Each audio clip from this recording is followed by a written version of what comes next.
The apocalypse has descended, natural disasters abound, and humanity faces dire straits as civilization hangs by a thread.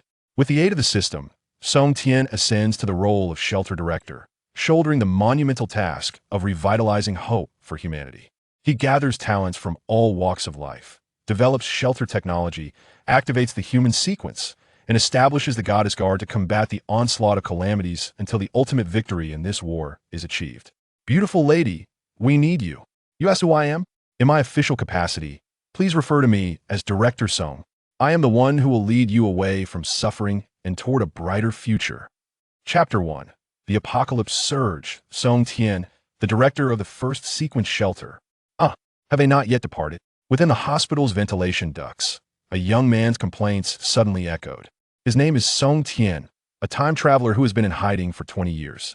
He merely came to the hospital to seek treatment for a minor cold, yet found himself embroiled in a cataclysmic disaster.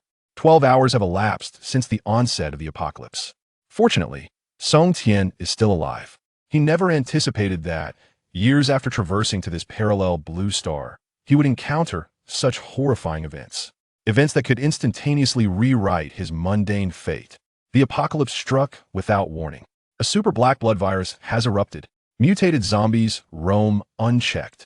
Approximately 5 years ago, a terrifying affliction known as black blood disease suddenly ravaged the human activity zones of the parallel blue star, spreading uncontrollably. Initially, those infected with black blood disease had little hope of treatment. Current medical technology is utterly incapable of curing this dreadful illness.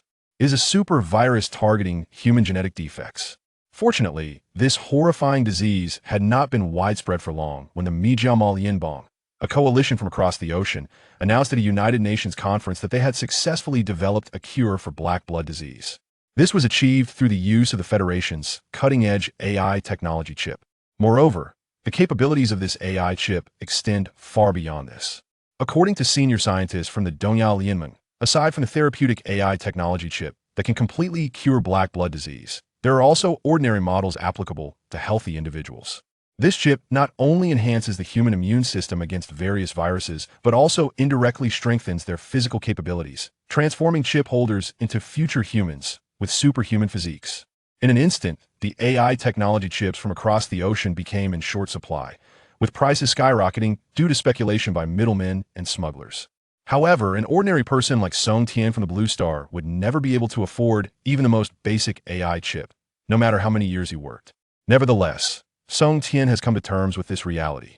For those upper-class individuals equipped with AI technology chips have now transformed into horrific monsters akin to the zombies of this apocalyptic world. The hospital, having admitted numerous patients afflicted with the black blood disease, is now in disarray. Due to damage to the hospital's power supply, the nearby lights flicker erratically. The corridor is deserted, with distant echoes of beast-like growls resonating from the shadows. Blood splatters abound, mingling human limbs and severed arms with the black blood of monsters, resembling a refuse dump, and more so a hellish realm resurrected by demons. Oh heavens! If that old man's words are indeed true, then please grant me your blessing. Song Tian muttered to himself, then retrieved a uniquely designed black phone from his coat pocket. He had procured this from a second-hand market in the outskirts of Donghai City from a rather eccentric old man. Young man, I see you possess extraordinary potential. You are a rare savior among men. At that time, Song Tian had thought he encountered a con artist. However, the old man relentlessly pursued him, fervently promoting this phone. The old man, with a beaming smile, declared, "Take this. You will surely find it invaluable when the time comes to save the world." Feeling the puzzled gazes of those around him, Song Tian scratched his head and said, "Old man, please don't fool me. How much is it?" He did not wish to make a scene. "Fixed price, 500. Once my goods are sold, there is no return or exchange." "You want to charge me 500 for such a shabby second-hand phone? I don't even know if it works." "Of course it works, just without internet connectivity." Thus, adhering to the societal virtue of respecting the elderly, Song Tian ultimately spent his money on the unremarkable black second-hand phone. Curiously, within less than 72 hours of using this phone, the world of humanity underwent a drastic transformation. Who on earth was that old man? Yet, this question had become inconsequential. Skillfully unlocking the phone screen with his fingerprint, Song Tian's attention was immediately drawn to a peculiar black icon on the display. Shelter system. Song Tian pressed the icon, and a black dialog box promptly appeared. Please upload the host's blood sample and DNA structure. Host? Blood? DNA? Do you think you're some sort of cheat system for the apocalypse? How can you even ask for this? However, with matters at this stage, Song Tian could only resolutely bite his finger, allowing a drop of blood the size of a bean to fall onto the screen. As blood droplets fell, an extraordinarily eerie scene unfolded. The second-hand phone instantaneously consumed Song Tian's blood, while a series of blue data characters emerged in his eyes. A torrent of blue data streams surged into Song Tian's mind, and a piercing headache nearly led him to believe he too had contracted the lethal black blood virus. Detected large-scale spread of the black blood virus within Donghai City. The probability of societal collapse has reached 99.87. Host identity has been locked. Relevant human genetic structures have been examined. Host, Song Tian. Identity, civilian of the East Asian Alliance. Credit index score, 99. Social morality score, 99. Mental health score, 99. In his heart, Song Tian screamed, "Why is it not a perfect score? A young man is exceptional, as I should surely have a full score." A violent stream of data flooded into Song Tian's brain, irrevocably altering the structure of his mind. Upon completion of the transformation, two brilliant, almost tangible golden rays shot forth from his eye sockets. Meets the minimum activation requirements for the shelter system, granting basic application permissions. The first shelter sequence has been activated. The electronic synthesized voice continued to resonate. A unique sequence code also appeared on Song Tian's retina. Song Tian 0001, Director of Shelter Number 1. Gene modification has been activated. Gene lock has been released. Just as the second system prompt concluded, electric sparks began to swirl around Song Tian's hands. Superpowers activated. Electric absorption, SS level ability. Electronic, technological, superpower categories through the modification of the shelter system. The host can absorb electrical energy, converting it into points to sustain the operation of the shelter system. Current reserve points, 0. Additionally, Song Tian awakened an S-level genetic ability. Technological evolution, S-level ability. Electronic, technological, superpower categories by consuming shelter points. The host can modify surrounding material creations at any time, endowing them with formidable additional capabilities. After reading the system prompts, Song Tian flashed a charming smile and slid out of the ventilation duct, landing in the hospital corridor. Come forth, monsters! Song Tian reached for the light switch on the hospital wall, a faint blue current immediately manifesting as it flowed into his fingertips. A small amount of electrical energy has been collected, successfully converting into 300 shelter points. Current reserve points, 300. Smack, smack, smack. A sudden, thunderous sound erupted from behind as a patient banged on the ward's door, prompting Song Tian to turn around cautiously. He quickly retrieved a fire extinguisher from the nearby cabinet, beginning to expend points to activate his technological evolution ability. Would you like to consume 50 shelter points to modify the fire extinguisher? Boom! With a resounding bang, the previously closed ward door was forcibly burst open by an out-of-control black blood patient. A peculiar zombie monster immediately caught Song Tian's eye. Song Tian scrutinized the creature, tightening his grip on the fire extinguisher that was still undergoing upgrades. It must have been a dog lover in its former life. The monster's chest was fully exposed, with intestines contaminated by the black blood virus spilling out, writhing like wild tentacles, and embedded in the center was half a pet dog, its head held high. Woof, woof, woof. Moreover, that half a dog was still alive, quite a horrifying sight. Where's my dog? Where's my dog? Transformed by the terrifying black blood virus, this dog lover had merged with his beloved pet, becoming an abominable hybrid creature. Where's my dog? The monstrous creature, a fervent lover of dogs, roared, its violent body charging towards Song Tian, eager to merge with him. Yet, Song Tian remained unperturbed, for the fire extinguisher in his grasp had undergone a technological metamorphosis. It had transformed into a formidable flame extermination device. Roar! As he beheld the creature leaping through the air, Song Tian opened the valve of the flame extermination device. The swirling flames erupted forth with a fierce howl. Let the flames purify all. The suddenly unleashed high-temperature fire illuminated the darkness of the hospital corridor in an instant. Following that, a scream echoed, a chilling sound that seemed neither human nor beast. Chapter 2. The eccentric Dr. Li activation of the refuge task. The intense heat from the flames instantly reduced the half-burnt dog head within the chest of the dog-loving zombie to ash, severing it from the creature's body. My dog! The enraged, dog-loving zombie emitted a deafening roar, clawing and rushing towards Song Tian. Your dog is right in your embrace, albeit charred by my flames.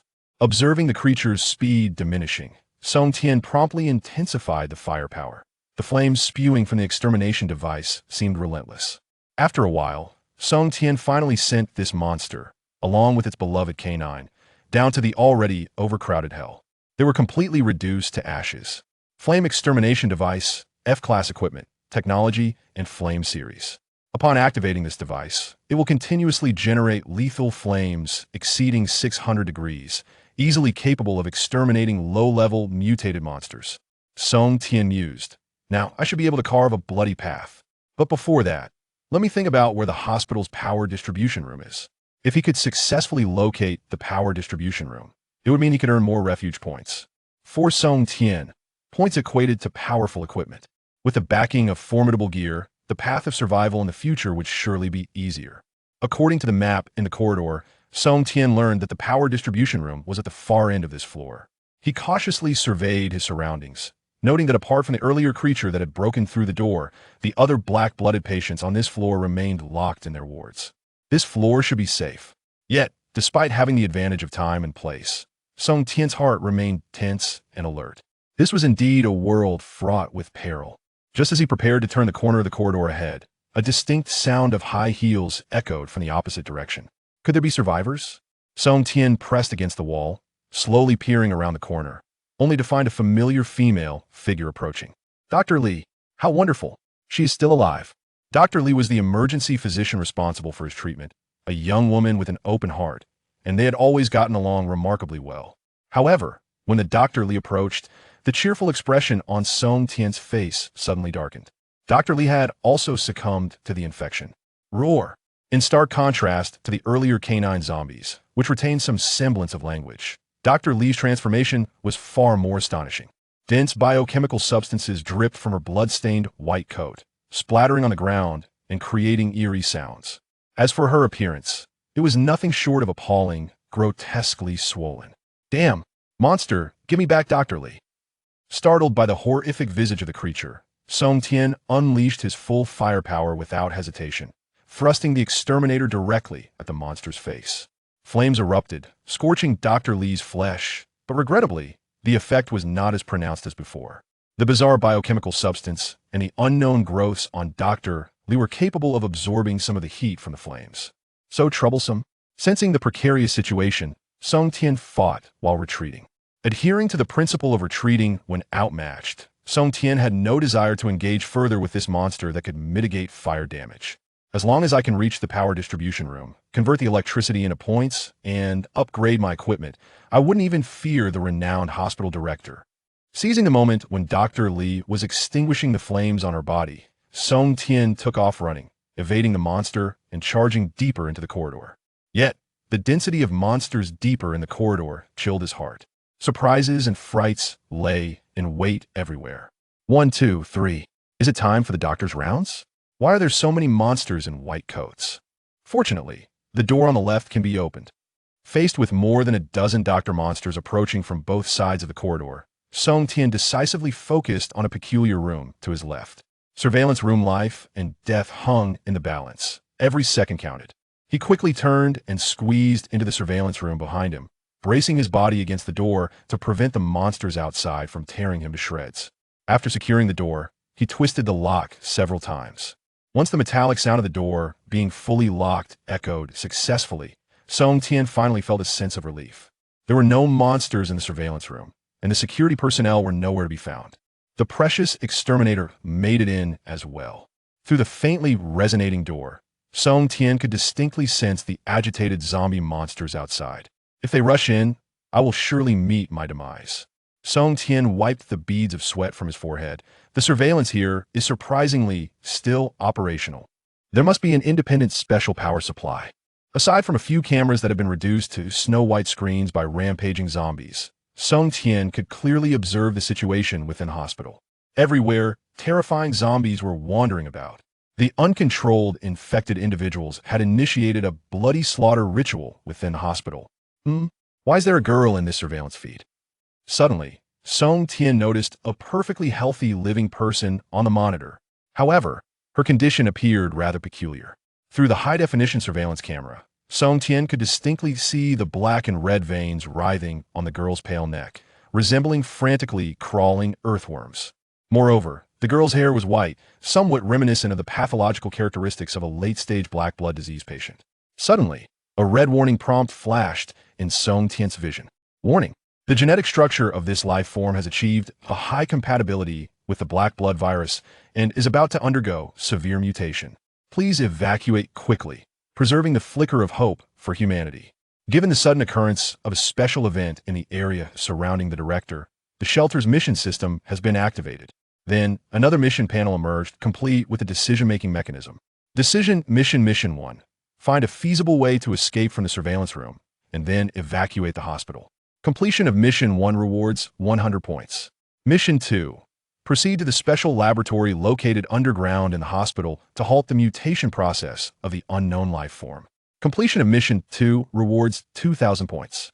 Tip: the entrance to the special laboratory is located in the public laundry room, 50 meters from the surveillance room. The hospital exit is still 1,000 meters away from the surveillance room. It seems both tasks are quite challenging. Song Tian examined the surveillance room and found that there were indeed few tools available for application and modification. Aside from the immovable surveillance equipment, there was only an anti-explosion stick, a fruit knife that the security guard usually used for cutting fruit, a roll of electrical tape, and a broom in the corner, along with half a bottle of low-quality white liquor that the guard had left behind, which had a pungent odor. I guess I'll have to make do with what I have. Let me assemble it first. Song Tian pondered for a moment before securely binding one end of the anti-explosion stick with a fruit knife using electrical tape. Next, I'll attach the broom to the anti-explosion stick and then use the remaining white liquor to enchant the fruit knife. Once everything was ready, Song Tian began to activate his technological evolution ability. To his surprise, he found that he had two choices this time. Simple modification. Would you like to consume 100 shelter points to modify the unknown weapon in hand? Super modification. Would you like to consume 200 shelter points to combine the flame corpse extinguishing device with the unknown weapon in hand? It was only now that Song Tian truly understood the sheer intensity of the S-grade technological modification ability he possessed. Chapter 3.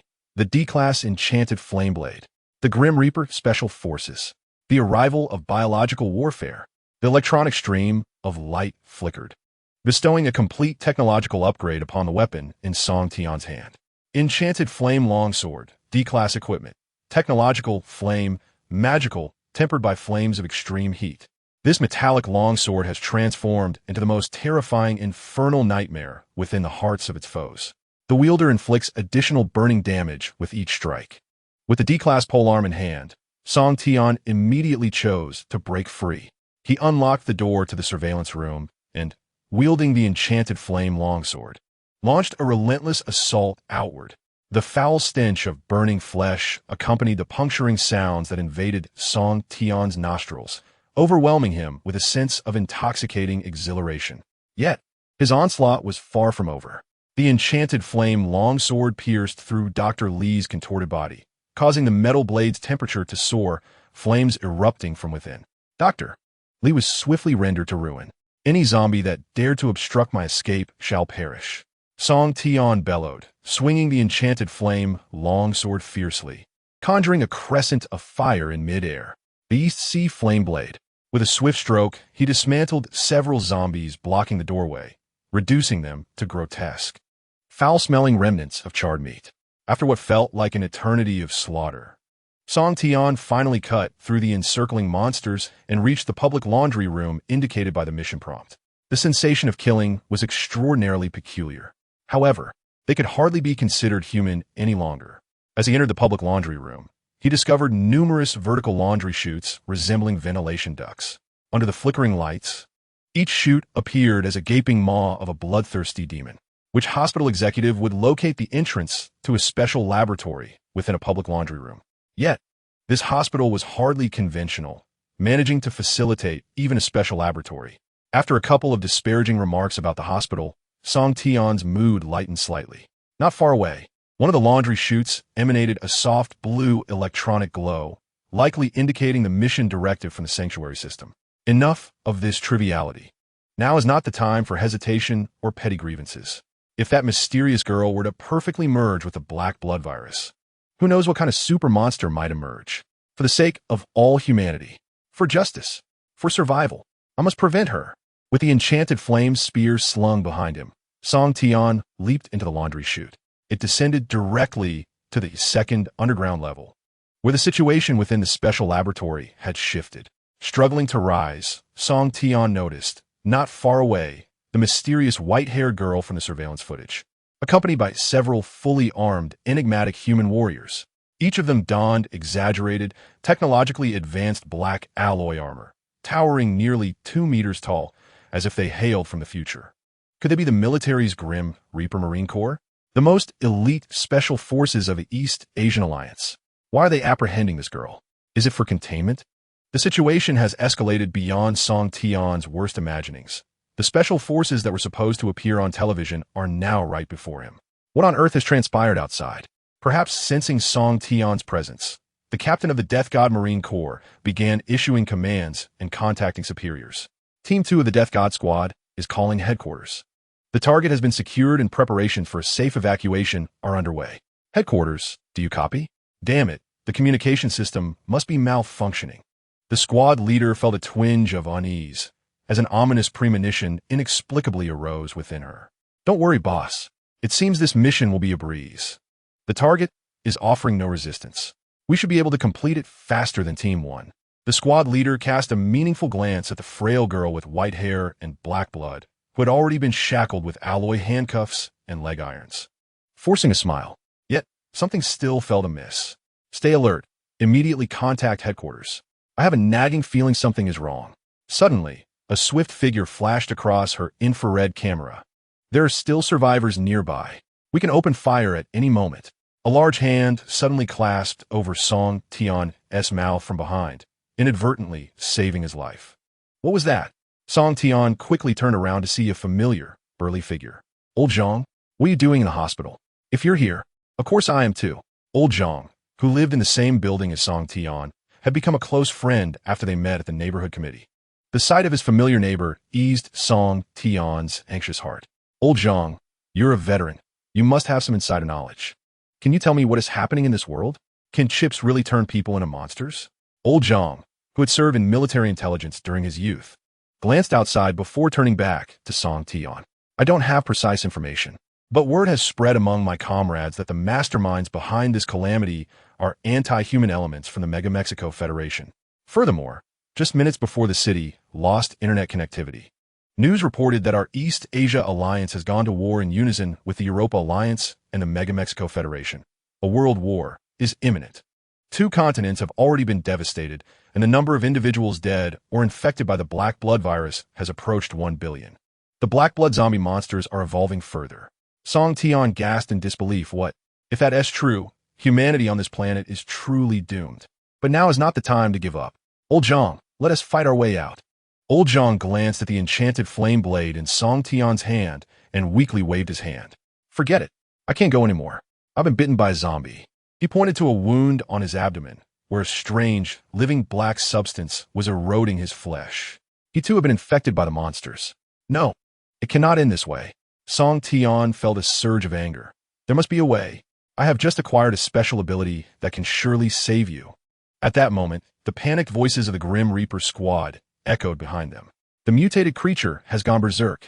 It has burrowed into the ventilation ducts. It even decapitated team member 3. Damn it. Team member 2 has been infected. Dispose of him. A continuous barrage of gunfire erupted from the escape corridor, drawing the attention of the undead creatures on this level. The air was filled with the frenzied wails of these monsters, which were far more terrifying than those above. It seemed the Grim Reaper squad was in dire straits. Old Zhang realized it was time to sacrifice himself for Song Tian's future. He saw no escape for himself. In a moment of crisis, every flicker of hope was incredibly precious and vital. Old Zhang said, Song Tian, you are a kind-hearted child, and I have noticed your goodness. Regardless of the power you have acquired, as long as you remain a benevolent soul, you are worth saving. I will hold off those monsters for you. There should be a special safe house within the laboratory. Hide inside and do not come out." With that, old Zhang turned and rushed towards the escape corridor filled with monsters, resolute in his decision. "No, old Zhang. Go." "I'm sorry, old Zhang. In a chaotic world, there is no time to mourn the fallen." Wiping the tears from his eyes, Song Tian grasped his long knife and charged towards the specialized laboratory. "One day, I will uncover the truth. Humanity shall not perish." Chapter 4, A New Choice Task. The eerie white-haired girl, the zombie sister, bursting into the laboratory. Song Tian's eyes saw the shelter system refresh the task prompt once more. Another choice task. Detected the presence of black blood disease serum within the laboratory. A new choice task has been issued. Task A. Safely escape via the vertical elevator from the special safe house in the staff room. This task has a high safety factor. Completion of task A rewards a full set of special combat gear. The system had replicated the combat armor structure of the Grim Reaper squad into Song Tian's mind. By consuming shelter points, he could manufacture it at any time. Task B. Proceed to the virus research room in the special laboratory to search for the rare black blood disease serum. This task may encounter mutated creatures along the way. Completion of Task B rewards a random set of lowest-tier shelter blueprints. Without a shelter, even if one escaped the hospital, survival was unlikely. It was better to fight boldly. Inside the laboratory, various black-blooded zombies in white coats wandered aimlessly. Song Tian's arrival startled them. Fortunately, Song Tian had undergone significant transformation. Armed with an enchanted flame knife, he began to slay the nearby black-blooded monsters, clearing a path to the next level. The modified flame knife also possessed a fire-breathing function. Against the brutal black-blooded zombies, the fiery blade of Song Tian danced wildly, sweeping outward. Any black-blooded zombie that obstructed his path was sent flying, their burning limbs scattered everywhere. These monsters were not invulnerable to blades and bullets. A flicker of fervor ignited in Song Tian's eyes as he wielded his long blade, executing a frenzied dance that cleaved a bloody path before him. Upon reaching the second level of the specialized laboratory, he was met with an entirely transformed environment. The sterile white walls of the hospital were replaced by cold, metallic partitions, embedded with biotic tanks pulsating with a blue, fluorescent liquid. Within some of these tanks lay patients afflicted by the black blood disease, eternally ensnared in slumber, having become mere pawns in the schemes of malevolent architects. When had such an extensive experimental facility emerged beneath the city of Donghai, the scale of this second-level laboratory surpassed Song Tian's wildest imaginings. Without the guidance of the refuge system in his mind, he would have been utterly lost in search of the laboratory containing the black blood serum. Destination reached. Black blood serum detected within this laboratory. The sudden power outage could very well be a consequence of the monstrous chaos that had compromised the laboratory security systems. With a swift maneuver, Song Tian slipped through the partially ajar alloy door. Inside the laboratory, an array of avant-garde technological devices and glass apparatuses adorned the tables, while a remarkably unique storage device stood in the center of the room. From a distance, it resembled a blue spiral of human DNA. To Song Tian's astonishment, this apparatus was equipped with an independent power source. Within it lay the very black blood serum he had sought. Black blood disease suppression serum, incomplete. Technological and biochemical classification. This unfinished viral serum exhibits an extraordinarily potent suppressive effect on the black blood virus, and to some extent, it can even reverse the virus's encroachment upon humanity, showcasing remarkable capabilities. Upon reading the description, Song Tian's eyes gleamed with excitement. Such a treasure could enable the recipient to withstand the virus's onslaught. He would undoubtedly need it in the future. Hastily, he pressed the control button on the apparatus's console to commence the extraction of the black blood virus serum. Serum extraction in progress. The screen flickered with blue data text. Task B nearing completion. Powerful black blood mutants detected nearby. Suddenly, Song Tian's mind felt as though it had been pierced by a needle. The refuge system had issued a warning. Thud, thud, thud. An unsettling noise echoed from the ventilation duct above, akin to the sound of an animal crawling. Just as he turned to investigate, a shadowy figure, ghastly in its form, surged towards him from behind, launching a lethal assault.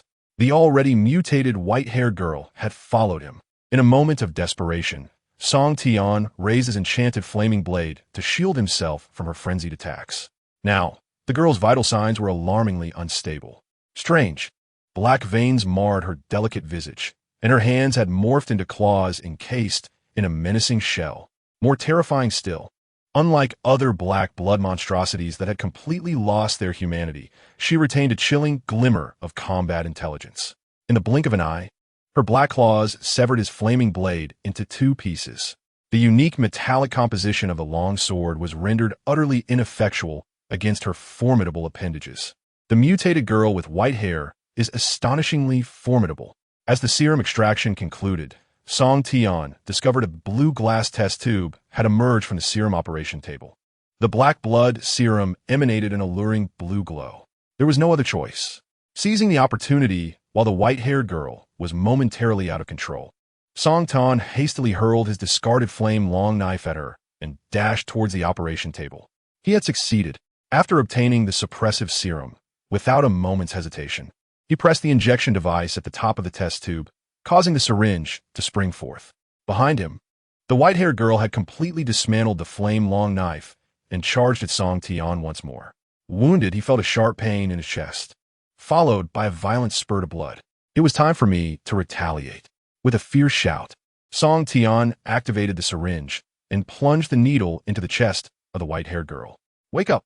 As the suppressive serum coursed through her veins, the writhing black blood vessels around her neck began to recede rapidly. A flicker of distinctly human emotion appeared in her eyes. "Brother, are you my brother?" After a brief moment, aside from the slowly recovering black claws, the rest of the girl's physical structure began to return to normal. However, one peculiar thing puzzled Song Tian. Why did the recovering white-haired girl incessantly call him brother? "Brother, brother, brother, are you my brother? You must be my brother." For reasons unknown, the girl seemed only able to utter these few phrases. "System, what is happening? Can the shelter analyze this?" Two streams of data light shot from Song Tian's eyes, meticulously scanning the white-haired girl. Ultimately, a conclusion was drawn. The system is currently unable to derive a reasonable conclusion and requires further data collection on the mutant. However, preliminary scans indicate that the life signs of this mutant have stabilized, and the human DNA within has achieved a bizarre fusion with the black blood virus. It is recommended that the host retains this special black blood sample to expedite the construction of a shelter. Is it truly so? Realizing that the white-haired girl was beginning to regain her senses, Song Tian meticulously extracted the remaining black blood suppressive serum from the laboratory, including the one previously used. There were a total of 5 vials of serum. Only 5 vials. Yet outside, there were thousands upon thousands of black blood virus-infected individuals. How could he possibly save the world? Unless he could replicate these suppressive serums in bulk. Just as Song Tian pondered this, the laboratory's alarm system suddenly illuminated with a red light. "Warning, warning, warning. The core research findings of the laboratory have begun to transfer. The self-destruction program has been initiated. All personnel still inside must evacuate immediately. The research facility will activate its self-destruct mechanism in 10 minutes. A self-destruct mechanism, indeed. This was once the bustling city of EC. What on earth is happening? With no time to contemplate further, Song Tian quickly secured the hard-won serums. He then scooped up the white-haired girl beside him and commenced his evacuation from the shelter. The mutant has fallen into slumber. The evolution process has ceased. Task 2 successfully completed. The system rewards you with 2,000 points. Task B successfully completed. The schematics for the shelter have been positioned. A new decision-making task has been generated. Task A. Evacuate the underground research facility and seek an appropriate open area to construct the shelter. Task B. Reach the supply warehouse of the underground research facility and utilize the schematics to swiftly establish your shelter. Please note, the underground research facility is not a suitable location for the shelter. Carelessly deploying the schematics may result in your shelter being constructed underground. Underground? Might that not be preferable? Song Tian quickly made his choice. Surely, the system understands the principle of attracting attention. Chapter 5. Combat-ready mutant zombies. Shelter, activate. There are 9 minutes until the self-destruct sequence is initiated. The alarms blared incessantly within the laboratory as Song Tian, cradling the white-haired girl, dashed through the chaotic corridors of the research facility. Having previously cleared the nearby black blood zombies, his evacuation proceeded relatively smoothly. According to the shelter system's prompts, the supply warehouse was within reach. Only 5 minutes remained until the self-destruct sequence. He should make it in time. Yet, the smile on Song Tian's face swiftly faded. An unwelcome guest had appeared, blocking his path to the supply warehouse. Stop right there. Release that mutant. From a distance, the seemingly ordinary human figure clad in technologically advanced black alloy armor, accompanied by a familiar voice, the survivor from the Reaper Marine Corps, was approaching.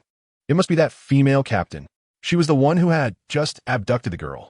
However, the captain, having failed her containment mission, showed no intention of shooting at Song Tian.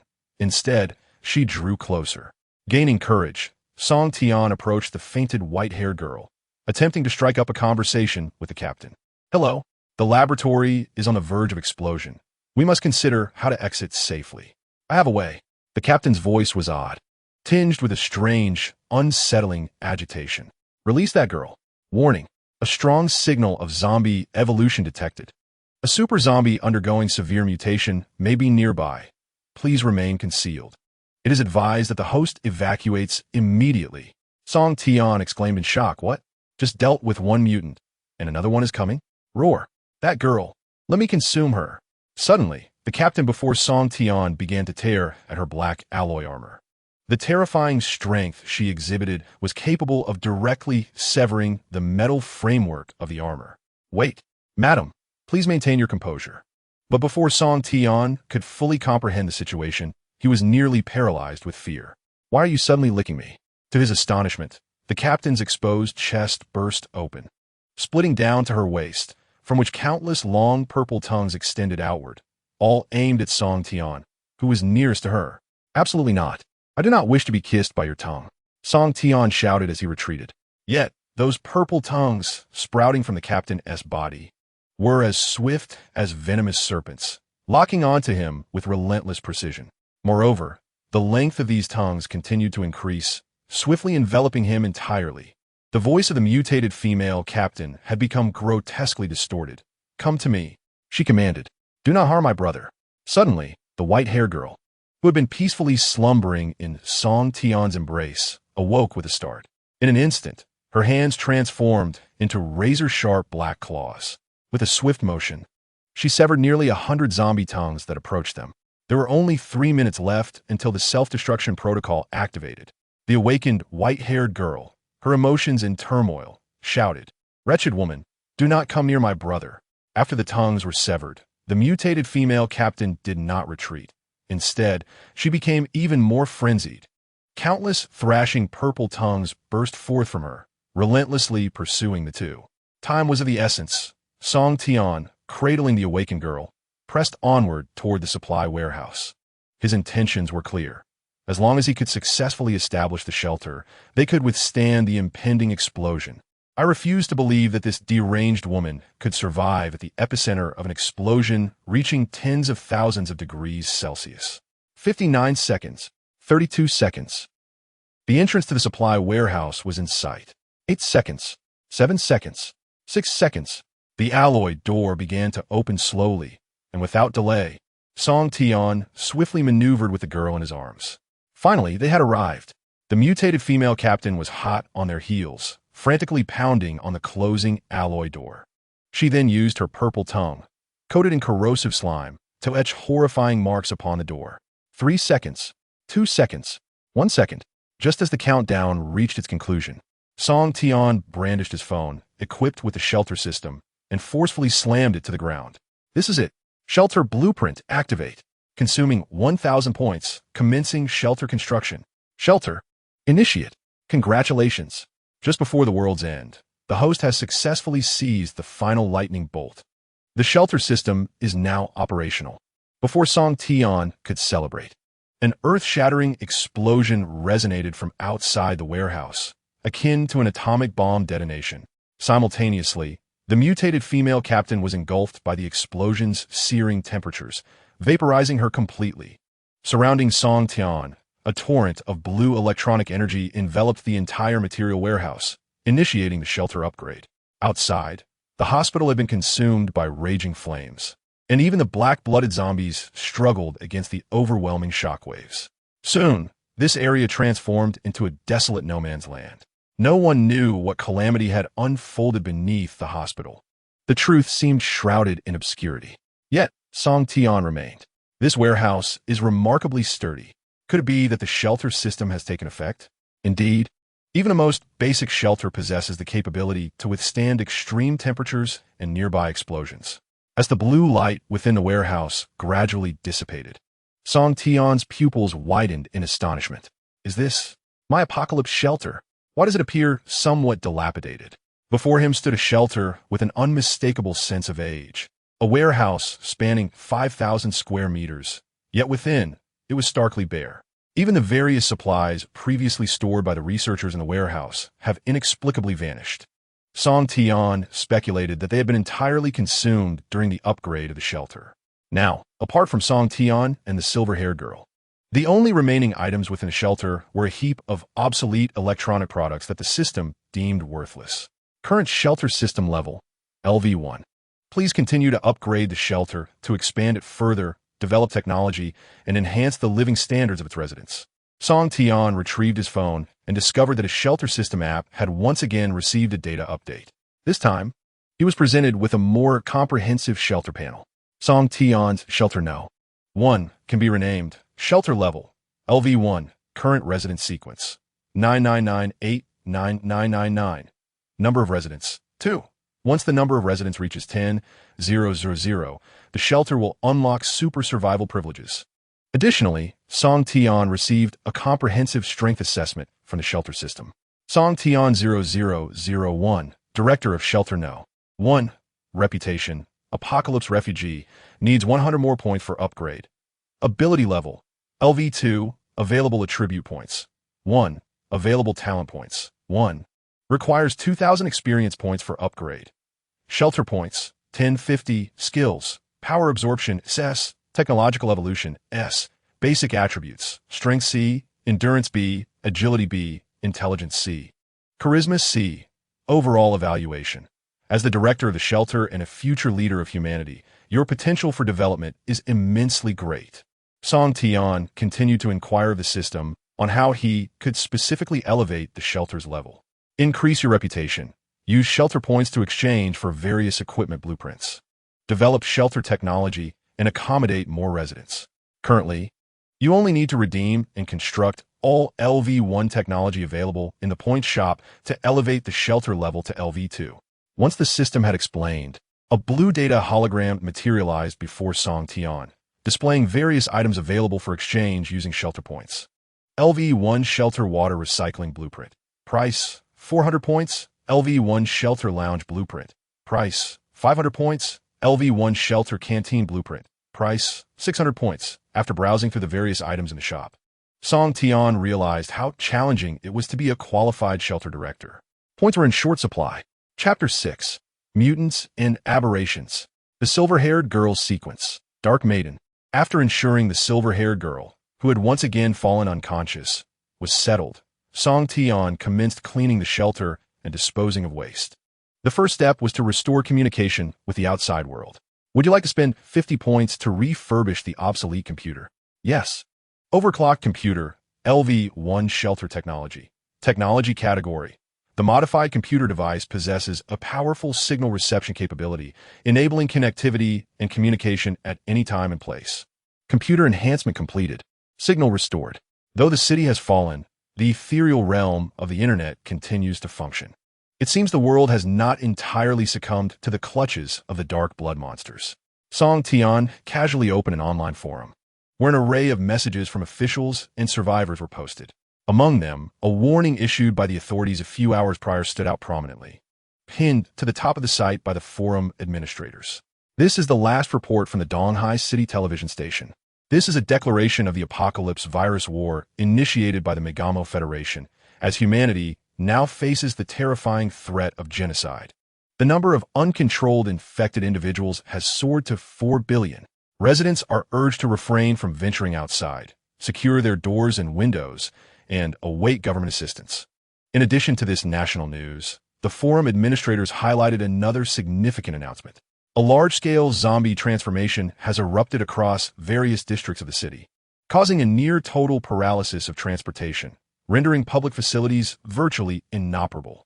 Given Donghai City's substantial population, the number of infected individuals has reached an alarming 20 million. Therefore, the government's rescue efforts are exceedingly challenging. Currently, the military station within the city has retreated to a nearby military base along the eastern coast, collaborating with the Donghai fleet to defend the base, ready to launch a counteroffensive at a moment's notice. Was the situation outside truly this dire? Song Tian felt a sense of disquiet, dragging his mouse to continue browsing the forum in search of valuable information. The remaining posts were primarily from netizens in Donghai City. I just saw the government forces being repelled by a horde of zombies. Super monsters have emerged among them. Video cannot be loaded. I still have plenty of food at home, seeking a beautiful homeless woman to share the end of the world with me. After spending over 10 minutes online, Song Tian finally slumped in front of his newly assembled computer desk. The apocalypse had indeed arrived at his doorstep. Detected damage to the ventilation ducts of the shelter. The recent explosion has compromised its ventilation capabilities. If not repaired promptly, the shelter may face an oxygen deficiency incident. It is suggested to expend 200 points to exchange for a brand new ventilation system. Of course, you may also choose to repair it yourself. By exchanging universal metal ingots from the store, the host can utilize their technological evolution abilities to complete the repairs. An endless stream of troubles was cascading upon him, and Song Tian knew he had to muster his resolve. He browsed the store and discovered that universal metal ingots were only 50 points each. 2 ingots, along with his technological evolution abilities, could suffice to repair the ventilation ducts. However, redeeming them directly would cost 200 points. Shaking his head, he thought it was far too expensive to buy outright. It was only the beginning of developing the shelter, and the points required were substantial. Every little bit saved was crucial. Furthermore, Song Tian realized a cognitive fallacy that the system could not detect. Not all shelter equipment needed to be produced using the system's blueprints. Some devices could be directly transformed using his abilities. This method would save a considerable number of points. Redeem the metal ingots. As the points were consumed, 2 metal ingots, exuding a cold and austere metallic luster, fell from the void into Song Tian's hands. Upon acquiring the ingots, Song Tian immediately commenced repairs on the ventilation ducts. He placed his left hand over the damaged entrance of the duct, while his right hand reached toward the metal ingots. Instantly, a blue electric current began to flow between his hands. Would you like to consume 50 shelter points to independently repair the ventilation duct? Yes. With a flicker of electric light, Song Tian successfully saved 50 points from the consumption trap devised by the system. Ventilation duct, Level 1 Shelter Technology. Technology category. The ventilation duct continuously supplies clean oxygen to the shelter, making it one of the most essential pieces of equipment in an underground refuge. Crisis in the shelter resolved. Personal prestige of the host increased by 2. How noisy. After resolving the crisis with the ventilation duct, Song Tian was pleasantly surprised to find that the white-haired girl had awakened. The girl fluttered her thick eyelashes, her dazed eyes gazing at Song Tian. From him, she felt a long-lost warmth. Brother? Upon hearing such an intimate address, Song Tian found it difficult to refuse. He also noticed that the white-haired girl seemed to possess a slight cognitive impairment. System, what is happening? Can you scan her physical condition? Of course. Based on observations, the black blood virus suppression serum within the girl has taken effect, temporarily suppressing the virus she carries. Unfortunately, due to the advanced therapeutic AI technology chip still present in her brain, the incomplete serum is unable to eradicate the black blood virus entirely. Moreover, due to the virus's invasion, her cognitive abilities have regressed to that of a 4 or 5-year-old human. Song Tian inquired further. What about the mutated beings? He suddenly recalled the conversations among the Grim Reaper Special Forces members. Their purpose for arriving in Donghai City seemed to be the containment of this mysterious white-haired girl. A mutated being from Donghai City. A mutated being is an infected individual carrying the most advanced AI technology chip, with a virus evolution level far surpassing other infected persons. Once a mutated being completes its evolution, the consequences will be unimaginable. Even the lowest level mutants possess destructive capabilities sufficient to annihilate a small city with a population of tens of thousands. From their inception, they have stood atop the post-apocalyptic world, Song Tian continued to probe. And what about the abominations? Abominations are the mutated forms of black blood zombies. Compared to ordinary black blood zombies, they possess extraordinarily strong combat power and may also exhibit unique abilities.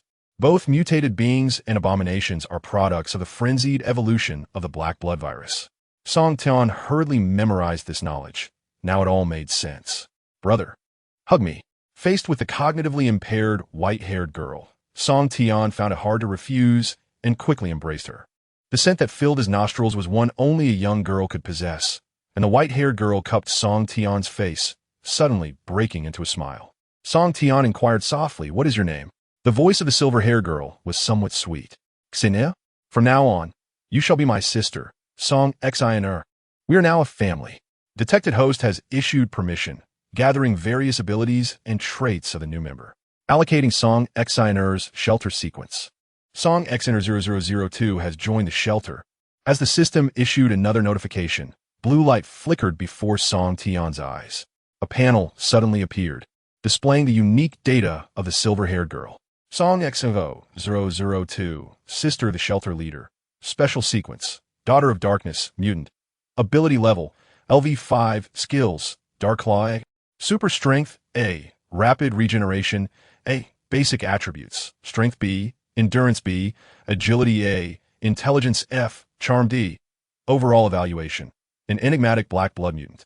Currently suppressing the dormant dark powers within her through a viral serum, possessing formidable combat prowess. To my astonishment, the sister I accidentally found is so powerful. Embracing Song Xian in his arms, Song Tian gazed at the panel, his face filled with disbelief. The shelter will continue to provide services for detecting mutants, based on the intelligence currently possessed by the system. Once the shelter's level is raised to LV5, you can exchange and unlock the special equipment for the Viral Vaccine Research Center, thus completely curing your sister. A level 5 shelter? There's still a long way to go. However, Song Tian has already glimpsed a glimmer of hope, just as he was laboriously constructing the shelter underground. The sound of helicopter rotors suddenly echoed above the ruins of the hospital. In the sky, the second batch of Reaper Marine Corps members was descending. Simultaneously, the helicopter pilot began to repeat the orders from above. Captain Li Xian, Team 2 has been completely annihilated. Moreover, just as the last member of Team 2 perished, a tremendous explosion equivalent to dozens of tons of explosives erupted from beneath the hospital. The superiors suspect this to be a suicide infiltration operation by hostile forces. You must complete this mission. Safely retrieve the lost mutants from Donghai City. On the fast descent rope, a stunningly beautiful special forces captain named Li Xian, having listened to the directives in her earpiece, curled her alluring red lips into a confident smile and immediately commenced her rapid descent. I will accomplish this mission. I am the goddess of death of the special forces. Chapter 7, Lottery. D-level vaccine. New tasks. New challenges. Song Tian's Flameblade. Unbeknownst to him, a day had already passed outside.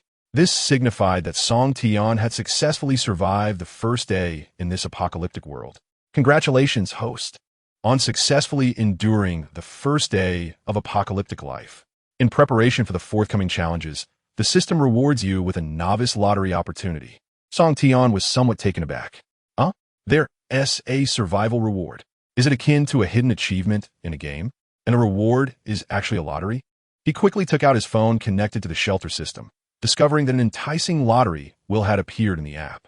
However, the lottery will only features areas representing the levels of items E, D, C, B, A, and S. Let the draw commence. As soon as Song Tian's voice faded, the pointer of the lottery wheel came to a halt, resting just above the E level in the D level section. How unfortunate. Fortunately, the item drawn was quite commendable. D level item. Immunity vaccine has been stored in the shelter system. Immunity vaccine, D level item. Technological. Biochemical. Humans who inject the immunity vaccine can slightly resist the encroachment of the black blood virus and are capable of thwarting attacks from low-level black blood zombies. In this apocalyptic world, this vaccine is akin to a second life for survivors. Song Tian resolved to administer the vaccine to himself first, as he needed to venture out shortly to gather supplies. Just moments ago, the system issued a new task. Unique task. Purchase the generator blueprint from the shop. Construct a power room and supply energy to the shelter. The hospital's research building contains a backup energy core that can provide a long-lasting energy supply for the power room. Once the power room is established, the shelter will be able to accommodate other survivors in this desolate world. Upon task completion, rewards include 1,000 points, 10 prestige, and 1,000 experience points.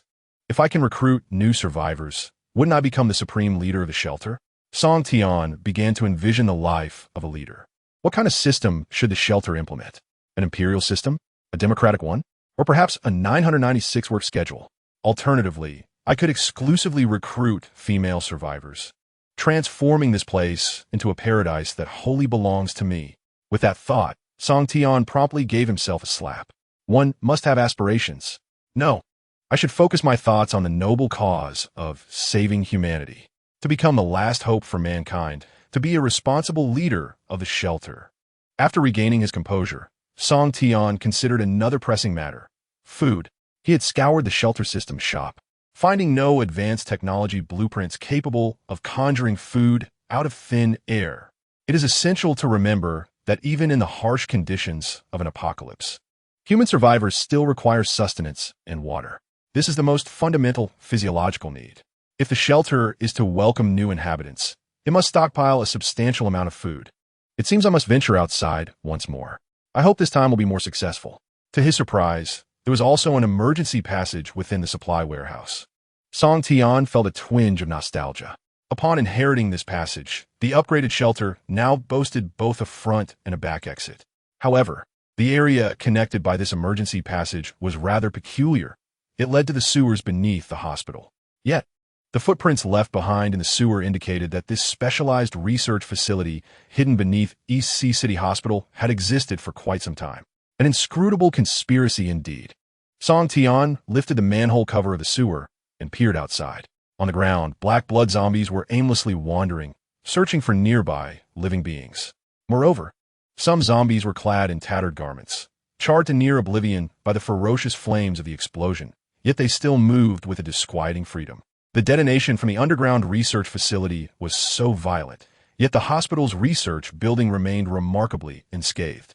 As Song Tian gazed toward the towering edifice, he noted that only the lower levels bore slight damage, while the rest of the structure stood intact. The fortitude of this building rivaled that of military installations. Had these individuals been prepared prior to the onset of the apocalypse? Seizing the opportunity as the nearby zombies gradually receded, Song Tian swiftly emerged from the sewer, pulling along his sister, Song Sheener. The foul stench of the sewer was quite displeasing to her. "Brother, it smells terrible." Song Tian smiled gently. "Sheener, give me your hand." Initially, he had intended to act alone, but Song Sheener was resolute in her refusal to be left behind. "I'm afraid you'll leave me." Fortunately, her strength significantly surpassed his, alleviating any concerns he had about her accompanying him. It seemed that despite her mutations, she retained vestiges of human thought and behavior. Damn the black blood virus. It has transformed our world into this. Song Tian patted Sheener's head, his gaze resolute. Let us face this crumbling reality together. He had gradually adapted to life in this desolate world, where the only reliable ally for survivors was oneself. Suddenly, a cry for help pierced the air from the vicinity of the hospital's flower bed. Rushing towards the sound, Song Tian arrived only to find it was too late. The zombies had already bitten the desperate soul, leaving him marred with horrific wounds. There was no hope left for that individual. "Sheener, we must go. He cannot be saved." Song Tian shielded her eyes with his hand, retreating into the shadows. Minutes passed, and only the voracious black-blooded zombies remained near the flower bed. The feeling of helplessness was unbearable. He vowed to grow stronger. Just then, he caught sight of a familiar figure amidst the horde of zombies. It was the transformed Lao Zhang. Somehow, he had escaped from the underground laboratory and emerged above ground, evading the explosion. But could the current Lao Zhang still be considered human? At that moment, a grotesque purple-black maw emerged from Lao Zhang's wounded abdomen, exposing its fangs in a ravenous display. Lao Zhang was undergoing a transformation. Lao Zhang, how could this be? Song Tian's eyes flickered with pain, soon igniting into an inferno of rage directed at the black blood virus. He drew forth the newly repaired flame blade from his back. gripping the hilt with both hands as scorching flames danced along the blade. Flame blade, C-rank equipment, technological, flame, combat. After being restored by number 0001. The flame blade has acquired enhanced melee capabilities, seamlessly integrating with its wielder's combat techniques to unleash terrifying flame energy. Uncle Zhang, I am eternally grateful for your life-saving grace. With the flaming sword raised before him, Song Tian commenced the activation of the martial master talent he had unlocked prior to their departure from the sanctuary. The martial master talent has been activated. I shall not allow the virus to further desecrate your body. Permit me to liberate you. Suddenly, Song Tian leaped into the air, leaving behind an astonishing afterimage. The flaming sword transformed mid-air into a searing arc of fire, descending fiercely upon old Zhang's head. Farewell, old Zhang. May you rest in peace. I vow to protect this world with all my strength. Chapter 8. Song Tian's Talent System. The Flame Sword Saint, Song Tian. The Goddess of Death, Li Xin. The flames erupted from the blade, completely consuming old Zhang's form. The ferocious wave of the flaming sword brushed against Song Tian's face, evaporating the tear that lingered at the corner of his eye. Song Tian reflected, having completed the talent allocation, my strength has significantly increased. Just an hour prior, he had finally mastered another ability granted by the system, talent upgrade. Ability level, LV2, available attribute points, 1, available talent points, 1. By expending attribute points, the host can further enhance various physical qualities. By expending talent points, the host can unlock new special skills and even enhance those skills further. Within the sanctuary, a blue screen displaying talent allocation unfolded before Song Tian, showcasing a variety of talents for his selection. Enhancing strength attributes through attribute points will unlock the following skills. Martial Master, D-rank ability. Through simulated training via the system chip, the host can acquire combat experience comparable to that of world-class close combat experts, useful for battling zombies. Master Blacksmith D-rank ability unlocks various blueprints for super equipment within the system, while granting the host the ability and authority to forge these items. Enhanced Stamina attributes, Armor Master D-rank ability, Immunity Master D-rank ability, Enhanced Agility attributes, Firearms Master D-rank ability, Perception Master D-rank ability, Enhance Intelligence attributes. Could the system truly bestow such a multitude of talents? Let me ponder this. Initially, Song Tian aimed to lock in the Firearms Master talent, given that his agility attribute was already quite high. Moreover, the Firearms Master talent would enhance his proficiency with various firearms, akin to receiving countless hours of elite military training in marksmanship. However, in his euphoric state, Song Tian soon realized a critical flaw. He possessed no firearms whatsoever. Furthermore, prior to the apocalypse, the East Asian Alliance had strictly prohibited its citizens from purchasing or carrying firearms. This resulted in an acute scarcity of firearms and ammunition in Donghai City. Until the sanctuary developed the technology for self-manufacturing weapons and ammunition, this talent held little significance for Song Tian. Thus, he had to take an unconventional path. System. Allocate 1 attribute point to strength and use the talent point to unlock the Martial Master talent. Enhancing the host's physical strength, unlocking the Master of Combat talent. Suddenly, Song Tian felt his arms grow exceptionally powerful. An ancient force, deeply rooted in the human genome, was awakening. The host power rating has successfully upgraded from C to B. Talent. Master Combat, D, has been successfully loaded. As the simulated training memories of the Master Combat were integrated, Song Tian abruptly seized the damaged flaming longsword beside him, his hands radiating a blue luminescence. Would you like to consume 100 shelter points to repair and enchant the flaming longsword? As the luminescence faded, Song Tian underwent a transformation, grasping the reborn flaming sword. His gaze became electrifying as he slashed forward, unleashing a half-meter-long arc of flame. Now, I am the blazing sword saint traversing this apocalyptic realm. No, wait. It seems I am wielding a sword. As Song Tian wielded the flaming sword, carving his way towards the hospital's research building. The 2nd Reaper Marine Squad had already descended upon the rooftop of the research building. Fiery serpents erupted from the barrels of the squad members' guns, swiftly annihilating the black-blooded zombies atop the building. Go, go, go. Crossfire, remember not to hit the squad leader. With the seamless cooperation of the Marine members, The unmutated black-blooded zombies were soon vanquished. Amidst the battlefield, a captivating figure shone brilliantly. Her lethal dance of death left the other team members mesmerized. A novice Marine, who greatly admired Li Xian, exclaimed, "The captain's combat skills have advanced once more. Ordinary zombies are no match for him now." Another Marine scoffed, "Enjoy it while you can. You won't be seeing this later." The novice Marine, puzzled, asked why. "Do you know why Captain Li Xian is referred to as the goddess of death by others?" "Why?" An experienced Marine shot down a black-blooded zombie that lunged at him and said, "Some things shouldn't be said lightly. Rookie, you must understand, death has always been by her side, inseparable." In the distance, having dispatched all nearby black-blooded zombies, Li Xian overheard the conversation between the two team members and turned to roll her eyes at them. "What are you two whispering about?" She first cleaned the soiled blood off her tight black combat suit. Then, with a swift motion, she stomped her long, elegant leg down on a struggling zombie. Following that, she delivered a finishing shot to its head. "Rookies, let us go. Let's wash away the disgrace brought upon us by the Reaper Marine Squad. At your command." The survivors within the research building remained unaware that two rescue forces were not far from them. On the 7th floor of the building, a panicked couple was fleeing, pursued relentlessly by black-blooded zombies. Ahead lay the staircase leading down. "Li Wan, follow me quickly. We will escape soon." "Sure. Thank you, Xiao Tao. I never knew you were this kind." "It's nothing. It's what I ought to do." "Is our agreement still valid?" "Of course, as long as you can help me escape." "Let us tread carefully behind." A monstrous figure suddenly emerged at the staircase, abruptly severing the escape route for the two. Li Juan, save me." "No, let go of me. You pathetic loser.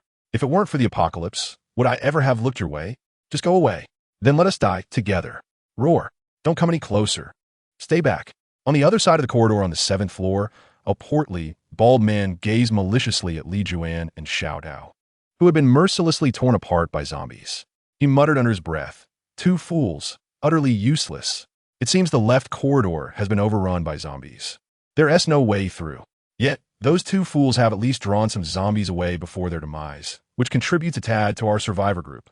The bald man turned to count the survivors still with him, realizing that only 5 remained, including himself. There were 3 men and 2 women, a brother and sister who had come for medical treatment, a subordinate from his company, an unexpectedly encountered elderly woman, and a strikingly attractive hospital office secretary with long, straight black hair. "Li, keep it up. Our lives depend on you." Hearing the flattery from his subordinate Wang, the bald man, surnamed Li, felt a wave of irritation. "What rotten luck. I came to the hospital for treatment and ended up in this mess. I haven't even had a chip implanted." His cold gaze swept across the group, settling on the youngest boy. Ignoring the pleading eyes of the sister, Li began issuing orders. "Hey, little one, go explore the right corridor." Clutching her trembling brother, the sister shouted at Li, "Why my brother?" After a brief silence, Li unexpectedly chuckled, a sinister smile spreading across his face. "Because we have no need for the useless. To survive, sacrifices must be made." Chapter 9. The Compassionate Secretary Sally. Timely arrival of Song Tian. The madness of humanity. "Then let me go." No one anticipated that someone would step forward.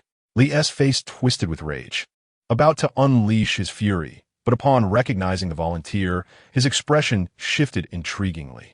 "Oh, isn't this the hospital director's secretary, Sally? In such a hurry to meet your doom?" Dressed in her black and white secretary attire, Sally patted her ample chest and declared, "He is merely a child. But I am the director's secretary. I am familiar with the building's architecture and know where it is safe and where hordes of zombie patients might gather. I am more than capable of this task." Li gazed at Sally's stunning figure, swallowing his saliva in secret. He mused darkly, "So she is a saint. Has she never heard this saying? In times of chaos, first eliminate the saint." Though Li harbored such dark thoughts, he decided to grant Sally a chance to prove herself. It seems she must be sacrificed. What a pity for such a beautiful exterior. Thus, Li began to direct his subordinate Wang. "Expel the resolute Secretary Sally at once." "Did you not see her legs trembling?" Xiao Wang promptly replied, "Yes, boss." "Miss Sally, please leave." Sally turned back to glance at the other survivors, then offered a faint smile to the grateful sibling duo. "Oh God, bless me. Though I possess no power to alter this reality, I shall strive with all my might to rescue the lost souls of this world." Yet, misfortune seemed to plague Sally. As soon as she stepped outside, she was confronted by a staggering male black blood zombie. The male zombie quickly sensed her presence. Sally attempted to retreat, but behind her stood other survivors. Mr. Lee's expression darkened. This brainless, well-endowed saint had attracted a zombie. Xiao Wang, do not allow her to return. Xiao Wang nodded fervently. Understood, boss. The elder sister among the survivors instinctively wished to caution Sally that she had been abandoned by the others, yet found herself voiceless, for Mr. Lee had covered her mouth. Foolish woman, do you wish for everyone to accompany that lady to her demise? This is her own choice.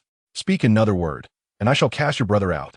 Not far away, Sally, gazing at the approaching male zombie, unexpectedly shut her eyes and began to pray.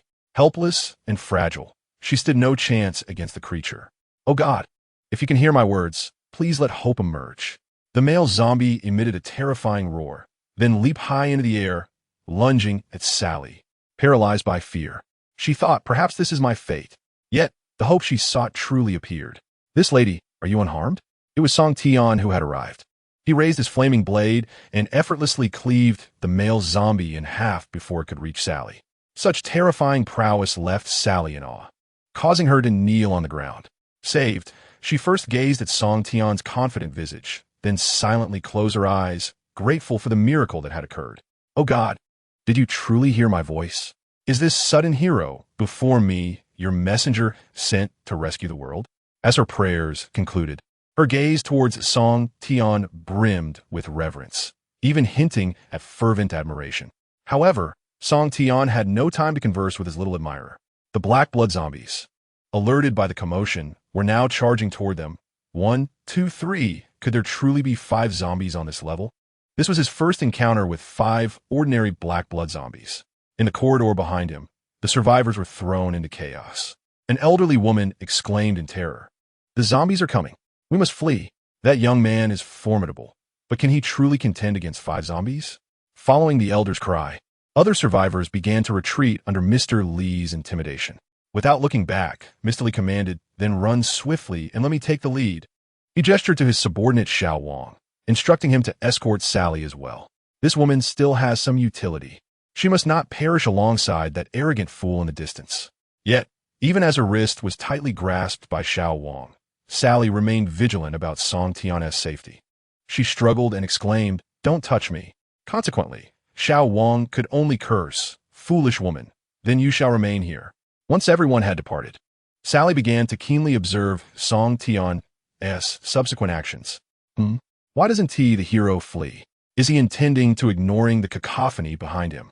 Song Tian firmly gripped his flaming blade before him, ready to withstand the onslaught of the zombies. 5 is manageable. Have faith, because 5 is insufficient. Martial Master S talent, activate. As a blue light surged into Song Tian's eyes, the zombies' rushing speed appeared to slow dramatically. Taking a deep breath, Song Tian proactively launched an attack against the zombies. In close combat, the key is to strike first. A nearby zombie emitted a bizarre roar, extending its claws towards Song Tian's face. He swiftly lowered his body to adjust his center of gravity, then swung his blade towards the zombie's vulnerable abdomen. The flaming sword spewed fire, instantly cleaving the zombie in half. With one successful strike, Song Tian did not relent. So you can ambush as well. He reversed his grip on the flaming sword and thrust it backward with ferocity. A black-blooded zombie, lurking behind him, seeking to take advantage, was immediately met with a fatal blow, its head shattered and brain pierced by Song Tian's blade. The scorching edge plunged into its skull, unleashing a torrent of flames. Impressive, truly a warrior chosen by the divine. Not far away, Sally covered her exquisite red lips, striving not to disrupt Song Tian's rhythm, her eyes filled with admiration. The astounding flames emitted by the flaming sword soon reduced the zombie's head to a blazing torch. As the flames surged, Song Tian gradually sheathed his blade. Behind him, Sally unabashedly expressed her profound admiration for Song Tian. "Incredible. Hero, are you still human?" With a smirk, Song Tian replied without looking back, "Basic moves, don't underestimate." Then, bolstered by the recognition of those around him, he charged towards the third zombie that had attacked him. In that moment, the battlefield was filled with the relentless sounds of the blade slicing through zombie flesh. Song Tian faced 5 adversaries without fear, and he seemed to hold the upper hand. After a while, Sally felt a bit dizzy. Such skill. That blade reeked in flames. It's as if he is a fiery angel sent by the divine, tasked with purging all evil from the world. Witnessing Song Tian nearly eradicate the black-blooded zombies, a suddenly overwhelmed Sally collapsed to the ground. Realizing her body had betrayed her, she blushed and murmured, "This hero sent by the divine is truly formidable." Meanwhile, at the far right of the corridor, Mr. Lee noticed Sally was missing from the crowd and promptly inquired of others, "Where is Sally?" Nervously, Xiao Wang shook his head. "I haven't seen her." He intended to conceal the truth, but an elderly woman at the back of the group spoke up. "I saw her. She had not fled, remaining right where she was." Mr. Lee, consumed with rage, exclaimed, "What is happening? Why does she not heed my commands?" In his fury, he turned and struck his subordinate, Xiao Wang, across the face with a resounding slap, cursing, "Xiao Wang, do you too refuse to listen to me?" Xiao Wang, taken aback by the unprovoked assault with bloodshot eyes, gritted his teeth and replied, "I'm sorry, boss. I wouldn't dare." "Then go find her. Tell that useless brother and sister pair to return and bring Sally back to me." "Yes, boss." With the conversation concluded, Xiao Wang suppressed the long-standing rage within him and approached the survivor siblings who had accompanied them. He hissed, "If you wish to continue fleeing with Mr. Lee, you must comply with his orders." As he spoke, Xiao Wang brandished a utility knife concealed within his suit pocket, threatening the pair. At that moment, the survivor's sister finally discerned the true nature of Mr. Lee and Xiao Wang, despair flooding her voice as she exclaimed, "You two are despicable." Under the oppressive weight of fear, Xiao Wang, nearly driven to madness, lost his grip on sanity. Wielding the utility knife, he shouted angrily, "Even if we are scoundrels, you must comply. Otherwise, I shall first kill your brother, and then you." Chapter 10. The Fog Descends. Infighting among survivors. The enraged Song Tian. However, as the disheartened survivors' siblings retraced their steps, they were immediately struck dumb by the horrific scene before them. The sister's scream echoed through the corridor of the 7th floor. Hearing such a heart-wrenching cry, the already timid Xiao Wang could no longer contain himself. He chose to abandon Mr. Lee and flee. "Mr. Lee, run! The monsters! Don't eat me.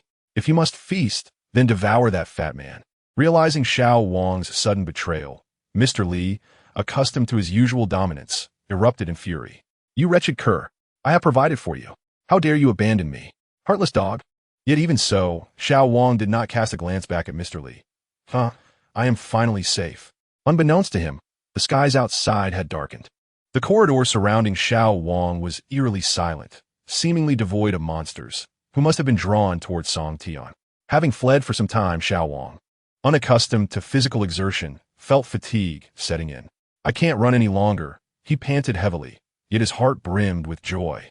"At last, I have shaken off that deadweight, including that fat man." Did he truly believe he could continue to trample over me? Leaning against the wall, he suddenly noticed an eerie mist rising in the corridor. "Why is it foggy? Who could that be?" Suddenly, a shadow emerged from the mist, capturing Xiao Wang's attention. The figure's voice was sweet and alluring. "Hey, handsome, what are you doing all alone here?" Upon hearing the long-lost voice of a fellow human, Xiao Wang's heart relaxed, and he walked towards the enchanting figure in the fog. He beheld a stunning beauty, her figure rivaling that of Sally, beckoning him through the mist. Unable to restrain himself, Xiao Wang called out as he approached, "Fear not, beautiful lady, allow me to protect you." However, just as he reached the side of the golden-haired beauty, he realized that he had no chance to regret. The golden-haired beauty before him was not a lost human survivor. She was, in fact, a mutated zombie that Xiao Wang had never encountered before. "Handsome, don't go, stay with me." At last, the golden-haired mutant tore away her hypocritical disguise. Thick, purplish-black tentacles emerged from beneath her skirt and instantly pierced Xiao Wang's heart. Some of the delicate tentacles even invaded his mouth and nostrils. "Come, join us. Let us take revenge on those hypocritical humans." This was the last phrase Xiao Wang heard before succumbing to his zombie transformation. On the other side of the corridor, Song Tian stood calmly amidst a sea of corpses, the acrid scent of charred flesh lingering in the air, wielding a flaming sword in silence. Surrounding him were the severed limbs and broken bodies of zombies. Other survivors could scarcely believe their eyes. The elderly woman appeared dazed. So many zombies had been slain by this young man alone. He was nothing like the rotund, cowardly Mr. Lee, who only knew how to flee without taking action. Trembling, Sally hugged her arms tightly, too afraid to gaze upon Song Tian's resolute figure. This man exuded an aura of chilling ferocity. He was a true harbinger of death. Yet, thankfully, he was a messenger sent by the divine to rescue her from her plight. Feigning ignorance, Song Tian turned to inquire about the other survivors. "Who are you?" It was the elder sister of a pair of siblings who spoke first. "Hero, hello. My name is Zhang Jia, and this is my brother, Zhang Shuai." Upon hearing this, Song Tian scrutinized Zhang Shuai for a moment before slowly shaking his head. He thought to himself, "Alas, this will have to suffice for now. I shall address it once we return to the shelter. If I were to eliminate her brother now, this woman would undoubtedly seek vengeance against me." Song Tian had already sensed that the boy named Zhang Shuai was somewhat unusual. His face appeared somewhat haggard, and the system prompted him to be cautious. Warning: this individual carries a latent black blood virus. The host is advised to eliminate the threat promptly. Upon examination, the virus is projected to erupt within 72 hours. Fortunately, as of now, Song Tian still held some hope for his salvation. Based on the host's previous experience in seeking a serum to suppress the black blood virus, the probability of other serums existing within the research building is 15. Determined not to relinquish even a shred of hope, Song Tian reaffirmed his resolve. He had promised old Zhang. While lost in thought, the elderly woman suddenly grasped his shoulders, her voice quivering with fear. "Young man, are you a soldier sent by the government? Has the military truly come to rescue us?" Song Tian did not wish to conceal the truth. He replied candidly, "I am Song Tian." He gestured towards his sister, Song Xiner, and added, "This is my sister. We have not ventured out in a long time. We merely happened upon you while seeking supplies, which is why we extended our assistance." Upon hearing Song Tian's explanation, the crowd was utterly astonished. Sally began to analyze the underlying implications of his words. Not ventured out in a long time? Could it be that he has his own shelter? Truly, he was deserving of the title of the Chosen One. However, Mr. Lee's reaction was somewhat atypical. That girl unmistakably exhibited the symptoms of late-stage black blood disease. This unfamiliar young man had, astonishingly, kept a monster. Only the anxious elderly lady remained oblivious to the gravity of the situation. Continuing to inquire of Song Tian, "What is happening outside? Is everything the news reports say true?" With a heavy heart, Song Tian nodded in affirmation. "Is true. Donghai City has utterly collapsed, and the area outside the hospital is teeming with uncontrollable black blood disease victims. The government forces will not be arriving anytime soon." Upon hearing this brutal truth, the elderly lady seemed to lose all her strength in an instant. "What?" Observing her despair, Song Tian turned his attention to another survivor who still retained some clarity. He asked Sally, "By the way, fair lady, do you know how to reach the 16th floor of the research building? The emergency exits are crowded with black blood zombies, and I need to attend to some matters on the 16th floor." Realizing that Song Tian was being so amiable towards her, Sally momentarily lost her composure. "I am speaking with a messenger sent by the gods." Just as she was about to respond, an unpleasant voice interrupted from behind. "Humph, don't listen to his nonsense." The voice belonged to Mr. Lee, who was gradually losing his position as team leader, and he was envious of the terrifying power displayed by Song Tian. How could the Eastern Asia Alliance's army be so formidable and yet allow Donghai City to descend into chaos? Suddenly, Mr. Lee conceived a nefarious idea. He declared, "This brat must be a spy sent by the Mega-Mexican Federation. Otherwise, how could he be so powerful, especially with a zombie monster as a sister?" Long before the apocalypse erupted, this young man had already made preparations. Suddenly, Mr. Lee felt a chill run down his spine. It was Song Tian's piercing gaze directed at him. Infuriated by the slander, Song Tian seized Mr. Lee by the collar, lifting him off the ground. Zombies are evolving rapidly. Humanity must learn to adapt swiftly or else face extinction. Do you still believe this is your golden age? The government forces have retreated to the military base on the eastern coast. No one will come to save you wretches. After delivering his explanation, Song Tian no longer wished to engage with the shameless bald man. He forcefully tossed Mr. Lee aside into the corridor and turned his concern towards the safety of the Zhang siblings. Mr. Li, feeling disregarded by Song Tian, was driven by his vanity and reached for the fiery blade behind him. "Hey, is having a knife so impressive? I'm talking to you." Enraged, Song Tian thought him utterly shameless. Since Mr. Li had already initiated hostilities, Song Tian would not offer him a pleasant demeanor in return. The series of malevolent acts inadvertently orchestrated by Mr. Li had already disgusted him. Now it was time to teach him a lesson. In an instant, Song Tian struck. His speed was so swift that the other survivors could scarcely perceive it. He landed a punch on Mr. Li's face, causing him to spit blood and scatter his teeth. "How dare you strike me?"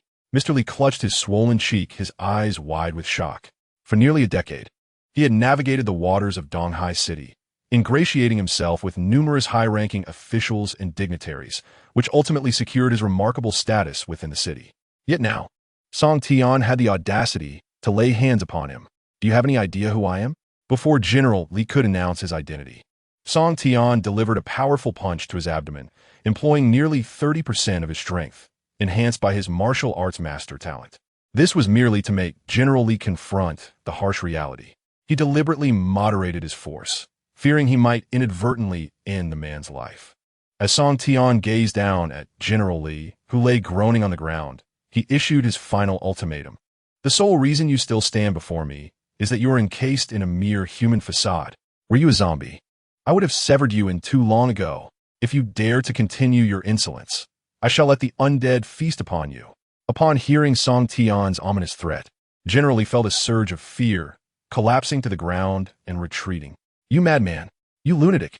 However, as he stumbled backward, he suddenly found himself engulfed in a thick fog that had mysteriously materialized in the dimly lit corridor. The atmosphere grew heavy, and an eerie voice echoed within the mist, causing General Li to feel a warm sensation beneath him, accompanied by a foul stench. The once arrogant man was now paralyzed by fear, having lost control of his bodily functions. In a hasty turn, he caught sight of a familiar figure emerging from the fog, his loyal subordinate, Xiao Wang. "Xiao Wang, come quickly. Teach this ignorant pig a lesson." Yet suddenly, General Li felt a cold hand gripping his throat. "Call me Boss Wang. You scoundrel, after all this time of tormenting me, I shall devour you whole." With that, the mutated Xiao Wang opened his gaping maw and lunged for General Li's neck. Boom! At that moment, the corridor's glass shattered as figures rushed in from outside. A deafening gunshot rang out, and in an instant, the head of the zombie Xiao Wang exploded. "Don't move. Drop your weapons. We are the emergency special forces of the military. Anyone who dares to act recklessly will be shot under the War Emergency Management Regulations." Chapter 11. Xiao Wang's Revenge. The goddess of death descends. 3 mutated zombies. It turned out that the combat prowess of the special forces was astonishing. Observing the remains of the zombie Xiao Wang, whose head was reduced to a mere fragment, Song Tian felt a sense of surprise. It became evident that there existed disparities even among special forces. The previous unit had perished entirely underground, including their mutated zombie captain, who fell short against Song Tian. However, this current special forces team exuded a completely different aura. "What do you intend to do?" Suddenly, Song Tian noticed the attention of the special forces members subconsciously fixating on Song Shiner. He quickly shielded her behind him and retorted, "What are your intentions? Do you plan to massacre civilians?" By chance, Song Tian discovered that the captain of the Grim Reaper Marine Corps was, in fact, a woman. Beneath her tactical glasses, Li Xian possessed captivating, large eyes, and her fiery red hair billowed like flames. Her well-toned physique was nothing short of exceptional, appearing flawless in the contours of her snug combat attire.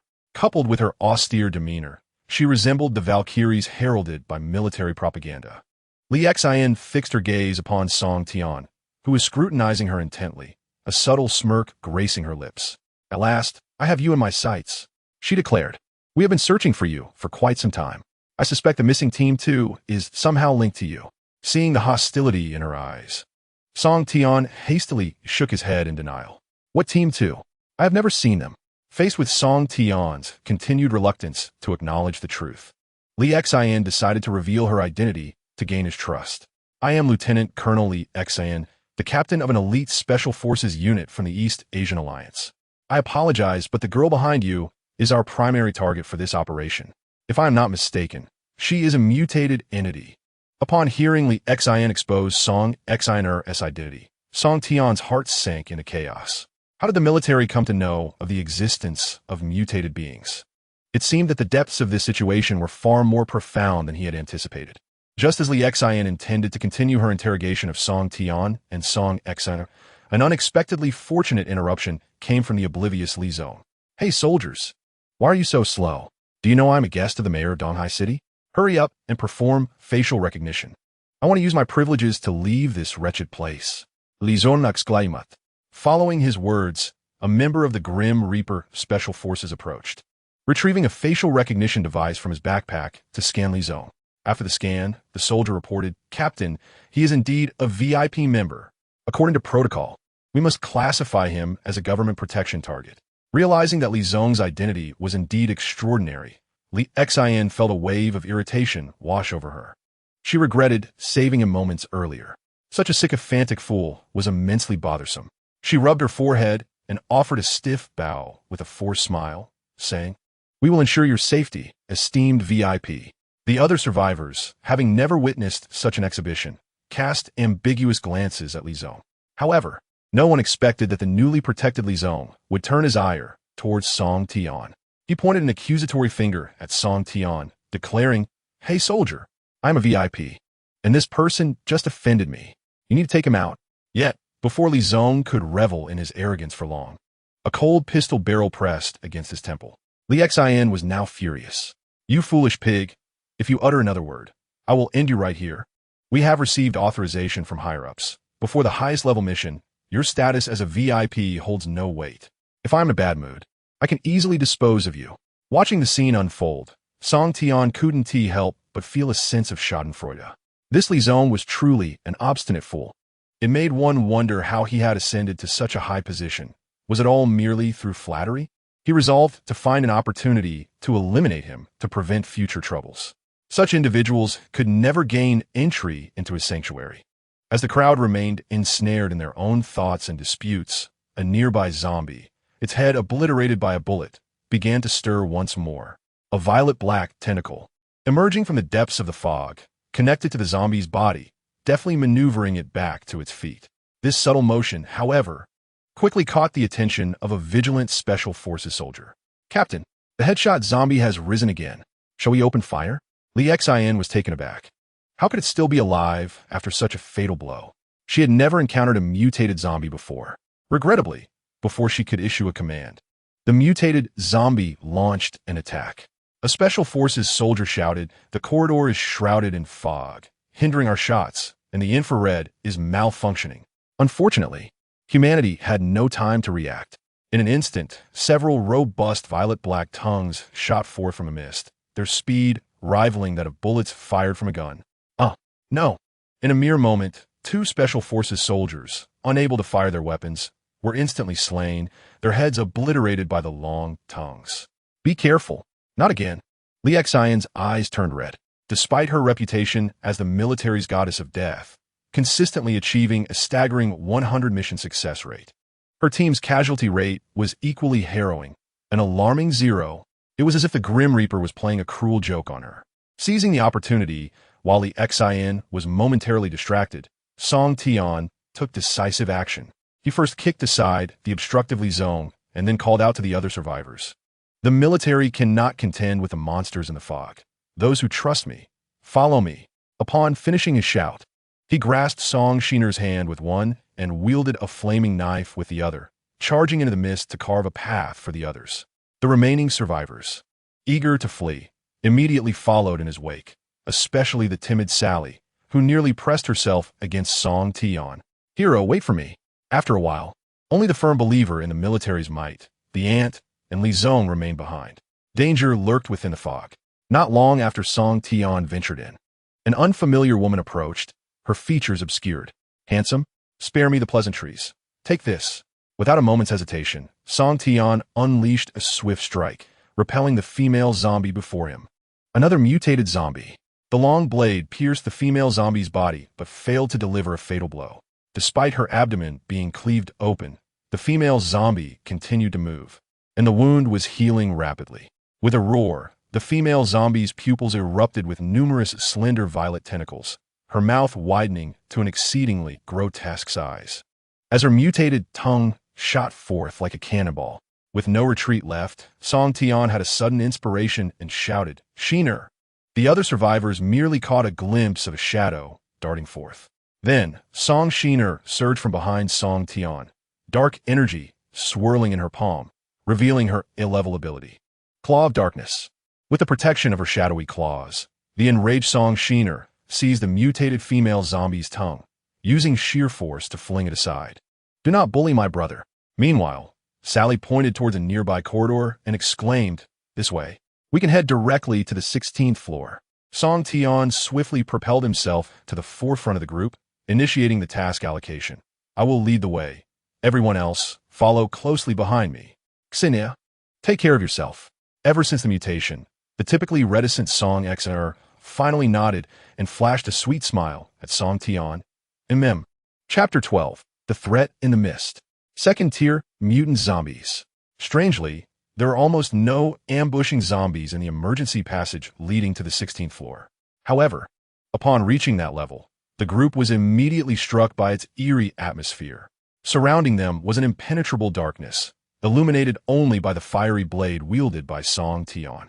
Even more daunting was the thick fog that enveloped their limited line of sight. Detected second-tier mutant zombies, threat level extremely high. A second-tier mutant? In just one day, the zombie horde had evolved to this level. Yet, there was no turning back for Song Tian. Retreating now would undoubtedly incite panic within the survivor team. As the backbone of the group, he could not allow fear to take root. Furthermore, alongside the grim news, the system also relayed a glimmer of hope. Detected energy signals from an energy core nearby. The very thing Song Tian sought was right here. If he could locate the energy core hidden within this level, it would ensure a sustainable energy supply for the refuge. Everyone, stay close to me. Be wary of the zombies lurking in the darkness. Despite the profound silence surrounding them, the danger signals from the system persisted. Now, all that could be relied upon was the combined strength of Song Tian and Song Xian to vanquish this second-tier mutant beast. Suddenly, a startling sound of slicing air erupted behind Sally. Sensing the peculiar movement nearby, Song Tian instinctively discerned the source and pulled Sally behind him. "Go to my sister." A thick, purplish-black tongue shot forth from the shadows towards Song Tian, only to be severed in midair by a swift strike. Another mutant. As dangers escalated, Song Tian resolved to expend every ounce of his strength. Martial arts master, activate. Flame blade, engage. Feeling the surge of power within him, Song Tian launched himself forward, adjusting the flame blade's power to its maximum. Blazing Inferno Slash. The fierce flames instantly illuminated the space around Song Tian as bright as day. You were clinging to the ceiling. Upon locking onto his target, Song Tian sprang forth, causing the floor beneath him to crack and propel him into the air. Blazing Inferno. Strike again. The searing blade sliced through the mutant zombie overhead, a cascade of foul black blood pouring down in an instant. "Hero, there are still 2 zombies here." Zhang Jia, who had been observing the battle, suddenly screamed, pointing at 2 approaching mutant zombies nearing Song Xian and Sally. Seeing the terrifying faces closing in, Sally quickly embraced Song Xian, retreating while shouting, "Don't be afraid. Xian, stay close. Let your sister protect you." Listening to Sally's incessant screams beside her, Song Xian felt a sense of bewilderment. How could this sister be even more foolish than I am? As the mutated zombie's claw reached out, Sally shut her eyes tightly, seemingly resigned to her fate. "No. At the very least, I must protect her. I must safeguard the hero's sister. Oh God, let your messenger avenge me." Just when Sally believed her end was imminent, 2 deafening gunshots echoed through the corridor. 2 specialized bullets grazed her long, dark hair, striking the foreheads of the 2 mutated zombies squarely. "Oof. Do not forget about me." It turned out that the goddess of death, Li Xian, had arrived. Li Xin, startled. Sally looked up to find that Li Xian had somehow joined their survivor team. Moreover, Li Xian was draped in an oddly designed electronic cloak that concealed much of her curvaceous form. "Roar." The two zombies, shot in the forehead, let out a furious cry, launching another attack towards the survivors with their mangled heads. Indeed, these two zombies were the latest mutated types reported, as the zombies showed no signs of dying. The king foro et herbroth. Behind her, Zhang Jia carried the unconscious Zhang Shuai and pointed down the corridor, warning, more zombies are coming from below. Seeing that the others were on the verge of being encircled by the mutated zombies, Song Tian hurriedly kicked open the corridor door and shouted, "There's a way here. Use this door." Li Xin, while shooting and retreating, urged, "Follow him quickly. I'll cover you from behind." Thus, the group retreated to the core area on the 16th floor under the protection of the two. Song Tian noticed that the zombies pursued had slowed down and promptly inquired about the whereabouts of Li Xin's other special forces members. "Where are your people?" Li Xin replied. "They all perished, including those two survivors." After dark, the fog in the corridor thickened. All around were the indestructible black-blooded zombies. "I barely escaped using the most advanced tactical cloaking device from our troops." Suddenly, Li Xin seemed to have a realization. "Right? You have experience dealing with these zombies. Do you have a way to eliminate them completely?" After pondering for a moment, Song Tian increasingly felt that this hospital was peculiar. Why were there so many more mutated zombies inside this building compared to the outside world? Just on this floor, he had encountered at least 3. Adding the 2 from the 7th floor, something felt amiss. Suddenly, a spark of inspiration struck Song Tian. Wait, this eerie fog, and that second-tier mutated zombie that has yet to reveal itself. With all these clues gathered, Song Tian conceived a bold idea. Perhaps the second-tier mutated zombie was hiding among us. But where could it conceal itself?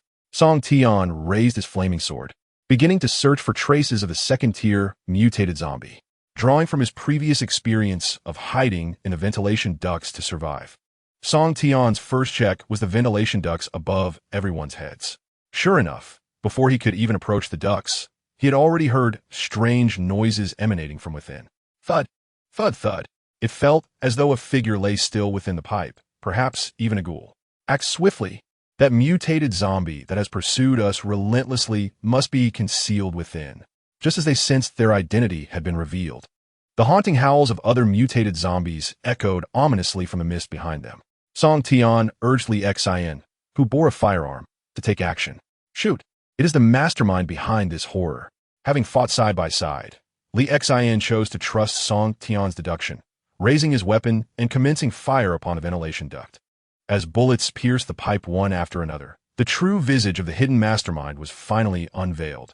A collective gasp escaped the lips of the onlookers as they beheld the grotesque form of a second-tier mutated zombie. What manner of demon is this? The creature that tumbled forth from the duct had nearly shed all semblance of humanity. Its head was grotesquely shattered, and a deformed maw consumed all organs from the neck upward. Several long, thin, purplish-black tongues erupted from its serrated mouth, their other ends connecting to the undead, mutated zombies lurking in the mist. This was the secret to the immortality of those zombies. Song Tian began to elucidate the truth behind their resilience.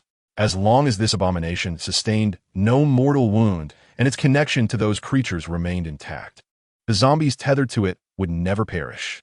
If we can slay it, the threat shall surely dissipate. Chapter 13. The Fog Crisis Averted.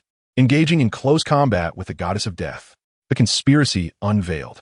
Upon the discovery of this second-tier zombie, it lunged towards the nearest survivor, Sally. Li Xin quickly alerted Song Tian, exclaiming that it was too close to the crowd for him to fire. He risked harming others. Cursed be the circumstances. Just as the zombie was about to pounce upon Sally, Song Tian found himself unable to strike with precision. In this moment of peril, Song Tian, cradled in Sally's arms, suddenly intervened, unleashing her dark claws upon the advancing second-tier zombie. The creature was caught off guard, and even its flailing tongues were firmly grasped by Song Tian, who tore them asunder. Well done, Tian. After dispatching all the tongues, a glimmer of disdain flickered in her eyes. Such inferior beings, before the astonished crowd. She seized the zombie by the neck and violently slammed it to the ground, causing countless fissures to spiderweb across the floor.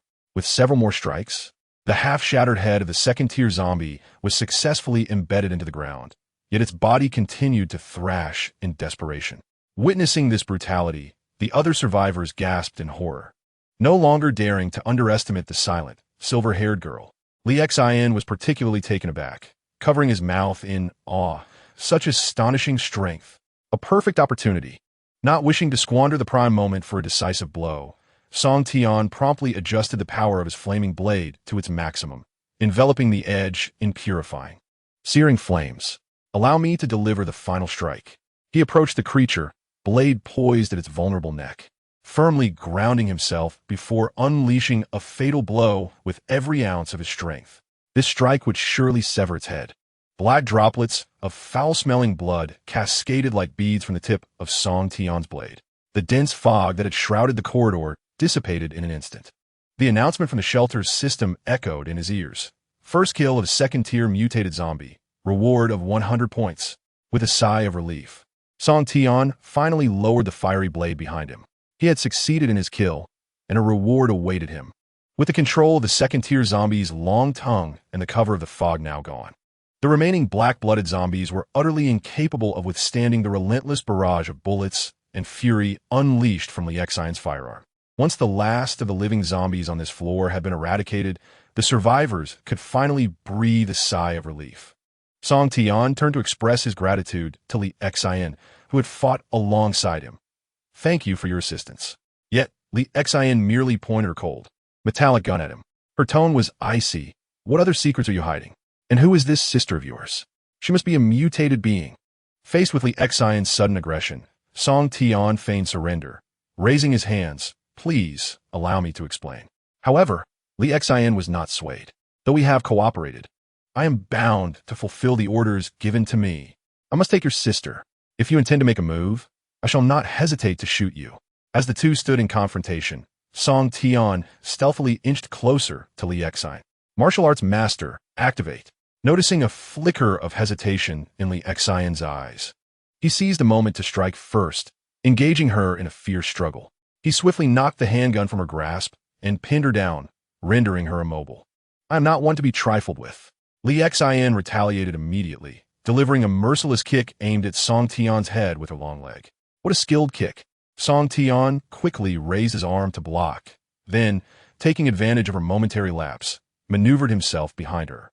With powerful arms, he securely wrapped around her neck, successfully locking her throat. Caught off guard by Song Tian's sudden display of formidable close combat skills, Lee Xian found herself momentarily stunned. This is bad. His fighting prowess is extraordinary. Song Tian pinned her hands firmly against the wall, demanding, "Why are you trying to capture my sister?" Yet Lee Xian refused to divulge any information, adhering strictly to the soldier's creed of unquestioning obedience. Furious, Song Tian retorted, "The government forces are finished. The main army has retreated to the sea. Then I shall remain silent." Lee Xian's frustration at his words ignited an unexpected surge of strength within her, enabling her to break free from Song Tian's grip. However, in her haste, she lost her balance, and they both tumbled to the ground, inadvertently resulting in Song Tian's hands touching where they should not have. Nearby, Sally blushed at the scene, exclaiming, "Oh my God, how bold they are, right in front of everyone." Infuriated and embarrassed, Lee Xian raised her arm. "You scoundrel." Sensing the precarious situation, Song Tian quickly counterattacked, thinking, "This woman has gone mad. I must subdue her." And so, the two engaged in close combat on the ground for nearly 50 exchanges until Song Xian could no longer bear to watch and decisively separated them. "Brother, you are utterly shameless." After their separation, Lee Xian's cheeks flushed crimson, while Song Tian panted heavily. Lee Xian remarked, "What a resilient man." Song Tian responded, "This woman's figure is so soft that I nearly found it difficult to breathe." At that moment, the jealousy ignited within Sally, who abruptly interrupted their tender gaze, admonishing, "Stop. Do not continue this. I may know the reason." Upon hearing Sally's words, the other survivors turned their attention towards the hospital director's female secretary. "What reason?" Sally turned and began to lead the way. "Follow me. The secret lies within the director's office on this floor." At the end of the 16th floor corridor stood the director's office. The door was tightly shut, yet the survivor team included several adept at breaking in. With a powerful kick, Lee Xian burst through the door, revealing a horrifying scene within the director's office. The most pivotal figure of the hospital, the director, had met a most careless demise. A pungent scent of blood assaulted their senses, and Sally could scarcely believe the sight before her. She screamed, "Director!" A terrified Zhang Jia let out a shriek and quickly covered Zhang Shuai's eyes. "Brother, do not look. He is already dead." Confronted by the gruesome scene in the office, Song Tian also felt taken aback. Who could have killed him? On the office chair lay the lifeless body of a middle-aged man, his face turned skyward, with a bloody hole in his forehead. After thorough confirmation from Sally, there was no doubt that the corpse belonged to the hospital director. Moreover, his blood had fully drained, and there were no signs of mutation. As a special forces operative, Li Xian examined the body and stated, "His time of death coincides closely with the outbreak of the zombie virus. Could he have taken his own life out of guilt?" Bending down, Li Xian inspected the floor and indeed found the handgun the director had used for suicide. Additionally, it seemed Sally had discovered something. Look at the desk. On the office desk lay a suicide note. It bears the director's handwriting. "I am his secretary and have seen his signature. I cannot be mistaken." Song Tian picked up the note, revealing 3 hastily scrawled lines. "I am guilty. I have betrayed my country. I have wronged my people. I have failed this world. I should not have heeded Minister Jia's advice to allow the military to conduct this insidious research project in my hospital. The black blood virus is a creation of mankind. It is humanity's greed that serves as the demon destroying the world." Chapter 14. The Human Evolution Project. Collecting energy cores. Recruiting survivors. Sally activated the computer in front of the director, deftly entering the startup password and beginning to retrieve information from her memory. Under the watchful eyes of the other survivors, she opened a deeply hidden folder, explaining, as the director's secretary, "I am privy to certain details." The materials in the folder appeared exceedingly complex, but fortunately, Song Tian had a shelter system capable of scanning and deciphering them. Human Evolution Project. As the system decrypted the files, an unimaginable conspiracy began to surface. Last year, the Minister of Science and Technology, along with Minister of Health Jiang Xiong, jointly ordered the research personnel of our institution to conduct studies on the black blood virus. They admitted patients afflicted by black blood disease, while simultaneously injecting a special serum developed by Minister Jia into their bodies to observe the virus's progression within humans. After a period of research, it was noted that numerous patients who received the serum had tragically succumbed during clinical observation. However, a select few managed to overcome the viral onslaught, gaining abilities beyond the imagination of ordinary individuals. Yet, the experiment's mortality rate soared to an alarming 99.85, and the conditions of the surviving black blood patients frequently exhibited instability. Currently, our institution has treated a total of 57,624 patients with black blood disease, with 24,678 participating in the experiment and 36,537 having perished. Nevertheless, Minister Jia has persistently urged us to accelerate the research progress, asserting that all of this is worthwhile. According to his research report, the black blood virus has the potential to alter the human genetic structure, enabling humanity to resume its evolutionary journey that has stagnated for centuries. Upon absorbing this astonishing information and data, all present survivors were left in shock. Li Xian, who was privy to some of the inner workings, slammed his hand on the table in anger, exclaiming, "This damned bureaucrat." It became clear that he was the shadowy figure supporting the military's containment operation. No wonder officials from the military had been convening frequently of late. Even Song Tian was taken aback. Jiang Xiong, the youngest ministerial official in the East Asian Alliance, simultaneously oversees both the Ministry of Health and the Ministry of Science and Technology, maintaining close ties with the military's upper echelons.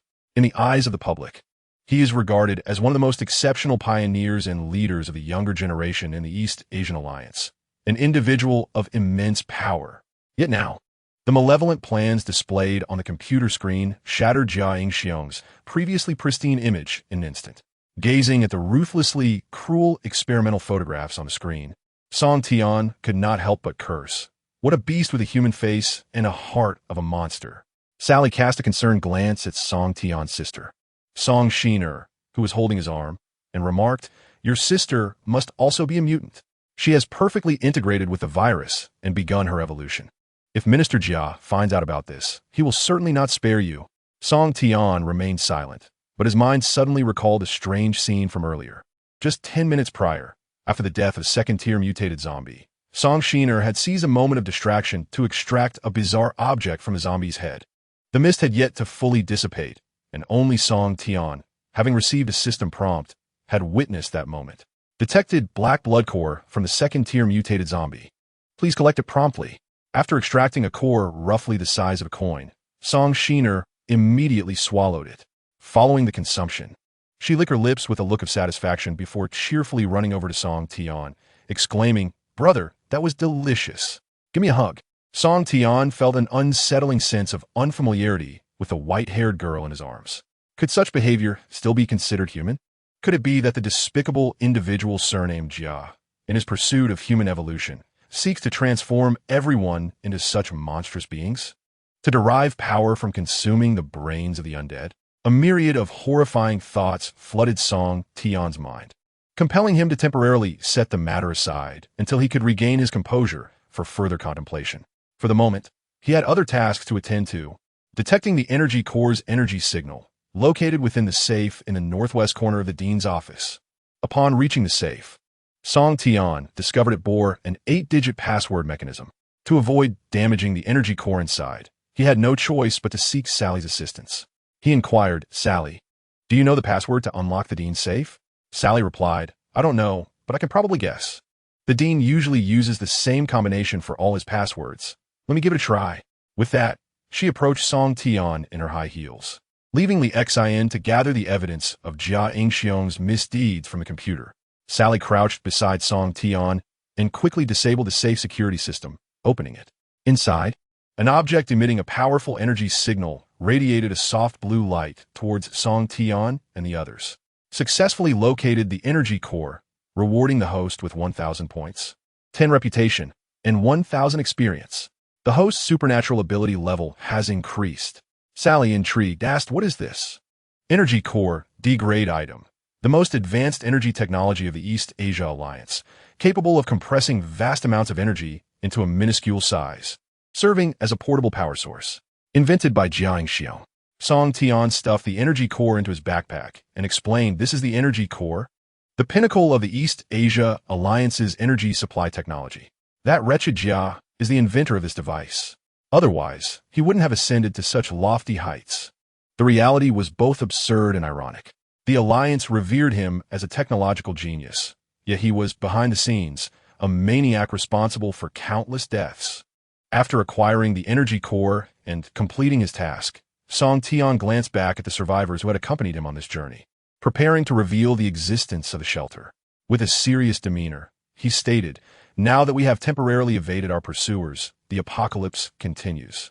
I see that many of you have nowhere else to go. Why not return with me? It is a safe place." Sally, visibly anxious, asked, "Is that really true? Do we truly have somewhere to go?" Zhang Jia expressed skepticism, saying, "Hero, we know you are impressive and your character is trustworthy, but there are 4 of us here. Can your constructed shelter truly accommodate so many?" Song Tian promptly assured, "For people is nothing, even if another 100 or even 1,000 people arrive. My shelter can accommodate them all." The first to agree was Sally. With a hopeful gaze, she declared, "I believe in you. You must be a messenger sent by the divine to save us. And God has prepared a Noah's Ark for you." Song Tian replied, "Then we shall join as well." Upon witnessing Sally's agreement to join Song Tian's shelter, Zhang Jia followed suit. Moreover, it seems that the siblings find themselves with no alternative but to acquiesce. Now, only Li Xin remains uncommitted.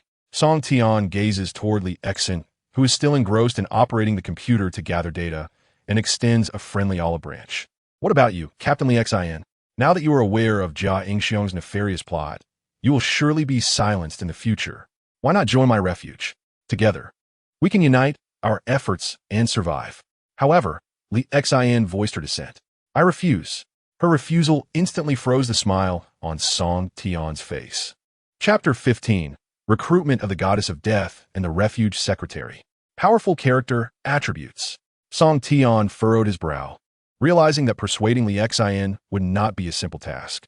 Li Xin crossed her arms over her chest, standing tall and straight, addressing Song Tian with seriousness. "Regarding this military-involved plan, I will investigate the truth. If the military is indeed at fault, I shall apologize to you. But that does not imply I will join your refuge. Even with the government forces withdrawn, I can still rely on my combat prowess to survive in this apocalypse.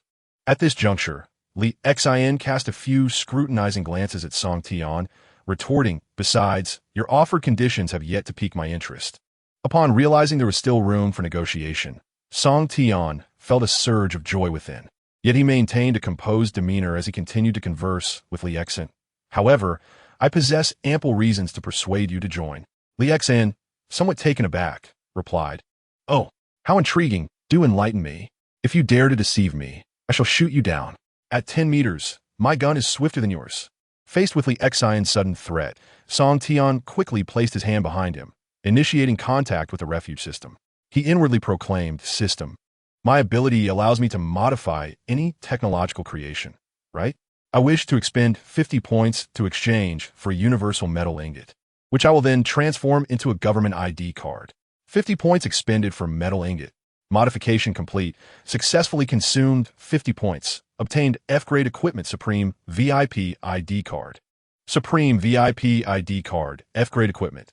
This ID card can effortlessly pass through any government department's identity scan, elevating the identity of 0001 to the highest tier in the government database."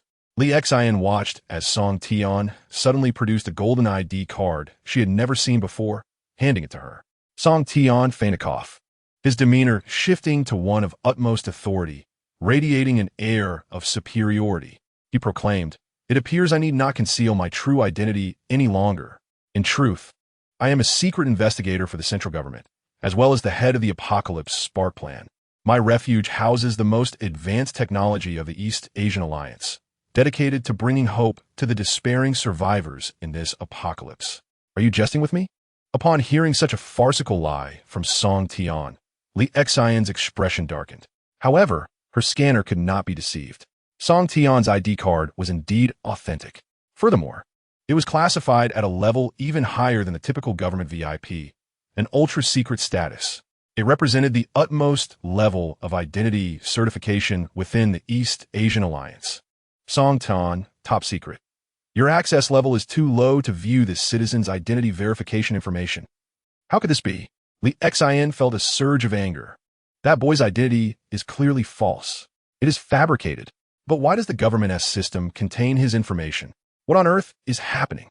For a moment, Li Xian found herself at a loss. She had no idea when Song Tian had hacked in the government system and altered his identity verification. Unless an audacious thought suddenly struck Li Xian. This young man has mastered technology that surpasses even the military and the government. She was utterly baffled by how Song Tian accomplished such a feat, yet the evidence stood before her. Noticing Li Xian's expression shift to one of deep hesitation, Song Tian realized it was time to launch his final psychological assault. Li Xian, as a soldier, shouldn't you step forward to quell this chaotic era? The collusion between the government and the military cannot serve as your ultimate refuge. Now is not the time for you to hide and survive alone. The zombies outside continue to relentlessly attack the remaining survivors. We must stand up, mustn't we? As he uttered these words, Song Tian felt a twinge of insecurity. Yet, Li Xian's reaction once again took him by surprise.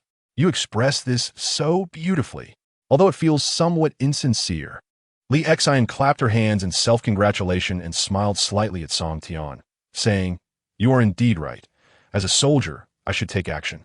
Moreover, the fact that you dared to invite the military's death goddess into your sanctuary has genuinely touched me." Song Tian, perplexed, inquired, "Why do you say that? Is there something special about it?" With a meaningful pat on Song Tian's shoulder, Li Xian began to explain the origin of the title death goddess. "Anyone who has teamed up with me rarely survives long. You not only invited me to join your sanctuary, but also requested me as your teammate. I am truly moved." Song Tian was entirely unaware of the underlying implications. However, Li Xian had already consented and even cast him a captivating glance, indicating her intention to stand by her previous words.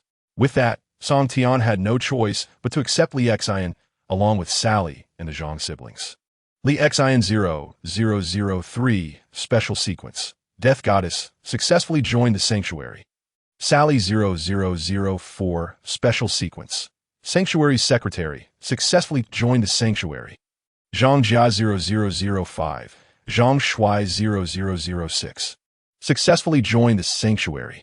Apart from the Zhang siblings, both Li Xin and Sally possessed their unique special sequences. This signified that they each held distinct skills, setting them apart from ordinary survivors. Two survivors with special sequences have joined the sanctuary. Host reputation 20. Sanctuary population 4. Host reputation 4. Moreover, Song Tian could now directly access Li Xin and Sally's data panels through the sanctuary system. Both individuals were elites in their respective fields. Indispensable special talents for the sanctuary's development. Li Xin 0003, Captain of the Death God Marine Corps. Special sequence. Goddess of Death, combat type. Ability level, LV1, skills, Arrival of the Death God, S, Special Operations, B. Technological invisibility, B. Basic attributes, Strength, B. Endurance, A. Agility, A. Intelligence, B. Charisma, overall evaluation. A formidable warrior emerging from the depths of endless death. She appears to have made a pact with the Grim Reaper. One can only hope you are not the next unfortunate target. Sally 0004, Secretary. Special sequence, Sanctuary Secretary, management type.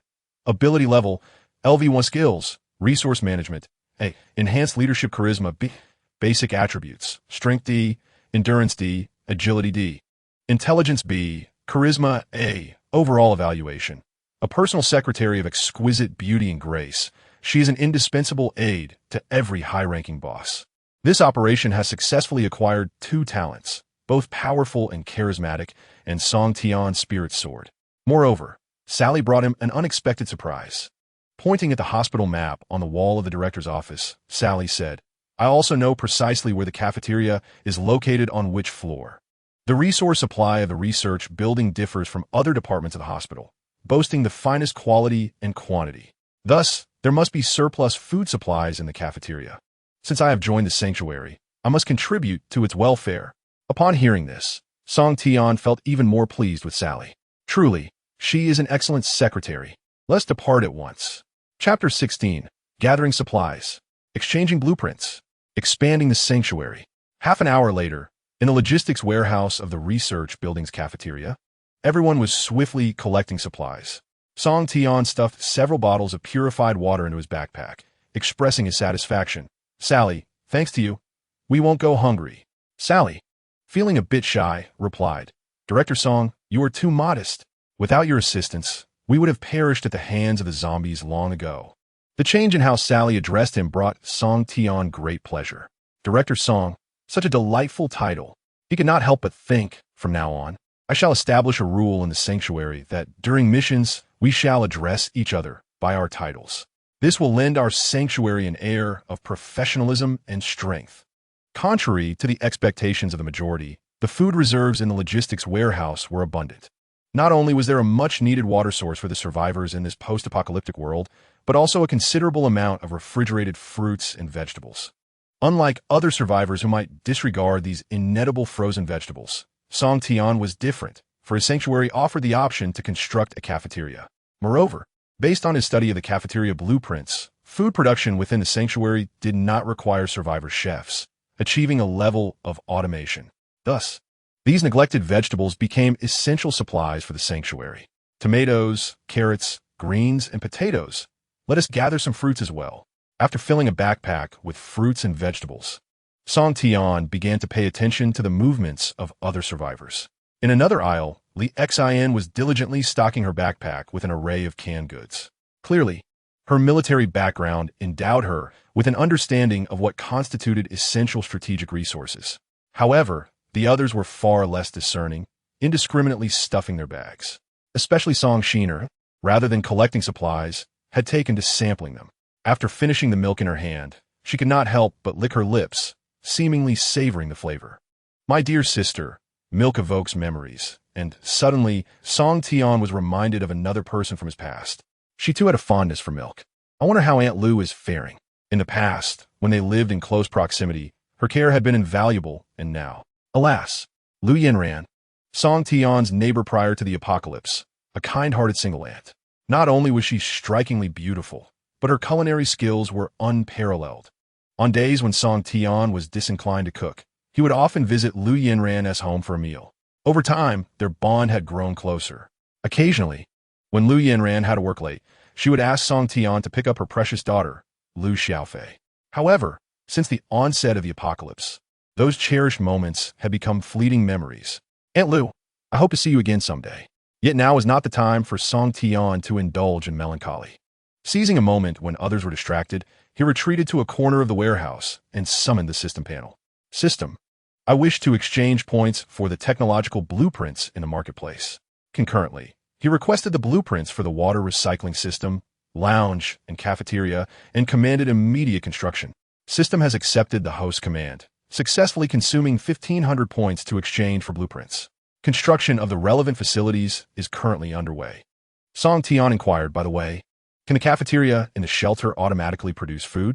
Similar to how water resources can be directly synthesized into organic starch, providing a continuous food supply for the shelter? Regrettably, the current technological level of the shelter cannot meet your requirements, host. The cafeteria must rely on survivors to supply ingredients. Once the ingredients are depleted, it will cease operation. Song Tian mused, it seems we will need to build a greenhouse for cultivation in the shelter. Certainly, the shelter's system terminal is stocked with culinary recipes from around the world. Regardless of the ingredients produced in the greenhouse, the cafeteria can utilize them perfectly. Song Tian nodded, that would suffice for now. At least in terms of the people's sense of well-being, my shelter could temporarily provide for them. It is well known that in the apocalypse, leading a group of survivors to grow strong requires an immense sense of cohesion. As the director and leader of the shelter, these details were imperative for him to consider. After filling every backpack they could carry, the survivors began their retreat. Before departing, Song Tian instructed the system to leave a fixed coordinate at the site. In the future, when the shelter's influence had expanded, he would send subordinates to retrieve the resources here. In the apocalypse, every morsel of resource is invaluable. Sometimes, a single bottle of clean water can determine a person's fate. Song Tian was determined to prevent such a terrifying event from occurring. On the way to the shelter, he shared his vision of establishing a greenhouse for cultivation within the refuge. A greenhouse? What a splendid idea. Yet, Li Xin remained skeptical about the existence of Song Tian's shelter. But how large is your refuge? A greenhouse requires at least 100 square meters of space. Unfazed, Song Tian replied, 100 square meters? Of course I have that. Once you witness my shelter with your own eyes, you will understand my conviction. With Song Tian's assurance, the others naturally ceased their objections. Sally reminisced, I recall there is a farmer's market near the hospital. They might have what you seek. Excellent. Let us first rest at the shelter, and we shall plan our visit there for another day. Meanwhile, during their conversation, Song Tian received a report from the system. The water circulation, lounge, and cafeteria of the shelter have been completed. Please return to the shelter for inspection. Leading the group to the sewer entrance connected to the shelter's backup passage, he came to a halt. Braving the pungent stench, he pried open the filthy manhole cover before the astonished gaze of the others. This is the entrance to my refuge. Please, step inside. Li Xin turned pale, exclaiming, what? Sally was even more reluctant. Hero, are you jesting? Is the shelter you speak of merely the city's sewer? In that moment, the admirable image of Song Tian crumbled in Sally's eyes. Facing the skeptical glances of the other survivors, Song Tian scratched his head and explained, this is merely a backup entrance. The true entrance lies beneath the hospital. Unfortunately, the explosion at the hospital sealed the main entrance with debris, necessitating the use of this alternative access. Li Xin shot Song Tian a skeptical look. I suppose I shall trust you for now. I hope your so-called shelter is not just a filthy rat hole. With that, Li Xin leaped down first. Almost immediately, her voice echoed from the sewer, filled with confusion. Why are there so many footprints here? Could it be that you truly are not deceiving us? Upon hearing the renowned goddess of death express such sentiments, the other survivors hesitated no longer, following suit into the sewer. The maintenance passage within the sewer was exceedingly narrow, allowing for only a single file of individuals. Under Song Tian's guidance, the survivors advanced towards the location of the refuge. As the grand entrance of the shelter came into view, their doubts dissipated like mist. Zhang Jia could scarcely believe her eyes. Indeed, there was a shelter within the sewer. Meanwhile, Li Xin, whose military base was nearby, was utterly astonished. Unable to regain her composure, When was this underground behemoth constructed? How did our military receive no word of this? Before them stood a massive, circular alloy door, appearing to weigh a ton, indistinguishable from the shelter door seen in disaster films. Lee Xian approached and knocked on the door, only to be met with an unsettling silence. Clearly, the thickness of this door reached an astonishing level, ensuring absolute security within. What astonished the others even more was the moment when Song Tian stepped forward from the back of the line. The once silent grand gate began to tremble. Lee Xian was so taken aback that he covered his mouth in disbelief. This was the military's intelligent recognition technology. Who on earth was this young man? As the gate swung open, a world entirely different from the outside was unveiled before everyone. Chapter 17. The Black Technology of the Shelter, Praise for Director Song Tian. After systematic expansion, Song Tian's shelter had undergone yet another upgrade. The originally spacious 5,000 square meters had been fully utilized. A bead of cold sweat rolled down Sally's prominent forehead as she gazed at Song Tian with growing incredulity. His shelter was astonishingly vast. Moreover, when had this shelter been constructed? As the secretary to the hospital director, I was completely unaware. Lee Xian was equally unprepared. Contemplating, I had thought his shelter was merely an underground garage. I never expected it to be so advanced. Thanks to the shelter system having completed the expansion task for Song Tian, he now only needed to introduce the various functional areas of the shelter to the other survivors. In order to maintain his air of mystery and authority among the other survivors, Song Tian suppressed his impulse and began to relay the relevant information provided by the system with utmost seriousness. Everyone, please follow me. Let me introduce my shelter. Upon hearing Song Tian's unexpected humility, Lee Xian couldn't help but regard him with newfound respect, his tone softening considerably.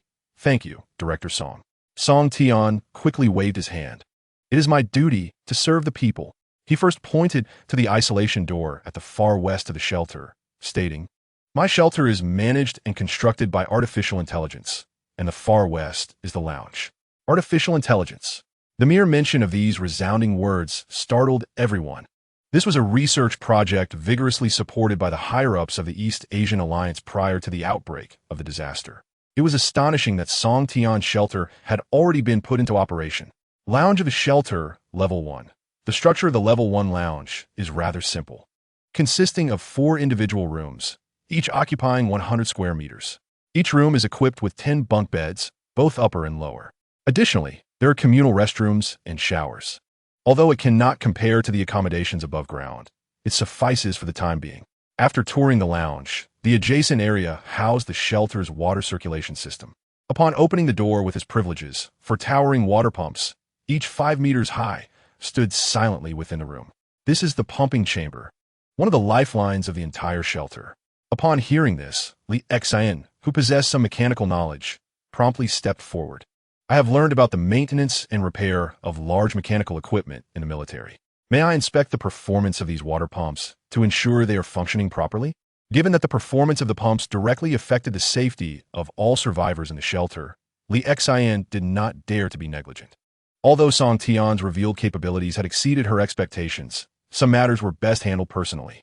Song Tian's expression remained unchanged, still wearing a cheerful smile. Please proceed. As the power supply to the shelter had yet to be connected, Lee Xian could only activate the infrared sight and then climb to the top of a water pump to begin a systematic inspection. While Lee Xian was engrossed in his task, Song Tian began to share his vision with the other survivors.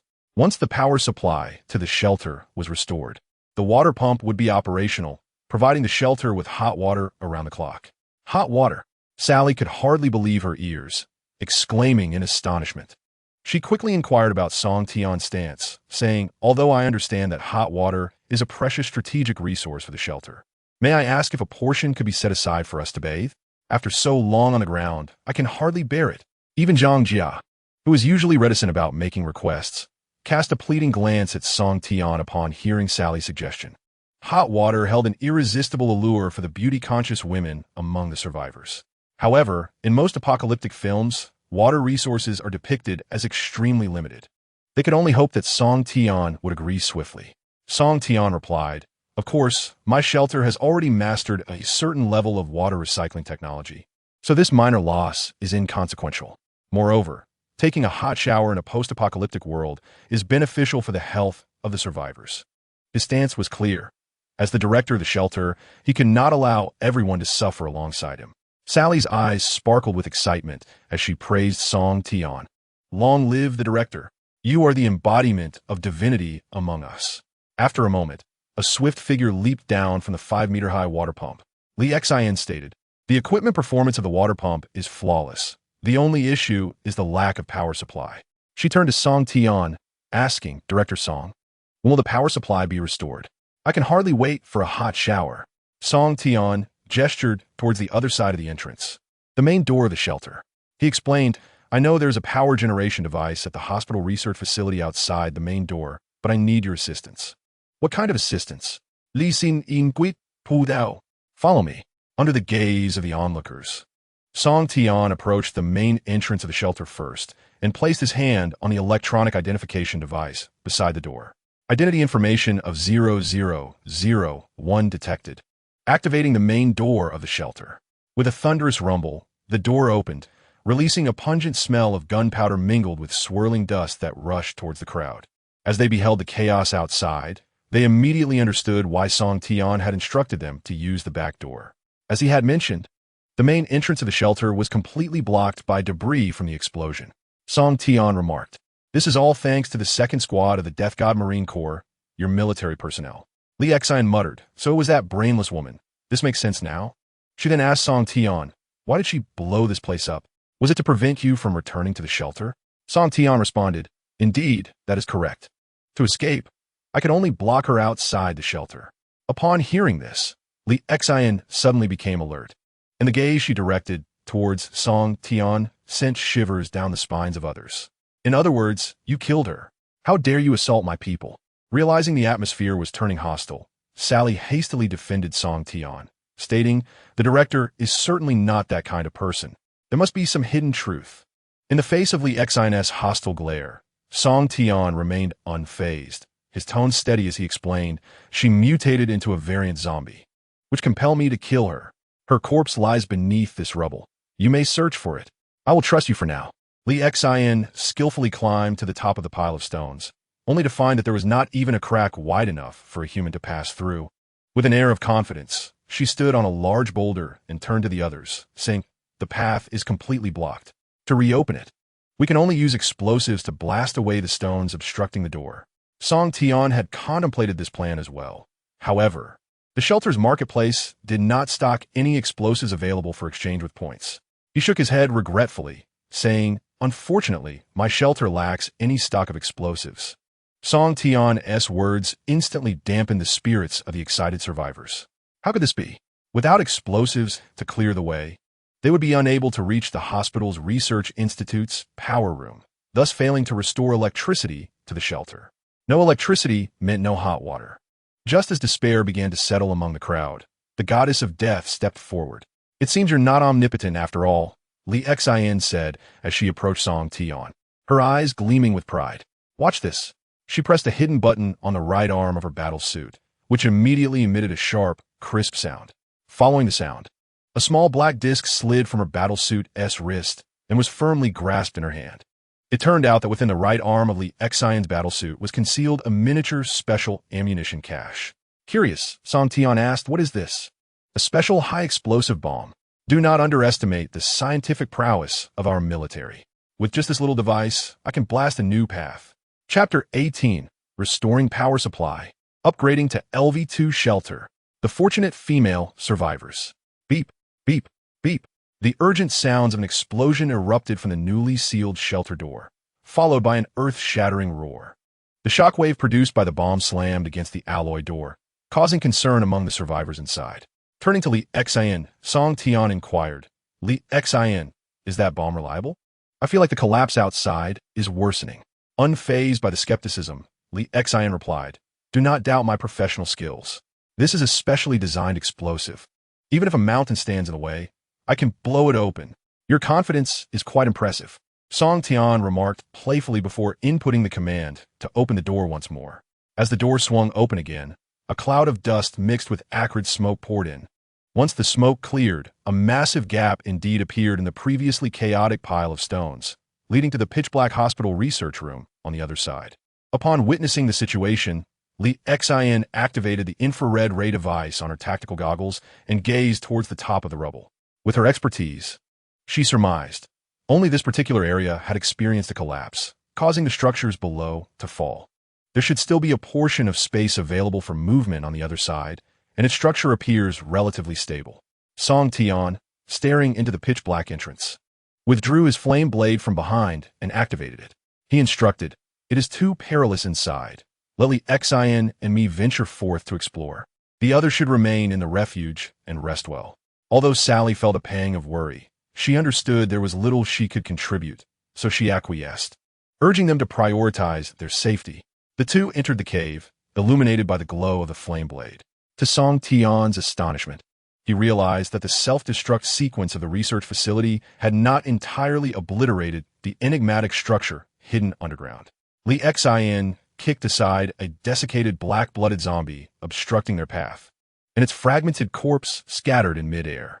The body of this black-blooded zombie had been reduced to desiccated jerky by intense heat, rendering it feeble. Li Xian remarked, "There cannot be any living beings within. It seems we may consider relocating the refuge here in the future." Song Tian refrained from responding, for he recognized this was merely a matter of time. The research facility still harbored secrets yet to be unveiled, and he would never relinquish this territory. Upon reaching the door of the power generation room, Song Tian discovered the entrance firmly shut. "How many of those explosives do you have left?" he inquired. "Not many, but breaching this door is still quite manageable," Li Xian replied. The darkness once again resonated with an explosion, albeit this time with diminished force.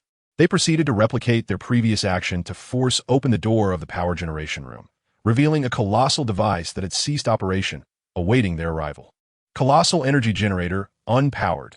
Technology Series, a mysterious technological apparatus designed to power the underground research facility, suspected to be equipped with the most advanced energy technology from the East Asia Alliance. As long as an energy core is supplied, the device will be ready to restart at any moment. Song Tian extracted the energy core he had previously acquired from the research building, a blue light flickering in his eyes. "Would you like to consume Energy Core 1 for 300 refuge points to repair and reconstruct the power generation room?" "Affirmative," Song Tian silently affirmed, then informed Li Xian, "I am about to install the energy core into the generator. There may be dangers along the way, so I ask you to keep watch outside." Li Xian regarded Song Tian with a knowing glance and nodded, "Certainly. Just don't forget to prioritize your safety. We are but a step away from success, and I do not wish to become the next director of the refuge." Maybe so. After sending Li Xian away, Song Tian found himself alone in the power generation room. At last, he could unleash his technological evolution ability without restraint.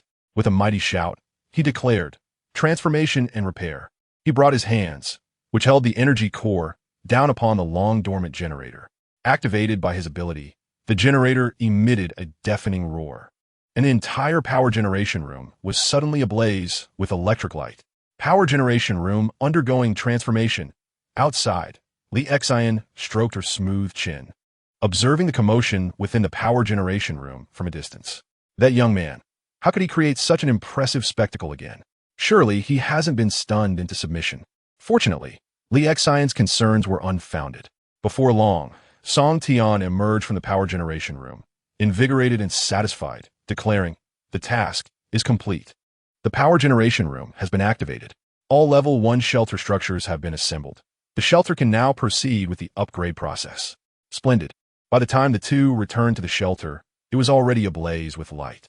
With the power generation room providing energy support, all the shelter structures were now able to operate normally. The lounge has been activated. The cafeteria has been activated. The water recycling system has been activated. As the shelter began its operations, the considerate Sally promptly reminded Song Tian, "Director, it's time to give orders." Song Tian was somewhat taken aback. "What orders? Isn't everything already prepared?" He looked around in confusion, only to find the other survivors remaining still.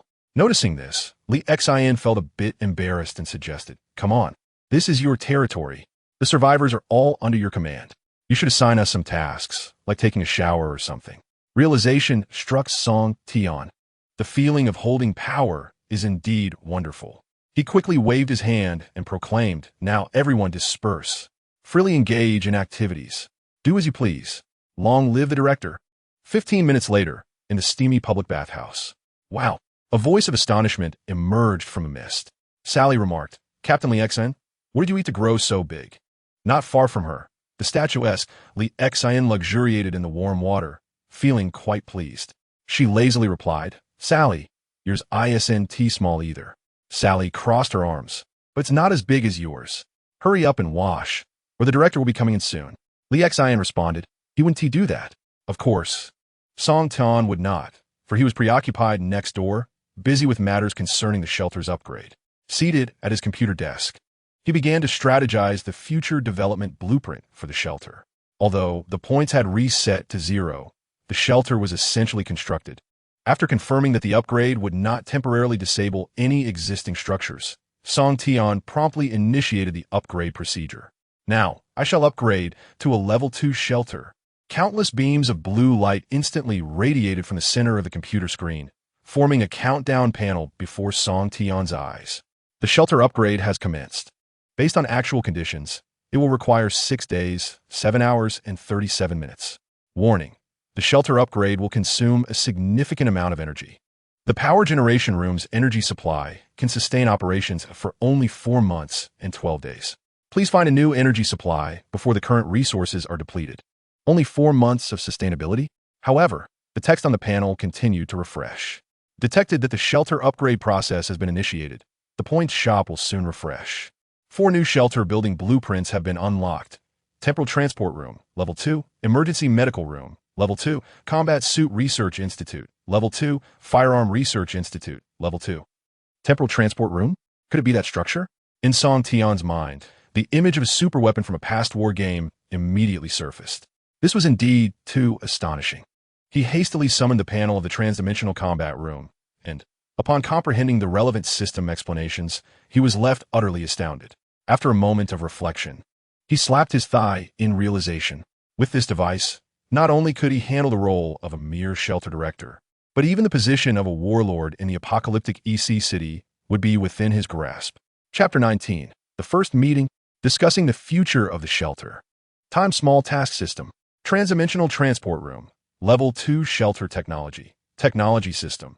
When activated, this device will create a rift in space-time within the shelter, allowing survivors to perform transdimensional transport up to 100 kilometers away. However, although the capabilities of this Level 2 shelter were extraordinarily formidable, the price of the blueprints was equally staggering, requiring a full 2,000 points. As Song Tian examined the unlocking conditions for several other Level 2 building blueprints, he discovered that he had one blueprint gifted by the system for free. Emergency Medical Room, Level 2. Price, 800 points. Combat Suit Research Institute, Level 2. Price, free. Firearms Research Institute, Level 2. Special requirement. Reputation must reach Doomsday Elite. Not met. Price, 1,000 points. Let us construct the free Combat Suit Research Institute first. Why not take advantage of it? Song Tian traced his fingers across the blue light screen, and countless designs for combat suits unfolded before his eyes. These designs were inspired by memories from his mind, showcasing a variety of styles and forms. How about the X-Men suits? They seem a bit outdated. Spider-Man, Batman, or perhaps Star Wars. Song Tian's gaze flitted about, yet he struggled to find a design that satisfied him. Suddenly, a particular combat suit style in the corner of the screen captivated him, rendering him unable to look away. Compared to the other suits, this one was exceptionally snug and form-fitting. Its base colors were a rare blend of white and purple, suggesting a rich narrative. Moreover, his expression shifted. How could there even be a style like this? Cosmic Battleship Combat Suit. Source: Prism Battleship. Well then, this is it. After a fierce internal struggle, desire ultimately triumphed over reason. Song Tian had made his choice. He would adopt the Cosmic Battleship Combat Suit as the official uniform for the shelter, especially for the female survivors. Each must receive 2 sets, and they should change daily. When Song Tian finished his tasks and arrived in the kitchen, the other survivors had been waiting for quite some time. They were all adorned in the new uniforms he had chosen. The sight of the female survivors in uniform was quite a feast for the eyes, leaving Song Tian momentarily speechless. Those long legs and white stockings were delightful. But why was there no black version? He must arrange for a black stocking variant in the future. Uniforms, white stockings, long legs. And the fearless female heroes. This truly epitomized the ideal life in a shelter. With great delight, Song Tian inwardly marveled at the sight before him. Clad in the uniform, Li Xian appeared somewhat irked. "Hey, our esteemed director Song, what prompted you to design such a uniform?" she exclaimed, gesturing towards her chest, indignantly puffing it out. "This is far too tight. I'm nearly gasping for breath." Upon closer inspection, Song Tian realized that the uniform was indeed a tad too small for Li Xian. Or perhaps it was just that her figure was rather impressive, making it quite a challenge to fit. Moreover, he quickly glanced over at Sally nearby and confirmed the observation. In stark contrast to the emaciated female survivors from other realms, those who joined his refuge were all beauties from the world before the apocalypse. Thus, Song Tian promptly offered his apologies. "Next time, I assure you, I will have the artificial intelligence produce several more sizes. I will ensure your comfort." Li Xian's expression softened. "That sounds much better. Now, please take a seat. Zhang Jia has already prepared the meal." Nodding in acknowledgement, Song Tian added, "Before we dine, I would like to hold a brief meeting." "Suit yourself. You're the director, after all," she replied. Once all the survivors were settled, Song Tian cleared his throat several times and commenced his address. "We are here to convene, and the first item on the agenda concerns our supply of resources." Before he could elaborate further, Sally interjected with a report. "Director Song, I have already compiled the statistics." "What do you have?" Song Tian inquired. Sally continued. "While you were occupied in your office, Captain Li Xian and I have completed an inventory of our stored supplies. From our recent expedition, we have returned with enough fresh vegetables to sustain us for 4 weeks, 65 assorted canned goods, and 2 bags of rice. If we calculate based on our current consumption rate, these provisions should last approximately a month." Song Tian expressed his satisfaction. "Excellent. With a water recycling system in place, we need not worry about our water resources. Therefore, our primary objective moving forward is to seek additional food supplies to ensure the refuge operates smoothly. As for our secondary goal, it is to secure more energy resources." Li Xian also suggested, "I propose that we collect medical supplies as well, to prepare for any unforeseen circumstances. The hospital is just down the road. We should be able to find a substantial amount of leftover medical materials. I am capable of undertaking the search for food and energy, though I will require your assistance, Director." Song Tian nodded in agreement. "Very well. Does anyone have anything to add?" When no one spoke up, he declared, "Let us proceed to the meal. My stomach is growling." The group echoed his sentiments. So are ours. After a hearty meal, Song Tian suddenly noticed that Zhang Shu's complexion appeared somewhat unusual. He immediately became alert, nearly forgetting this crucial matter. The latent black blood virus still resided within Zhang Shu. Seizing the opportunity while others were tidying up the dining area, Song Tian swiftly locked himself in his office. "System, I recall having drawn a vial of immunity vaccine against the black blood virus previously. Is there a way to acquire it once more?" "Certainly. As long as the refuge possesses an emergency medical room, we can utilize medical resources to mass-produce this vaccine."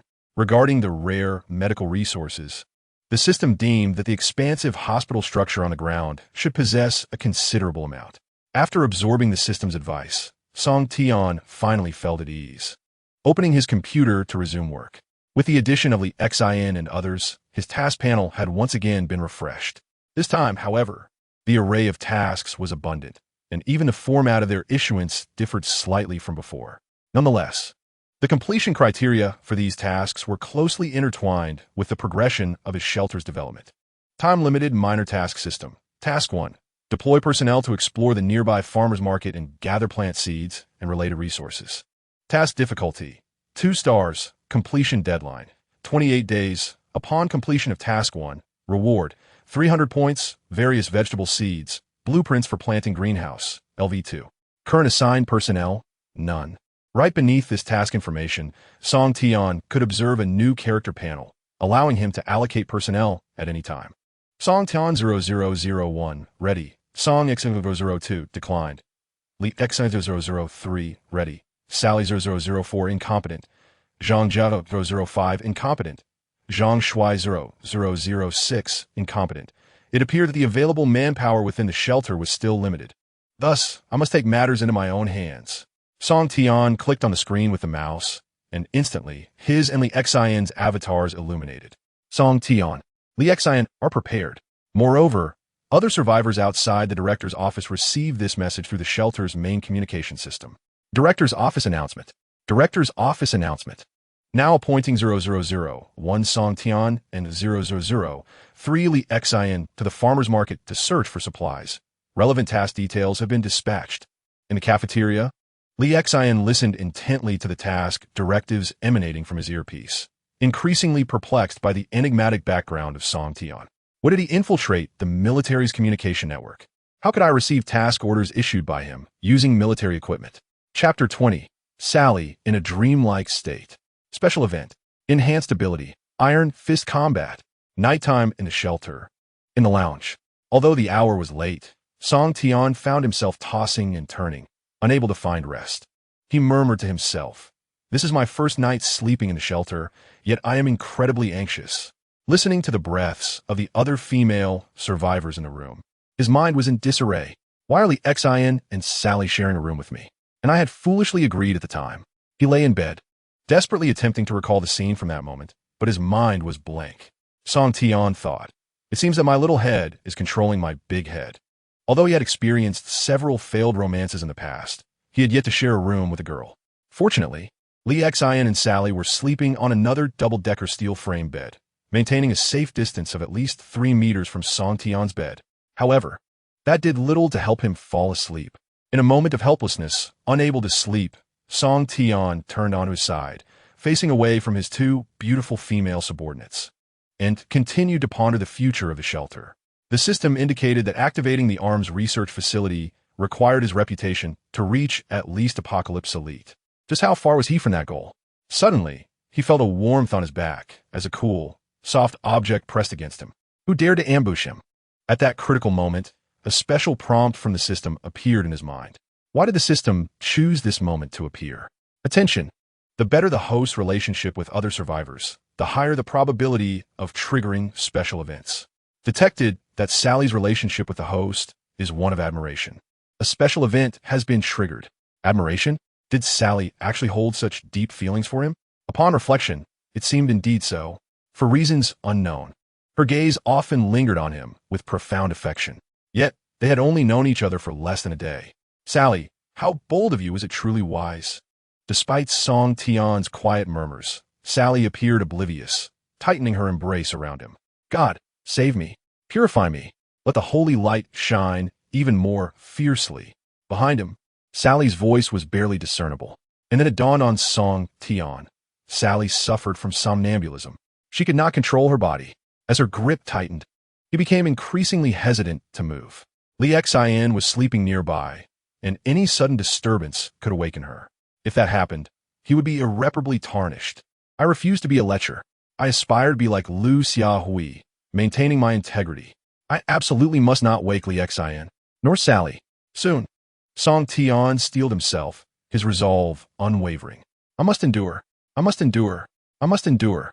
They must never know what transpired tonight." 8 hours later, Li Xin, having slept soundly, stretched, and noticed that the other 2 were already missing. She exited the lounge and made her way to the dining hall, where she found Sally preparing breakfast. Inquisitively, she asked, "Where is our director, Song?" Sally seemed to have completely forgotten the events of the previous night and responded cheerfully, "He finished eating long ago. Director Song should be in his office fulfilling his duties now, unaware of the night's happenings." Li Xian stuffed a piece of bread into her mouth, her words muffled. "He really is diligent. This bread is quite substantial and soft." Inside the office, Song Tian, sporting dark circles under his eyes, was examining his character panel. A sleepless night had been a true ordeal. Reflecting on the chaos of the previous evening, he muttered in frustration, "At least my innocence remains intact." System, first construct a bed in the office. Then, arrange the 5 rooms in the lounge according to the gender of the residents. No more cohabitation. The system has received the host command and is currently reorganizing. Once this matter was resolved, Song Tian began to browse his system panel. After the fierce battles of the previous day, he had accumulated several talent points, and his abilities had also been elevated. He was becoming increasingly powerful. Song Tian, Director of Shelter No. 0001. Reputation, Doomsday Refugee, 17 points away from upgrade. Ability level. LV5. Available attribute points. 1. Available talent points. 4. 25, 43 experience points needed for upgrade. Note: each level increase in ability grants 2 talent points. Every 5 levels grants 1 attribute point. Talent and attribute points cannot be acquired simultaneously during an upgrade. Shelter points. 0. Skills. Energy absorption. SS. Technological evolution. S. Master of combat. D. Basic attributes. Strength B. Endurance B. Agility B. Intelligence C. Charisma C. Overall evaluation. As the director of the shelter and a potential leader of humanity, your growth potential is immensely promising. Gazing at the gradually evolving panel before him, Song Tian began to analyze the details. He was merely 17 reputation points away from ascending to the status of a doomsday elite. It appeared that reputation could be earned not only through recruiting survivors and completing tasks, but also by vanquishing the Black Blood zombies. Focusing intently on the displayed data, Song Tian contemplated for a moment before attempting to allocate his attribute points judiciously. System: allocate 1 attribute point to agility, and then use 1 talent point to activate the Master of Perception talent. Finally, allocate the remaining 3 talent points entirely to Master of Combat. Executing host's allocation plan. After enduring the preceding bloody battle, Song Tian realized that Li Xian possessed a combat prowess that far surpassed his own, even with the system's assistance. The reasoning behind this was straightforward. Li Xian's extensive battlefield experience and his ability to confront numerous crises greatly exceeded Song Tian's. Thus, on the Doomsday battlefield, Li Xian represented a far greater threat to other factions than Song Tian did. The Master of Combat talent could rapidly enhance practical experience in close-quarters combat, which was precisely why Song Tian chose to continue strengthening it. Master of Perception talent activated. Master of Perception degradability. Through simulated training via the system chip, the host perception has been further enhanced, enabling him to swiftly detect information about nearby enemies, thus allowing him to anticipate their moves. Upon activation of the talent, Song Tian felt as if his hearing had become remarkably acute. He quietly opened the door to the director's office, preparing to test his newfound abilities. Several dozen meters away, Sally and Li Xian were engaged in hushed conversation, waiting for Song Tian. To his surprise, their dialogue was crystal clear to him. "Sally, Captain Li Xian, please ensure safety on this outing. Remember to protect our esteemed director. Li Xian, that kid's combat ability is formidable. There's no need for me to worry. You can rest easy." After overhearing the two women's whispers, a faint smile curled at the corners of Song Tian's mouth. This was more like it. A little while later, Song Tian suddenly felt as though his body had become lighter. Host's agility attribute has successfully upgraded from B to B. Just as he prepared to spring up and test his agility, he felt a sudden, rapid twitching in the muscles of his right arm. What could this possibly mean? My Kirin arm, talent, martial arts master, D, has met the upgrade conditions and is undergoing random mutation. Random mutation? What if it goes awry? A man cannot be without his right hand. Song Tian felt as though his entire right arm was ablaze with unbearable pain. Unbeknownst to him, his right arm began to reflect a strange, cold metallic sheen. I can barely maintain control. Furthermore, Song Tian was horrified to discover that the countless pores on his right arm simultaneously began to ooze bright red blood, accompanied by an astonishing physical heat that emitted sharp explosions. The high temperature evaporated the blood, producing thick white smoke. Witnessing this astonishing transformation, Song Tian could not help but exclaim to the heavens, "How will I manage after this?" Fortunately, his arm was preserved. Random mutation complete. Talent: Martial Arts Master, D, has been upgraded to Iron Fist of Combat. As the mist dissipated, Song Tian finally beheld his arm, now enhanced by the system. Cold steel and iron intertwined around his palm, forming a fist seemingly forged from indestructible metal alloy. Feeling the boundless power coursing through his Kirin arm, Song Tian marveled. What a doomsday iron fist. Unable to contain his exhilaration, he began to jest, eager to test his new abilities. "Sister, have you eaten? If not, prepare to receive a punch from me." Chapter 21. Destructive Iron Fist, Mastery of Magnetism. Iron Fist of Combat, B-level ability. A mutated version of the martial arts master talent, capable of specially modifying and upgrading the muscle of the chip bearer's hand. ultimately transforming it into an indestructible alloy fist. Additionally, this gauntlet will be endowed with formidable magnetic powers, rendering it the greatest nemesis of metal weaponry. After perusing the ability panel of Iron Fist of Combat, Song Tian raised his right hand, causing the computer on the desk to hover while dragging the mouse. He gently lowered the computer from the air, exclaiming, "Such overwhelming strength! Now, I am not only the destructive Iron Fist, but also a master of magnetism." As Song Tian exited the director's office, Li Xian's attention was immediately drawn to his right arm. Li Xian gazed at Song Tian's mutated hand, inquiring, "What has happened to your right hand?" "This is my new ability. You will witness it shortly. Let us set off." Li Xian paid no mind, which was fine. An hour later, the two finally arrived at their destination near the farmer's market. A mutated eagle, measuring a staggering 7 to 8 meters in length, soared through the smoke-filled azure sky, its bloodthirsty and cold gaze surveying the earth below. The chaotic ground was a scene of devastation, silent and desolate. Aside from Li Xian and Song Tian, there were no other humans in sight. "Wow, Director Song, look at that enormous eagle. It's nearly the size of a military aircraft. That creature in the sky should pose no threat to us."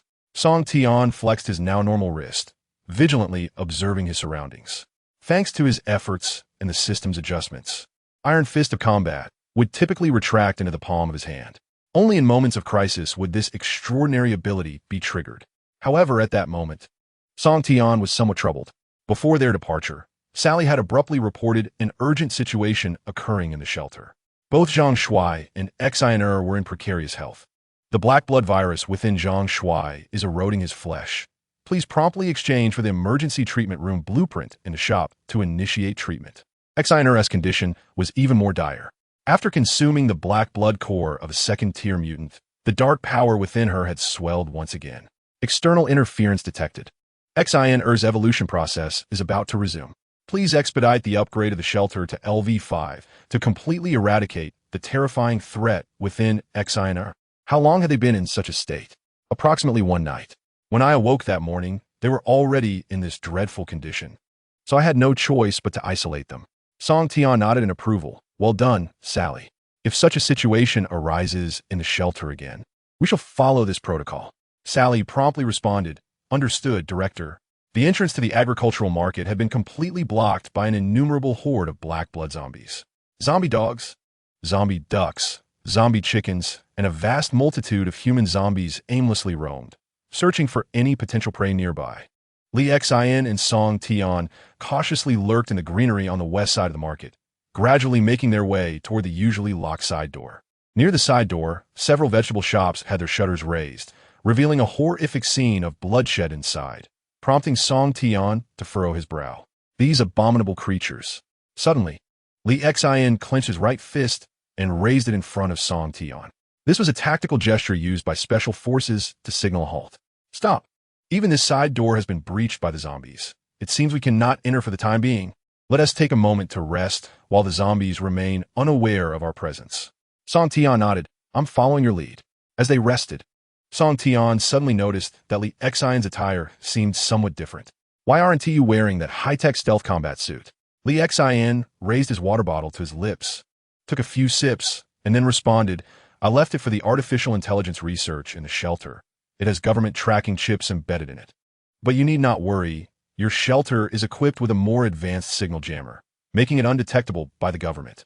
Furthermore, after 72 hours of signal disappearance, the relevant government departments will classify my status as deceased according to protocol."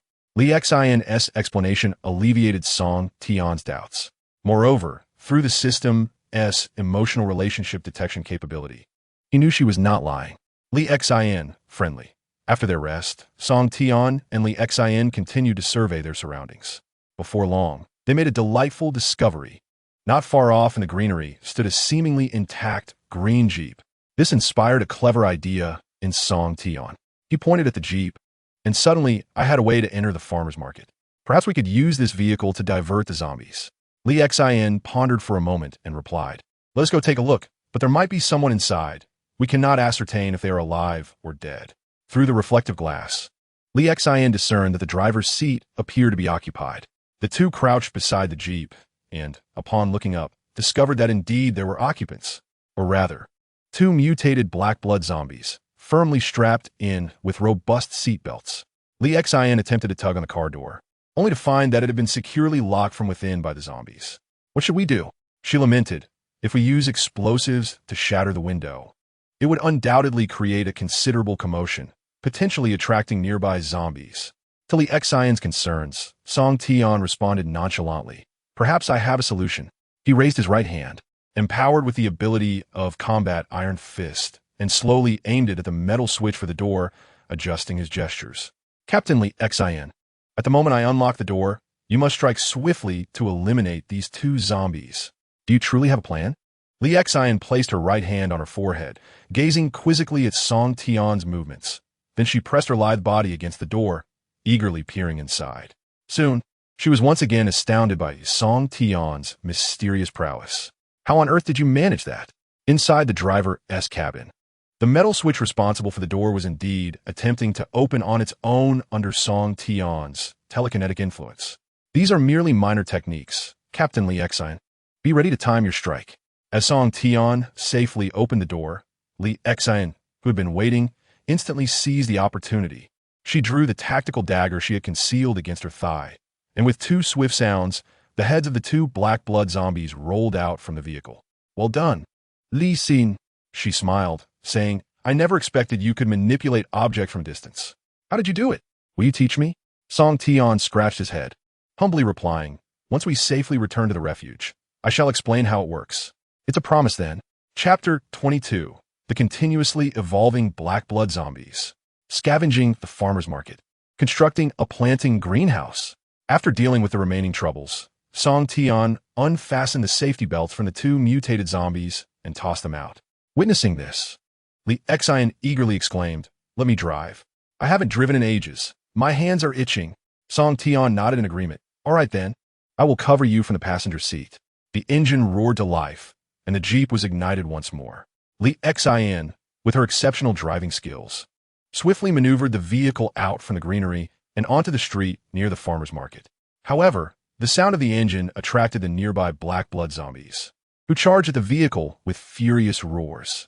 Lee Xian pressed the accelerator to the maximum, and the tires emitted a sharp buzz. Buckle up. I'm going to run them over. Lee Xian's voice was filled with fervor, as if she hadn't experienced such exhilaration in a long time.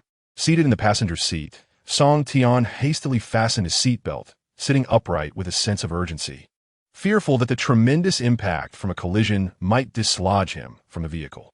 The Jeep, a beast of ferocity, recklessly charged through a horde of equally frenzied zombies.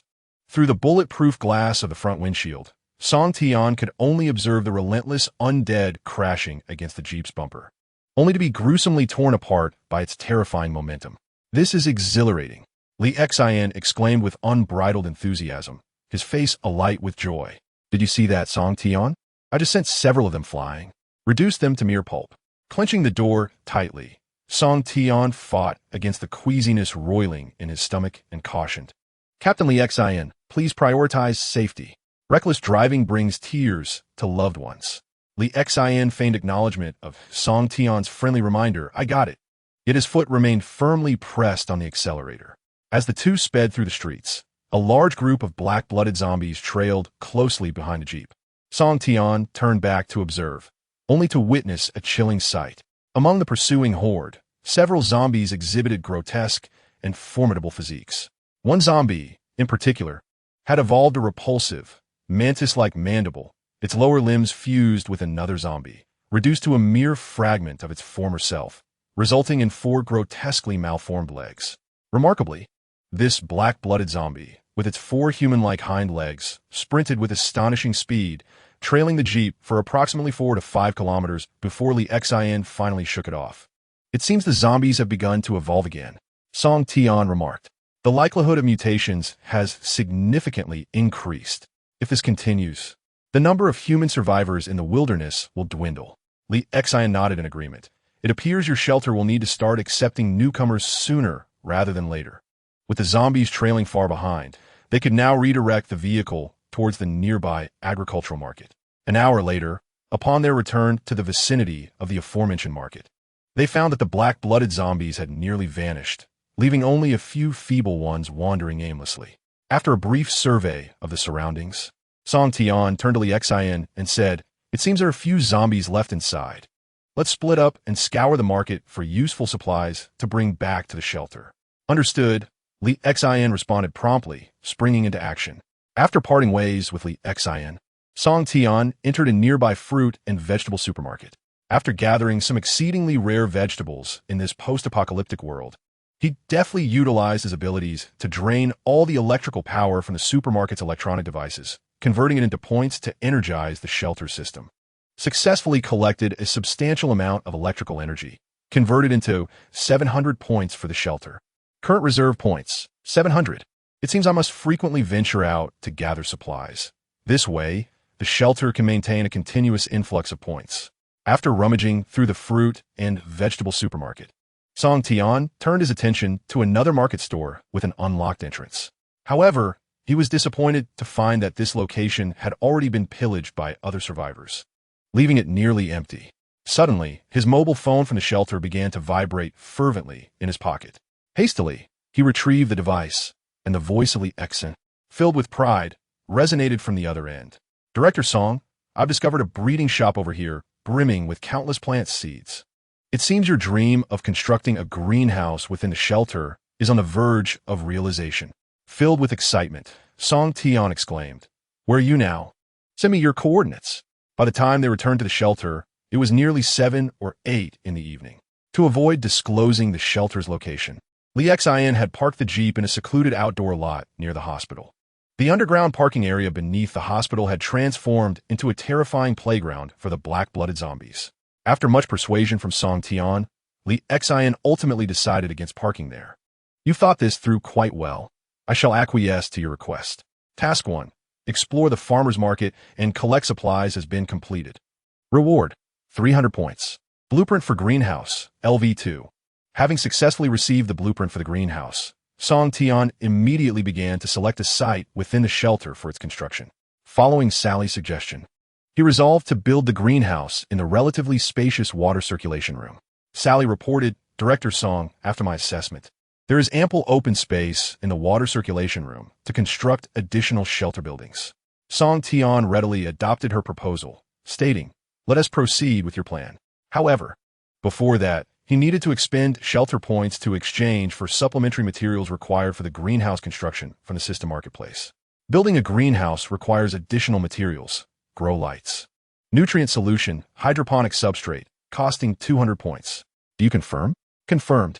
With a wave of his hand, the floor of the water circulation room began to rotate, revealing 4 industrial robotic arms ready for action.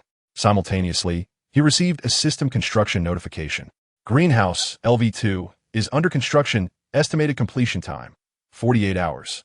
After addressing the tasks in the water circulation room, Song Tian proceeded to the director's office, where he discovered that the timed task system had issued a new assignment. Timed minor task system. Task 2. Send personnel to clear the black-blooded zombies on the first floor of the hospital's emergency building and collect medical supplies from within the building. Task difficulty, 2 stars. Completion deadline, 3 days. The black-blooded zombies are continuously evolving. The difficulty of this task will increase to 3 stars after 3 days.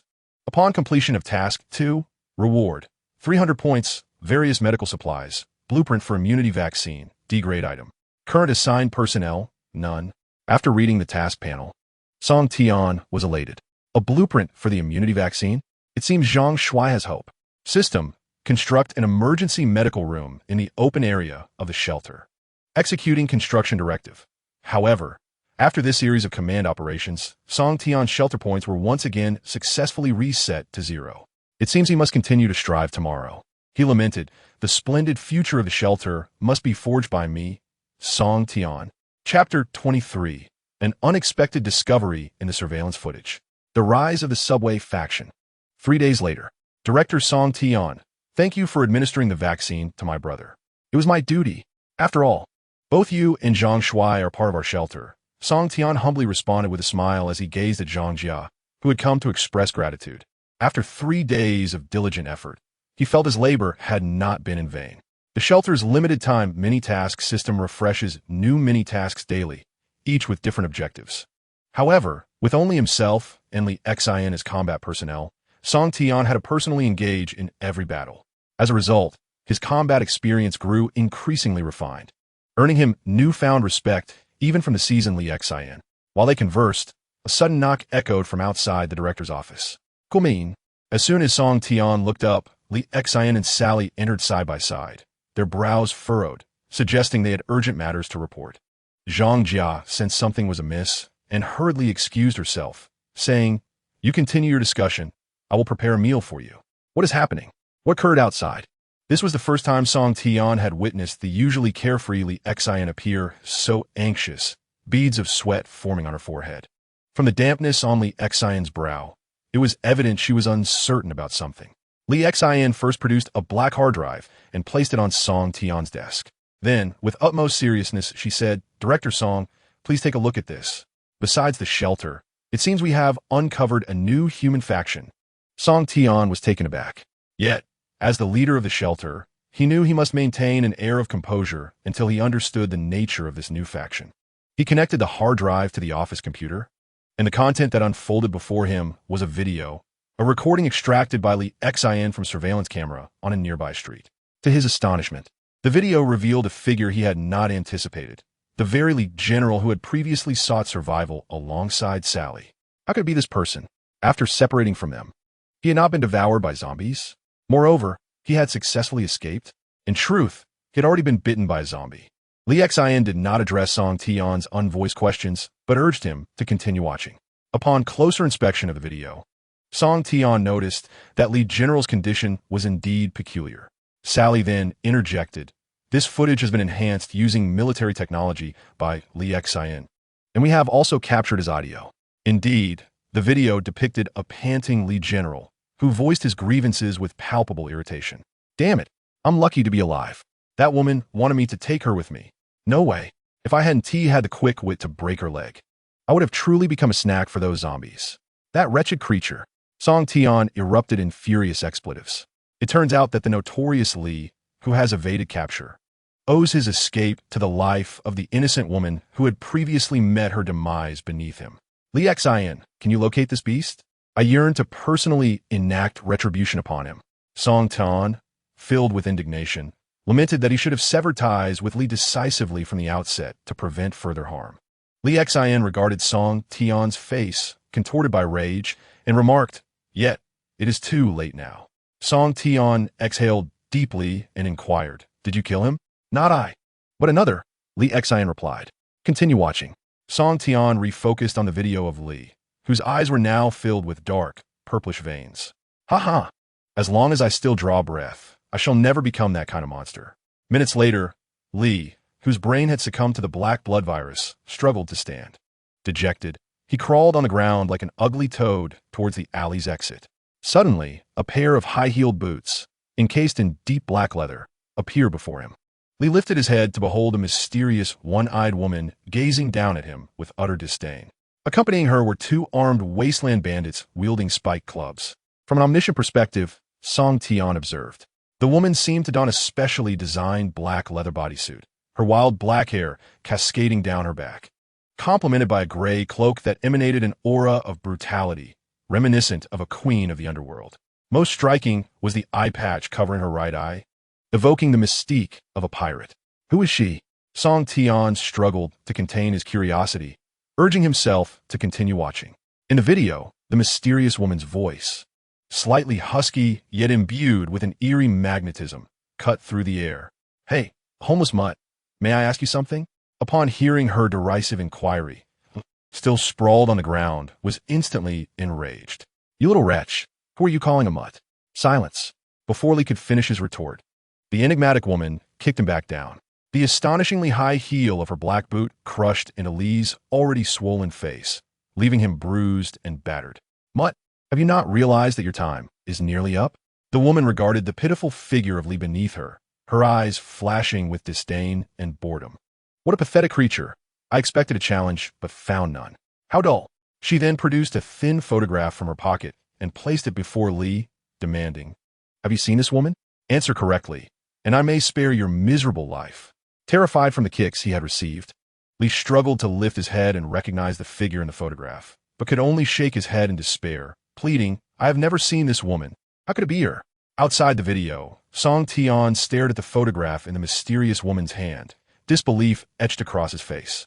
Why does this unknown force seek her? Song Tian pondered for a moment before hastily retrieving a pen and inscribing a woman's name in the notebook on the table. It was the very name of the woman depicted in the photograph, Chin Fox. Moreover, this woman was not merely notable.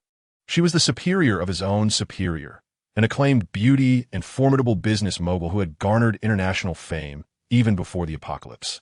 The People's Hospital of Donghai City, situated above the shelter, had received substantial investments from her foundation.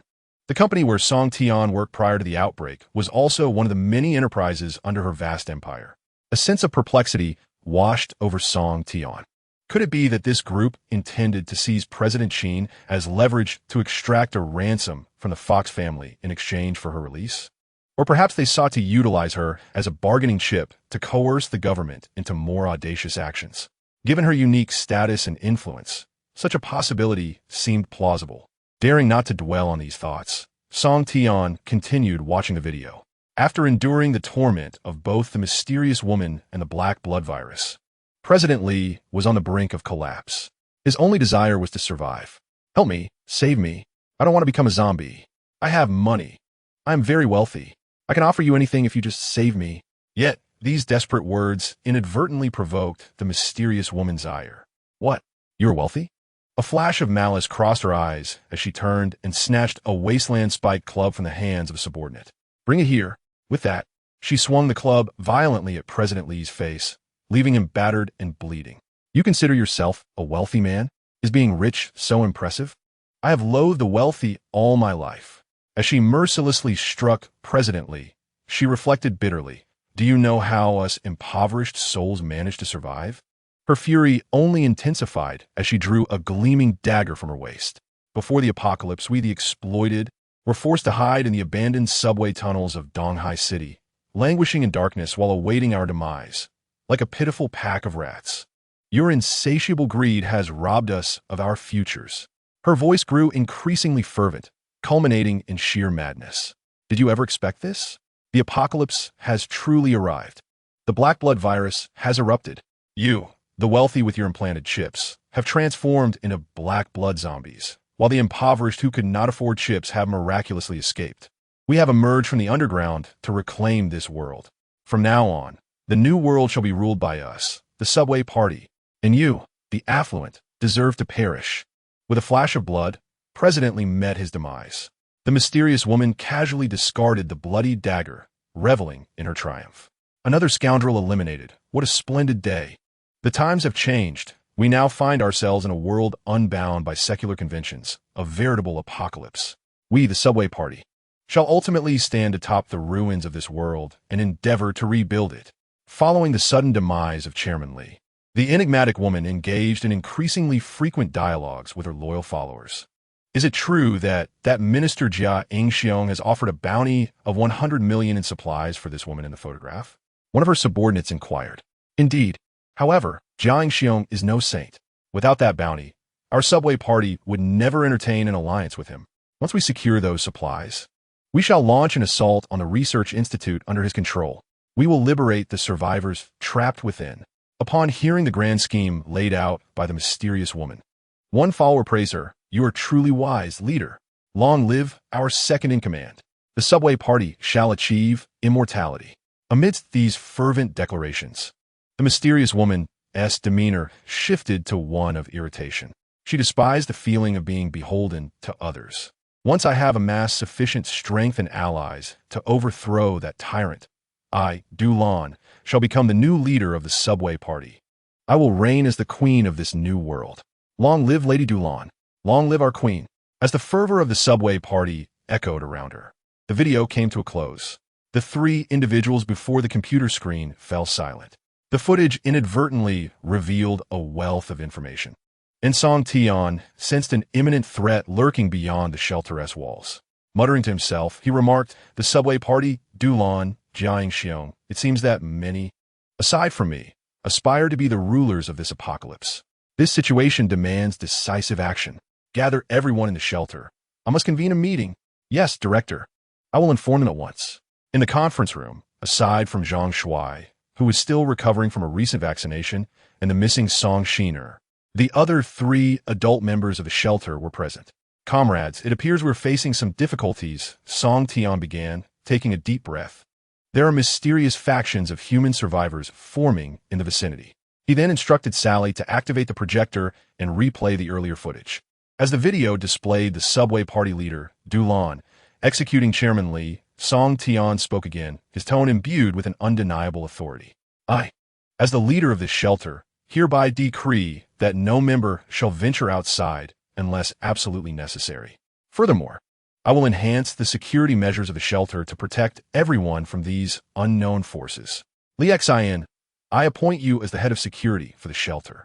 During this critical period, you must cooperate with my directives and act alongside me. Of course, since you are the head of the shelter, I will certainly comply with your orders, Director Song. After the meeting concluded, Song Tian returned to his office. It is now time to apply my newfound abilities to tackle challenges, Song Tian murmured to himself. On the desk of the director's office lay a special firearm confiscated from Li Xian, alongside some ammunition collected from the remains of corpses at the underground research facility. With everything in place, Song Tian's eyes gleamed, illuminated by the flickering blue light of his electronic powers. Song Tian 0001, Director of Shelter 1. Reputation, Apocalypse Elite, 863 points needed for upgrade. Shelter points, 1,300. After 3 days of completing tasks, his reputation level had finally ascended. And with the upgrade of the shelter's facilities, he had amassed a substantial number of points. This accumulated foundation would serve Song Tian well in confronting the ever-expanding subway faction. Moreover, as his reputation level reached Apocalypse Elite, his abilities gradually strengthened, allowing him to modify even the smallest of items, including bullets. After Song Tian's enhancements, the bullets would possess additional extraordinary effects, albeit the attributes were random. Modification successful. Consumed 1 shelter point. Acquired fire enchanted bullet, grade G. Modification successful. Consumed 5 shelter points. Acquired lightning paralysis bullet, grade F. With several clips of enchanted bullets prepared, they should suffice for Li Xian's enjoyment. Once the enchantment was completed and with points still remaining, Song Tian shifted his focus to Li Xian's beloved firearm.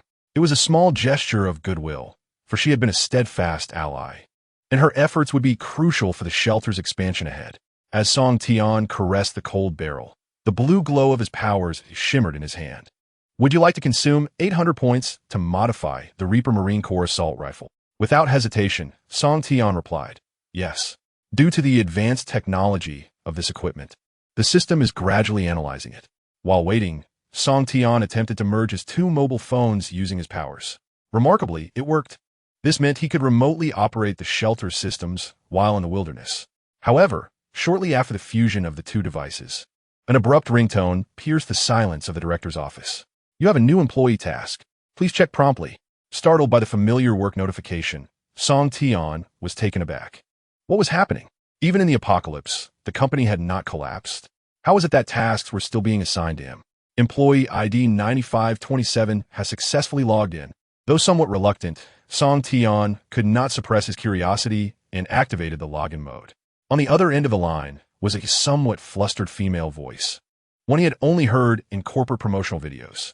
Such a prominent figure was someone he had never had the opportunity to directly engage with before. 9,527?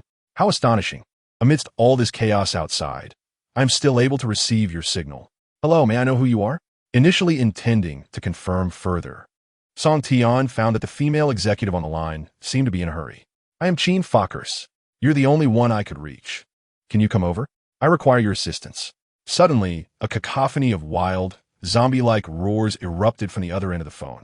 This was swiftly followed by the sounds of something heavy battering against the door. The communication was abruptly severed. At that moment, Song Tian grasped the gravity of the situation unfolding on the other end. Chin was in peril. Simultaneously, the shelter system unexpectedly issued him a high-stakes mission replete with generous rewards. Emergency mission, rescue Chin Fox. Mission difficulty, 5 stars, completion deadline, 72 hours. Upon completion, Rewards include 800 points, 500 prestige, and a set of mysterious blueprints for a unique hidden structure. Special note, Qin Fox's distinctive identity is an invaluable strategic asset for the shelter. Please endeavor to persuade her to join us. The rewards were indeed bountiful. Song Tian slapped his thigh, realizing that he would have to take matters into his own hands. Embarking on a classic yet beloved narrative of heroically rescuing the damsel in distress. After making a few adjustments, he shouldered the meticulously modified firearm of Li Xian and exited the director's office, ready to rally his team. Death Goddess's Kiss, C-Class Equipment. Technological Category, Exclusive Equipment User. Li Xian Death Goddess. Only the most advanced military technology from the East Asian Alliance, combined with the high-precision enchantments of the shelter system, could forge this unparalleled weapon of death. Switchable firearm forms. Rifle, sniper rifle, submachine gun. Sali, Li Xin, Sembo. We have work to do. I'm on it. Li Xian rushed in from the lounge, snatching the firearm from Song Tian's grasp, her fingers caressing the pristine rifle with admiration. A fine weapon. She then noticed the blazing long knife strapped to Song Tian's back and asked, "By the way, why are you dressed so seriously? Are you planning to take us out for a showdown against the Metro Gang?" That would not be a wise choice. Instead of responding immediately, Song Tian turned to Sally, who managed all information within the shelter, and inquired, "Fetch me the data on Qin Fox." Understood. Noticing the sudden intensity on Song Tian's face, Sally did not dare to be negligent. She hurriedly connected her tablet to the shelter's artificial intelligence system to retrieve the information. Qin Fox, the head of the multinational conglomerate. Fox. She holds dual citizenship from the East Asian Alliance and the Mega-Mexican Federation, and she is of mixed heritage. In recent years, Fox investment activities within the East Asian Alliance have become increasingly frequent, and she has had numerous direct interactions with high-ranking officials of the alliance. Among these, the most significant was her engagement ceremony with Jia Yingxiong, the Minister of Technology and Health for the East Asian Alliance. Song Tian sensed an ominous undertone. The name Jia Yingxiong sounded hauntingly familiar. He never imagined that Qin's fiancé was, in fact, the very architect behind this apocalypse. Jia Yingxiong, that ambitious scoundrel. The situation has indeed become increasingly intriguing. Song Tian handed his phone to Sally, explaining, "I just received an SOS from Qin. She should be somewhere nearby. The AI system of the shelter can decode mobile signals. Please assist me in locating her." Through the passage of time, Song Tian's methods had matured significantly, characterized by decisiveness and efficiency. Li Xian, accompany me outside shortly. Our mission this time is to find Qin Fox and bring her back to the shelter. I am eager to see just how powerful she and her fiancé truly are to transform a tranquil world into a veritable hell. Chapter 25, Explosive Bullets. Weapons of Mass Destruction. Beneath the blazing sun, the sky was clear and blue. A falcon, untouched by the black blood virus, soared through the heavens, its eyes reflecting the city's silhouette. It had been a month since the large-scale outbreak of the black blood zombie virus. Presently, Donghai City lay in eerie silence. "Wow. Director Song, look up at the sky," Li Xian exclaimed, peering through a military telescope at the falcon above. At this point, there are still living creatures like falcons in the city's skies. It seems the situation outside is not as dire as we had previously imagined. However, Song Tian did not allow himself to relax his vigilance. Instead, he was burdened with concern. Just before their expedition, Zhang Jia had delivered some unfortunate news. "Director Song, you must see your sister. Ever since her return to the shelter, she has been burning with fever." With this thought, Song Tian shook his head vigorously and refocused on the search and rescue operation at hand. After consuming the mutated zombie's black blood core, Xian had inexplicably begun to evolve again. If they did not elevate the shelter's level to 5 promptly, the consequences would be unimaginable. Lost in thought, Song Tian retrieved his new phone, equipped with the shelter system, and discovered that Sally had timely sent Qin's location. It was situated in a large shopping mall to the north. Emergency mission, rescue Qin Fox, signal location of mission target detected. Distance to host, 64 m. Current vital signs of target, stable. Only a few kilometers remained.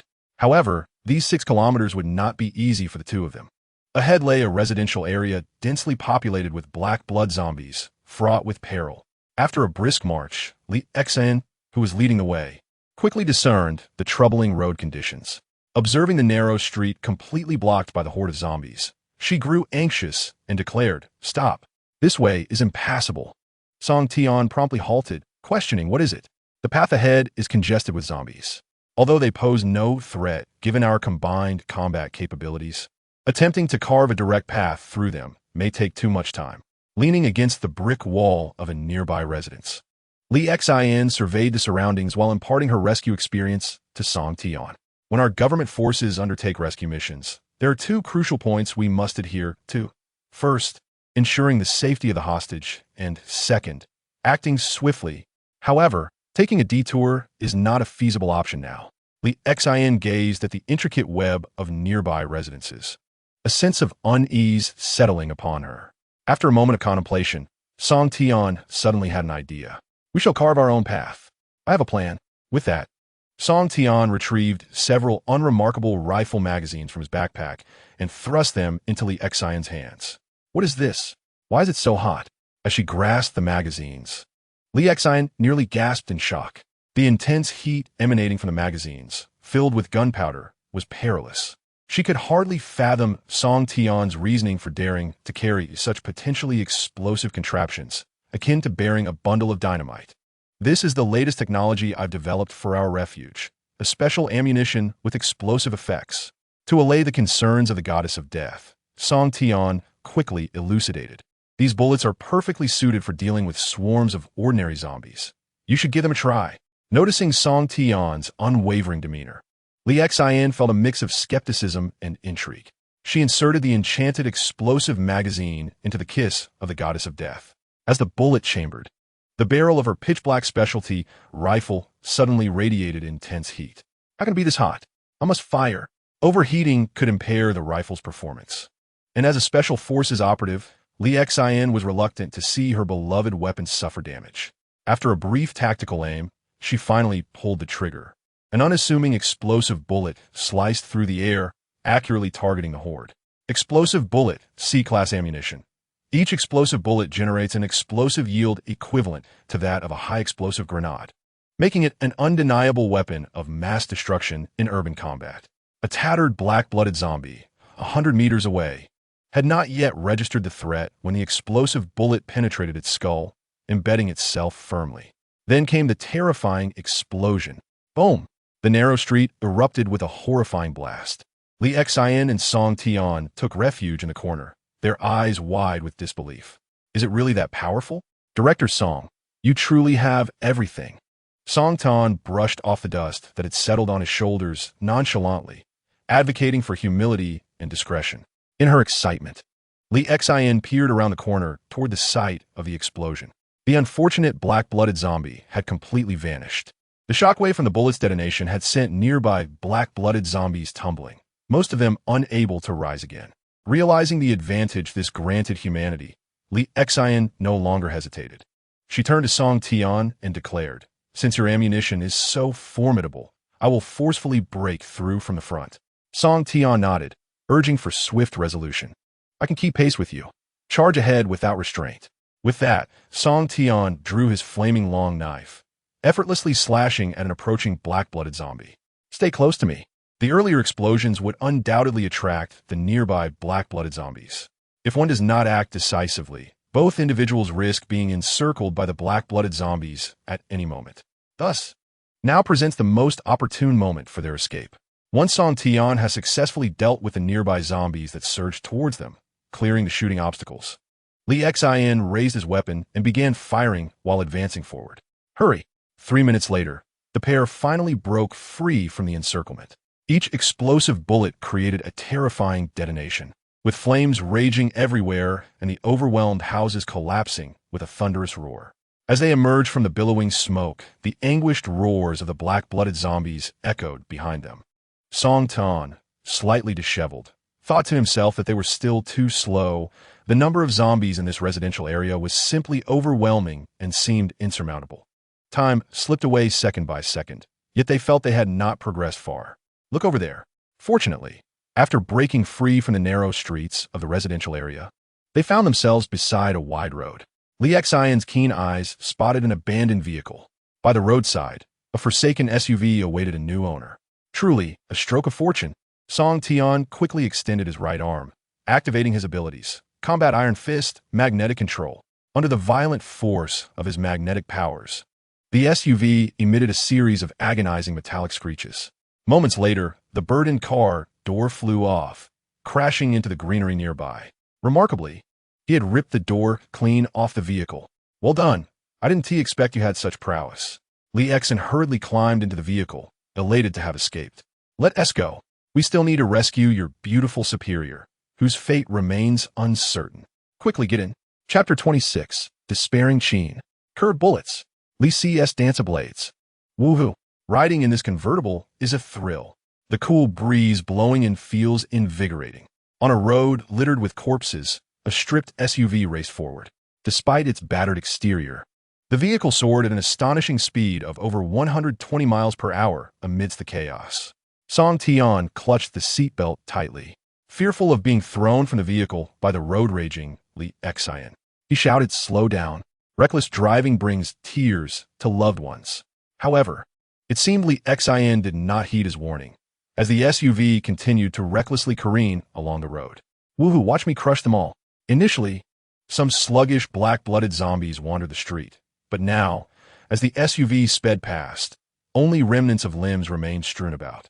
The grayish-black pavement bore 2 long trails of blood, a shocking sight to behold. "Ha ha, Song Tian, did you see that? I just knocked several of them away," Lee Exon exclaimed, reveling in the thrill. However, Song Tian did not respond to his exuberance. Instead, he fixated on something in the rearview mirror. It was a mutated zombie, fast enough to keep pace with the SUV, its form grotesque and unfamiliar to Song Tian. From a distance, the creature appeared to possess 4 legs, resembling human lower limbs. 2 mantis-like fangs extended from its mouth, while its hands transformed into bone blades reflecting a cold light. What astonished Song Tian even more was that the size of this mutated zombie was continuously increasing, seemingly indicating that its evolution had yet to cease. Warning: detected the presence of an evolving second-tier mutated zombie near the host. The speed of the zombie's evolution was astonishingly rapid. After hearing the information assessment from the shelter system, Song Tian was left in utter disbelief. It had been less than half a month since the apocalypse erupted and the virus ravaged the land. Yet within the horde of zombies, a mutated entity nearing the 3rd tier had already emerged. How could the surviving humans possibly resist? It must be noted that not everyone possessed the same fortune and opportunity as Song Tian. Even so, his accomplishments were merely the elimination of 2 second-tier mutated zombies. It appeared that the expansion of the shelter needed to accelerate. As the saying goes, if only we could construct countless grand houses to shelter the impoverished under heaven. Song Tian muttered within the off-road vehicle, while Lee Exon, seated beside him, observed with a bright smile gracing his lips. Perhaps only such passionate young men could truly save the world. The intrigues within the government army were now a thing of the past. Meanwhile, in a large shopping mall that had succumbed to chaos, Sheen Focus pressed herself tightly against the trembling fitting room door, her silver hair disheveled, beads of sweat rolling down her forehead. On the other side of the door, the incessant howls of zombies attempting to break in echoed relentlessly. This was bad. The door was about to give way. Her whereabouts had already been exposed, leaving Sheen in a state of utter disarray. Damn those high heels. They had led the zombies right to her. How careless of me. After discarding her troublesome heels, Sheen tore the hem of her long skirt, revealing her smooth, long legs adorned with black stockings. This would allow her to make larger movements to evade the zombies. However, the black-blooded zombies outside were even more impatient. The frail fitting room door emitted a series of mournful creaks under the strain before collapsing with a thunderous crash. Fortunately, the meticulous Sheen had anticipated this possibility. Just before the door fell, she had already barefooted her way to the other side of the fitting room. With a stern expression, Sheen gazed at the eager, gaping zombie before her, defiantly proclaiming, "Come on, monster! Kill me! You beasts will never conquer the world that belongs to humanity." Perhaps her last words incited the gaping zombie's fury. Ignoring any notion of mercy, the zombie opened its gaping maw and lunged at Sheen. Just as the moment hung in the balance, an incredibly clear gunshot suddenly rang out from the corner of the mall. Bang! Could it be that employee number 9527 had come to rescue me? Qin quickly opened her eyes, only to behold a terrifying scene. How could this be possible? Staring at the gaping zombie lying on the ground, lifeless and unblinking, she placed a trembling hand over her heaving chest, relieved to have narrowly escaped death. Yet, she remained filled with confusion, for just moments ago, the bullet had inexplicably curved. Qin was certain that she had not misperceived the events that had just transpired. From a distance, a bullet had indeed been shot, albeit initially askew. However, when this misfired bullet was less than half a meter away from the gaping zombie, just about to pass by the creature lunging towards her, it astonishingly veered in mid-air. Then, the redirected bullet accelerated once more, precisely targeting the vulnerable temple of the zombie. Was this sorcery? Or perhaps a superpower from a cinematic spectacle? While Qin lingered in her perplexity, a brand new team of survivors arrived on the scene. Hey, there's a lone beauty here. This team consisted of 3 individuals: a burly man in a short-sleeved shirt, a slender young man wearing a beret, and a gun-wielding police officer clad in uniform. Their seamless coordination in combating the zombies suggested they had been working together for quite some time. The burly man led the charge, wielding a baseball bat with vigor, swiftly clearing a path. The slender young man followed closely behind, kicking and smashing with a steel pipe stained with blood. As for the police officer bringing up the rear, his methods of dispatching the zombies were nothing short of astonishing, perhaps even unbelievable. Bang, bang, bang. Confronted with the ferocious black-blooded zombies, he fired 3 shots with remarkable ease. Each bullet appeared to possess a will of its own, homing in on a black-blooded zombie's head and executing a perfect headshot. Are you all right, miss? Do you need assistance getting up? I can manage on my own. Thank you. Upon realizing that someone had come to her aid, a sudden surge of strength welled up within Qin, enabling her to slowly rise to her feet. You have joined the ranks of this survivor team. She could hardly contain her myriad of questions. The burly man promptly replied, "We are the security guards of this mall." He skillfully led the group to the entrance of an escape passage nearby while explaining to Qin. However, Officer Luo was different. He hailed from municipal prison in the west of the city. It's far more chaotic there than here. Qin quickly committed this information to memory, for it may prove useful in the future. After dispatching several more zombies, the burly man kicked open the escape passage door. You go first. There are people waiting for you on the other side. Thank you. Without hesitation, Qin crouched and slipped through the door. On the other side, there indeed awaited someone, though only one individual. Another rescue? And it's a stunning beauty, said a brooding young man with dyed hair, playing with a dagger, his expression somewhat peculiar and amused. Unfortunately, she is not to my taste. Hey, college student, block the door. Upon hearing the burly man's call, the young man, referred to as the college student, exhibited signs of impatience. Got it. After venting his frustrations, he sauntered over to the door, nonchalantly murmuring, "Step aside." The burly man was quite pleased. Now that's more like it. Please be quick. No problem. I will ensure they are eliminated thoroughly. My dagger does not discriminate. With that, the dyed-haired college student flung the dagger from his hand.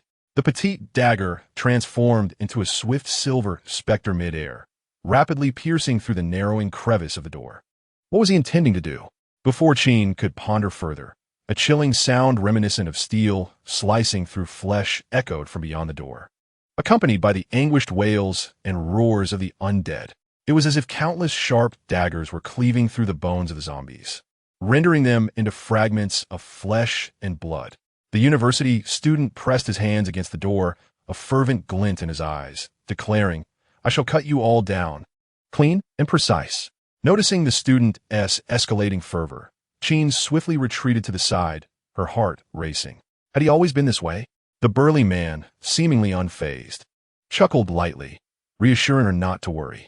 "My name is Li Si, one of the 2 mutants in our team," he stated. "I am Da Qiang, the security guard," said the robust figure.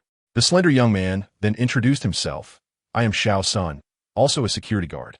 Finally, the officer spoke. "Greetings. I am Luo Fong, the leader of this survivor team, and also a mutant. You need not concern yourself with that university student. He means you no harm," Luo Fong remarked, casting a meaningful glance at Li Si, for he harbored a disdain for women. Chapter 27. The Outlaw Zhang San, the fated benefactor in red. Upon hearing their introductions, Qin felt a sense of gratitude towards this survivor team that had just rescued her. I am Qin Fox. Thank you for saving me. An intriguing foreigner, Luo Fong mused, scrutinizing Qin's exquisite attire, realizing her status was not trivial. Her luxurious crimson coat was certainly not something an ordinary person could acquire for a mere few thousand yuan. Qin continued, I knew there had to be someone in this mall. I was simply waiting for you. Oh, how did you deduce that? Luo Fong inquired, suddenly alert. Could this foreign woman be a spy? It's quite simple, Qin said, locking her gaze onto Luo Fong's uncertain eyes, choosing to take the initiative to alleviate his suspicions. Through logical reasoning, one can glean information. When the zombies attacked, I was still in my car, which allowed me to narrowly escape their pursuit. Upon arriving here, I noticed an excessive number of obstacles surrounding the mall, and the number of zombies nearby had significantly decreased, as if a defensive line had been deliberately constructed. Therefore, there must be surviving humans within the mall. Upon hearing this, Luo Fong's expression shifted slightly. Qin quickly seized the moment to elaborate, moreover from the outside. The internal environment of this mall is utterly concealed. Nearly every entrance to the outside world is barricaded with debris, as though someone intends to transform this place into a long-term stronghold for survivors. Indeed, the evidence supported her claim. They were indeed present here. It seems my gamble has paid off. As the group absorbed Qin's remarkably close-to-the-truth explanation, their gazes towards her grew increasingly astonished, laced with a hint of reverence. These affluent individuals were certainly not to be underestimated. Each possessed a keen intellect. However, Luo Fong, as a leader, was not overly fearful. After all, in the apocalypse, strength was the only means to resolve all issues. Intellect merely served to embellish the solutions. Thus, returning to the settlement was the priority. Qin, we warmly welcome you to join our ranks. De Chong and Xiao Sun immediately burst into applause, while Li Si remained silent, yet exuded a sense of goodwill. A settlement? You still have a settlement? Qin was taken aback, astonished that this group had swiftly established a new order in the human world following the outbreak of the apocalypse. Luo Fong chuckled wryly, explaining that what he referred to as a settlement was merely a small corner of a shopping mall. Moreover, some individuals were still resistant to his authority, something she would soon discover. 15 minutes later, the group finally returned to the safety of their makeshift sanctuary within the mall. Compared to other areas of the expansive shopping complex, the zombies here had largely been eradicated by the survivors, creating a semblance of a safe zone. However, the area was exceedingly limited, encompassing merely around 1,000 square meters. Within this secure enclave, the other survivors anxiously awaited the return of Luo Fong and his companions. Upon their arrival, a collective sigh of relief was palpable among some of them. Qin gazed around and noticed 4 figures in the distance. A stranger, a young girl, rushed forward, clinging to Luo Fong's arm, exclaiming, Officer Luo, are you all right? She was a high school girl clad in a short skirt uniform, her hair adorned with a hairpin, radiating youthful exuberance. Xiao Yu, I'm fine. Luo Fong quickly pushed the overly excited girl away, hoping to spare Qin any embarrassment. It's a relief to hear you're safe, officer, remarked an elderly woman nearby, leaning on a cane, her face kind and gentle.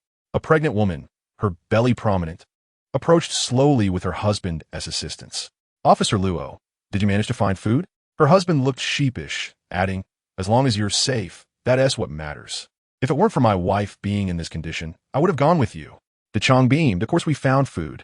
There's a large supermarket beneath the mall. Although there are quite a few zombies inside, we managed to bring out enough provisions to last us several days. As laughter and chatter filled the air, Qin fell into contemplation. An elder, a high school student, and a pregnant woman. These individuals possessed little to no combat capability. They were hardly even considered ordinary people. The fact that Luo Fong accepted them into his survivor settlement indicated he was not a malevolent figure. It seemed this group posed no danger. However, Qin's deductions were soon undermined. Xiao Yu, feeling slighted by Luo Fong's dismissal, glared at Qin with indignation. Who is that woman? She demanded, pointing at Qin. Officer Luo, perhaps the competitive instinct among women was at play, for Xiao Yu found Qin utterly unappealing. She was more attractive, possessed a superior aura, and even captured the attention of Officer Luo. Yet, before Luo Fong could clarify Qin's identity, the husband of the pregnant woman exclaimed in astonishment. I remember now. Who she is? It's Sheen Fox. She is the formidable chairwoman of the multinational conglomerate, Fox.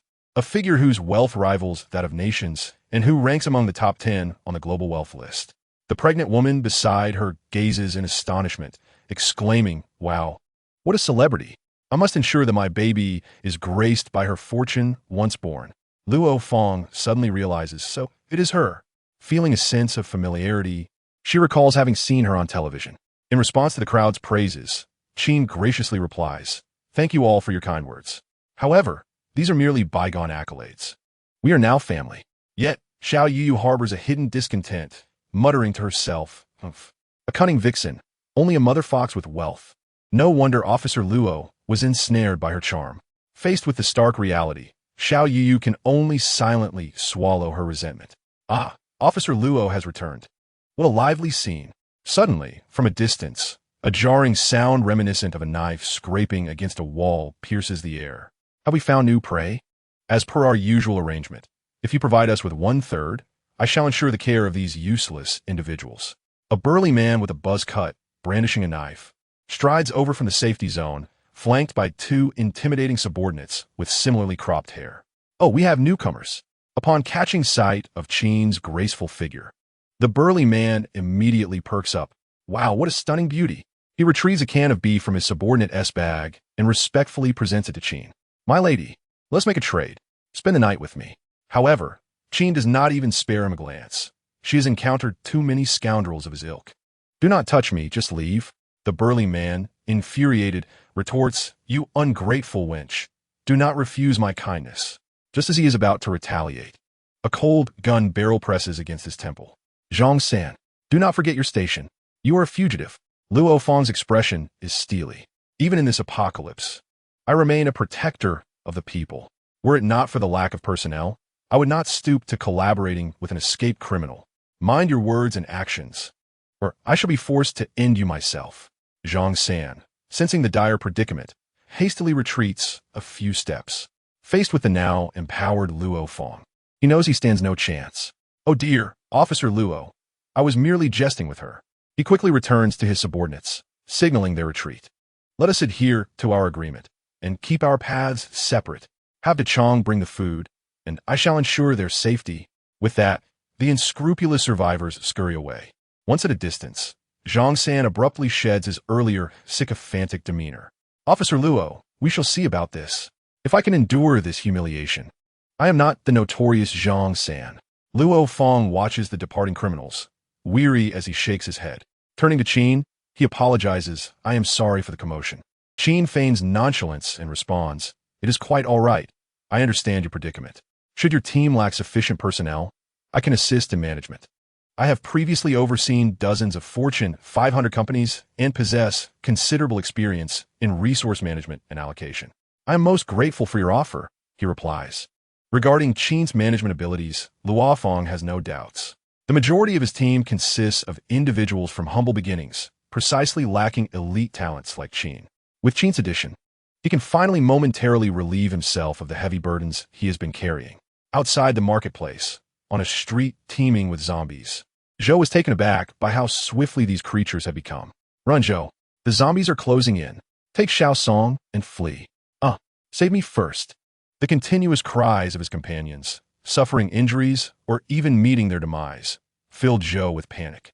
However, one thing remained etched in his memory. Prior to the apocalypse, he had encountered a tattered old man with a white beard. After offering the old man $5, Zhou received a prophecy. When calamity strikes, a noble in red will save your life. What calamity? Yet, when Zhou regained his senses, the old man had vanished without a trace. Was Zhou truly destined to perish here? Where could that noble in red be now? Reaching the end of the street, he gazed at the concrete wall blocking their path and was instantly engulfed by despair. His companions had all vanished, leaving only Xiao Song, who was barely clinging to life. Could they not escape? Taking a deep breath, Zhou concealed Xiao Song among the refuse before drawing his machete. At the other end of the street, a horde of black-blooded zombies had gathered, led by a fully evolved mutant. Its hands had transformed into sharp, mantis-like appendages, the tips adorned with exposed bone blades, stained with the blood of human survivors. "Come on. Today, even if I die, I shall still A gunshot suddenly interrupted Zhou's valiant declaration. He lifted his head to see a figure in red emerge from the throng of zombies. Was that the noble in red destined for his life? The noble Zhou spoke of was none other than the timely arriving Song Tian. Li Xin, save the person first, Song Tian commanded. Understood. Chapter 28. Zhou's desperate struggle for survival. The shattered flame blade. The noble in red? Zhou could hardly believe his eyes. Amidst the frenzied horde of zombies, there stood a human survivor wielding a long blade with lethal precision. Moreover, flames blazed from the tip of the blade, exuding an air of mystery. Noble, save me. I'm here. Zhou, unwilling to gamble with his life, began to cry out for help. Yet his cries attracted the attention of a nearby, gaping zombie, which began to approach him slowly. This is it. Realizing that it would take time for Song Tian to reach him, Zhou could only despairingly close his eyes. In the darkness, a deafening explosion resonated. Zhou, in a panic, felt something viscous splatter across his face, a foul odor invading his nostrils. What splashed on my face? Trembling with fear, he opened his eyes and immediately bent over to vomit. Ugh, ugh, ugh. It was the brain of that zombie. The stench was unbearable. I hope I won't become a zombie myself. Of course not. Who? Zhou, feeling a sudden alertness, leaned back only to discover that Song Tian, draped in crimson, had silently approached his side, gently placing a hand on his shoulder to signal him not to panic. Oh, noble one, you have finally arrived. Zhou, overwhelmed with gratitude, clung tightly to Song Tian's leg, reluctant to let go. Alas, what is wrong with you?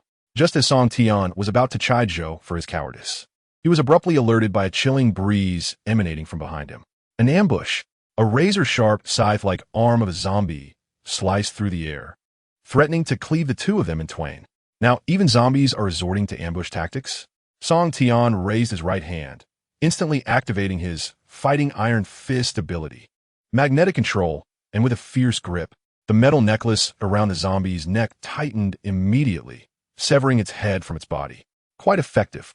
However, as Song Tian surveyed his surroundings, an inexplicable fury ignited within him. He had arrived too late. Apart from the survivor beside him and the small Song hidden among the refuse, he had failed to save any others.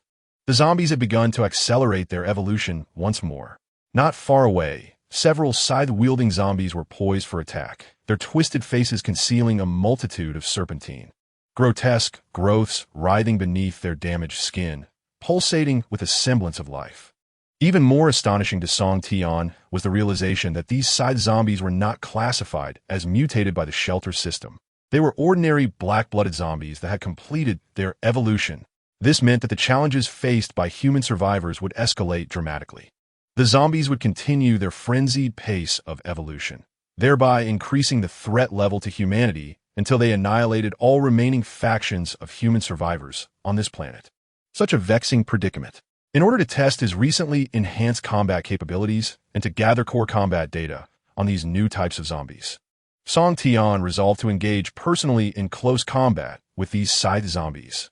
As Song Tian's blazing long sword made contact with the zombie's scythe-like limb, sparks erupted violently. However, he had no intention of trading blows with the scythe zombie directly. With a swift motion, he redirected his sword, stabbing directly into the forehead of the scythe zombie.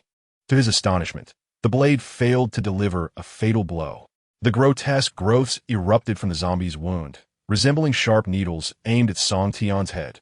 Such tenacity? Li Xin, Song Tian instinctively called for support. Arrived. A deafening gunshot rang beside Song Tian's ear. An enchanted bullet with explosive properties obliterated the scythe zombie's head.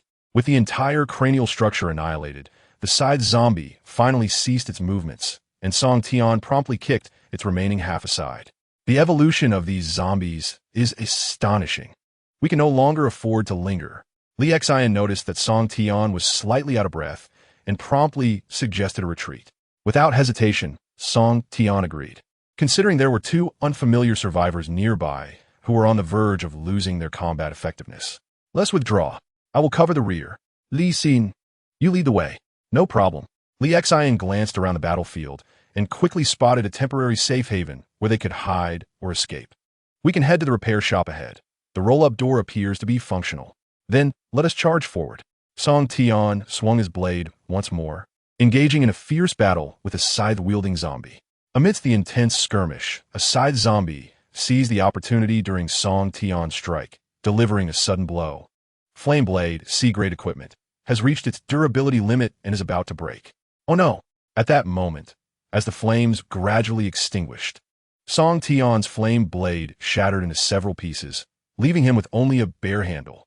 Fortunately, his reflexes were swift, prompting him to activate his Fighting Iron Fist ability and fight back. Magnetic control. Go! In an instant, the falling fragments of the flame blade surged back into the air, hurtling towards the nearby horde of zombies, successfully repelling their attack.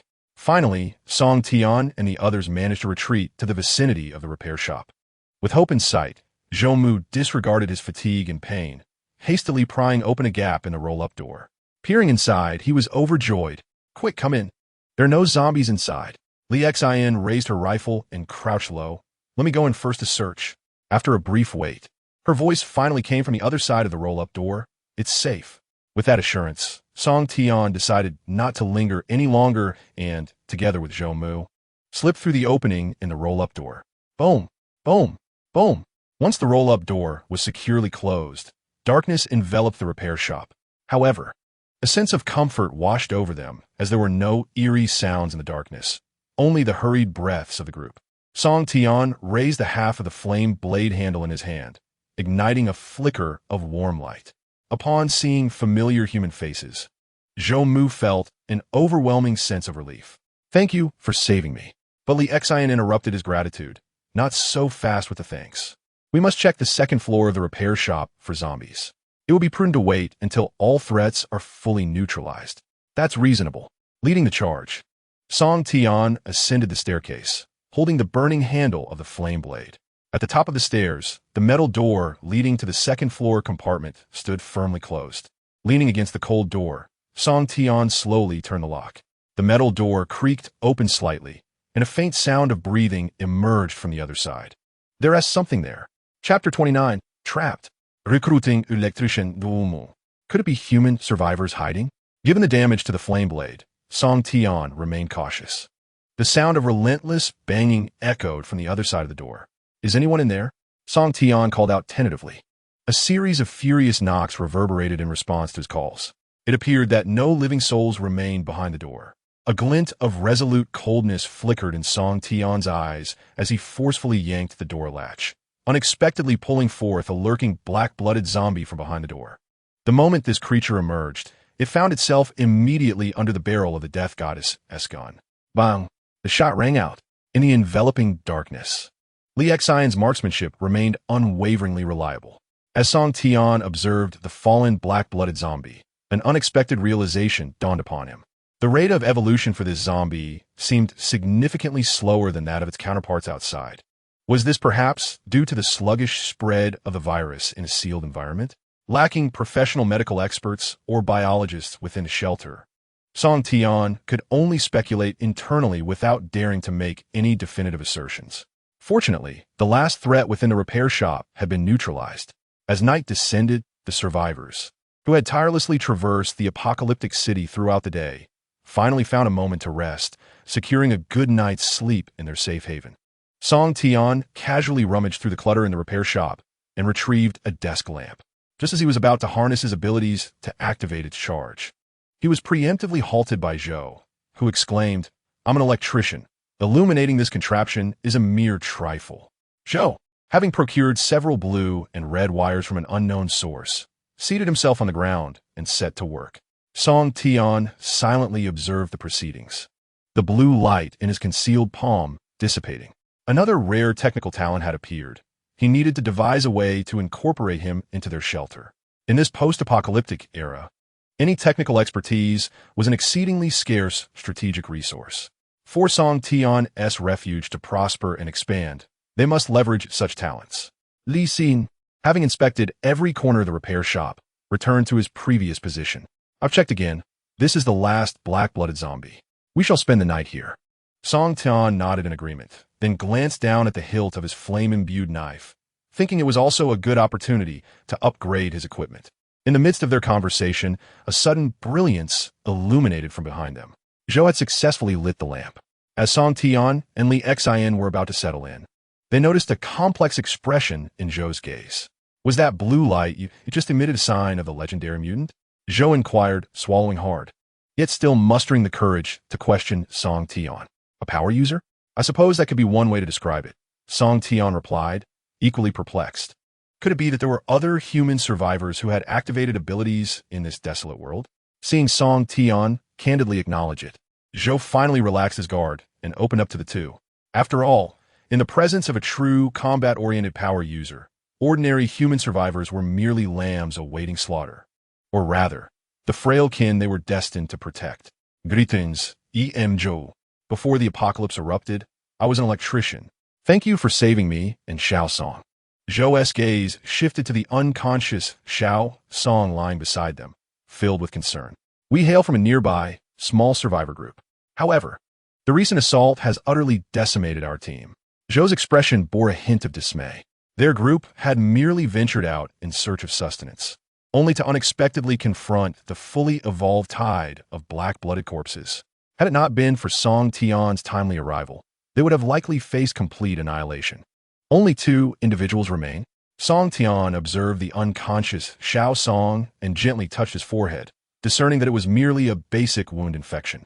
For a shelter equipped with an immunity vaccine, such a level of viral infection is hardly concerning. Thus, he endeavored to recruit Zhou. An electrician? Our shelter is in dire need of someone with your exceptional skills. Would you consider joining us? Zhou was taken aback by the proposition.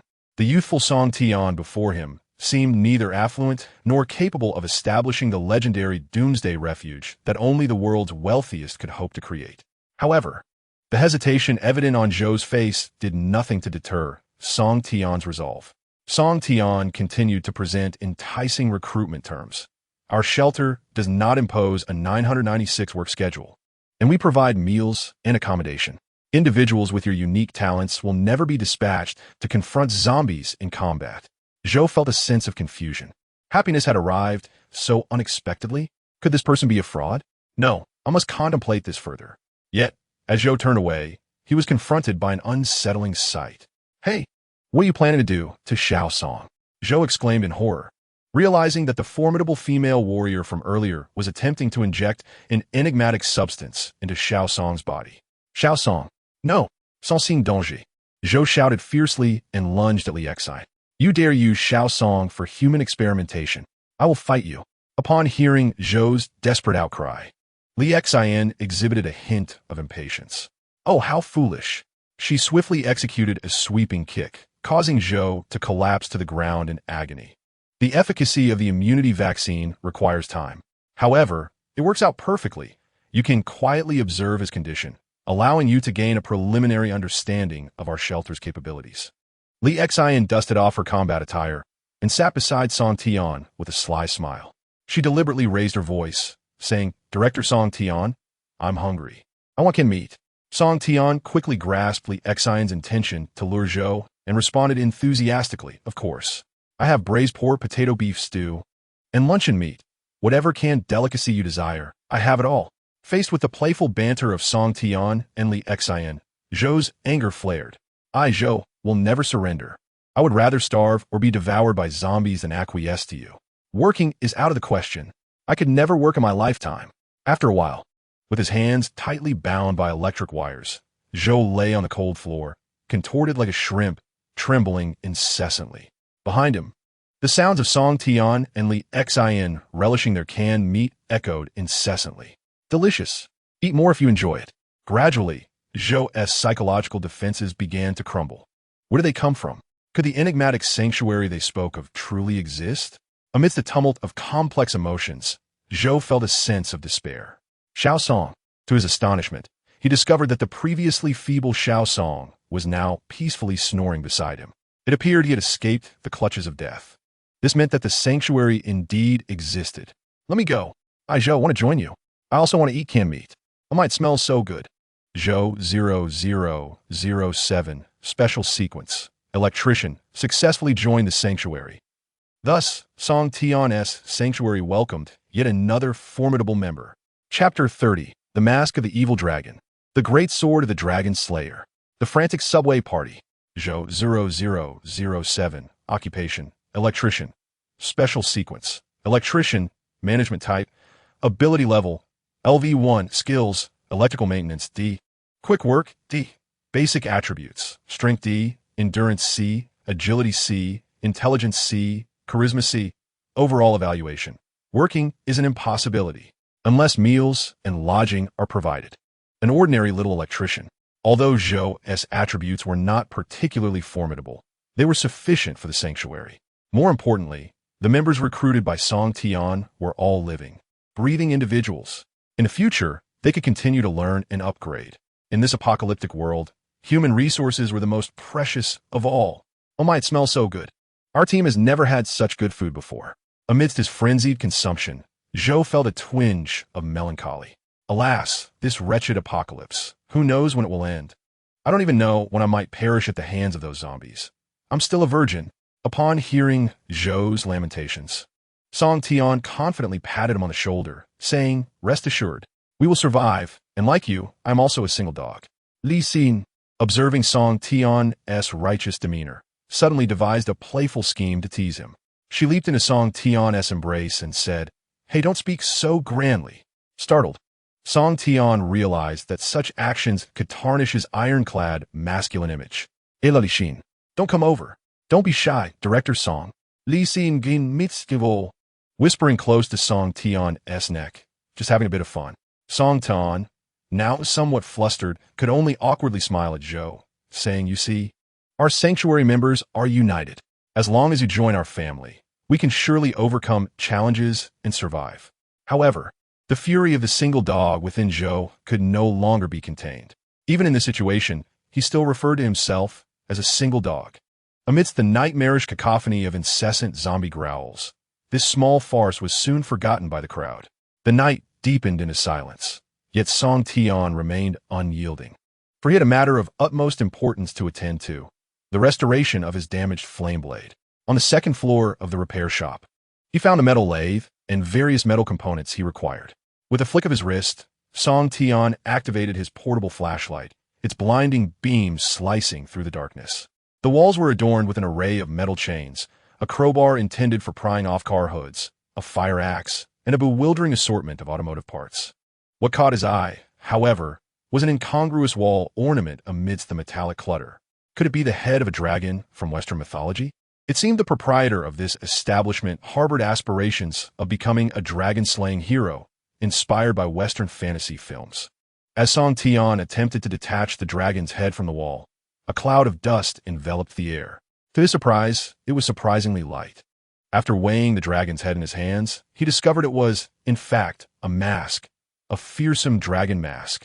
As he toyed with the mask, his gaze swept over the cluttered tabletop.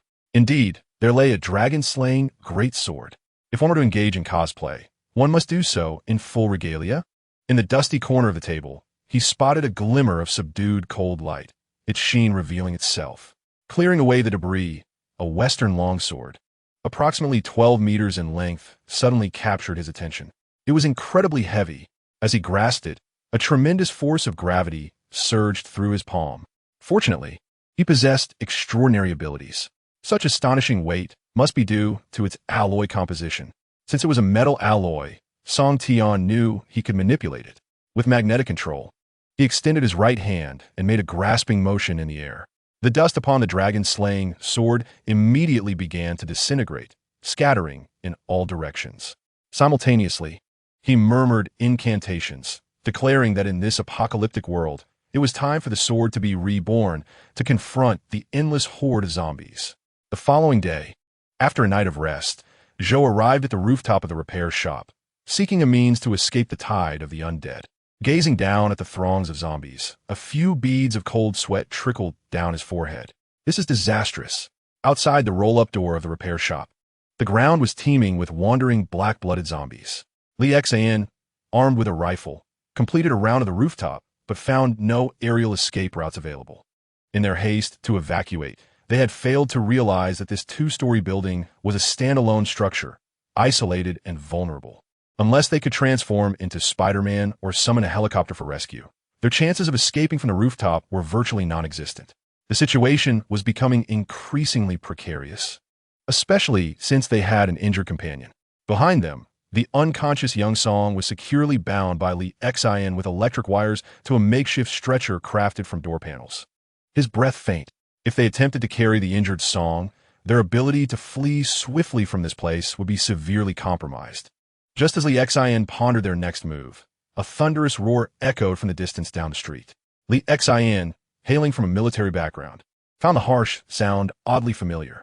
It was the unmistakable roar of a diesel engine from a bulldozer. Someone was approaching.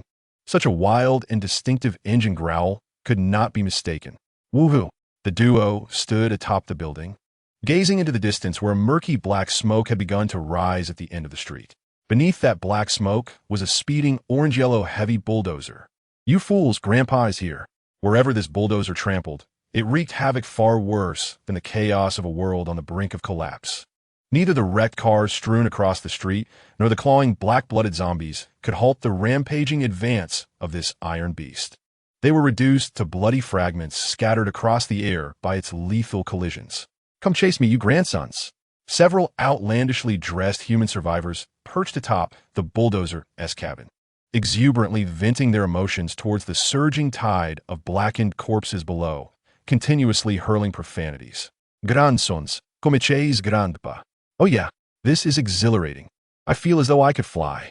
After crashing through the gathered horde of zombies, the bulldozer arrogantly sped away, leaving behind a gruesome scene of dismembered corpses and bloody trails, a sight that sent shivers down the spines of the two on the rooftop. Zhou, who witnessed this mayhem, broke into a cold sweat, relieved that they had not been discovered and that the madman had diverted the zombie horde away from them.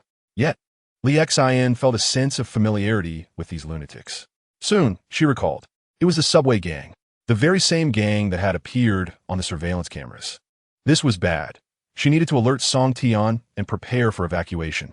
However, by the time Li Xin made this realization, it was already too late. Woohoo! I'm about to soar. Suddenly, from the adjacent high-rise, the frenzied shouts of the subway gang echoed, followed by the shattering of glass from the windows. The two quickly turned to look. They beheld a shirtless subway gang warrior with a red buzz cut, wielding a spiked club, a rope tied to his waist for support from his comrades, as he leaped from the heights. Wahaha, there's SA girl here. A similarly mad voice from the high-rise shouted, let us capture them. Just as intended, the red buzz-cut warrior charged down, brandishing his sharp club aimed directly at Li Xin. Enemy attack. Prepare for battle. But Li Xin was no pushover. She readied herself for a deadly close-range shot. Oh no, she has a gun.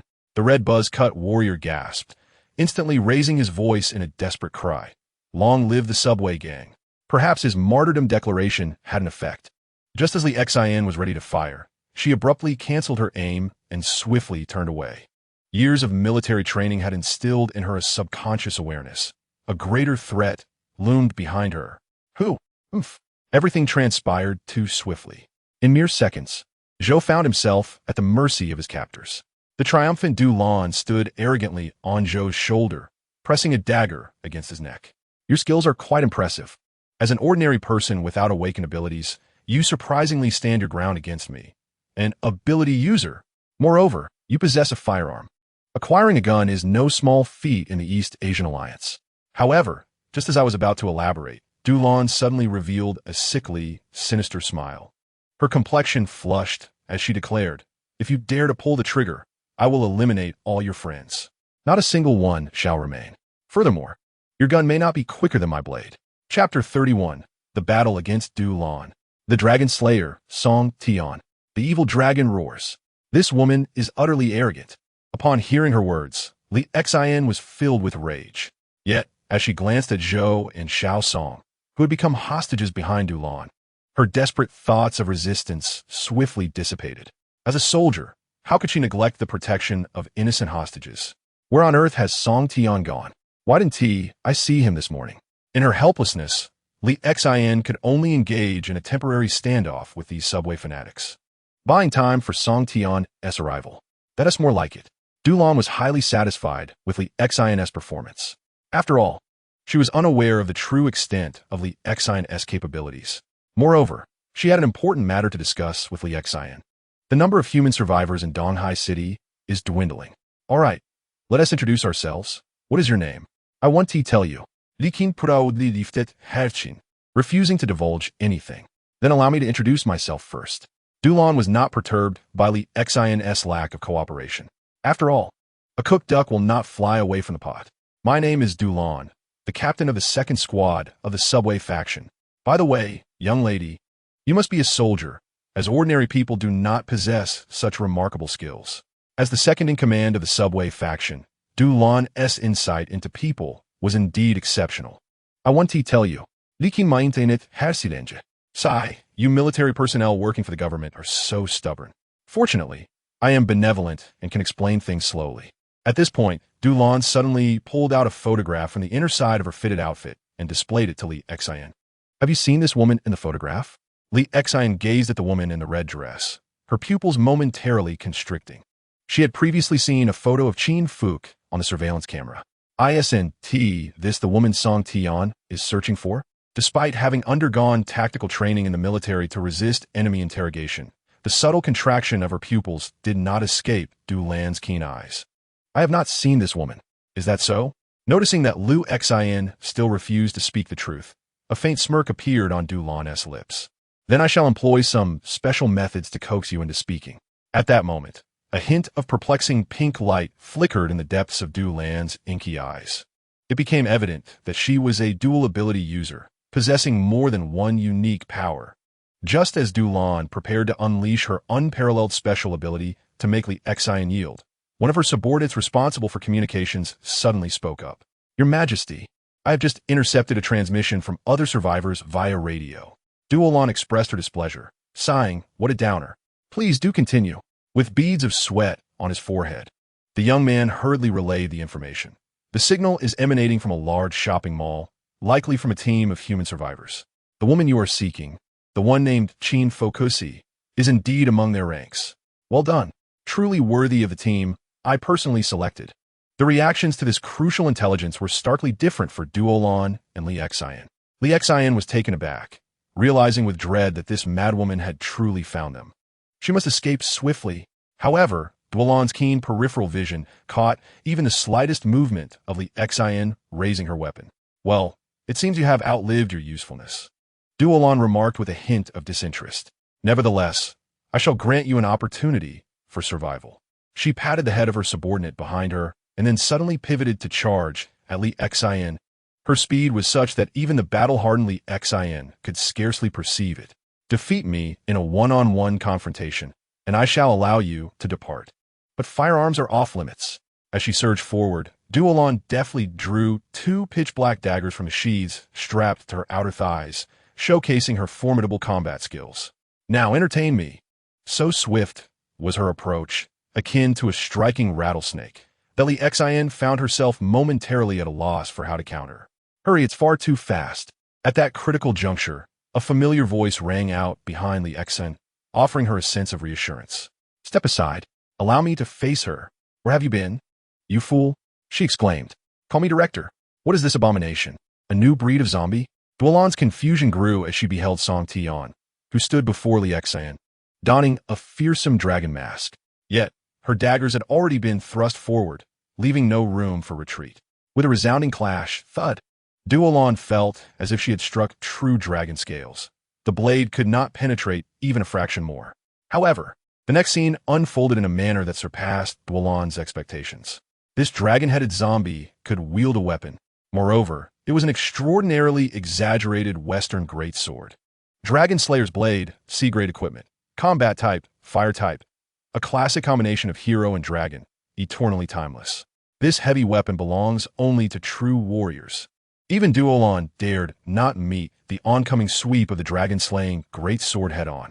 What a troublesome nuisance, she murmured, then leapt into the air with astonishing agility, timing her landing perfectly on the broad blade of the heavy sword. She can jump so high. Duolon, now on the sword, still retained enough strength to thrust her dagger towards Song Tian's unprotected neck. You hideous creature. Yet, Song Tian's reaction was equally surprising. He neither dodged nor evaded, but instead charged directly towards the thrust of Duolon's dagger. In an instant, Duolon felt as if the menacing dragon before her had become unbearably scorching. What on earth? Within the gaping maw of the dragon was a row of vividly sharp fangs. Almost immediately, a fierce torrent of flames surged forth towards her. Simultaneously, on the other side, Song Tian fervently shouted in his heart, "Experience my dragon's roar." Fire-breathing dragon mask, C-class equipment. Fire element, combat type, the dragon slayer ultimately becomes the dragon. Not every great dragon breathes fire, but this one happens to do so. Damn, ghostly step. In a mere moment, the tide of battle between Duolon and Song Tian had shifted. Li Xian observed as Duolon's figure, leaping mid-air, suddenly became ethereal, resembling a transparent shadow, gradually blurring under the sunlight. Was that her extraordinary ability as well? In the next blink, Duolon's figure reappeared beside the members of the subway faction who were spectating at the edge of the battlefield. Truly astonishing. However, such an outrageous ability naturally came with its drawbacks. After consecutively utilizing two extraordinary powers, Duolon felt somewhat weakened, needing to lean on her companion to maintain her balance. Yet, she stubbornly gritted her teeth and exclaimed, "What on earth are you?" Acting all mysterious. Through their earlier confrontation, she had discerned that this figure donned in a dragon-headed mask was not some suddenly emerged mutated zombie, but rather a living human.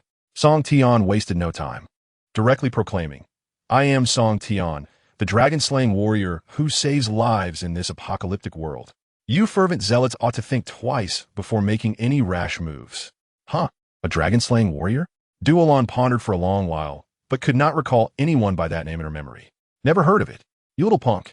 Song Tian remained unfazed, instead charging towards Duolon, brandishing his great sword, declaring, "Let us settle this with a fight. Experience my dragon's roar once more."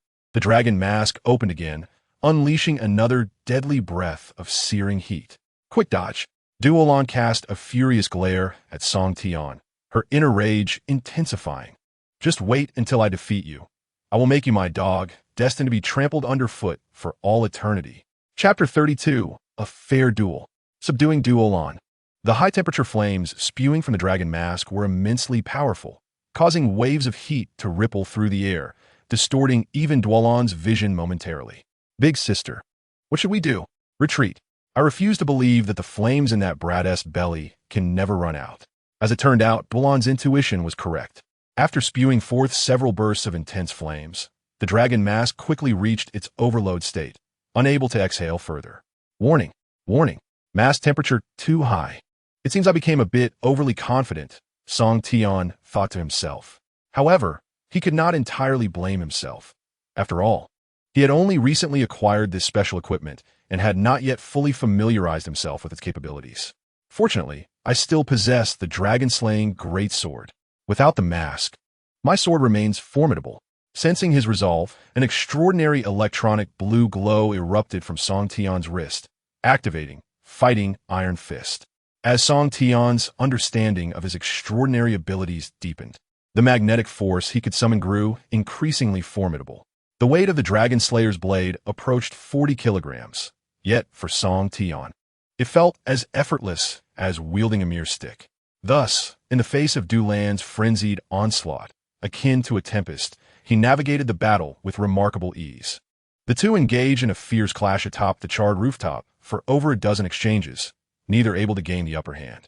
Dulan reveled in the exhilaration of such a spirited fight, finding Song Tian's identity ever more intriguing. "What a fine lad. Impressive skills. Who exactly are you? Perhaps you should consider joining our faction, and I could treat you well." Song Tian retorted, "I am your father," before launching a relentless strike towards Dulan without mercy. "You brat." The ground beneath him shuddered as the force of his blow shattered the rooftop, sending debris flying perilously close to Dulan's exposed arms. However, Song Tian had underestimated Dulan's combat prowess. Not even the scattering stones found their mark on her. Her speed was astonishing. Before he could gather his strength for another swing, Dulan made the first move. The two pitch-black daggers in her hands formed a lethal cross of death. Realizing she had finally seized the initiative, Dulan felt a surge of satisfaction. Prepare to face your doom. But as she unleashed her decisive strike, Song Tian was compelled to raise his head once more, expelling a final blast of searing flames. "Warning, the mask is overloaded. Force shutdown initiated. You've run out of tricks, Haven to you? How audacious to try the same move again." This time, having anticipated Song Tian's fiery assault. Dulan swiftly activated her own abilities. From the anxious onlooker's perspective, Dulan's figure flickered like a specter, suddenly vanishing. When she reappeared, she was mere steps away from Song Tian. Such a trivial ruse, I won't fall for it twice. You stand no chance against me. Though Dulan's body was nearing its limits, she remained resolute, convinced of her impending victory. Without the Dragon Slayer's massive sword to block, her dark daggers surged forward, rapidly closing in on Song Tian's heart. The spectators were left in stunned silence. Li Xian was so tense he could almost hear his own heartbeat. Song Tian's life hung by a thread. Yet, he maintained an air of calm, seemingly unfazed. It appears you are not as formidable as I thought. You've exhausted your trump card. What? A sudden wave of foreboding washed over Dulan, her hands trembling slightly around her daggers. Could this brat still have a chance to turn the tide? Yet, the distance between them was so minimal that they could feel each other's breath. To reverse the situation under such circumstances seemed nearly impossible. Magnetic control fully unleashed. With an anguished roar, Song Tian unleashed his power, and Dulan felt her daggers grow unbearably heavy, slipping from her grasp. Even the metallic accessories on the tight-fitting battle suit exhibited faint signs of instability. This was the manifestation of a potent magnetic field. However, it was too late for realization to take effect. The magnetic field conjured by Song Tian lasted barely 3 seconds. Yet it was sufficient to alter the course of the battle. Faced with the utterly exhausted Dulan, Song Tian dared not relax even for a moment, fearing that this frenzied woman might once again unleash her nearly uncounterable phantom step. To completely eliminate this threat, Song Tian had no choice but to firmly subdue Dulan with his powerful arms. He even resorted to using his right hand, activated with the fighting iron fist, to grip her throat. Following this maneuver, Dulan finally found herself at his mercy, captured by Song Tian. After securing Dulan, Song Tian removed the dragon mask and coldly addressed her subordinates. She is lost. I am the victor. The sister head who has never faltered has actually been defeated. The subordinates stood in stunned silence, unsure of how to react. Fortunately, Dulan had not completely succumbed to despair.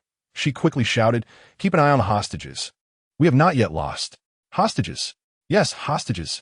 The subordinates awoke from their stupor and promptly placed their knives against the necks of both a certain Zhou and the hastily awakened Xiaosong. Song Tian sensed that Dulan was still somewhat unruly, and he tightened his grip slightly, but this inadvertently caused Dulan to struggle for breath. Gasping, she exclaimed, "If you have the guts, kill me. To the victor belong the spoils. It is only just. That is out of the question. I am a good person." Song Tian resolutely replied. Murder was not a commendable act. As there had been no casualties on either side moments earlier, his intent to kill was not particularly strong. Moreover, he sought to extract some vital information from Dulan. "Speak. Why did you capture the woman in the photograph?" It turned out that Dulan was not entirely devoid of compassion. After a moment of thought, she proposed, "If I tell you the truth, will you set me free?" "Agreed," Song Tian promised. "You stated, if I can defeat you in a duel, you will release my friend. Deal. I shall reveal the truth to you." The Minister of Health, Jiang Xiong, has offered a substantial bounty for this foreign woman named Qin Fakers on the Survivors radio channel. We have already traced her whereabouts, and will soon capture her to claim the reward. However, Dulan was slightly puzzled. "You little rascal. Are you in cahoots with that Jiang Xiong?" Song Tian spat in disdain. "Do not even dare to associate me with such scum. Zulan Gonggut. That man is indeed a scoundrel. Figures like him always speak from a position of condescension. If not for them, we would not be suffering so terribly. I will eventually rid the world of these corrupt officials." "All right, now you may release me," she insisted. Having obtained the critical intelligence, Song Tian still maintained his composure. "First, let the hostages come over, and then I will release you. Li Xian, come help out." Dulan expressed her displeasure, but did not refuse. "You little rascal. Even at this moment, you remain so cautious of me. Wait a moment. My powers extend far beyond mere super agility and phantom step to conceal the swirling pink luminescence in my eyes." Doran seizes the opportunity to command her subordinates to release the hostages. According to her, the hostages must be freed first. Are you all wishing for my demise? Chapter 33, Mind Control, a Unique Soul, the emergence of a Tier 3 mutant, the zombie giant. "Yes, boss. Her loyal minions responded without hesitation. The moment Doran declared the release, they complied instantly, leaving no room for doubt. This swift obedience puzzled Li Xin, who had been observing the subway gang members for some time. Could it be that only a madwoman could command other madmen? This insane woman seems to possess the potential to become a leader in this apocalyptic world, much like Song Tian. Once Zhou was freed, he hurriedly carried the incapacitated Xiao Song towards Song Tian. Director Song, you truly are remarkable. I shall follow you from now on. Seeing Zhou approach, Doran remarked with irritation. Can we commence my release now? Song Tian relaxed his hold on her neck, responding, of course. I am a man of my word. He honored his promise to the subway gang, having already released the hostages. Ah, you little rascal, you nearly choked me. After regaining her freedom, Doran stretched lazily before strolling towards the opposite side with an air of nonchalance. However, just as everyone believed the ordeal was concluding, Doran suddenly turned around, her dark eyes filled with a mesmerizing pink glow, fixated intently on Song Tian, an eerie expression upon her face. She had broken her promise. You little brat, daring to constrict me. Once I fully seize control of your mind, I shall imprison you in my private dungeon and subject you to torment. It turned out that, in addition to her combat abilities of super agility and phantom step, Doran possessed a third power. This ability was known as mind control, a rare power nearly impossible to counteract. 3 seconds later, both Song Tian and Doran awakened from the depths of their mental realms simultaneously, retreating swiftly. Song Tian despised the sensation of having his mind laid bare before another. Yet, he simultaneously gleaned fragments of the hidden secrets Doran harbored deep within her psyche. So, your inner self is a submissive soul. I had assumed you were a true dominator. Silence. Doran fumed at Song Tian's audacity, her forehead revealing a few delicate veins, her chest rising and falling beneath her tight black attire. However, she had not anticipated that this young man could directly resist her mind control. This was nothing short of astonishing. Yet, she could not help but lick her lips, her gaze toward Song Tian brimming with the desire for a delectable feast. His soul was utterly unique, as if it belonged to another realm. Moreover, Song Tian possessed something the subway gang desperately needed, an exceptionally secure refuge.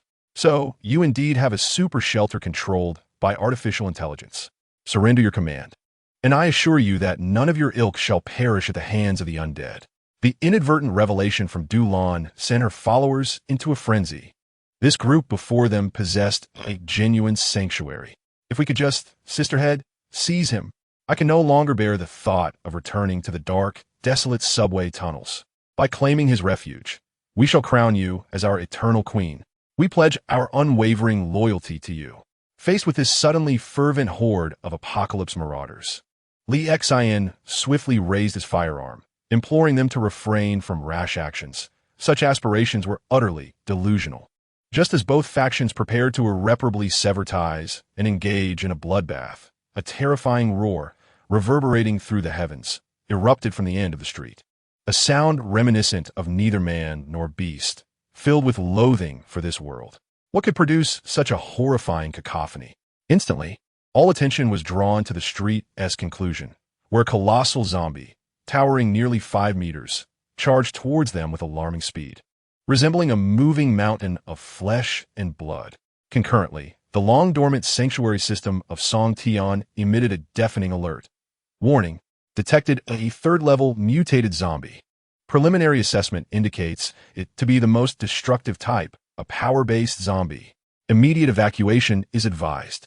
The first to suffer calamity was the subway gang's bulldozer. Under the overwhelming disparity of strength, the vehicle that had previously rampaged through the horde of black-blooded zombies was rendered utterly defenseless. As the earth trembled, the zombie giant extended its immensely powerful arm, its purplish-black skin teeming with writhing tendrils, hoisting the bulldozer high into the air. Then, with a thunderous explosion, the figure of the zombie giant vanished amidst the smoke billowing from the bulldozer's diesel engine explosion. Witnessing the destruction of her bulldozer, Dulan was consumed by anguish. My bulldozer! I'll annihilate you, you wretched creature. However, an even more horrifying scene unfolded. Amidst the flaming wreckage, the monstrous entity remained standing. Its exterior zombie skin, slightly torn, revealing a dark red structure that could barely be described as biological muscle. Even Song Tian could not suppress a gasp. How could it have survived such a violent explosion? The zombie giant's vitality appeared inexhaustible. Even from a distance, they could discern the writhing growths on its purplish-black skin rapidly mending its form. Within mere seconds, the behemoth was completely restored. Song Tian's mind was resolute. This abomination was not a foe they could confront head-on.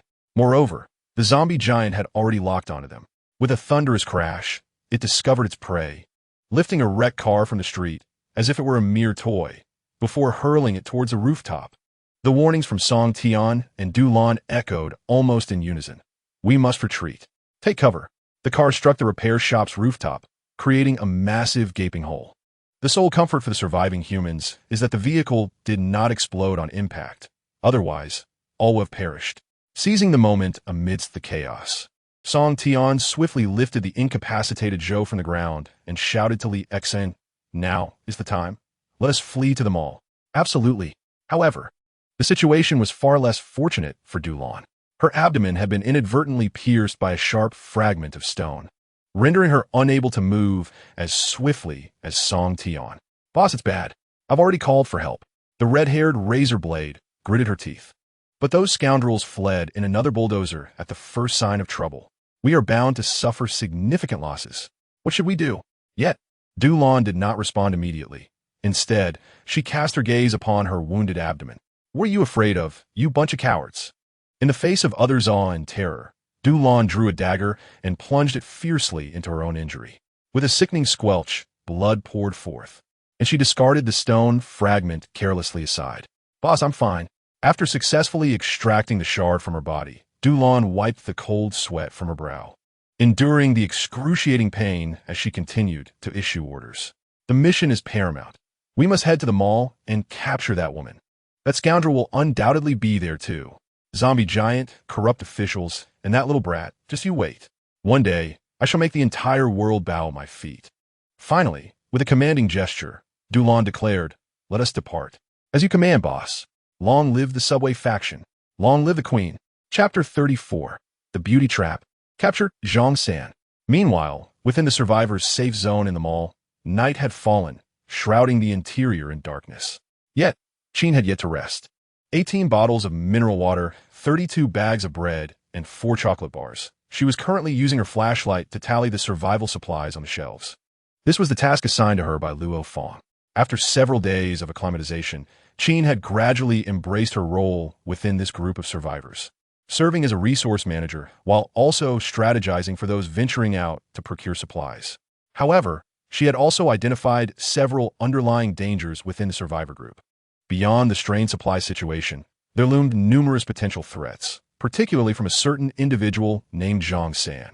Compared to the other weak and dependent survivors, this scoundrel was akin to a ticking time bomb, ready to explode at any moment. Thus, she conceived a plan to deal with Zhang San effectively, a beauty trap. "Oh, isn't this Miss Qin? Still awake at this late hour?" The loathsome individual had indeed come to harass her again. Despite Zhang San's repugnant nature, Qin maintained her composure. "What brings you here again? Are you not afraid that Officer Luo might find out? Will you have a gun pointed at your head again?" Zhang San dismissed her threat with disdain. "I will replace him sooner or later. He is merely an ability user." With that, Zhang San appeared increasingly uncomfortable. "Miss Qin, if you know what's good for you, you should hurry and join us." The resolute refusal of Qin leaves no room for doubt. Their strength cannot be undermined. Clearly, to this day, Qin harbors no trust in any member of this survivor team. "It matters not." Zhang San shrugged nonchalantly. The silvery moonlight illuminated his face, casting a grotesque reflection reminiscent of a zombie. "Your dissent is inconsequential." As Zhang San, seemingly savoring the moment, licked his lips, he advanced toward Qin step by step, akin to a werewolf unleashed by the moonlight. "What I relish most is witnessing you self-proclaimed noble capitalists struggle in my grasp.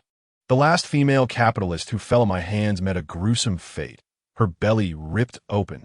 Well then, time is of the essence. Let us commence." Qin furrowed her brow slightly, realizing this man was a deranged murderer. Fortunately, she had already devised a plan. Suddenly, Zhang San felt a cold object aimed at his forehead. casting a shadow of death over his heart. Again, that detestable gun barrel. Luo Fong, when did you arrive? Yet before Zhang San could gather his thoughts, Dechang had already forced him to his knees, catching him off guard.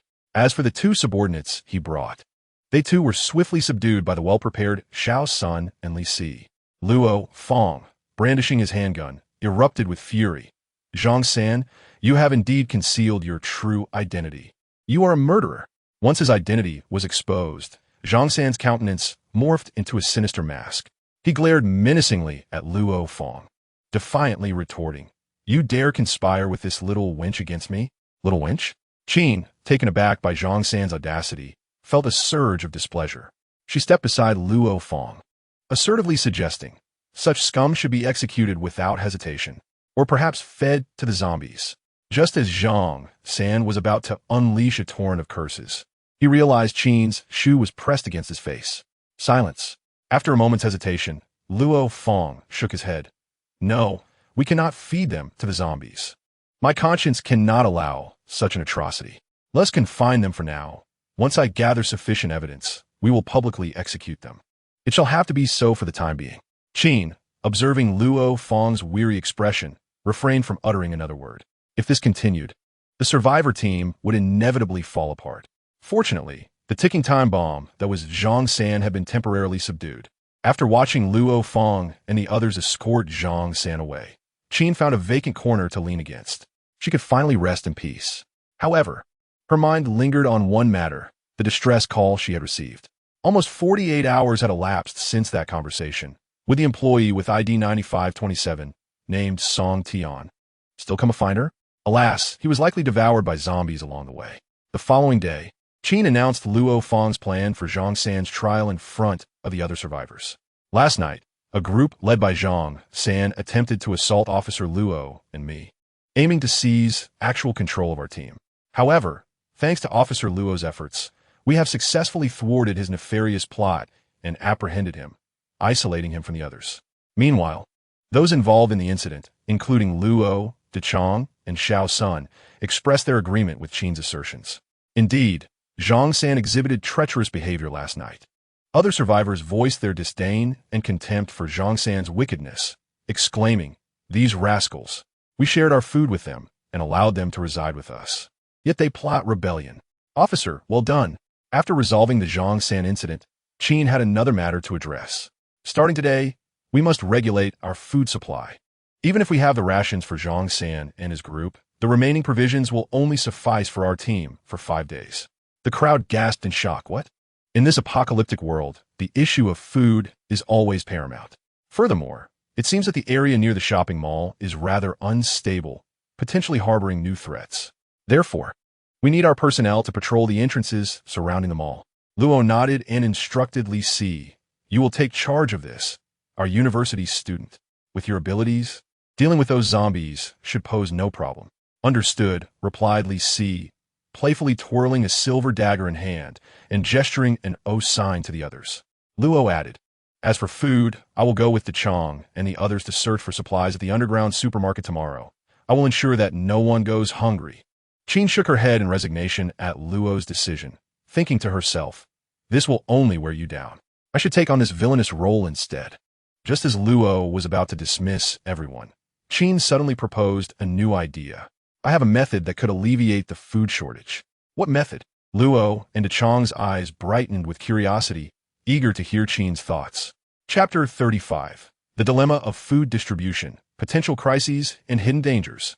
Qin explained, "We will implement a planned economy to control food supply. In simpler terms, we will allocate food to those in need." Luo inquired, "How will we distribute it?" Qin responded, "I have devised a basic distribution plan. In this plan, I have categorized all team members into 3 tiers.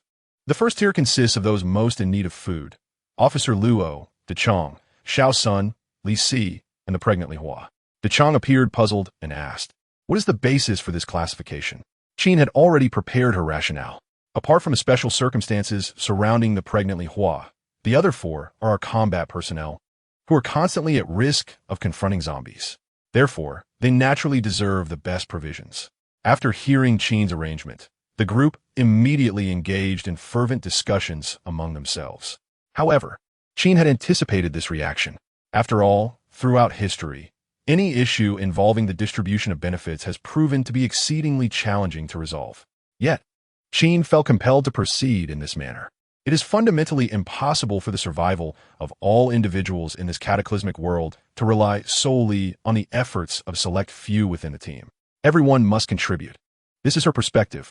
Before long, a voice of agreement emerged from the crowd. I concur, surprisingly voiced by the elderly woman. At her age, nearly on the brink of the grave, she found herself entangled in such distressing matters. The old woman sighed heavily. The girl speaks the truth. How could we allow the frontline warriors to starve amidst battle? I too support this, interjected Li Hua's husband. I am even willing to share my rations with others, as long as my child survives. With the backing of these two individuals, Qin continued her discourse. The second tier consisted of those who would reduce their food supplies.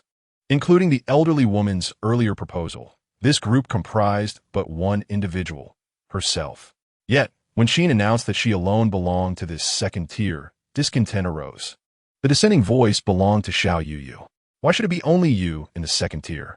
What about us? Her lips curled in frustration. When Brother Luo Fong was the team leader, she had never experienced such indignity. This wretched woman, a scheming vixen, she arrives and immediately seeks to usurp authority. And Brother Luo Fong has no objections. Noticing Xiao Yuyu's excessive reaction, Luo Fong quickly admonished her. Yuyu, calm down. This is for everyone's benefit.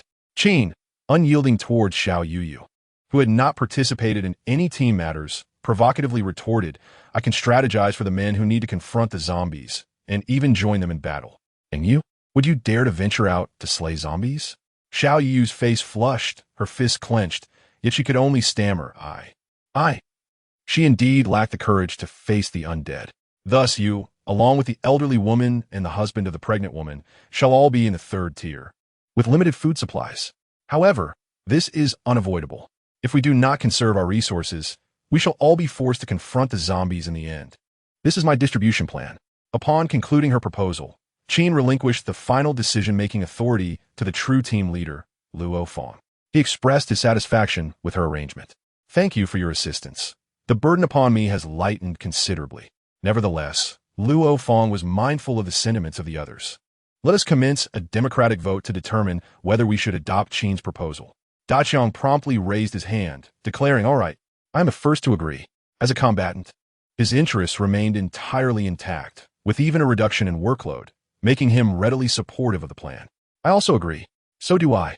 Soon, the final voting results were revealed. Except for Xiao Yuyu, everyone supported Qin's food distribution scheme. Xiao Yuyu reacted with great resistance. What?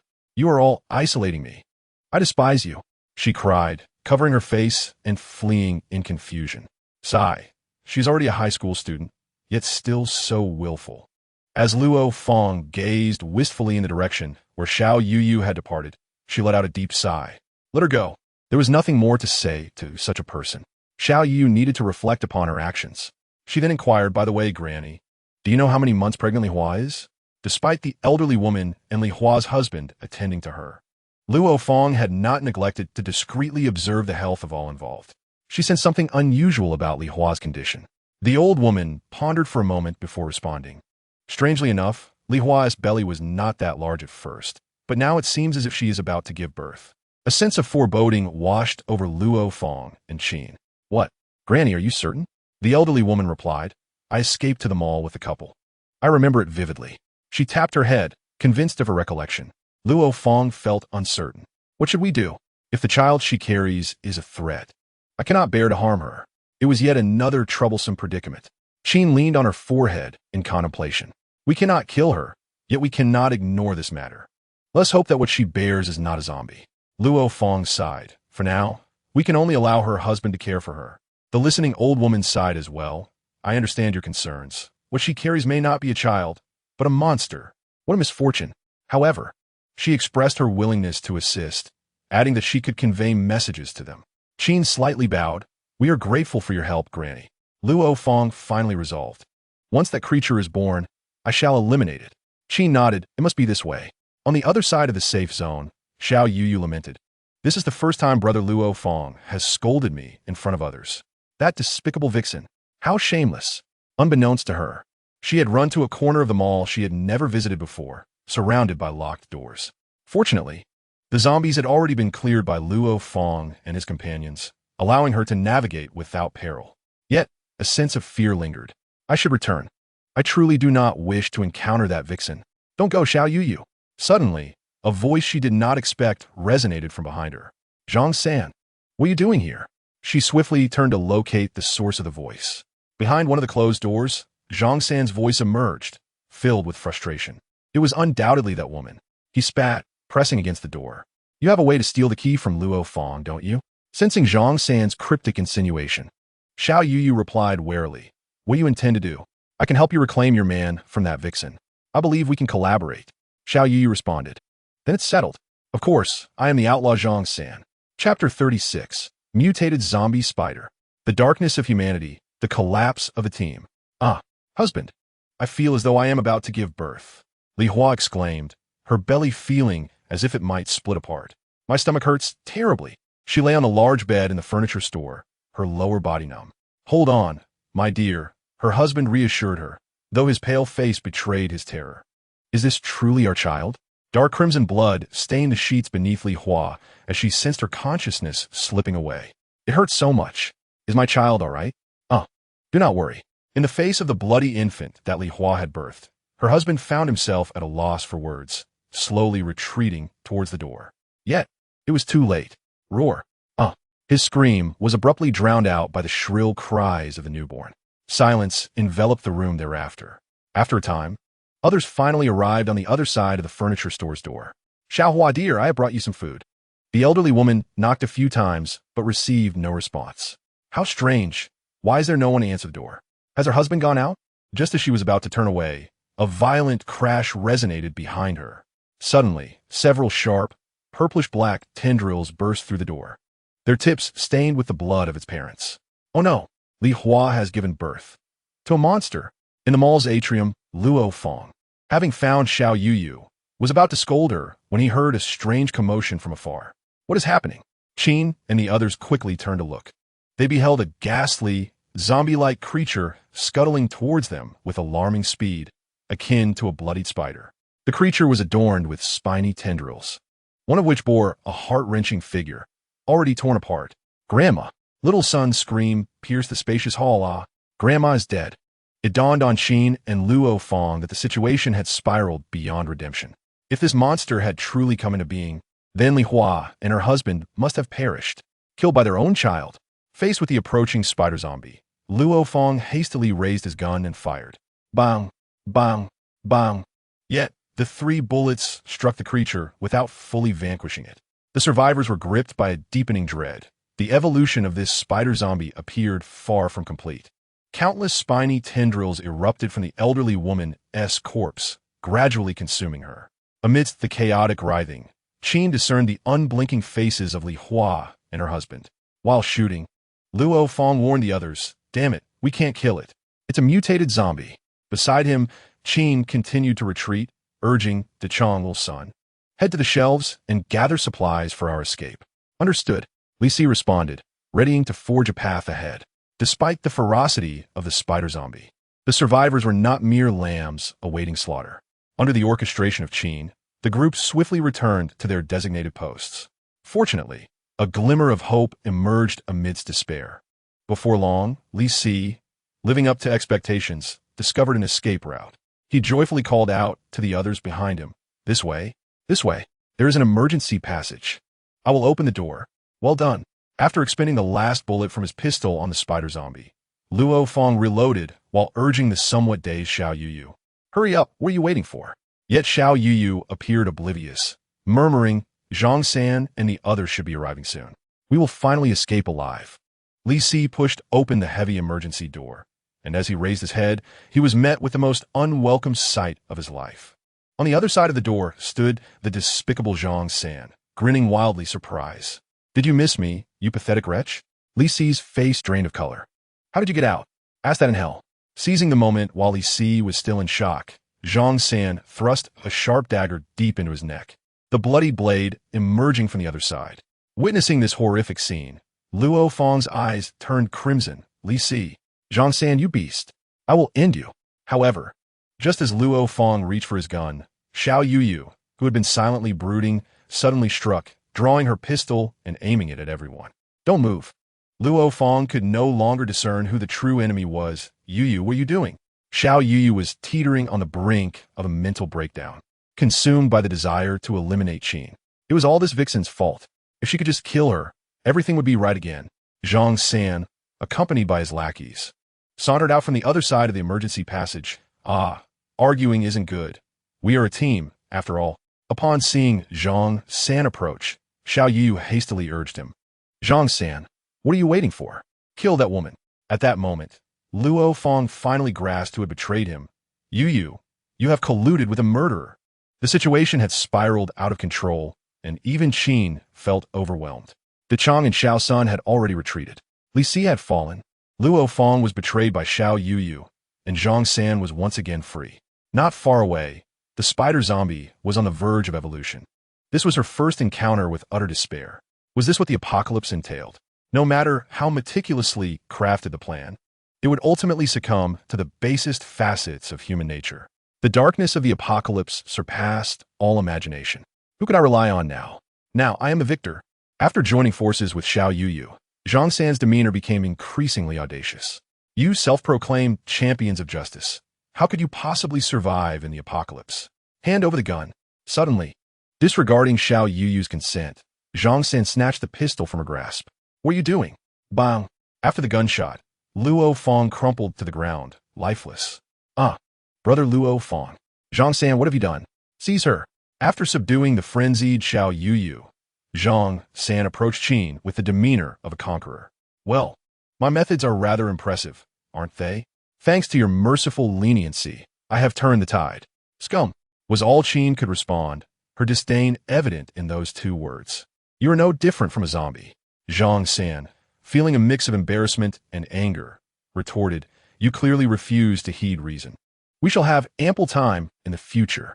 The mutated spider zombie lurked nearby, and even someone as arrogant as Zhang San dared not act recklessly. However, just as they were preparing to retreat, a bloodied zombie head was suddenly hurled from afar, landing right in front of Zhang San. He looked down and was instantly struck with terror.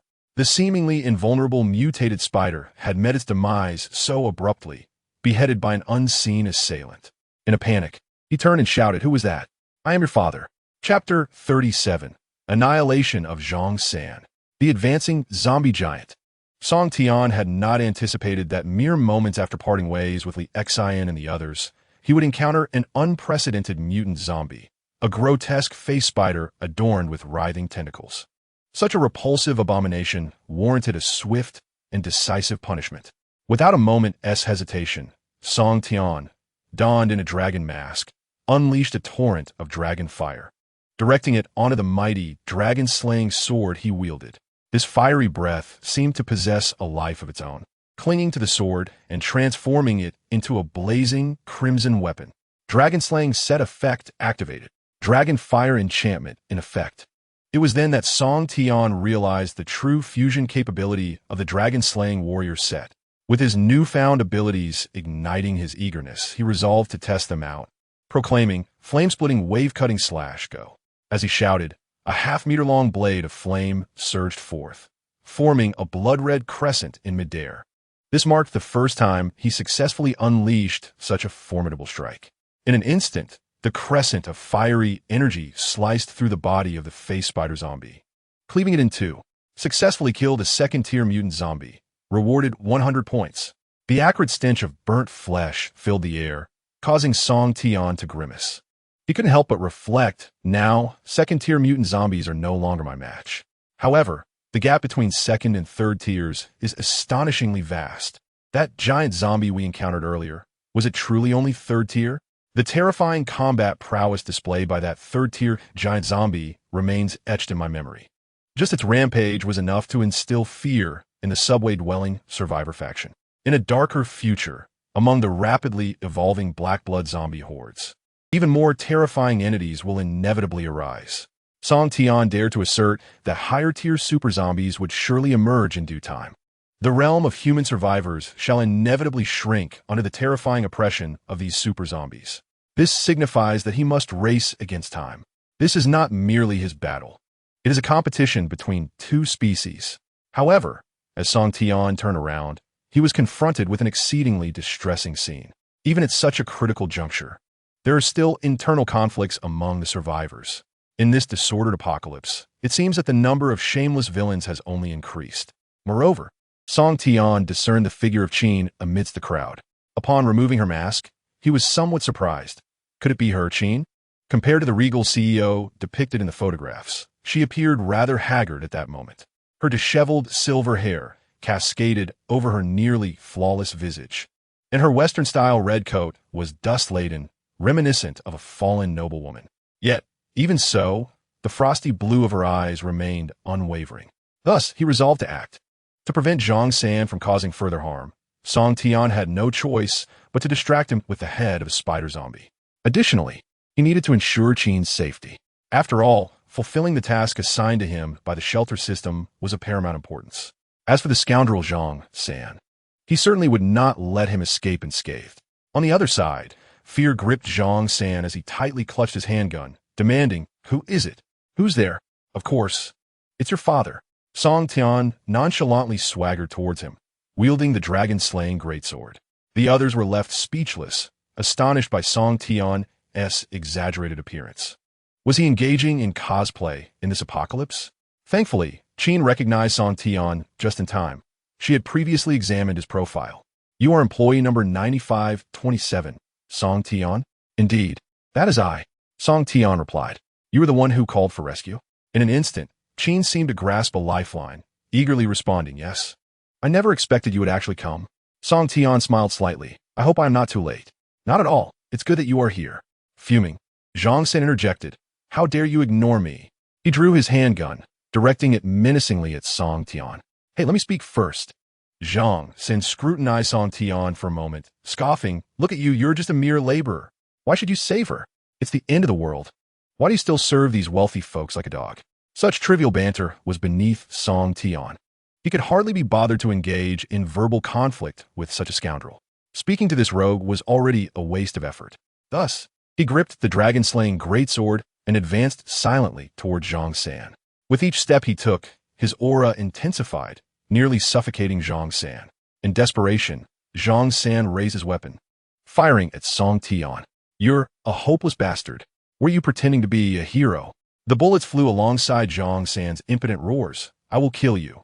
Yet, these metallic projectiles were utterly incapable of penetrating Song Tian's magnetic field. Faced with the lethal bullets aimed at him, he remained unyielding. Song Tian merely waved his right hand lightly, activating the magnetic control ability of the fighting Iron Fist. The bullets, merely 2 or 3 meters away from him, abruptly lost their velocity in midair, subsequently plummeting to the ground with a series of sharp clinks. This spectacle left the onlooking survivors utterly astounded. Was this truly a supernatural ability? Was he a monster? In a state of desperation, Zhang San began to retreat in haste, bewildered by the fact that Song Tian showed no fear of bullets. However, Song Tian's movements were swifter than his own. "Though I abhor the act of taking lives, it does not mean I am incapable of doing so." Zhang San's previous acts of brutality had thoroughly enraged Song Tian. He resolved to personally bring an end to this scoundrel. Why are you more powerful than I? Why do you possess greater strength?" With his back against the cold doorway of the escape passage, Zhang San felt his legs weaken, causing him to collapse to the ground. Song Tian looked down upon Zhang San from above, declaring, "Because we are not the same, it is precisely for this reason that I am more deserving of this power." With both hands gripping his sword, he thrust it forward with force, declaring, "Go reflect upon your actions in death." The Dragon Slayer's sword effortlessly pierced Zhang San's body, pinning him firmly against the frigid door.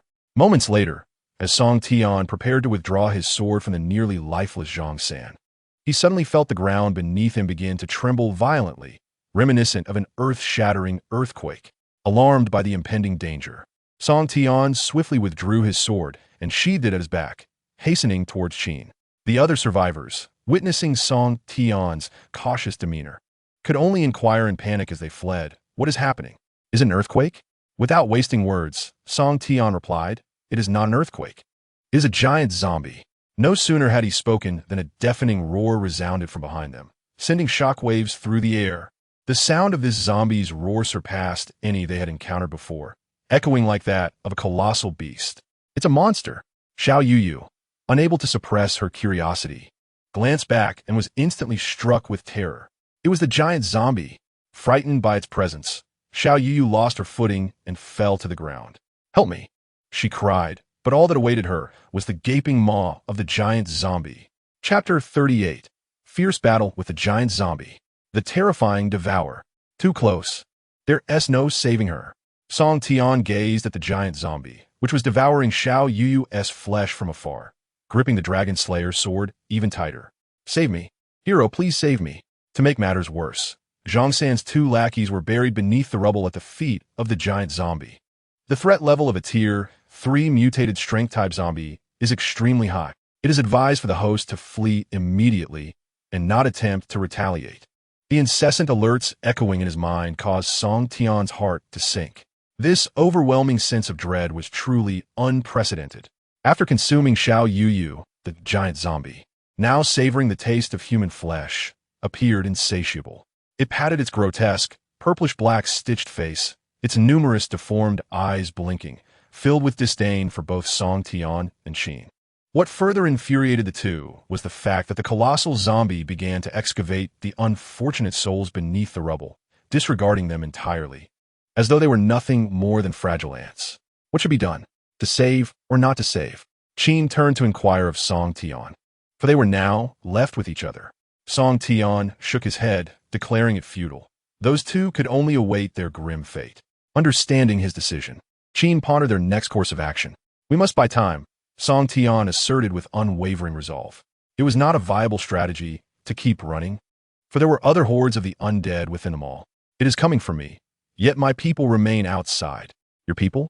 Qin expressed her surprise, not expecting that Song Tian, in addition to his formidable strength, was the leader of another survivor group. "We cannot escape this way. It seems to have locked onto my scent, for it would not have pursued us here otherwise." The challenge posed by the Tier 3 mutant zombie exceeded Song Tian's expectations. Beyond its terrifying combat prowess and rapid regeneration, this giant zombie possessed numerous hidden abilities. Indeed, after devouring several human survivors, the grotesque form of the zombie underwent a remarkable transformation once more. It extended its muscular right arm, which still bore some human characteristics, and with a slight exertion, its palm split open, transforming into a mass of entwined black tendrils. Gradually, its entire right arm morphed into a frenzied dance of writhing tentacles, thrashing wildly. Furthermore, the tips of these tendrils bristled with countless sharp spikes, hurtling towards Song Tian like cannon fire under the giant zombie's command. "Be careful, it's coming." Song Tian, not daring to underestimate the threat, swiftly dashed forward, positioning Qin behind him for protection. "You beast, do not underestimate humanity." With determination, Song Tian adjusted his dragon mask, flames swirling within its dragon visage. Fusion technique, fire's ecstasy, flame enchantment. This time, Song Tian held nothing back, channeling all of his draconic flame into the Dragon Slayer's great sword. The air around the sword began to distort under the influence of such potent draconic energy, with surging flames rolling along the expansive blade surface. Flame-devouring wave slash.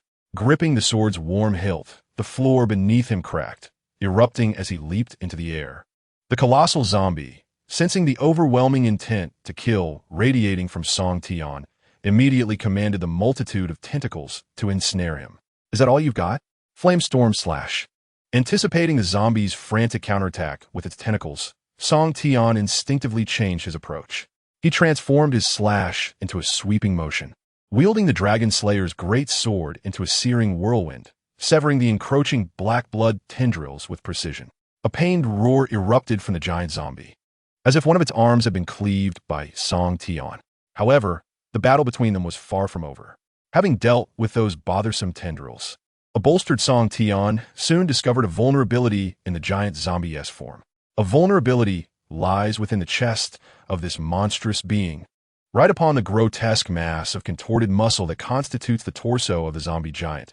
There exists a swollen, tumor-like protrusion. This grotesque growth pulsates with an eerie rhythm, akin to the beating of a heart.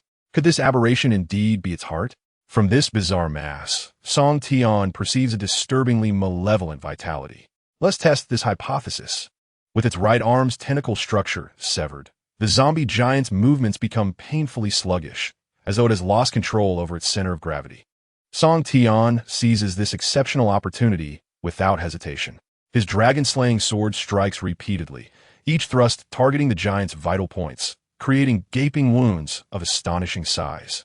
Before the tentacles on its right arm can regenerate, the enraged zombie giant can only attempt to defend and counterattack with its remaining arm. However, such resistance reveals multiple weaknesses in its defense, allowing Song Tian to discern the perfect moment to exploit this opening. At last, he has found it. When the zombie giant raises its right arm, a perilously lethal gap appears in its chest. Song Tian, having been poised for this moment, cannot allow it to slip away. As the giant throws another punch, he seizes the moment to thrust fiercely into this opening, putting forth nearly all his strength. The blazing sword pierces the tumor on the giant's chest, unleashing a repugnant torrent of foul, putrid blood. Simultaneously, the critically injured zombie giant emits a mournful wail before crashing its elevated right arm down with tremendous force. Nearby, in a state of frantic urgency, Qin promptly shouts a warning to Song Tian, urging him to beware of the impending blow. Should this fist connect, he would surely be reduced to a mere puddle of flesh. Fortunately, Song Tian reacts swiftly, acknowledging the danger. Without a moment's hesitation, he raises his sword, dislodging a grotesque mass of viscous material from the giant's chest just before the devastating punch descends, adopting a defensive stance. With a resounding crash, Song Tian is sent hurtling backward. He had underestimated the giant's strength. It feels as though he has been struck by a cannonball, causing him to spit blood mid-air. Witnessing this, Qin's heart aches deeply as she rushes toward the fallen Song Tian, calling out his name. "I'm Fine," he replies, rising from the ground and coughing up additional blood, relieved that his vital organs remain intact. Truly, this is a third-tier power-type mutant. Had it not been for the heavy sword shielding his body, he might have been pulverized into paste. Nonetheless, he successfully penetrated its vital area. Yet, Song Tian finds it difficult to rejoice. Why do its tentacles continue to regenerate? Perhaps sensing his confusion, the half-kneeling zombie giant rises once more, the tumor on its chest crashing to the ground.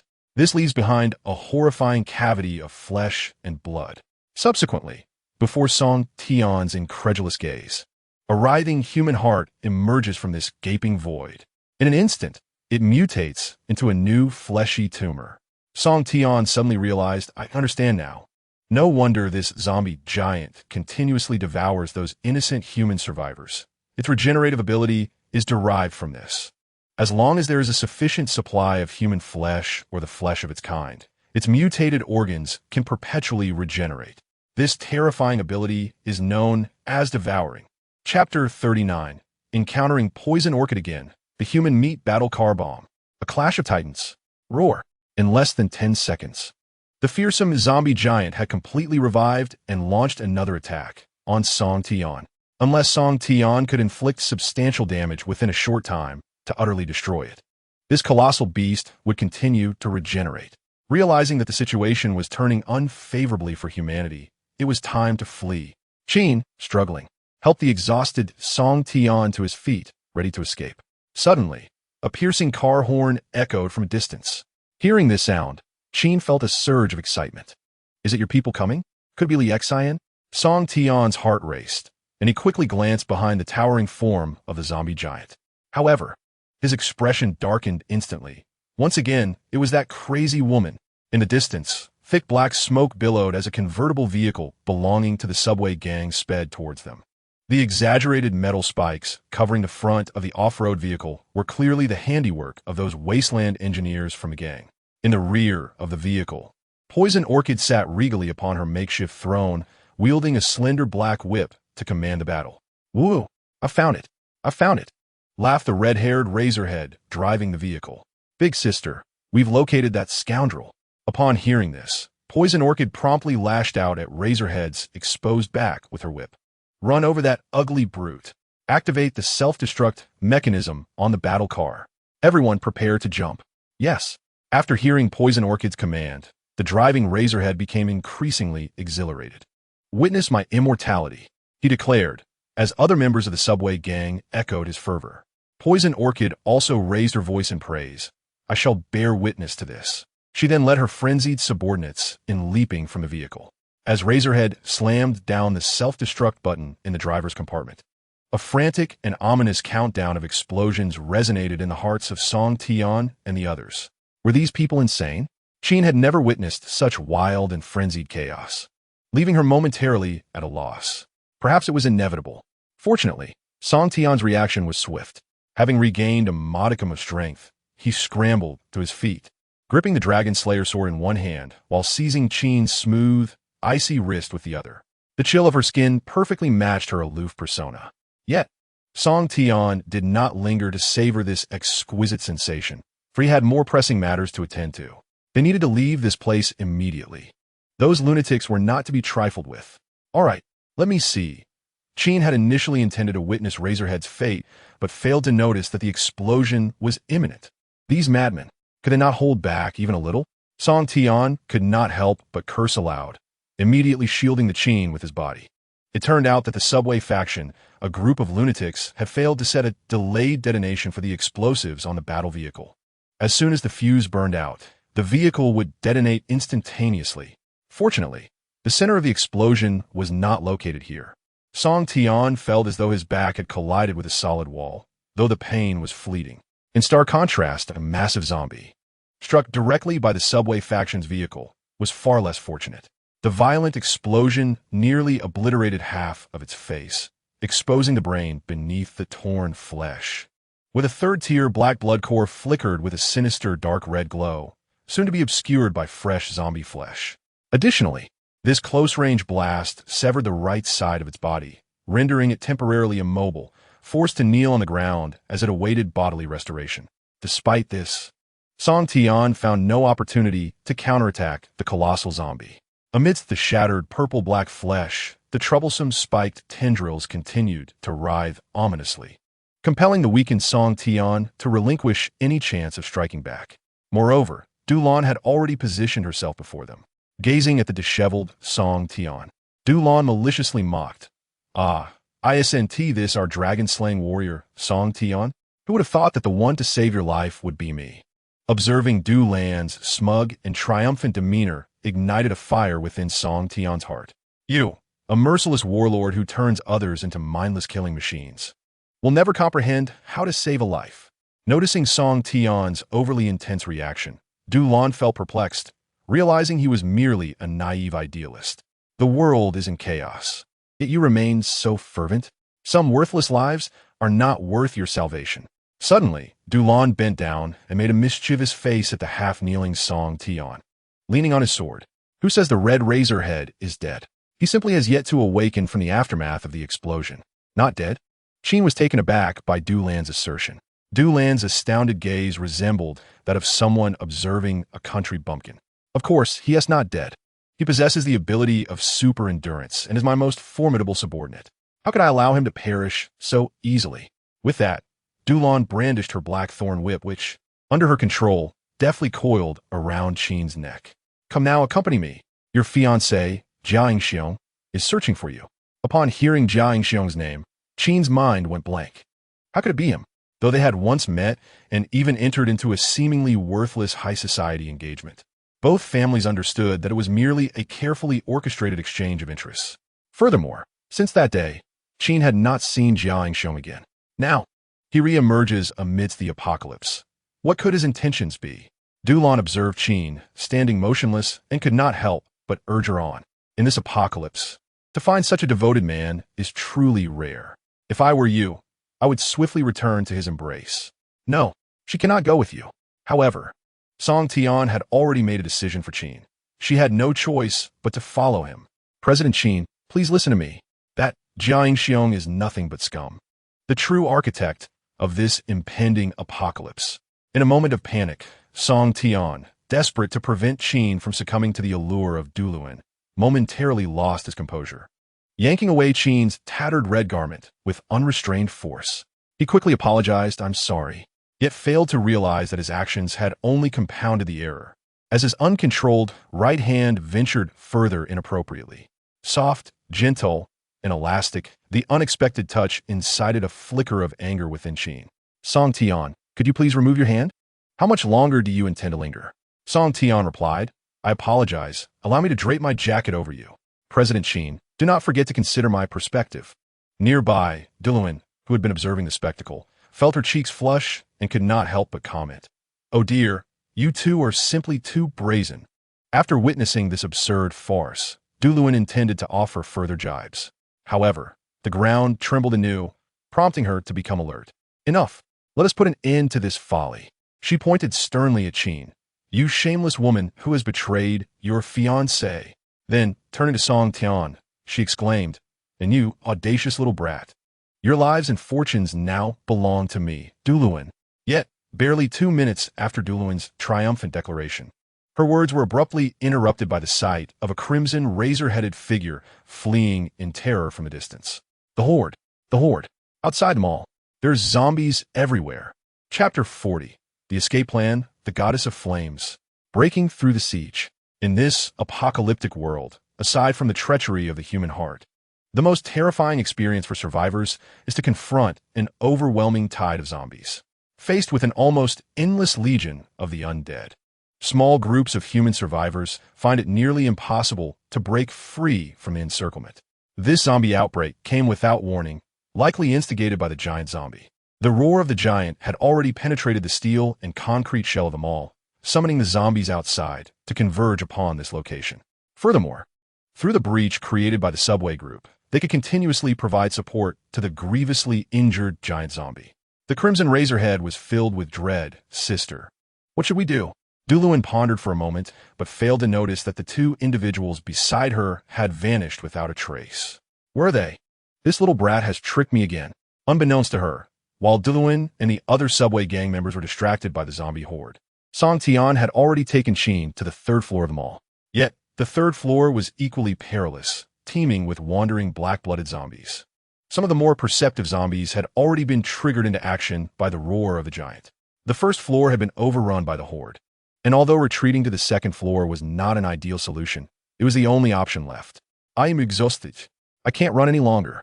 Qin gasped, having been pulled along by Song Tian for some distance, her forehead glistening with beads of sweat. Song Tian retrieved his phone from his pocket, beginning to contact others for assistance. Li Xian, are you there? Where are you now? On the other end of the call, Li Xian's voice was equally fraught with urgency. We found ourselves at the center of the 2nd floor of the mall, having nearly carved out an escape route. Along the way, we had rescued 2 individuals who claimed to be security personnel of the establishment. Li Xian, somewhat perplexed, inquired about our whereabouts, noting that there seemed to have been an explosion on the 2nd floor, but we were hindered by the horde of zombies from proceeding. Surely, that explosion wasn't caused by you, was it? Song Tian promptly refuted, stating it wasn't me. It was that gang from the subway. The undead have already pursued us to this location. However, I have located Qin. She is currently with me. Li Xian expressed approval. That is reassuring, but suddenly, what occurred? Why are there so many more zombies on the 2nd floor? DeChong, Shao Sun, tighten your formation. I'm encountering some trouble here. We will discuss this later. With that, Li Xian ended the call, having been the first to confront the oncoming wave of zombies. Song Tian felt a heavy weight settle in his heart. It seemed we must now rely solely on ourselves, faced with the relentless pursuit of the giant zombie and the throng of undead. The only means of escape for the two was to traverse the 3rd floor corridor, teeming with zombies, and descend through the emergency exit to regroup with Li Xian and the others. Subsequently, they would rally their collective strength and break through. Song Tian clenched his teeth and muttered to himself, we must devise a method to deal with that colossal zombie. If that creature inadvertently breaches the shelter, the consequences would be catastrophic. Qin, sensing Song Tian's predicament, attempted to offer a strategy. Perhaps I have an idea. We could set a trap. That monster's regenerative abilities do not seem limitless. Pointing towards the massive glass chandelier suspended from the mall's dome, Qin remarked, based on my observations, the weight and size of that chandelier must exceed 30 tons. If we could succeed in dropping it from such a height, the resulting impact would surely obliterate that giant zombie. After contemplating the feasibility of her proposal, Song Tian immediately accepted Qin's suggestion. Well done, Qin. He swiftly dispatched a message detailing the plan to Li Xian, urging her to prepare accordingly. Just then, a furious roar from the relentless giant zombie echoed behind them. Song Tian removed his red coat and draped it over Qin, for they were about to engage in a fierce battle. We need to lure that creature down below. Hold on tight, Qin. Surveying their surroundings, he hastily procured a shopping cart from the nearby retail area and gently placed Qin inside. Pardon my intrusion, Qin, but this is the best course of action. With danger looming ahead, Song Tian resolved that he would not allow Qin to suffer harm. He needed to create a device to break through the undead blockade. Time was of the essence, and he could no longer conceal his identity as an ability user. As blue electrical currents flickered, he began to forcibly combine several pieces of equipment using his powers. He is also an ability user? All these wondrous transformations were vividly captured in the eyes of Qin, who was crouched within the shopping cart. Temporary modification. Will you consume 200 points to merge the Dragon Slayer Warrior set with the shopping cart and perform a temporary transformation? Due to the special material of the equipment, this modification can only last for 5 minutes. 5 minutes would suffice. Suddenly, the electronic azure light swirling between Song Tian's hands became dazzlingly bright, prompting Qin to instinctively close her eyes to protect herself from the blinding radiance. When she reopened her eyes, she was astonished to find that the shopping cart beneath her had undergone a remarkable transformation. An exaggerated dragon head, aflame with brilliance, was affixed to the front of this makeshift vehicle, exuding an air of dominance. The sides of the cart were adorned with armor resembling impenetrable dragon scales, providing her with unwavering protection. The sole drawback was that this formidable war chariot, which instilled her with an unparalleled sense of security, remained a manual pushcart. Flame Goddess, C-Class Temporary Vehicle. Technological, Fire Element. A makeshift flame chariot assembled by the ingenuity of Unit 0001, designed to escort the fragile goddess of humanity. This vehicle, aside from its insufficient energy source, possesses virtually no flaws and can even unleash fiery dragon breath upon its foes. For now, it would have to suffice. Wiping the anxious sweat from his brow, Song Tian promptly propelled the flame chariot towards the horde of corpses. Witnessing this, Qin quickly wrapped her arms around her legs to brace against the impending impact, while also worrying about Song Tian's safety outside the chariot. What will you do? She asked. Song Tian replied with a confident smile. I have already received my vaccination in the medical room of the shelter. These zombies cannot breach my defenses. Let us break through this encirclement of monsters and unleash my dragon breath upon them. The fearsome dragon head at the front of the flame goddess roared open, releasing a sweeping fan of flames that scorched the advancing black-blooded zombies to agony. Simultaneously, Song Tian activated a special switch on the push handle. 2 razor-sharp greatsword blades suddenly sprang forth from the sides of the chariot, ready to execute deadly cuts and slaughters. Qin, who had always lived a life of luxury, had never witnessed such a bloody scene. Seated within the chariot, she felt as though she were participating in an incredibly vivid zombie slaughter game. However, her character was being maneuvered by Song Tian. Unintentionally, as she tilted her head to one side, Qin discovered an intriguing phenomenon. As Song Tian pushed the chariot, his arms and fingers trembled slightly. It was as if she had stumbled upon something extraordinary. How remarkable that he, too, could experience fear. Yet this passionate fool had traveled such a great distance to save her life. It was truly astonishing. She had always been reluctant to owe anyone a debt of gratitude, especially one as profound as life and death. After a considerable time of battling through the horde, Song Tian still saw no end in sight. Qin, please trust me. We will surely fight our way out alive. At that moment, Qin felt a swell of emotion. Her lips parted slightly as she comforted Song Tian. My life is yours to save, and if I were to perish, it would merely be returning what is owed to you. Have faith. With that, she leaned in and planted a deep kiss on Song Tian's forehead. If we can emerge alive this time, I promise to grant you one condition, and I shall never waver. If we perish, let us descend into hell together. Yet, before facing death, I am truly grateful for your salvation. Chapter 41, Extraordinary Evolution, The Art of Dual Combat. Having received an array of verbal enhancement from Qin, along with such a grand promise, Song Tian could not bear to disappoint her.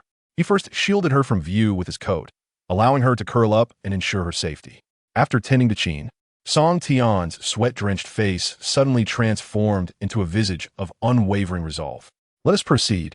As the tide of black-blooded zombies surged towards them, Song Tian steeled himself and boldly charged forward. Following the trajectory of his push, the flame goddess roared into action, advancing with fervor. The dragon's breath of the vehicle's front spat forth flames, coordinating with the dragon-slaying blades that activated alongside it, carving a bloody path for the duo. With an unstoppable force, they tore through the horde. Yet, the black-blooded zombies seemed oblivious to the sensations of death and pain, even as their forelimbs were severed by the blades. Their malevolent desire to feast upon Song Tian's face remained unaltered.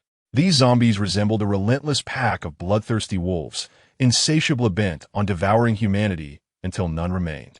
However, Song Tian would not allow their sinister ambitions to come to fruition. As he pressed deeper into the fray, he had lost count of how many fearless black-blooded zombies he had cleaved in half, all yearning for the lives of the two. Dark purple zombie blood splattered across his face, nearly obscuring his vision. Successfully killed 100 black-blooded zombies, rewarded with 500 shelter points. Successfully killed 200 black-blooded zombies, rewarded with 1,000 shelter points. Successfully killed 300 black-blooded zombies. His body bore the horrific scars left by the zombies, his shirt marred with bloodstains. Fortunately, every arduous journey must eventually reach its conclusion. Gradually, the number of black-blooded zombies surrounding them began to dwindle, and the resistance Song Tian faced while pushing the cart grew lighter. At last, they had escaped. With a fierce grip on the magnetic force of his fighting iron fist, a metal light fixture from the ceiling crashed down behind him, sealing off the horde's pursuit. After accomplishing this, as the adrenaline within him began to ebb, Song Tian felt a wave of dread wash over him. Finally, it was over. They had survived. Shortly after he broke free, the flame goddess collapsed spectacularly. In its aftermath, Song Tian's dragon mask and dragon-slaying sword fell to the side, leaving only the frail figure curled up in the shopping cart, trembling. Moments later, Qin lifted the red coat enveloping her and anxiously surveyed her surroundings. Upon seeing Song Tian, who was panting heavily beside her, her heart finally eased. As long as Song Tian was unharmed, everything would be well. Are we safe now? Let us consider for now, Song Tian responded, turning towards a vending machine that had yet to be ravaged by the undead, activating his ability, electric absorption, to siphon points. Successfully absorbed a portion of electrical energy, gaining 150 points. Qin gazed at Song Tian in disbelief. He possessed yet another extraordinary power. How many secrets did this man conceal? As Song Tian absorbed the electricity, an inexplicable force suddenly surged from within him. Bursting from the horde, gained 1,000 experience points. You have leveled up. Your ability level has successfully risen to level 10. The system is providing enhanced attributes and distribution plans for the host. In an instant, Song Tian felt an exhilarating lightness throughout his body, as if a refreshing vigor had surged within him. Even the fatigue of his sore muscles experienced a temporary reprieve. Staring at the sanctuary system panel that had appeared unbidden before him, Song Tian slapped his forehead, almost forgetting to allocate his points. To confront the ever-evolving zombie giants. This was imperative. Song Tian 0001, Director of Shelter Number 1. Reputation: Apocalypse Elite, 475 points needed for next level. Ability level: LV10. Available attribute points: 1. Available talent points: 9,632 experience points needed for next level. Shelter points: 2,500 skills: Electric Absorption SS, Technological Evolution S, Iron Fist Combat B, Master of Perception D. Basic attributes: Strength B, Endurance B, Agility B, Intelligence C, Charisma C. Overall evaluation: as the director of the shelter, this combat capability is insufficient to deal with genuine Tier 3 mutated zombies. Now is the opportune moment for Song Tian to enhance his combat prowess. He decided to allocate his solitary attribute point to strength. Otherwise, he could not breach the defenses of that giant zombie. After some contemplation, he confirmed his decision. The host's strength attribute has successfully upgraded from B to B. Furthermore, after utilizing his talent points to enhance his strength attribute, Song Tian still had a total of 10 talent points remaining. Enhanced strength attribute. Iron fist combat, B-level ability. Currently at maximum capability, cannot be upgraded further. Master blacksmith, D-level ability. As Song Tian perused the talent panel, deep in thought, he realized that Master blacksmith would not be of much assistance for now. Its true power could only be harnessed upon returning to the sanctuary. His gaze lowered further, leading him to consider attempting the newly unlocked talent that came with the breakthrough to level 10. Tactical Master, D-level ability. Unlocks a super tactical library within the system, simultaneously bestowing the host with enhanced combat intelligence and strategic thinking. He recalled that by investing a sufficient number of talent points, the talent could undergo mutation. Thus, this would be his choice. Let's give it a try. System. Allocate 10 talent points to activate the Tactical Master talent. Executing the host's allocation plan, talent, Tactical Master, D, has met upgrade conditions, initiating random mutation. It was a gamble he had to take. As the system commenced its enhancement scheme, Song Tian's arms began to convulse almost simultaneously. This peculiar transformation forcibly triggered the latent ability of Fist of Combat, hidden within his right arm, causing it to emanate an eerie, chilling glow. Observing this, Qin furrowed her brows. "Are you all right, Song Tian?" Despite enduring the intense discomfort surging from within, beads of sweat rolled down his forehead. He was perplexed by the sudden stiffness of his usually agile right arm, which gradually grew numb.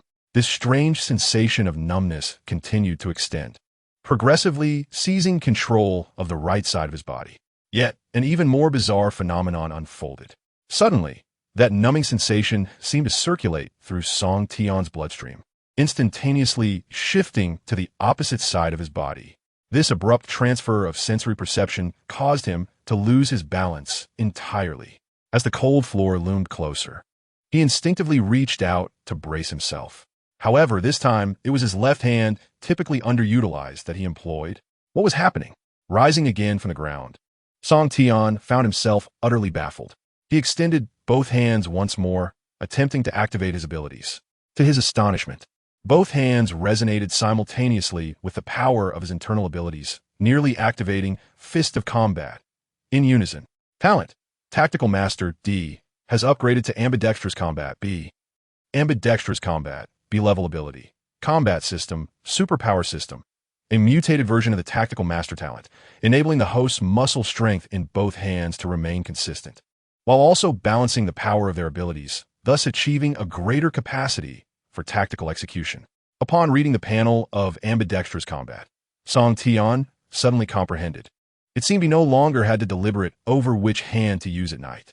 Now both of my arms are equally strong. Chapter 42. The survivors unite for the final showdown. With the acquisition of the Ambidextrous Combat ability, Song Tian's combat prowess experienced a remarkable transformation. He could now activate the Fist of Combat ability in both arms simultaneously, and this change was far from being as straightforward as 112. After a brief respite with Qin, Song Tian grasped the Dragon Slayer heavy sword lying nearby, hardly expending any energy. Furthermore, with both arms now capable of delivering powerful sword strikes, he was able to execute more rigorous and effective tactics against enemies on the battlefield. Having enhanced his talent, the power gap between Song Tian and the zombie giant was steadily diminishing. All right, we must swiftly regroup with the others and prepare for the ultimate showdown. As Qin snapped back to reality from the astonishing transformation she had just witnessed, she hesitantly inquired, "Could you explain what just happened?" Kicking open the emergency exit door, Song Tian replied, "Once we return to my refuge, you'll know everything." To which Qin responded, "All right then. Upon their return, I shall listen closely to your account." The two individuals traversed the emergency corridor and arrived at the base of the shopping mall, where they discovered Li Xian already waiting at the entrance to assist them. Song Tian, overjoyed at the sight, exclaimed, "Li Xian, are you prepared on your end?" "Of course," Li Xian replied, vigilantly observing the surroundings for any signs of danger. Once she confirmed that no zombies were in pursuit, she turned back to address the two. "Is she the one, Qin Fokkers, the woman you've been searching for? The fiancée of Jiang Xiong?" A palpable tension suddenly thickened the air between the two women. "Song Tian, how did you sustain those injuries?" Upon noticing the myriad of wounds adorning Song Tian's body, Li Xian's jealousy ignited even further. Yet, Song Tian remained oblivious to the underlying tension, insisting, I got hurt while saving President Qin. However, Li Xian appeared unfazed, launching a warning toward Qin. Listen here. Do not harbor any ill intentions towards Song Tian. I am aware of your formidable nature, and should you dare to conspire against us, I will not hesitate to put you down. In response to Li Xian's threat, Qin retorted defiantly, "Oh, we have only just met, and you wish to assert dominance over me? Who exactly are you to command me?"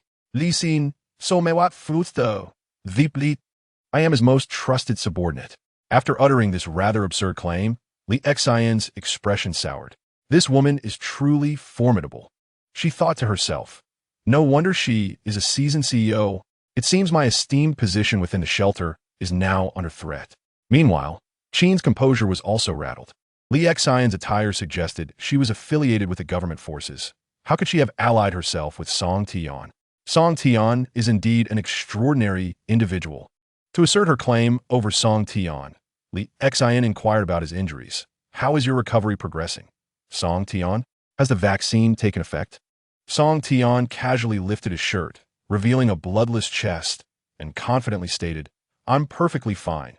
The vaccine is remarkably effective. Let me see. Upon confirming his well-being, she felt a surge of relief. However, her relief was short-lived, as she soon spotted an alarming mark on Song Tian's forehead, a kiss imprint. Li Xian was furious. What is that mark on your forehead? Huh? Damn it, I completely forgot about that. A flustered Song Tian stammered this, His panicked reaction incensed Li Xian, who struck his chest with a fist. You ungrateful scoundrel, thinking of someone else while with me. Clean that kiss mark off your forehead before speaking to me.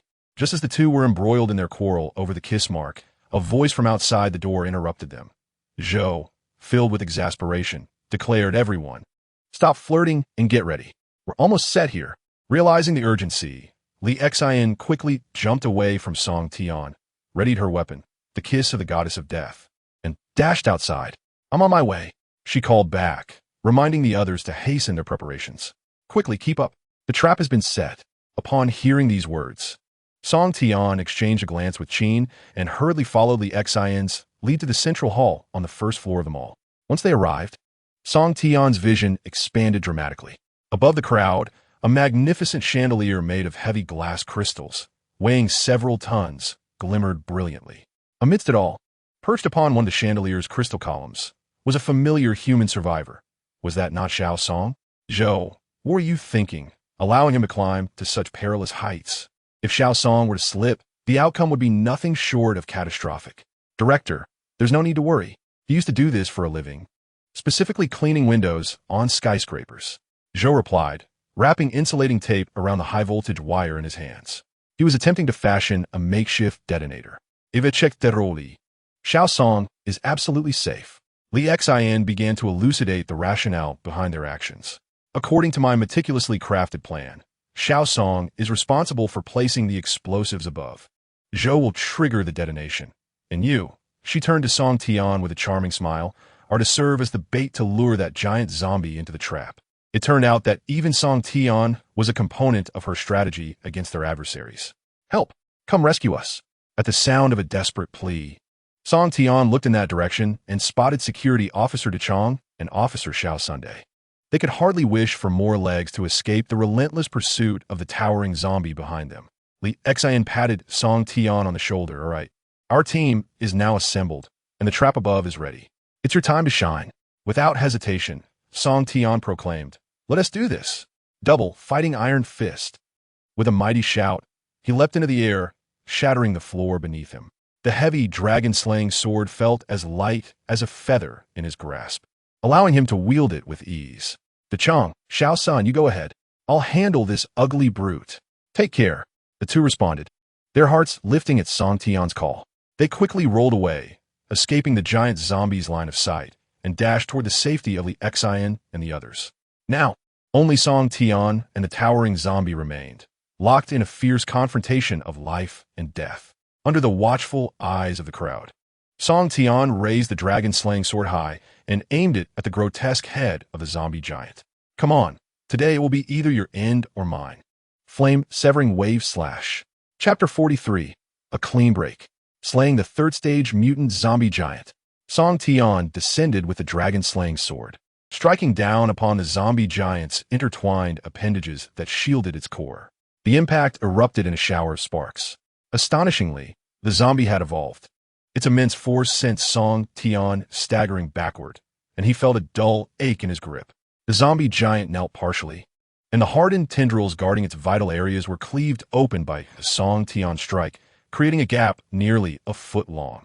The chasm reflected a stark metallic sheen, leading Song Tian to initially deduce that it was a phenomenon capable of inducing muscular mutations. By diminishing regenerative abilities, it simultaneously reinforced physical strength. This revelation prompted him to execute Plan B. With that in mind, Song Tian ceased his engagement, pivoting to flee and luring the colossal zombie towards the center of a trap meticulously designed by others. Liexi and Zhou, it's coming. Detonate now. Observing Song Tian teetering on the brink of life and death, Zhou did not dare to hesitate and promptly pressed the detonation device in his hand. Detonate now. In midair, the sound of the explosion reverberated, causing the entire mall to tremble. The chandelier, weighing several tons, swayed violently before crashing down, albeit only partially. Li Xian immediately discerned the issue. Xiaosong, what happened? Why did it only blow off half of it? Xiaosong, his face pale, hastily gestured that it was not his fault. I placed all the explosives as per your instructions. It must be that the quantity was insufficient. After all, I am not a professional in demolition. Fortunately, even the half chandelier posed a significant threat to the giant zombie below. As he gazed up at the chandelier, swinging like a colossal pendulum, Song Tian swiftly utilized his human advantage in size and lay down flat. The rapidly oscillating chandelier, akin to the scythe of death, swept past him and crashed onto the zombie giant. The deafening shatter of glass and the terrifying sound of heavy objects colliding pierced Song Tian's eardrums, nearly causing him excruciating pain. Dust filled the air as the breaths of the zombie giant gradually weakened. How he succeeded? Leaning on his hefty sword, Song Tian struggled to rise, stepping on the massive shards of glass as he turned to look. The once unstoppable zombie giant was finally succumbing. The chandelier had nearly obliterated its lower half. Its robust legs were shattered, and grotesquely mutated muscles oozed a repulsive black ichor, reminiscent of a foul stream tainted by a virus. Magnetic control, come forth, sword. Song Tian extended his right hand into the void, and the dragon-slaying sword embedded in the ruins instantly returned to his grasp. The zombie giant seemed to sense the terrifying murderous intent radiating from Song Tian. Its bloodied visage, adorned with several distorted crimson vertical eyes, blinked frantically, seemingly unwilling to accept its fate. Fiery dragon breath, iron fist of combat. A terrifying conflagration and force coalesced upon the blade of Song Tian's sword, emitting a piercing, sharp whistle. With a fierce swing, Song Tian declared, "Die, you bastard." Successfully eliminated a third-tier power-type, mutated zombie. Rewards: 2,000 points, 200 reputation. Ultimate threat has been neutralized. Sudden mission: Rescue Chin Fokusi has been completed. Rewards: 800 points, 500 reputation, a complete set of hidden architectural blueprints, command center. The special identity of Chin Fushi is an invaluable strategic resource for the shelter. The system's notification of task rewards resonated continuously in Song Tian's mind. Meanwhile, he focused intently, slowly bending down, and amidst the awe and confusion of others, he reached into the skull of the zombie giant. The message appeared: Tier 3 mutant. The black blood core of the zombie giant has been acquired. Song Tian withdrew his bloodied arm, revealing a large blood-red crystal core, as big as a duck egg, in his palm. This might prove useful for his sister. He decided to take it back to store in the shelter's warehouse. All troubles have been resolved. He turned to the other human survivors. Now we can discuss the next steps.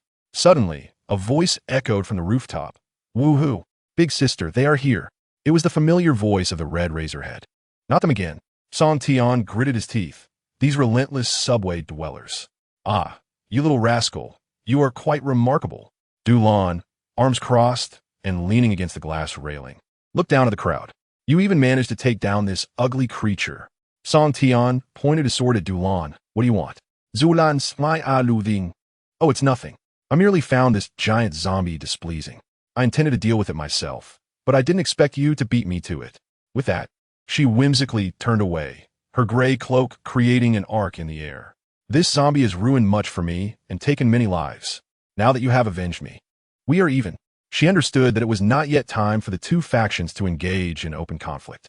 Remember, little rascal, in this world, the only one you can kill is me, your elder sister. Li Xin, upon hearing this, was filled with rage. What a shameless woman. However, Dulan remained unfazed. Don't be hasty, tomboy. I have bad news. The outside is completely surrounded by a horde of zombies. Song Tian was startled. The crisis had not been averted. Dulan seemed to sense his discomfort, licking her crimson lips with a seductive gaze. But there's good news, too. As long as you join our subway faction, I can help you escape. Song Tian would not yield. I refuse.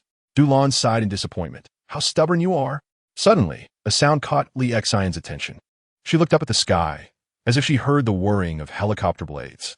Indeed, shortly after the sound emerged, a rescue helicopter, painted deep black by the subway faction, descended, stirring up a whirlwind and hovering in mid-air. On one side of the helicopter, there was Dulan's signature, the king of the subway. Li Xian could hardly believe her eyes. Crazy woman. Where did you get this helicopter? Oh, I simply acquired it. Zulan Ziplit Unasbet. Very well. I knew you would not easily capitulate, you rascal. Before departing, Dulan did not forget to cast a flirtatious glance at Song Tian, saying, You must not perish so readily. Good luck. Meanwhile, the other anxious human survivors could only watch as the audacious members of the subway faction sauntered away. Li Xian, feeling somewhat disheartened, exclaimed, What shall we do, Song Tian? We do not possess a helicopter. She glanced at the others, adding, Moreover, we have so many lives to save. As for the sensitive Zhou, despair had begun to take hold. It's over. No one can leave now. Noticing the commotion behind him, Song Tian withdrew his gaze from the horizon. He turned to face the panicked crowd, asserting, Who says we cannot return? Chapter 44. Recruiting the beautiful CEO. Victory Settlement. Activate the transdimensional transport. With that, Song Tian activated the virtual projection feature on his shelter phone, casting a shimmering blue light. Within the light appeared Sally, still in the shelter. Director Song, our shelter has completed its upgrade. She exclaimed. Oh, why are there so many people? How embarrassing. Faced with the incredulous gazes of the other survivors, Sally felt a twinge of nervousness. This is truly astonishing. He really did not deceive me. In his shock, Zhou pinched the flesh of his thigh, the genuine sensation confirming the reality of the situation. Song Tian nodded. Sally, please report on the progress. How prepared is the transdimensional transport room? Sally confidently replied. It can be activated at any moment, Director Song. I have located your position using the hyper-frequency computer in the director's office. That is excellent news. It seems we have no further concerns. We shall contact you shortly. Okay, you and Sister Li Xin must ensure your safety. I await your return. The video call ended. The first to lose composure was Qin, who fixed her gaze on Song Tian, inquiring, Who exactly are you, Song Tian? Due to the urgency of the situation, Song Tian could only be succinct. He produced the Supreme VIP identity card he previously used to persuade Li Xian to join the shelter, clearing his throat. Since we have all fought side by side, I shall not conceal certain matters from you.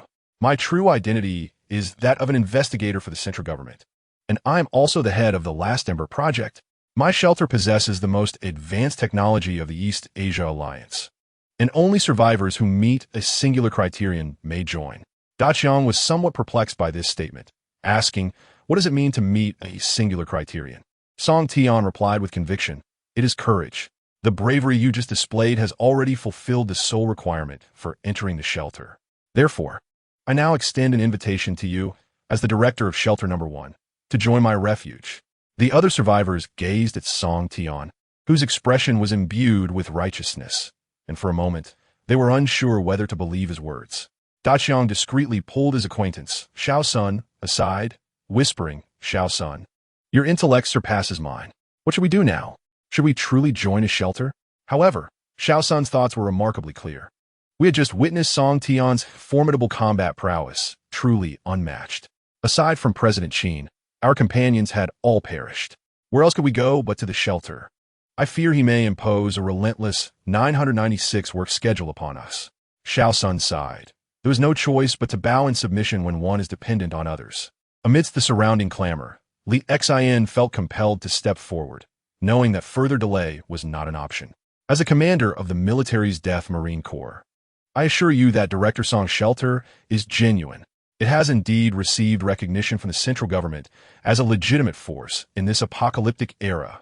In desperation, she resorted to deceit. Yet, the cunning Qin had already discerned the hesitation in Li Xian's words and now preferred to trust Song Tian's assertions. Song Tian, tell me the truth. Do you truly possess a shelter? Song Tian did not refute her. President Qin, you promised me just now that you would agree to any terms I proposed. Furthermore, listen to me. Your fiancé, Jia Xiong, is certainly no good person. I have evidence of his crimes on my phone. As he spoke, Song Tian opened his phone once more, revealing all the crucial information he had captured in the director's office of the city hospital. Faced with this undeniable evidence, Qin felt an increasing sense of dread. My initial instincts were indeed correct. Jia Xiong is a scoundrel. We, the Fox family, were mistaken in our judgment. With the realization of Jia Xiong's true nature, Qin's lingering resistance dissipated. Besides Song Tian's shelter, she had nowhere else to turn. Very well, I shall join your shelter. Qin regarded Song Tian with utmost seriousness. But I have one request. Assist me in investigating Jia Xiong's true intentions. I feel there is more to this matter than meets the eye.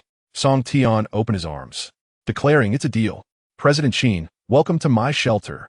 Qin Fox 0008 Special Sequence. Business Goddess successfully joined the shelter. Qin's character panel boasted remarkable attributes, nearly on par with Li Xian's level, but with a more extreme distribution of traits. Qin Fox 0008, President of Fox Group. Special Sequence. Business Goddess Management. Ability Level. LV1. Skills. Corporate Management S. Presidential Authority S. Business Fox. Basic Attributes. Strength D. Endurance D. Agility D. Intelligence S. Charisma S.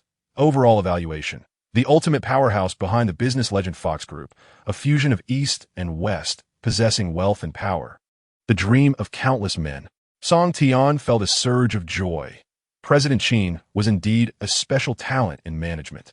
It seemed my shelter was on the brink of a rapid expansion phase. With Qin's addition, persuading others became remarkably effortless. Since even President Qin has chosen to join you, we shall follow suit.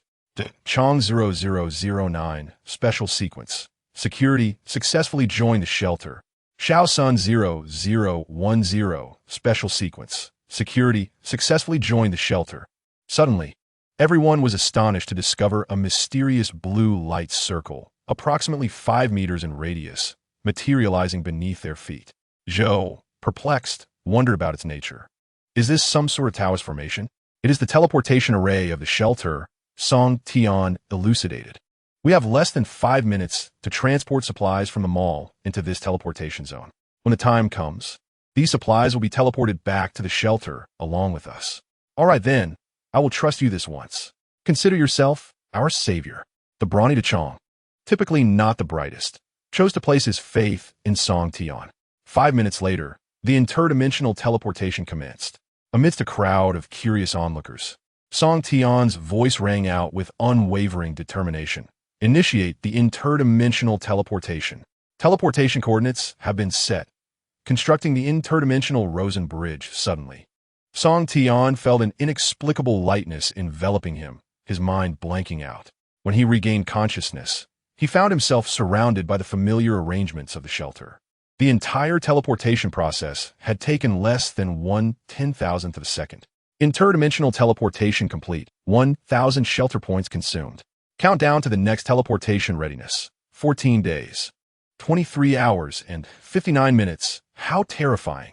Song Tian heard Sally's voice, sweet as honey. Director Song, welcome home. Chapter 45. Constructing a Level 2 shelter. Undercurrents stirring. Am I dreaming? Is this a science fiction film? Were we just in a mall? De Chong rubbed his eyes, but the surroundings remained a fantastical display of high technology, as if they had stepped into the future. Among the crowd, apart from the informed Song Tian and Li Xian, only Qin quickly regained her composure. It's time travel, she realized, astonished. It's unbelievable, Song Tian. How on earth did you achieve this? This is certainly not technology from the East Asian Alliance. At that moment, the survivor stood at the center of a mysterious device, encased in a transparent blue glass dome. with dazzling electronic lights illuminating above them. Outside the glass dome loomed countless intricate electronic mechanisms, with millions of positive and negative ion electrode tubes, a constant symphony of electronic noise.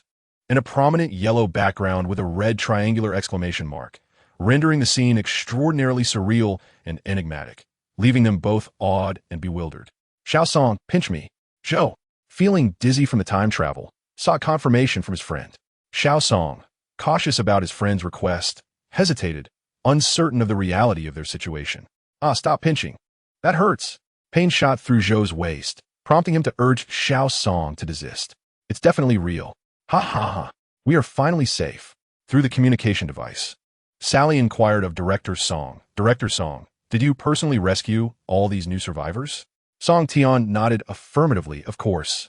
Now, Sally, please introduce them to the essential facilities of our shelter. I have pressing matters to attend to. Understood. Sally acknowledged, fully comprehending Song Tian's arrangement, as it was part of her duties. After a brief and systematic security check, the glass dome that had restrained them finally lifted. Detection complete. There are currently no potential sources of black blood virus infection among the survivor group, and the system is lifting the relevant restrictions. The public announcement from the system left everyone in a state of astonishment. Is this the legendary artificial intelligence? Sally smiled gently. Indeed, all the technological facilities in our shelter are designed and planned by artificial intelligence. You must express your gratitude to Director Song for his contributions to our refuge. Sally, deeply admiring. Is this brainwashing? Song Tian felt a bit embarrassed. It seemed that during their brief separation, Sally's fondness for him had noticeably increased. Li Xin, please deliver this third-tier black blood core to Exine. I must head to the director's office to attend to more significant matters. Try to be hands-off again, are we? Li Exine couldn't help but roll his eyes at Song Tian. Well, I've grown accustomed to it. After all, you're the true savior, he replied. I shall complete the task. Thank you. With Li Xian's affirmative response, Song Tian hurriedly departed. Warm reminder. Warm reminder. Warm reminder. Please return to the director's office as soon as possible to issue the command to construct the command post, thereby completing the final upgrade procedure for the Level 2 shelter. The bombardment of reminders from the system was almost overwhelming for Song Tian. After bidding farewell to Song Tian, Sally turned to the newcomers and offered a polite smile. I am Sally, currently responsible for the daily operations of the shelter. Now, I will introduce you to our shelter's relevant infrastructure and basic structure. Please follow me. Wow, what a stunning beauty. The young son's eyes sparkled with admiration, eager to rush forward for the perfect self-introduction. However, he was promptly halted by Zhou, who had already seen through his intentions. Brother, I know you're eager, but hold on for a moment. Zhou gazed at the impatient young son with a look of exasperation. What time is it? And you still lack awareness of the situation.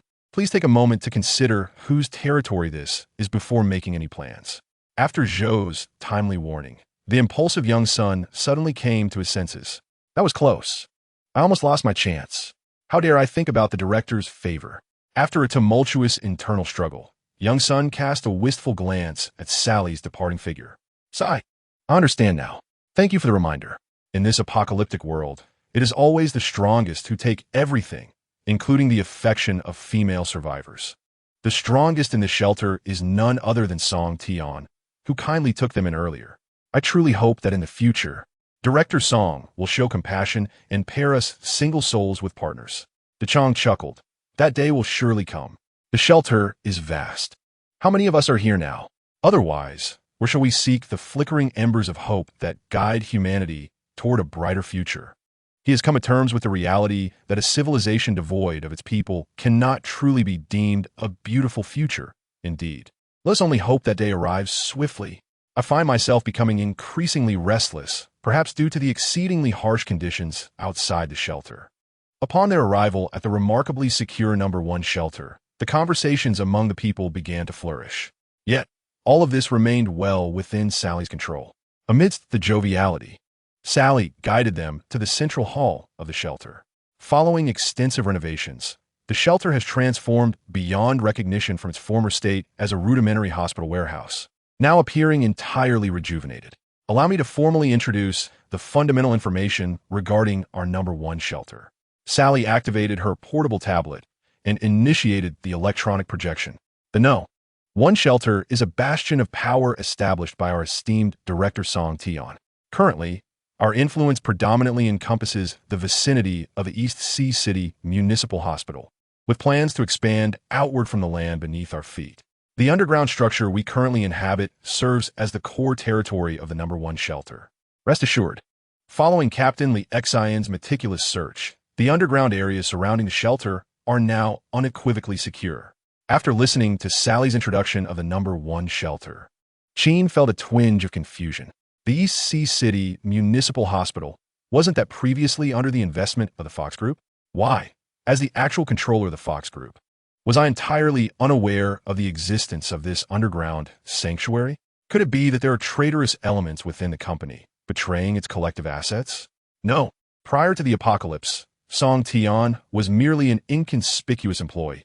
How could he possibly be linked to the corrupt higher-ups of the company? Suddenly, a terrifying and audacious hypothesis struck Qin. It must be Jiang Xiong. That scoundrel dares to embezzle the assets of the Fox Group behind my back. I must confront Song Tian. He surely knows something. Chapter 46. The Potent LV2 Shelter.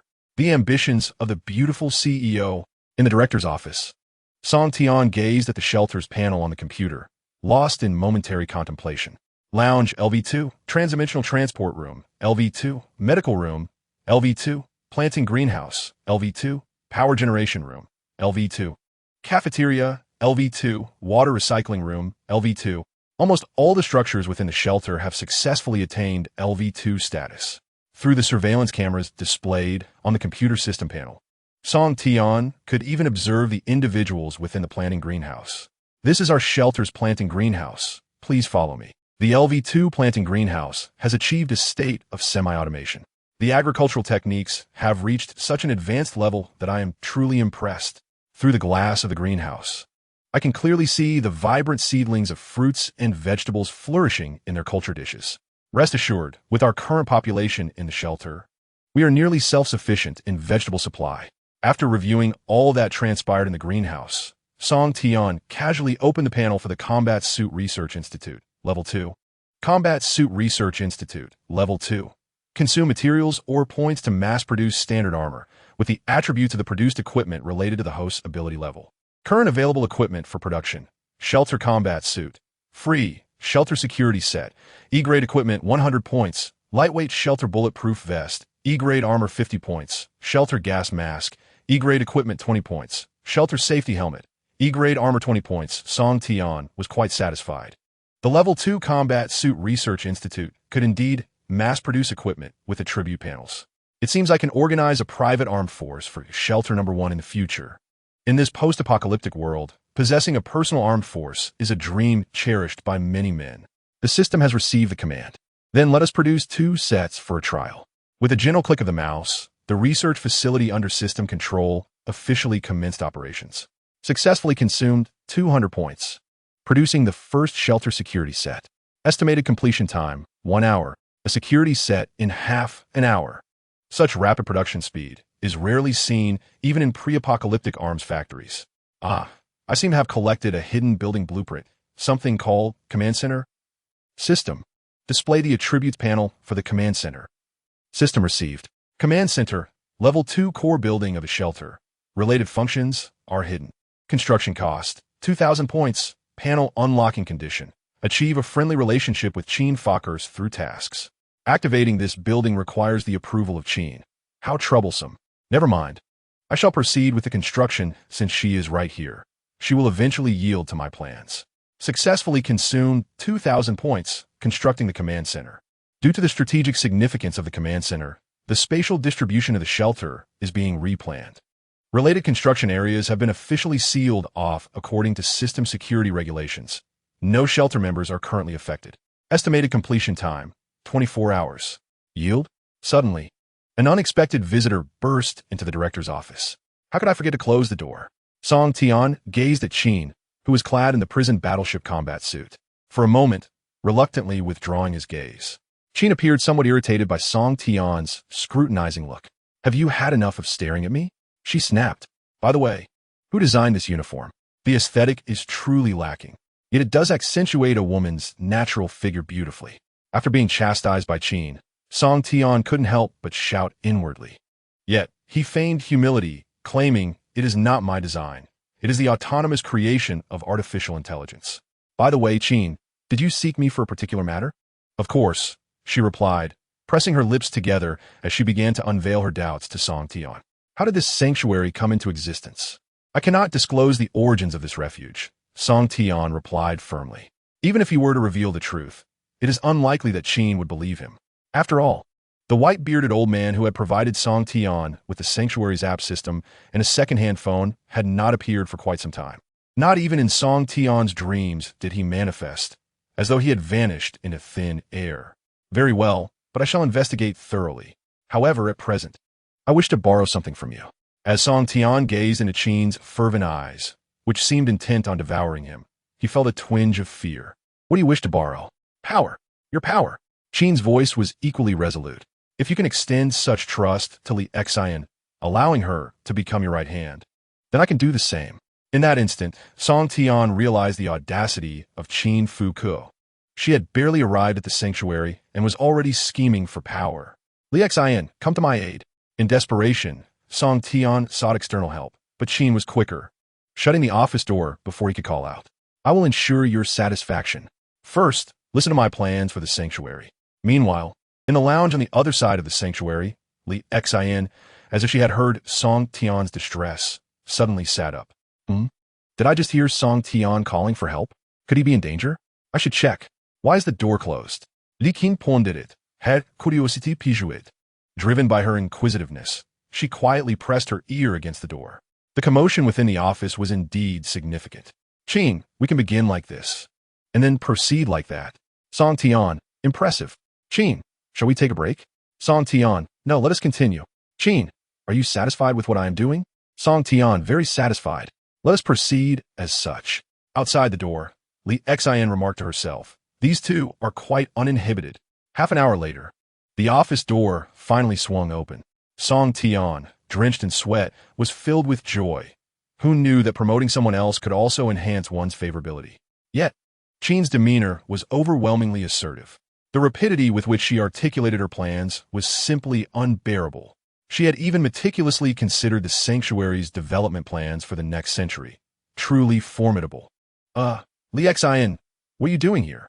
Gazing at Li Xian, who had been waiting outside, Song Tian felt a wave of anxiety wash over him. Had she already discerned his intention to promote Qin as his deputy? Such is the nature of power struggles. Li Xian first surveyed the perspiring Song Tian, then glanced at the smug expression of Qin behind him. "You two seem to have conjured an embarrassing scenario," she said, her cheeks flushing crimson. "Song Tian, do not let me witness such things again." With that, she fled in haste. Chapter 47. Assault on the Coastal Industrial Zone. The harsh situation in East Asia. The Eastern Fleet stands proud. In the Coastal Industrial Zone of EC City, a large-scale military engagement between humanity and the undead is about to commence. Our armored divisions have successfully maneuvered around the softest beach areas, completing their landing. On the azure surface of the sea, dozens of warships, each a steel behemoth of varying specifications, are anchored. They are not remiss in forming military formations, thereby constituting the largest naval military structure since the establishment of the East Asian Alliance. The anti-apocalypse fleet of the East Asian Alliance, alongside the apocalyptic exiled government of several smaller East Asian nations.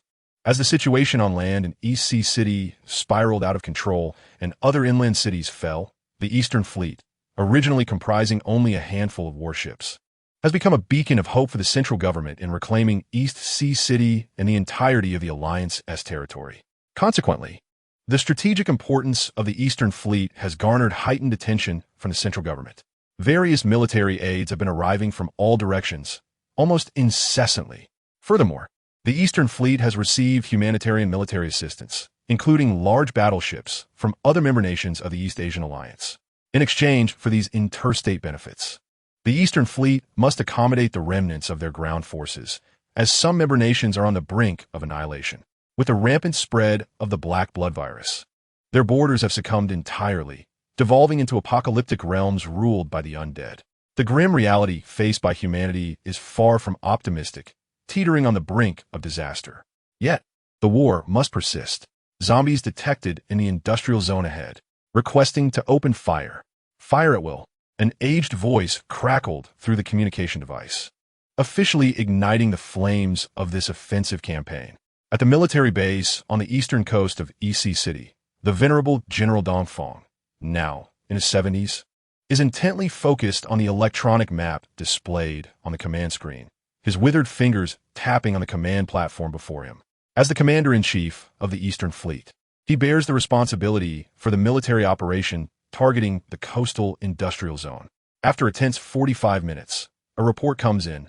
Commander, the outermost horde in the industrial zone has been largely eradicated, but our casualties have increased. General Dongfang, visibly irritated, retorts, I don't want statistics. I want the industrial zone. Understood. Our forces have officially entered the target structures and are engaging in encirclement operations against the remaining stubborn undead. The campaign is nearing its end, the mission almost complete. A military officer hurriedly approaches. Commander, the ministers require your presence at a meeting to discuss the ensuing situation. General Dongfang snorts disdainfully, recognizing the short-sightedness of some individuals. I am aware. Accompanied by the military officer, General Dongfang traverses the bustling military command center and arrives at a highly secured underground elevator. Greetings, sir. The guards flanking the elevator snap to attention, saluting with vigor. In service to the people, open the doors. Yes, sir. The elevator descends for a full minute before delivering General Dongfang to his designated location. In an East Asian Alliance military archive, there exists a classified location, a doomsday bunker theoretically non-existent in this world.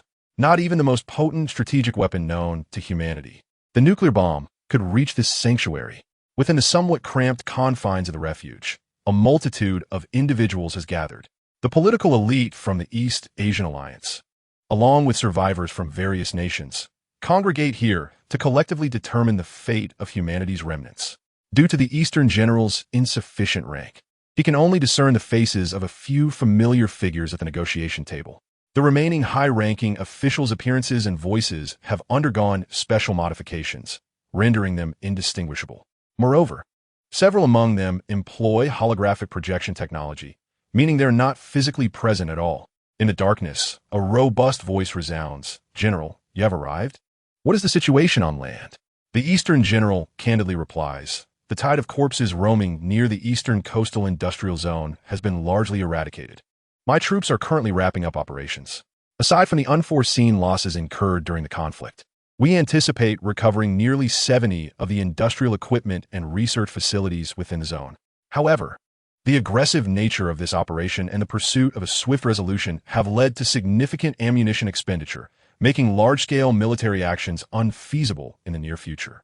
As soon as the Eastern General finishes speaking, a series of genuine applause echoes from the shadows. It is his old acquaintance, the Minister of Agriculture, who is indeed present in the bunker.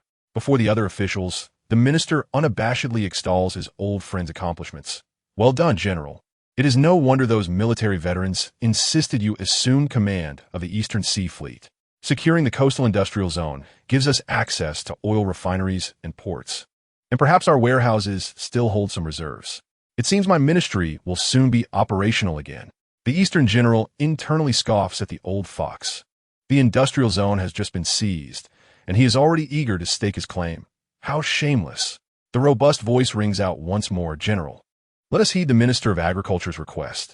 The food crisis must be addressed promptly. Reluctantly, the Eastern General acquiesces. Very well. What choice does he have? After all, the minister is indeed the true authority here. By the way, General, have you reviewed the task request sent to you by Minister Jia? Central Command has already approved it. The Eastern General is taken aback. What? That Jia hero has extended his reach, too. He clenches his teeth. I will dispatch some military personnel to support his operation, but his plan is exceedingly reckless. Yet we must prepare for the worst, mustn't we? Indeed, everything for the future of humanity. 12 hours later, in the western residential area, 30 kilometers from the Eastern Sea military base, a solitary mission proves to be considerably easier. Song Tian weaves through the ruins of the city, muttering to himself.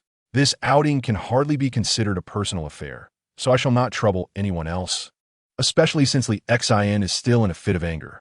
It is best to return home and take a look before the apocalypse descended. Song Tian's cozy abode was nestled near this towering residential district. Home is just around the corner. Gazing upon the somewhat dilapidated structure before him, Song Tian felt a surge of warmth in his heart. This was an old-fashioned apartment building, its outer walls marred and peeling, while rampant ivy clung to the ochre facade. Aunt Lu, dear Xiao Fei, I pray that all is well with you. Your neighbor has come to rescue you. What was that? Suddenly, a chill ran down Song Tian's spine, as if something had locked onto him from behind. Chapter 48. Sniper Mecha Troops. The wonderful use of energy absorption abilities.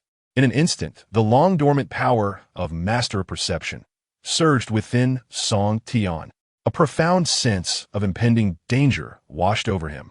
This is bad. With a thunderous crack. Almost simultaneously with the gunshot, Song Tian rolled to the ground, narrowly evading a lethal shot from the unnamed sniper who had ambushed him from behind. The evil dragon mask is damaged. The Dragon Slayer set is rendered ineffective. Equipment severely damaged. Please return to the shelter to consume points for repairs. Even so, the explosive gunfire left a deep, charred gash across Song Tian's mask, nearly splitting it in two. There's a sniper. Realizing the imminent threat, Song Tian swiftly tore off the damaged evil dragon mask and darted into a nearby alley. System quickly analyzed the location of that mysterious sniper. Ballistic analysis complete. The sniper's position is on the rooftop of a building to the southeast, approximately 800 meters in a straight line from the host. On the rooftop, a female sniper clad in purple battle armor lifted her goggles and stowed her heavy sniper rifle beside her. As she sprinted across the rooftop, she reported to her superiors. Team 6 of the Research Institute, member Nighthawk, reporting to Minister Jia. A new variant of mutated zombie has been discovered. Speak. The voice on the other end of the communication was raspy, devoid of even a hint of vitality. This was none other than Jiang Xiong. The appearance of the mutated creature resembled a Western monster with a human body and a dragon's head, and its movements were remarkably agile. After taking a shot from me, it still did not perish. Interesting, but our Research Institute's objective is not this creature. Nighthawk's tone was exceedingly sycophantic. So, you mean to eliminate it? Jia Yingxiong replied. Kill it. Then pursue the target of the mission. Any life form obstructing our retrieval of the target, whether zombie or survivor, is to be exterminated without exception. Understood. Nighthawk replied with a cruel smile before terminating the communication. Subsequently, she repositioned herself at a new sniper vantage point, donning her goggles once more to continue tracking the elusive Song Tian below. In the alley, Song Tian was running for his life. While he raced forward, he remained vigilant, observing the changes in the natural surroundings along his path. He intended to first circumvent the sniper's deadly gaze and then stealthily enter the community through a concealed back entrance, ultimately seeking the whereabouts of the Lu mother and daughter. As Song Tian advanced, he muttered to himself, how could there be a sniper near this residential area? There must be something amiss. Suddenly, a prompt from the shelter system resonated in his mind. A powerful source of mutated energy detected nearby. A sudden mission has been triggered. It seems my suspicions were not unfounded. Indeed, something sinister lurks here. A blue mission interface quietly unfolded before Song Tian, displaying new task instructions. This was a decision-based mission, with a considerable difficulty rating. Decision mission. Investigate the mutated energy source. Task 1. Proceed to the core area with the strongest energy fluctuations and gather intelligence. Task difficulty, 5 stars.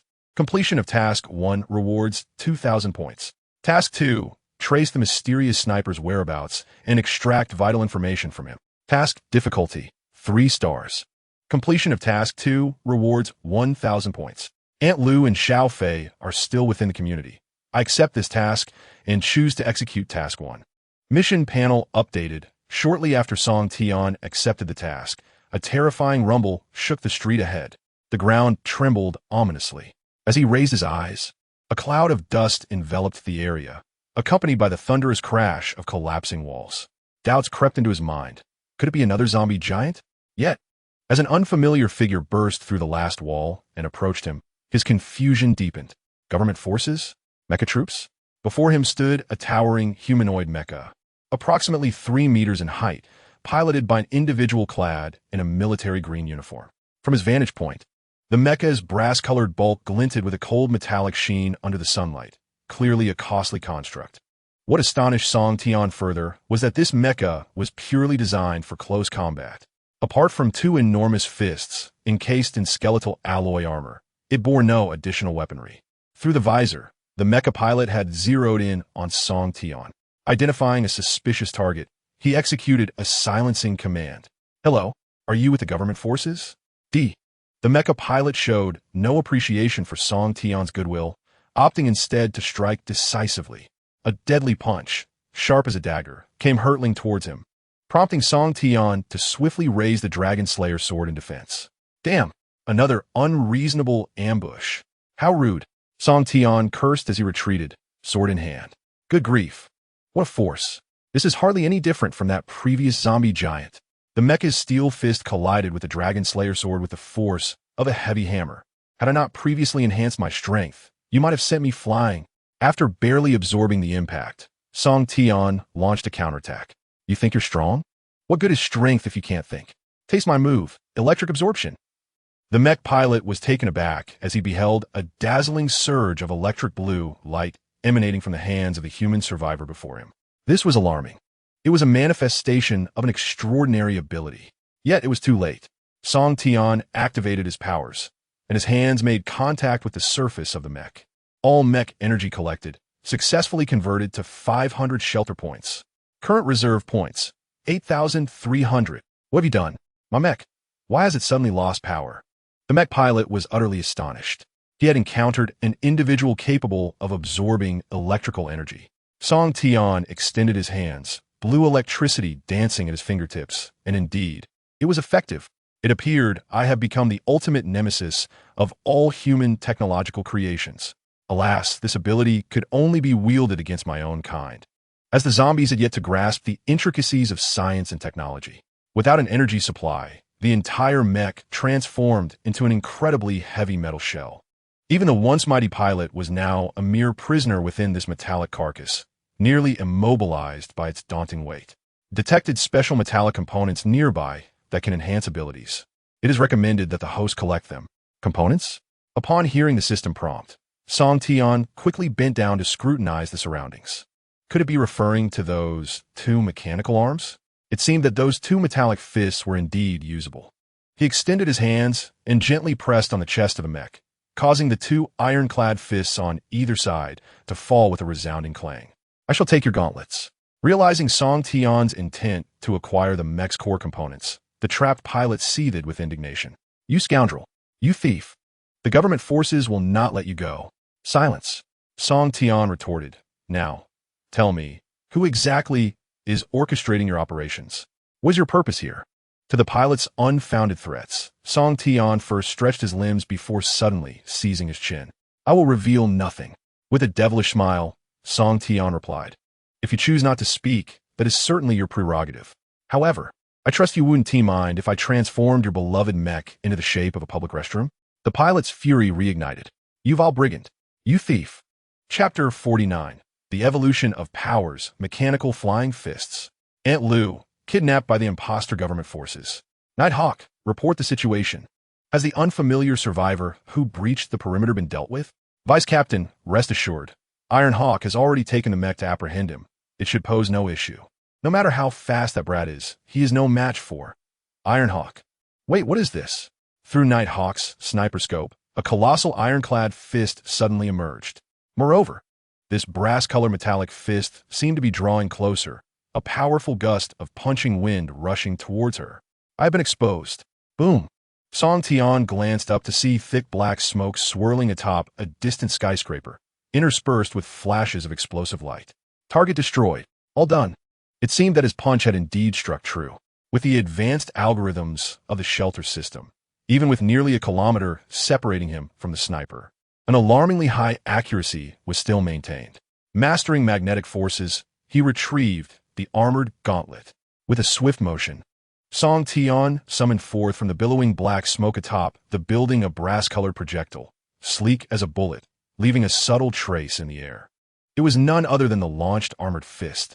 Armored fist successfully retrieved. Excellent. I now possess the means for ranged combat.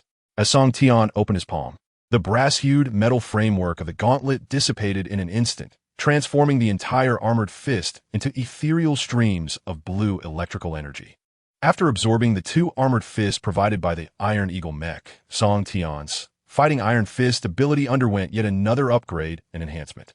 Destructive Iron Fist B-class ability, fighting system, technological system, reserve skills, magnetic control, mechanical flying fist, an advanced form of the fighting Iron Fist talent. Upon absorbing the armored fist from the Iron Eagle mech, the hardness of the alloy gauntlet was further reinforced, now accompanied by formidable magnetic field control abilities, as well as the tactical capability for launching the gauntlet for range combat. I must hasten back to ascertain what has transpired at home. Song Tian retracted the gauntlet and set off on his journey back. There exists a mysterious force masquerading as government troops nearby, and their combat prowess is astonishing. I cannot shake the feeling that something is amiss. 10 minutes later, the situation had deteriorated beyond Song Tian's previous expectations. How could this be? How could they have troops at the back entrance as well? So troublesome. The once desolate back gate of the community was now teeming with people. Concealed within the bushes of the greenbelt, Song Tian peered out, observing that the area around the back entrance was practically swarming with these false government troops. There were approximately dozens of these imposters, each one armed to the teeth as elite warriors. After a moment of observation, Song Tian felt an unsettling familiarity with their equipment. It seemed reminiscent of the configuration used by Li Xian's Death God Marine Corps. Military green, futuristic battle armor, sci-fi-inspired specialized rifles, and mysterious military insignia on their shoulders sent a chill through Song Tian. What was their connection to Li Xian? He was acutely aware of Li Xian's combat capability. Why had so many elite warriors from this false government gathered here in vigilance? However, the doubts in Song Tian's heart were soon to be elucidated. Several fully armed imposter soldiers stealthily emerged from the back entrance, their dark barrels scanning the surroundings with vigilance. "Move, hurry up. Don't dawdle. Can't you walk with those electronic shackles on?" shouted an impatient imposter soldier, aiming his weapon at the two captives stumbling ahead of him. The higher-ups ordered it. "We must bring these two test subjects back, at all costs." As the figures outside the bushes drew ever closer, Song Tian held his breath, pressing his body against the ground, his fingers instinctively digging into the soil of the greenbelt, dirt scattering between his fingers. As the two figures, their faces shrouded in black cloth, were roughly shoved past the bushes where Song Tian was concealed, his pupils dilated in shock. Could it be that these two individuals evoked such a profound sense of familiarity? Aunt Lu Yanran? Little sister Xiaofei. Upon confirming their identities, Song Tian was engulfed by a tempest of rage. How dare these fiends employ civilians for grotesque experiments? They had the audacity to target Aunt Lu. They dared to provoke the most tender and vulnerable part of his heart. This was utterly unforgivable. Song Tian was acutely aware of Lu Yanran's background. She was merely a single, divorced woman, living with her daughter, and they were neighbors who relied on each other. Before the apocalypse erupted, they were all but ordinary people. However, Lu's family frequently visited Song Tian, even cooking for him when he struggled with culinary skills. Moreover, Lu Yanran was his landlady, often granting him reductions in rent. It was her silent support that enabled Song Tian to establish himself in the fiercely competitive city of Donghai at such a young age. Yet now, beyond the thicket, he heard Lu Yanran's desperate pleas, "Let go of me. Why are you government troops not here to save the civilians? Why resort to the senseless slaughter of innocents?" Her voice was filled with despair as she cried out, "Why are you shooting at other survivors? Please let my daughter go, and I will come with you. Mom, don't beg them. They are demons. One day, Brother Song Tian will eradicate all of you."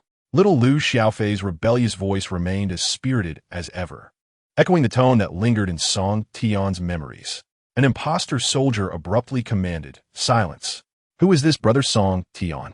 Suddenly, he recalled his superior mentioning this unfamiliar name. Capture Song Tian alive, and there will be a hefty reward.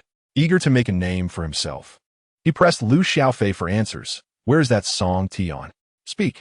Sensing the danger, Lu Yanran swiftly cautioned her daughter, "Xiaofei, do not say a word. Do not divulge anything. Silence." Another impatient imposter soldier, filled with rage, struck Lu Yanran harshly on her slender back with the butt of his gun, exhibiting a complete lack of humanity. Lu Yinran staggered in pain, her predicament growing more dire. "Don't touch my mother." After witnessing this atrocity, Lu Xiaofei screamed in protest. "Enough! Separate them. I need to interrogate them properly. Why won't you obey?" A soldier wielding a taser emerged from the crowd, a sinister grin plastered across his face. He revealed himself as the leader of these imposters. "Scream all you want. Before I escort you back to the shelter, I have ample time to torment you." His cruel laughter echoed as he added, "Do you think during this unforgettable time, I can make you beg for mercy several times? Beg for mercy? Not a chance." From within the bushes, Song Tian could no longer contain the volcanic fury bubbling within him. Grasping the mighty dragon-slaying sword, he leapt into action. "I am Song Tian, and you seek me, do you not? Here I am." Flame-splitting wave slash. With resolute determination, Song Tian decided to strike them unawares. The furious flames of sword energy erupted violently among the unsuspecting imposter warriors, instantly resulting in catastrophic casualties. "Who? An enemy attack. Quickly scatter." The leader of the imposter warriors sensed the dire situation and hastily leaped aside to evade the burgeoning dragon's breath flames on the ground. Attempting to flee? Mechanical flying fist. Without a hint of mercy for this unscrupulous leader of the imposter government forces, Song Tian chose to unleash the mechanical flying fist at close range. Boom! Chapter 50. A single punch to the head. Aunt Lu's dedication. An unforeseen turn of events.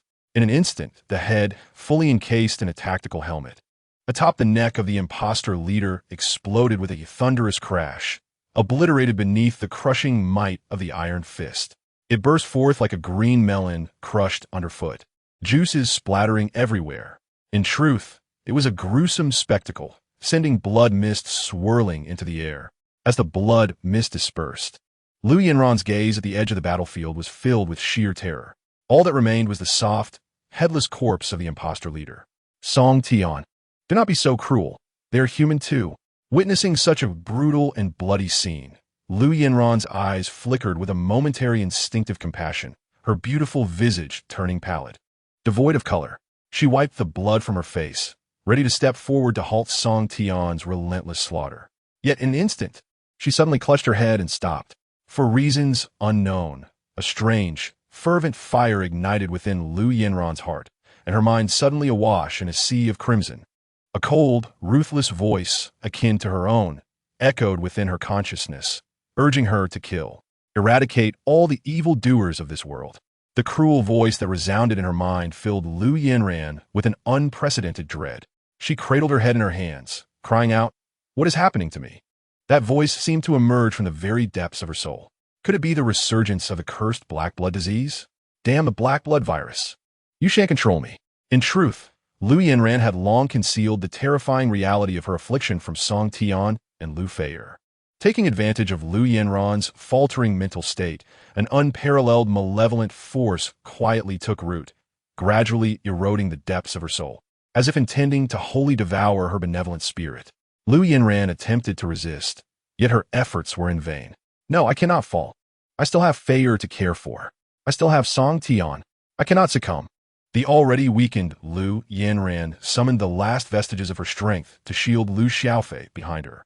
She managed a strained smile at her daughter, saying, "Xiaofei, do not look over there. Your brother Song Tian is by no means a ruthless murderer." Lu Xiaofei nodded resolutely. All along, she believed Song Tian to be a truly good person, passionate and unwavering. Yet suddenly, she exclaimed, "Mom, why do you look so pale?" "Mother is fine. I was merely startled by those sudden intruding villains." In the midst of a conversation between mother and daughter, a barely perceptible flash of crimson flickered across Lu Yinran's weary eyes, further diminishing her self-awareness. Lu Yinran felt an intensifying pain in her head, her body gradually slipping out of her control. It appeared that her condition had worsened once more. The ominous black blood virus within her was on the brink of chaos.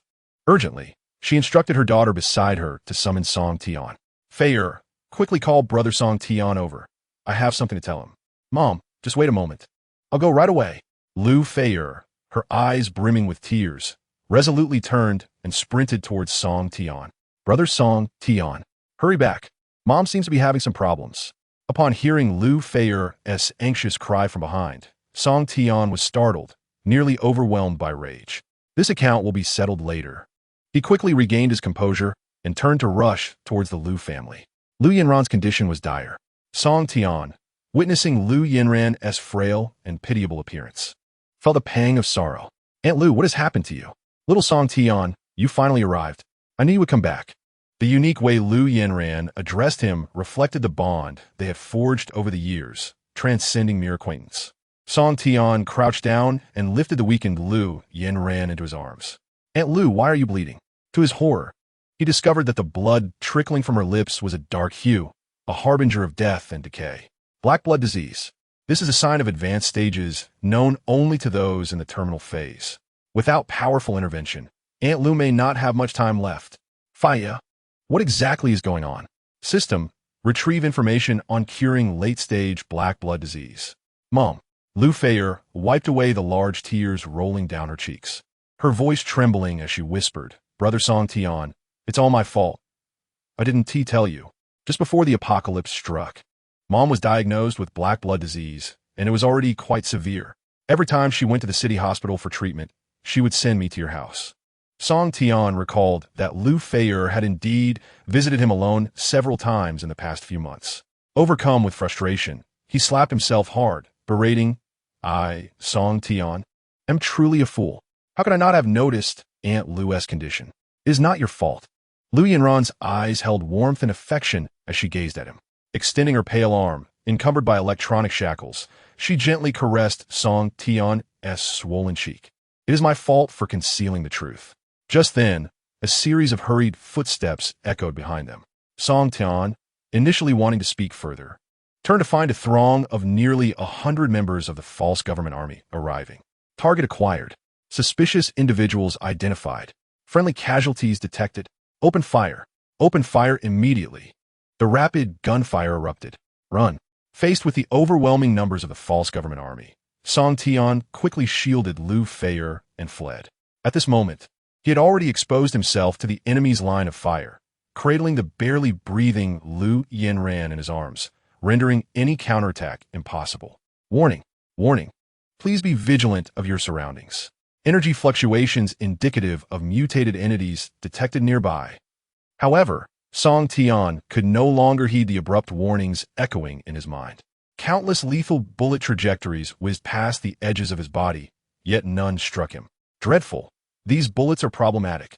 With my magnetic ability, I cannot maintain control for much longer. The system indicated that nearby lurked mutated beings akin to Song Shiner, carriers of the black blood virus. Amidst the perilous ambush, Song Tian's composure began to fray. Something feels increasingly amiss. Suddenly, a frantic system alert detonated in his chaotic mind. Warning! Warning! Sniper's bullet trajectory detected. The sniper is positioned 800 meters to the southeast. Instinctively, Song Tian glanced in that direction, only to catch a glint of a concealed sniper scope. Not good. How could this happen at such a critical moment? This was the first time he faltered since traversing the apocalypse.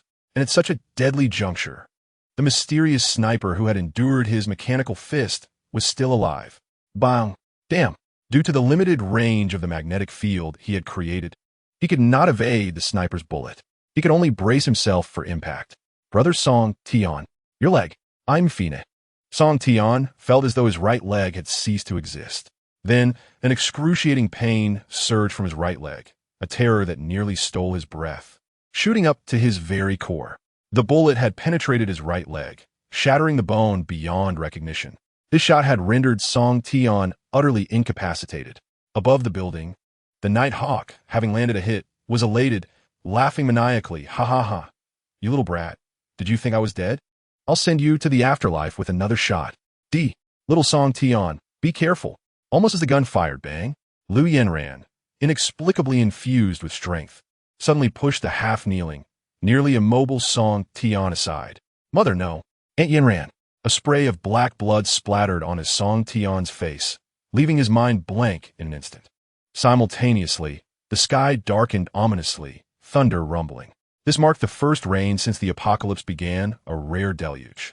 The drizzling raindrops cascaded like pearls scattered from a broken string, splattering onto Song Tian's shoulders. "A twist is coming. Please don't abandon the book, TT. Chapter 51, Awakening of the Mutant. The Sovereign of Crimson and Blood. SSS-level ability, Blood Control, Ant. Lu Yinran's clothing was stained with deathly black blood. Her pallid face, drained of vitality, revealed faint traces of blackened capillaries. A testament to the virus's ravage. I am fine. Seeing you, little Song Tian, is enough for me. Her voice resonated with unwavering determination. After being diagnosed with a terminal illness, Annie knew her time was limited. A surge of dark blood erupted from her mouth, yet Song Tian remained indifferent. The aunt implored him to take good care of her daughter. No. In the torrential downpour, Song Tian's cry was steeped in despair, echoing with a haunting desolation akin to a wolf's howl. Lu Yinran gently caressed Song Tian's face once more, pleading, "Little Song Tian, please grant Annie this one request. She is my only daughter." Her gaze grew increasingly vacant, as if she were on the brink of losing the light of life. "I promise." Song Tian nodded resolutely. "I will ensure she never suffers harm again." "Any harm? That's good." Satisfied with his answer, Lu Yinran closed her eyes.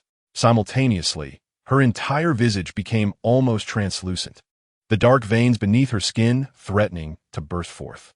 Noticing this unsettling change, Song Tian reluctantly placed a finger on Lu Yinran's nose. Yet, the outcome filled him with despair and fury. Why can I never protect my loved ones? Mother, please wake up." Lu Fei's frantic cries mingled with the muddy rain, freezing in Song Tian's heart. In the distance, the sound of the faux government soldiers' military boots splashing through the rain echoed ominously. "Don't move. Raise your hands." Beneath the curtain of rain, hundreds of rifle barrels pointed at Song Tian, resembling despairing black holes. "It's all my fault. If only I were stronger." For the first time in this profoundly dark apocalypse, an endless wave of resentment surged within Song Tian. This world was so filthy, so bleak. On the rooftop in the southeast, Nighthawk rejoiced upon discovering that Song Tian was surrounded by allied forces. She retrieved her communication device to report to Minister Jia, exclaiming, "That scoundrel has been apprehended by our men. What about the mission target?" On the other end, Jia Yingxiong seemed indifferent to Song Tian's fate. He only required Lu Yinran, who had been injected with the gene mutation serum. Oh, a wave of dread washed over Nighthawk. If Minister Jia discovered that she was responsible for Lu Yinran's death, her fate would likely be far worse than death. She had once overheard allied members who served Jia Yingxiong speak of him. The so-called hero revered by the populace had no humanity whatsoever. Thus, she quickly devised a plan to manage the situation. "Report to Minister Jia that the mission target has perished. It seems I was unable to control the black blood virus mutation within her." "What a useless fool. You better not be lying to me." Jia Yingxiong cursed, abruptly ending the call. "I truly am clever." She needed to find an opportunity to escape from the research facility, akin to how Captain Jean Ing had wisely navigated the situation. Nighthawk, still shaken, tucked away her communication device and continued to observe the unfolding chaos below. Within the encirclement of the faux government soldiers, a furious Song Tian clenched his fists tightly. The blue electronic currents danced around his wrist, ready to strike at any moment. "You beasts! Don't move. Raise your hands. Do not presume that you are invincible. We are not powerless against you. What should I do? Must I truly fight them with all my might? And what about my sister, Fei?" As Song Tian contemplated his escape, he was startled to find that the sanctuary system in his mind had suddenly activated. This time, the system's warning sounded erratic, fluctuating in volume like a terrified evening broadcaster gripped by fear of some monstrous presence. "Warning, warning, warning. The specific location of the mutated energy sources has been confirmed. Current survival probability of the host, 0.00000000001. I have not yet succumbed to despair. So why has this system already given in?" Song Tian cursed inwardly. Just as he was about to rise and attempt to move, he realized, to his horror, that he could no longer sense his limbs. What was happening? When he tried to move his eyes, he found that even this simple action was nearly impossible. His perception had been abruptly stripped away. Even more terrifying was the sight before him. The counterfeit government troops, equally deprived of their senses, began to inexplicably self-destruct. Their entire bodies, along with their gear, transformed in an instant into what resembled unlit black firecrackers, shattering in mere moments, blood and flesh scattering everywhere. These poor souls did not even have time to scream for help. In an instant, the place was awash with blood. This was a one-sided and indiscriminate massacre. Lu Fei'er could scarcely believe the horror unfolding before her. Fear gripped her heart. Yet, she had no opportunity to close her eyes and escape from the slaughter. Rendered mute, she could only convey her terror to Song Tian in her thoughts. Brother Song Tian, I am afraid. The sanctuary system's warnings echoed frantically in his mind. A chilling dread surging from the base of his spine to the crown of his head. Mutated beings have appeared. The host must evacuate immediately. Song Tian attempted to summon every ounce of willpower to lift his right foot, only to feel as if it were ensnared in a quagmire of thick mud. He could not move at all. Moreover, this bold attempt drew the attention of the unknown mutated entity. Something has latched onto my ankle. Unable to look down, Song Tian was oblivious to the crimson pool of blood that had formed beneath him. Within this shallow basin, a new life form seemed to be gestating, born of the mingling rainwater and blood. Not enough. The purity of this blood is insufficient. I require more.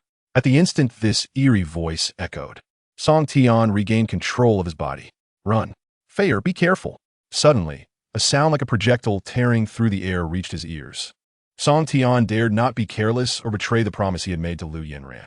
He swiftly grabbed Lu Fei'er and rolled toward a bloodless, clean expanse ahead.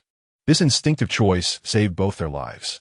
The two survivors, having narrowly escaped, could only gaze upon the pool of blood on the ground, which seemed to possess a life of its own, fracturing into countless droplets that spread along the rain-soaked crevices of the bricks.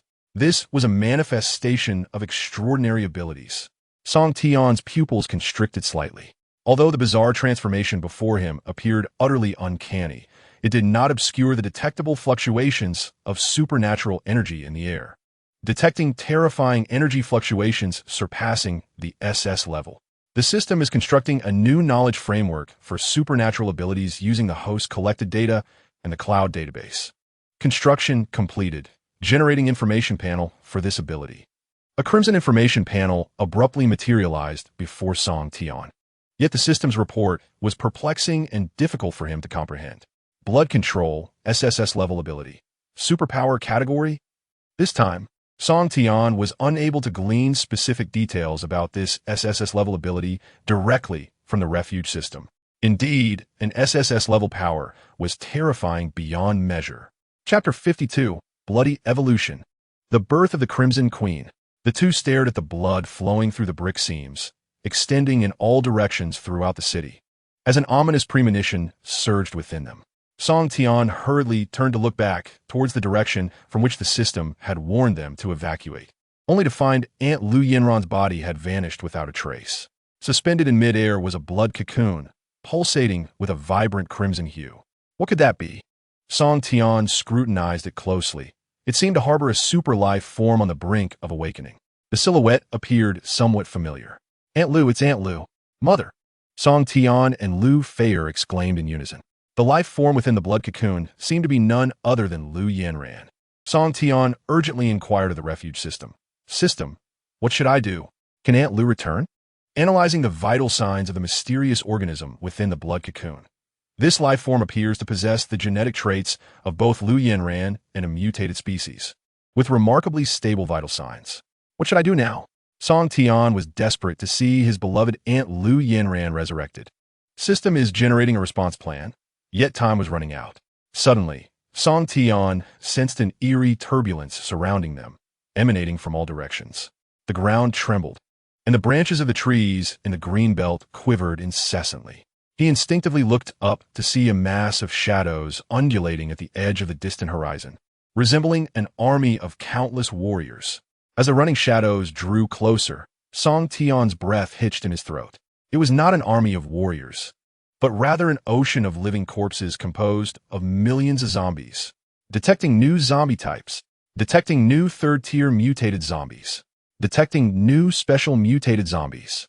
The system has collected an overwhelming amount of sample data, conducting a more comprehensive classification of the zombies' power levels. Song Tian was left speechless, his mind reeling. His sanctuary system unexpectedly proved incapable of processing the intricate data presented by the multitude of black-blooded zombies surrounding him. The anticipated sample size exceeded 100,000. At that moment, over 100,000 black-blooded zombies were swiftly converging around Song Tian. A sudden realization struck him. Calamity was at hand. The zombies had encircled them. It appeared that escape was no longer an option. With a heavy heart, he raised the Dragon Slayer sword in his grasp, bracing himself against the seemingly endless sea of corpses before him. Could it truly be, as the system indicated, that his chances of survival had dwindled to zero? Host, it seems you have misinterpreted the algorithm of the system. The system's prompt chimed again, invigorating Song Tian's spirits. According to the system's observations, the mysterious life form within the blood cocoon appears to require an abundant supply of flesh and blood nutrients to complete its final metamorphosis. Contemplating this, Song Tian realized the possibility. Aunt Lu was intentionally luring these zombies to them. This was indeed the case. When the grotesque horde drew within mere meters of Song Tian and Lu Feier, they abruptly halted their relentless advance, all zombies freezing in place. Summoning his courage, Song Tian took a few tentative steps toward the horde, inadvertently uncovering a momentous revelation. These zombies were filled with fear. Just then, he turned to find that the blood cocoon was acting more swiftly than he had anticipated. Countless fine blood threads erupted from its center, resembling silken strands or crimson beams, piercing through the black-blooded horde on the opposite side. These seemingly limitless blood threads appeared almost alive, weaving through the space beside Song Tian and Lu Feier, intertwining to form a blood-red web around them. The utilization of blood in such a manner was indeed extraordinary. No wonder it was classified as an SSS-level ability. Song Tian murmured, "A new classification of zombie abilities has been established, initiating detection of the energy fluctuations from a mutated entity within the blood cocoon. Detection complete. Based on the energy fluctuations, the ability level of this mutant exceeds all data gathered from the current zombie mutations. Preliminary assessment indicates it is above a 4-tier elite body, yet below an 8-tier leader entity. Was the weakest already a 4-tier? Fear began to creep into Song Tian's heart. He feared he might no longer be a match for Aunt Lu within the blood cocoon. Even if he exerted every ounce of strength, he would likely be overwhelmed. The chilling reality did not end there. After the fine blood threads penetrated the horde, a terrifying suction force suddenly emanated from the blood cocoon. In an instant, Song Tian witnessed the nearest robust black-blooded zombie withering away. The blood thread that had pierced through the zombie's chest grew increasingly thick, ultimately forming a thin membrane at its edges. The blood threads penetrated the zombies, transforming into vessels that siphoned blood toward the cocoon. This was the only way Song Tian could comprehend and articulate the unfolding events. The only solace for the two of them was that Aunt Lu seemed disinterested in their human blood.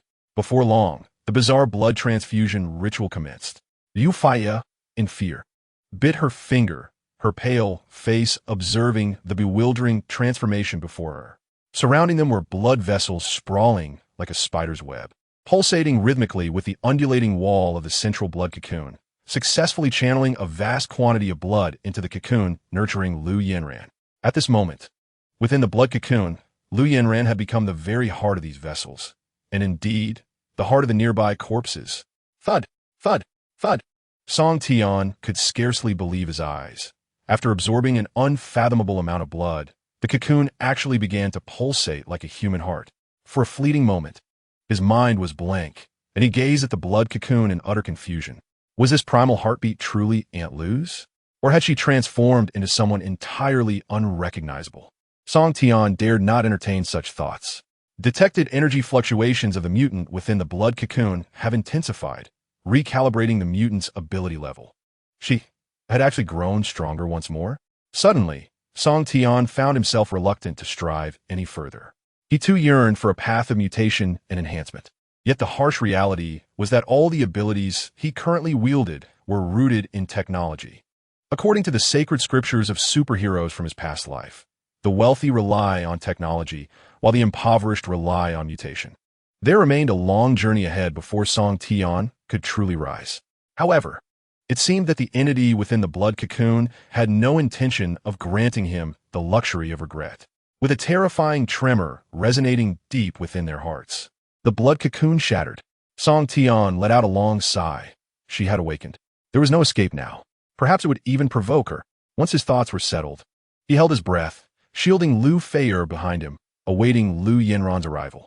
From the ruptured cocoon emerged an incredibly seductive blood-red figure, reclining in mid-air. Her languid gaze fixed directly upon Song Tian. This was a form of near perfection, rendering Song Tian momentarily parched and speechless. Simultaneously, a sudden thought surged within him. How immense! Truly, overwhelmingly vast. Chapter 53. Ninth Level Catastrophic Mutant. Scarlet Queen, Lu Yinran.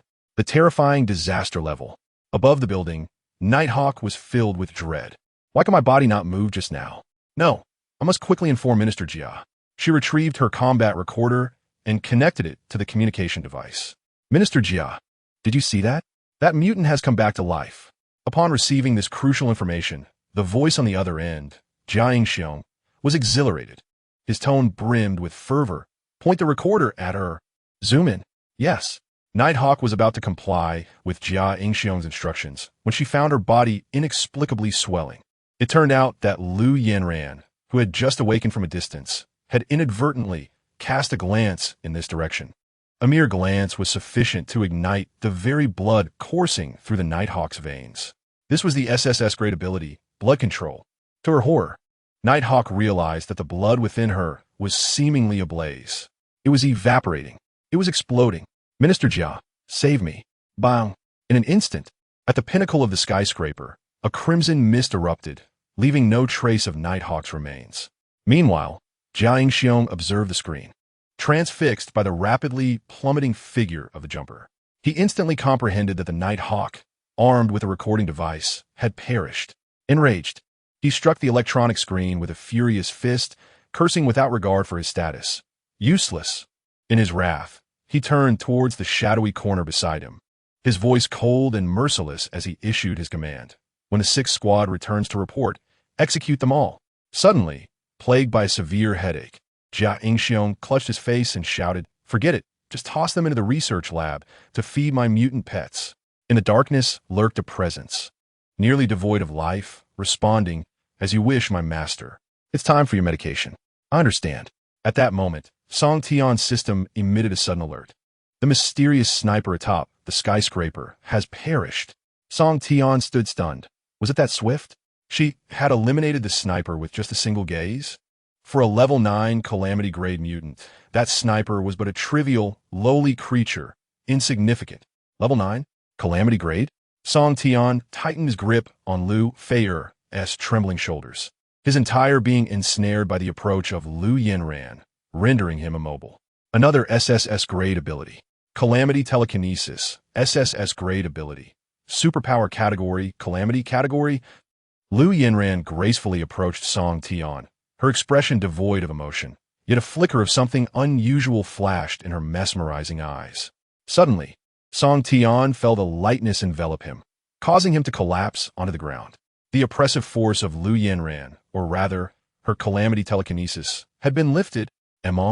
Similarly liberated from the telekinetic pressure, Lu Fei'er attempted to call out to her in vain.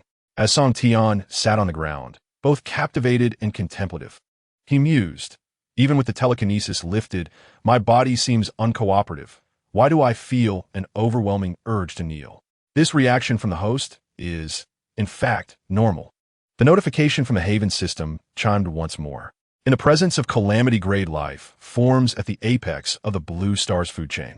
Lower beings are utterly incapable of controlling their instinctive reverence.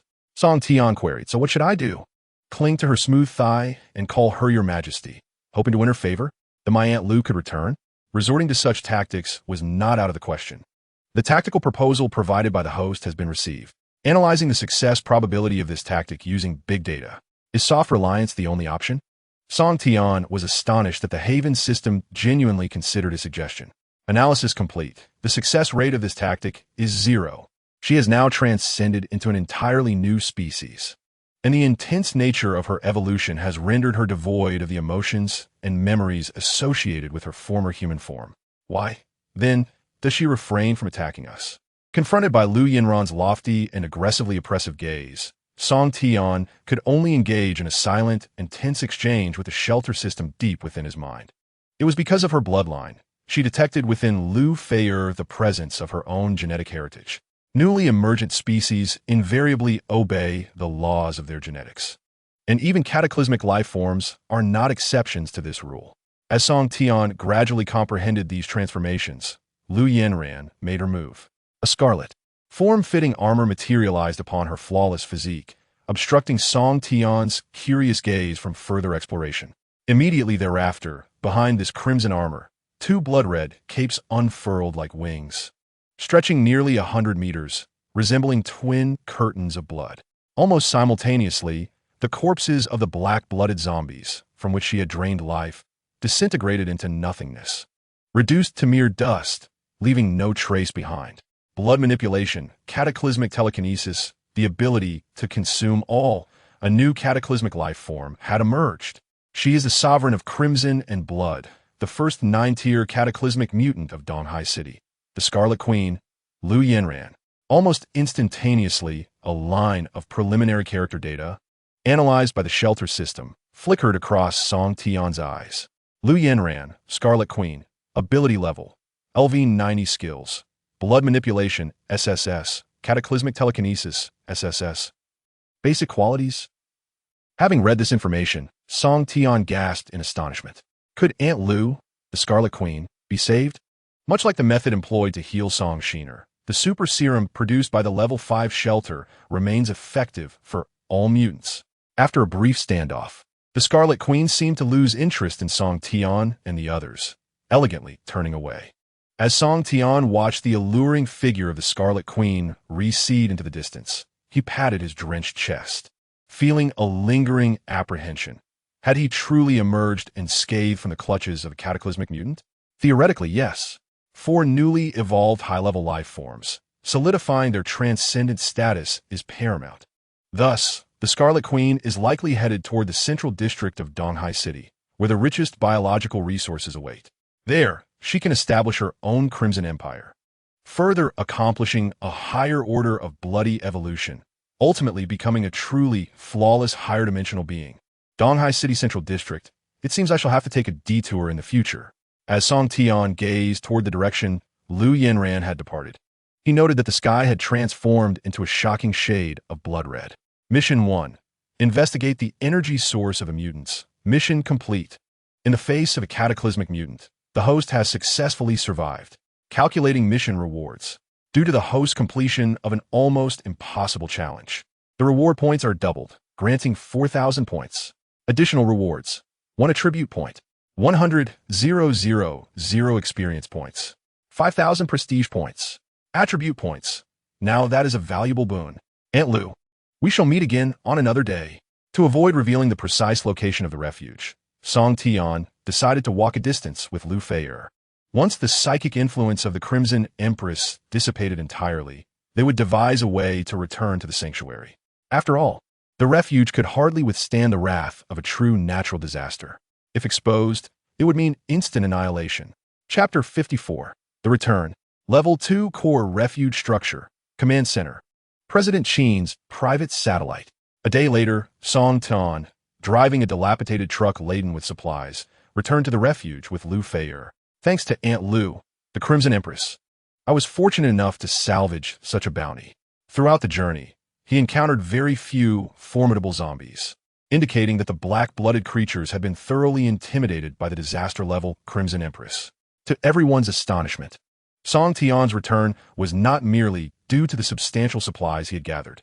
De Chong remained as taciturn as ever. Director Song, you have returned unscathed. I thought I would never see you again. It turned out that through the newly established structure within the refuge, the survivors could now remain indoors, yet remain informed about the world outside. Song Tian scanned the crowd, inquiring, "Where are Li Xian and President Qin?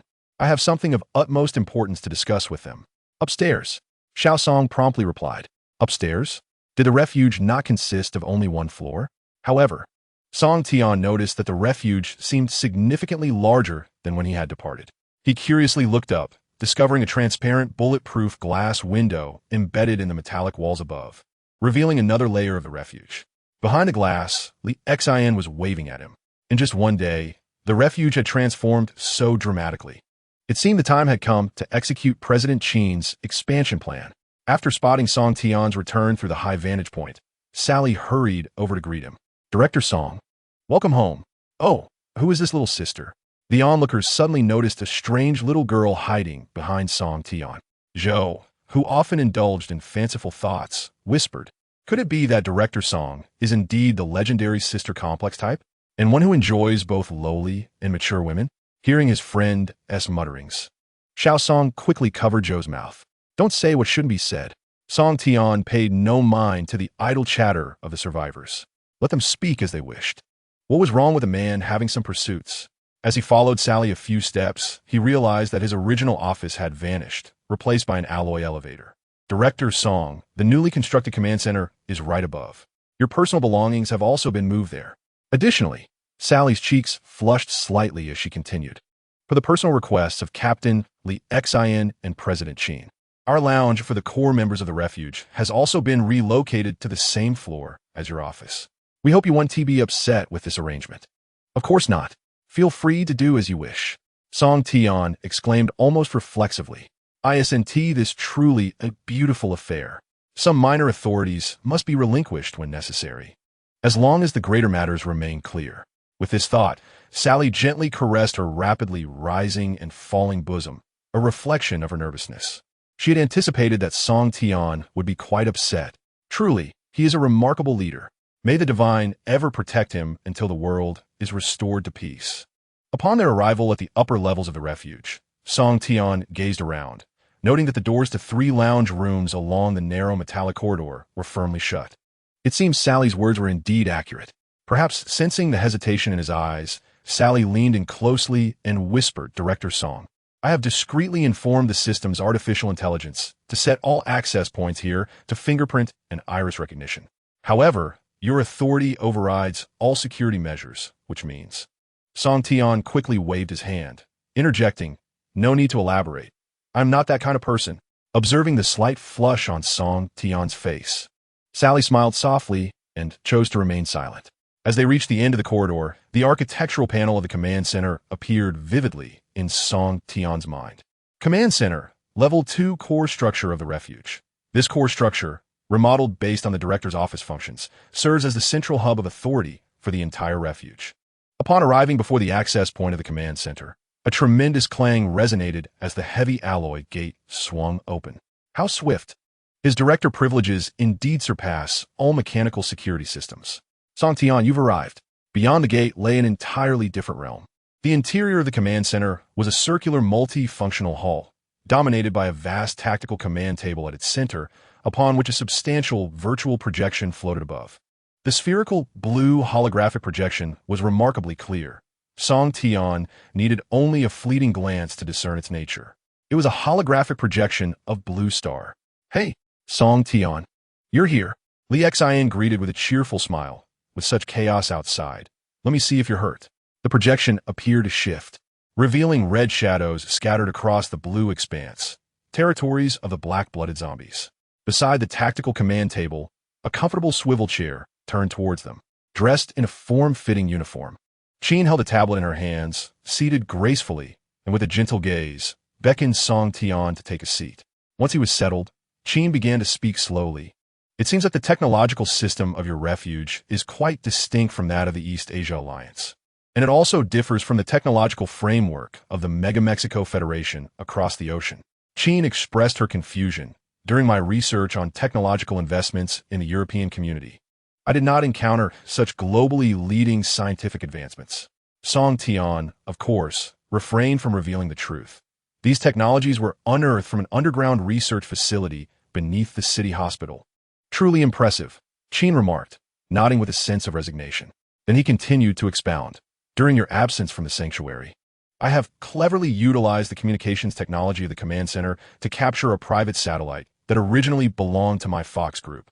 This satellite had lost contact with our space technology department after the apocalypse, but has now fortuitously returned to my possession. Well done. Song Tian certainly remembers. Prior to the onset of the apocalypse, the affluent Fox Group already possessed space exploration technology capable of venturing into the cosmos. What no one anticipated was that such advanced technology would still prove useful. Li Xian expressed his surprise. Indeed, Mother Fox, you have quite the hidden prowess. What capabilities does your private satellite possess? Does it feature satellite positioning technology? Of course, the purpose of launching this satellite is to harness satellite positioning technology. Qin pushed the tablet in her hand towards Song Tian, who looked down to find a satellite map of the vicinity surrounding the sanctuary. With satellite positioning, the command center can provide remote guidance and information support to all members of the sanctuary teams venturing out to battle. Moreover, through satellite technology, we can swiftly identify nearby zombie horde movements, strategically expand our influence, and make safer overall decisions. Excellent, excellent. Truly worthy of President Qin. Your foresight is commendable. Song Tian promptly applauded to acknowledge Qin's contributions, yet she had more good news in store for him. Song Tian, come take a look at the command platform. There are even more crucial data and information regarding the development of the sanctuary. Chapter 55, Sanctuary Resource Panel. Should we adopt democracy or centralization? Naturally, we shall embrace dictatorship. The command platform showcased a brand new blue light electronic screen, displaying data that was remarkably straightforward and comprehensible. It consisted of core information closely related to the overall development of the sanctuary. Sanctuary no. 1. Renaming allowed. Sanctuary level. LV2. Current resident sequence. 99889999. Number of sanctuary residents. 11. Once the number of sanctuary residents reaches 10,000, super upgrade privileges will be unlocked. Core resource panel of the sanctuary. Sanctuary points. 9,300. Building resource points. 1,200. Food reserves, essentially maintaining supply-demand balance. Available water resources, 3,650 days. Remaining power resources, 73 days. Qin pointed to the data displayed on the panel and explained to Song Tian. By collecting data through the artificial intelligence of the command center, we can essentially monitor the operational status of the entire sanctuary. Furthermore, the sanctuary system has converted the various resources we've collected into a more comprehensible points format, akin to a management game. However, I have a question. This question has lingered in Qin's mind for a long time. I can understand the building resource points displayed on the panel, which represent various industrial resources collected by the survivors, such as metals, wood, and even oil. But how should we interpret these sanctuary points? It resembles a form of electronic cryptocurrency. Regardless of what the artificial intelligence aspires to accomplish, points must be consumed. Yet, the sole source of acquiring these points remains a secret known only to Song Tian. His response was remarkably composed, declaring that it was a state secret and he could not divulge any information. Regardless, he must maintain control over the economic lifeblood of the sanctuary, that is, the sanctuary points. Ah, I see. You're going to say that again, Qin remarked, brushing aside a few strands of silver hair that had fallen across her forehead. Her gaze towards Song Tian laden with significance. With all the core members of the sanctuary gathered, it was time to deliberate on the political system of the sanctuary. A political system? A sudden tension gripped Song Tian's heart. This was not a favorable term.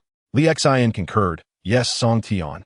I believe it is time to settle this matter. Otherwise, it will always pose a risk to the development of the sanctuary. Feigning calmness, Song Tian stroked his chin, seemingly eager to hear the opinions of others. So what should I do? Qin's response was resolute. It is quite simple. You merely need to declare your personal support for either a democratic system or an authoritarian regime. Upon hearing this, Song Tian instantly grasped Qin's implication. Indeed, regardless of the stage of human society, the discourse surrounding democracy versus authoritarianism remains an almost eternal topic. Particularly now, in this harsh, post-apocalyptic world plagued by zombies. The choice of system becomes even more critical. An authoritarian regime facilitates resource mobilization and enhances the survival probability of human survivors. In contrast, a democratic system tends to prioritize the individual sentiments of sanctuary members, making collective decisions on significant matters through democratic voting, albeit at the expense of resource allocation efficiency. As these thoughts swirled in his mind, beads of cold sweat suddenly trickled down Song Tian's forehead. These formidable women could not possibly be plotting to undermine him, could they? He had indeed overlooked one crucial aspect. Would exceptional talents like Qin and Li Xin truly be content to remain subordinate for a lifetime? The first to express her stance was Li Xin. Oh, such a simple matter, yet the cunning vixen complicates it so. Let Song Tian be the dictator of the sanctuary. Wait, Li Xin. Song Tian was utterly astounded that Li Xin had capitulated so swiftly. Indeed, even more rapidly than he himself had anticipated. Seizing the moment, Li Xin cast a glance at Song Tian, her eyes gleaming with a triumphant expression that seemed to say, "You should hurry and thank me." Of course, she had her own agenda. I come from a military background, and my reasoning is straightforward. Concentrating power is essential for achieving great things. Besides, pursuing democracy in a post-apocalyptic world would be a suicidal endeavor. Furthermore, this sanctuary is originally Song Tian's private property. We are merely fortunate to benefit from it. With Li Xin's vote secured, Song Tian felt a renewed sense of confidence. So Qin, what is your stance? Faced with Song Tian's wary gaze, Qin shook her head in resignation. Indeed, men are creatures driven by power, though she too was no exception. Since Li Xin has already consented, I too support Song Tian in continuing as our sanctuary leader. In complex situations, an authoritarian regime undoubtedly withstands external threats more effectively than a democratic one. Having secured 2 votes, only Sally's vote remained. Sally, without a moment's hesitation, declared, "My stance has been unequivocal since before I joined the shelter. I shall forever support Director Song." As for the final vote, surely Song Tian would not deny himself. He feigned modesty, clearing his throat a few times. "Then it is settled. I am now the emperor. No, the leader of Shelter Number 1. The 3 women felt a tinge of embarrassment. Director Song, it seemed, was rather simplistic in his thought process, revealing his innermost sentiments with such ease. With power firmly in his grasp, Song Tian felt somewhat elated. "You all are my loyal ministers who have aided my rise. In return, I shall not neglect you." He then announced new appointments. In truth, Song Tian had long prepared this leadership team, waiting for the opportune moment to unveil it. Now, in my capacity as the leader of the shelter, I appoint Qin as the chief executive, my chancellor. Finally achieving the position she desired from Song Tian, Qin exhaled in relief. "Thank you, Director Song, for your recognition and support. I shall work diligently." However, the shift from being Song Tian's superior to subordinate took some time for her to adjust to. Song Tian continued. "Li Xin, you are now the chief of security for the shelter, responsible for the safety of personnel during peacetime, effectively my minister of war." Li Xin crossed his arms, retorting, "So, our esteemed Emperor Song Tian, when shall I be assigned soldiers capable of battle? I cannot remain a mere figurehead." Song Tian had already contemplated this. Soon, he would assign the security personnel, the Chong and others, to him. Very well. Lastly, Song Tian appointed Sally as the Secretary General of the shelter, promoting her 1 level while maintaining her duties. "Now, dear ministers, you have all received your rewards from me. Let us strive together for the revival of human civilization." With the core design of the shelter system completed, the remaining tasks became significantly more manageable. In just one afternoon, Qin leveraged her formidable skills honed in the business world to devise a work system compatible with the current structure, aimed at managing all the shelter survivors.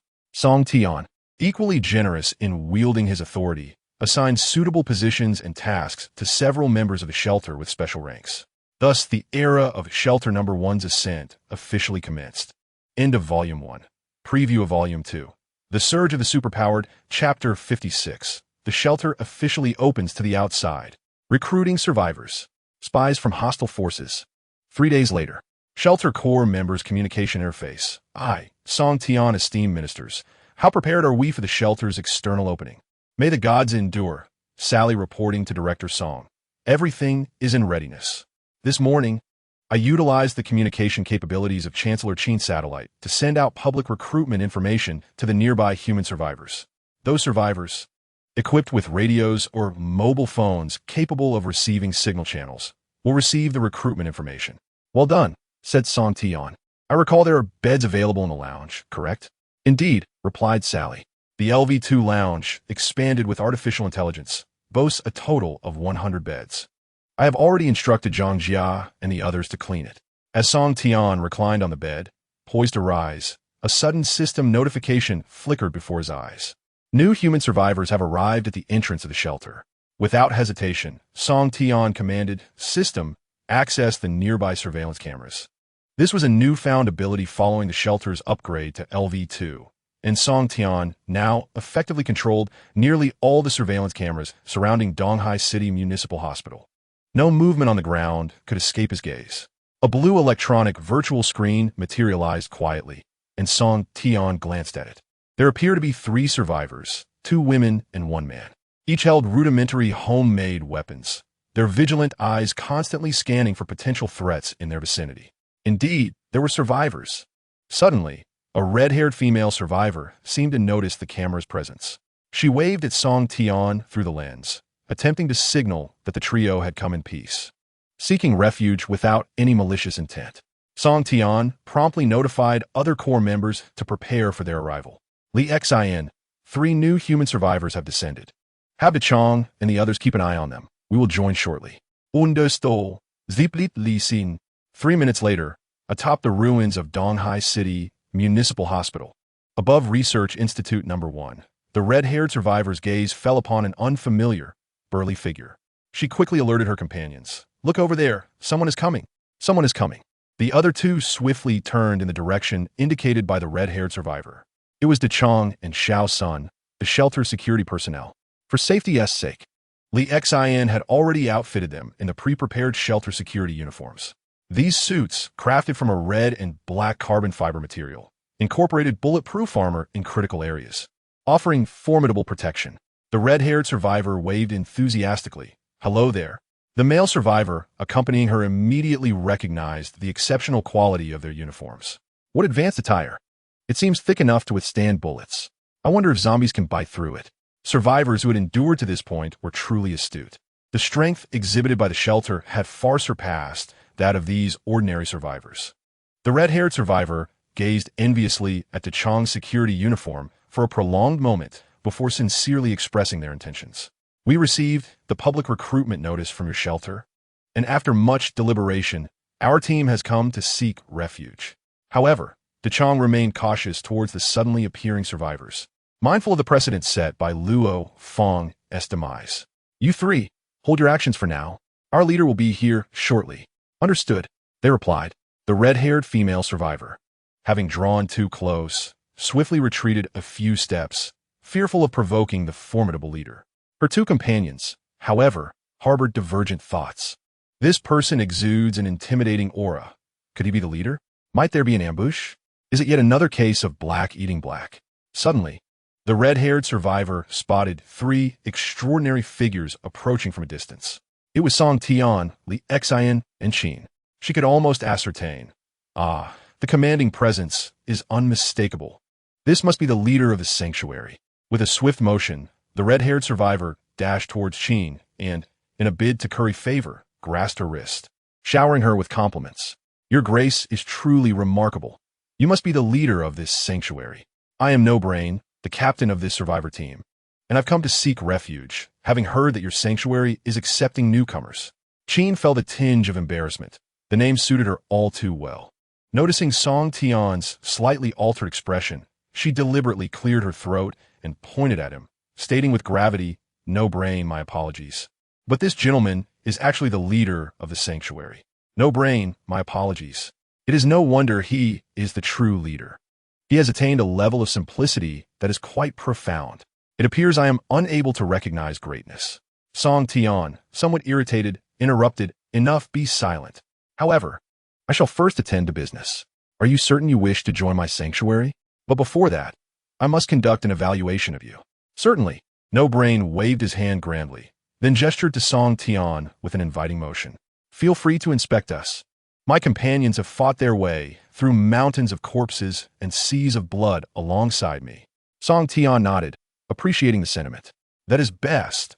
Our sanctuary sustains no idlers, except for the elderly and underage children." Meanwhile, he silently invoked System, retrieve their character panels.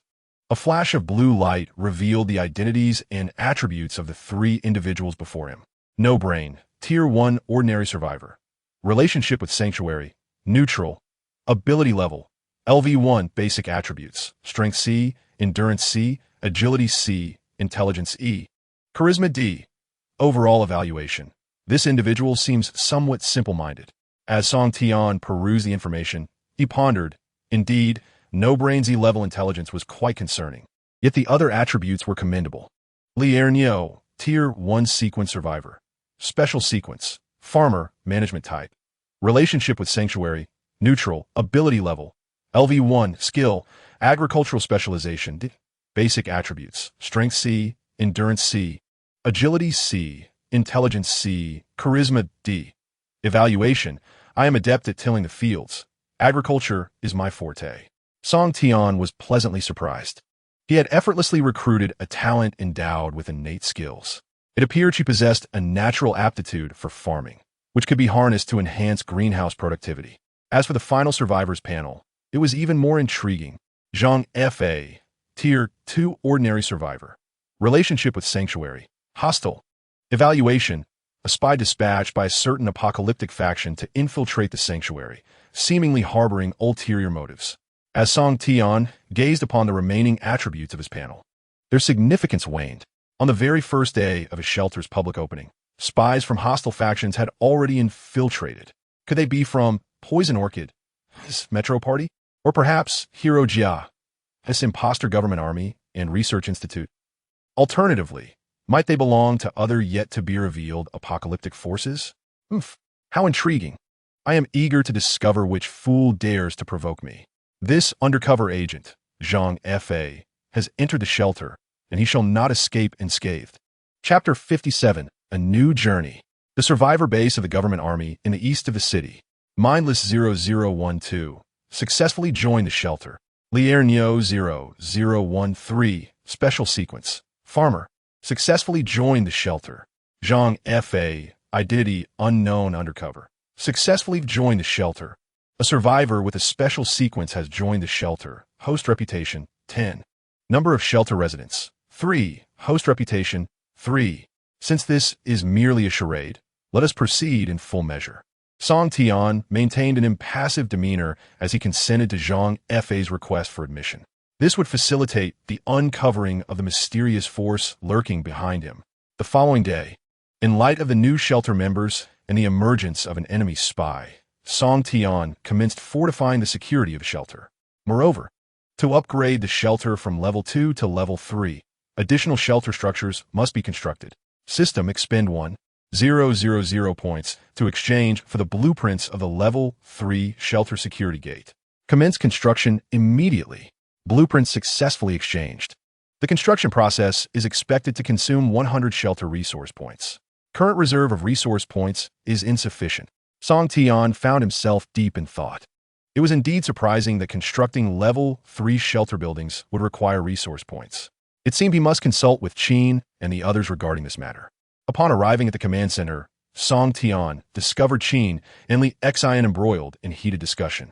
Li Xian slammed his hand on the table, asserting, "We cannot send anyone to the north of the city. Although it is the territory of the government army, it is equally within the sphere of influence of Hero Jia." Yet, Qin was equally resolute, countering, "We must ascertain Hero Jia's intentions. Otherwise, he may conjure an even greater calamity in the future." Intriguing, Hero Jia. Song Tian feigned ignorance. Knocking on the alloy doorframe of the command center. The sound reverberated, finally capturing the attention of the ladies within. Pretending to stretch, Song Tian inquired, "Why is it so noisy? What is going on?"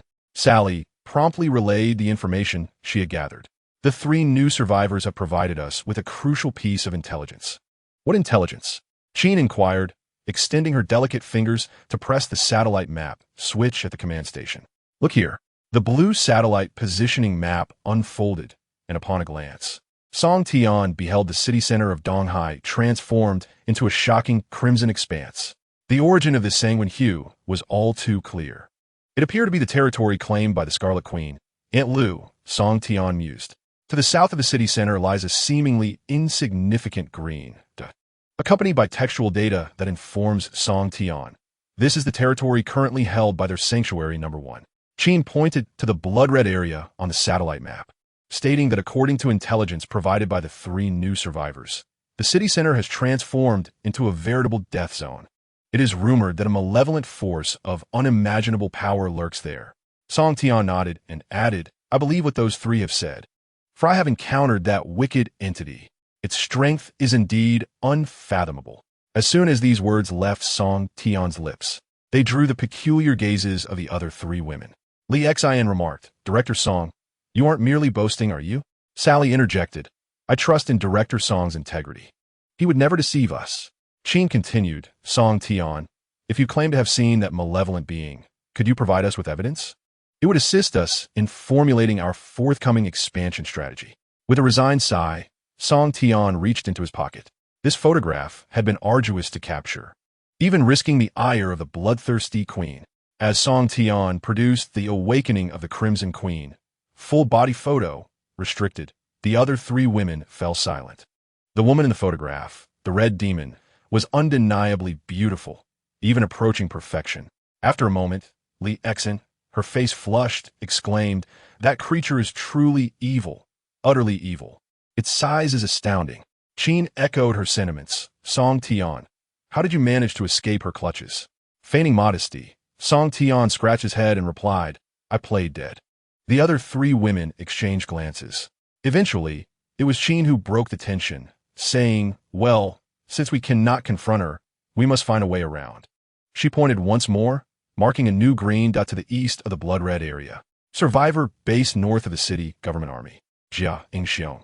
This is another piece of intelligence relayed by the three survivors. The government army has established a large survivor camp in the northern part of the city and is also recruiting. They did not wish to take on greater risks and, upon hearing our recruitment announcements, ultimately decided to join us. Ah, that explains everything. With this revelation, Song Tian quickly arrived at a final decision. I intend to seek out Jia Ingxiong. There are matters between us that require resolution. Observing Song Tian's swift preparations for another expedition, Qin couldn't help but regard him with newfound respect. This man was indeed intriguing. Allow me to chart the safest route for you. I have yet to experiment with the sanctuary's AI system.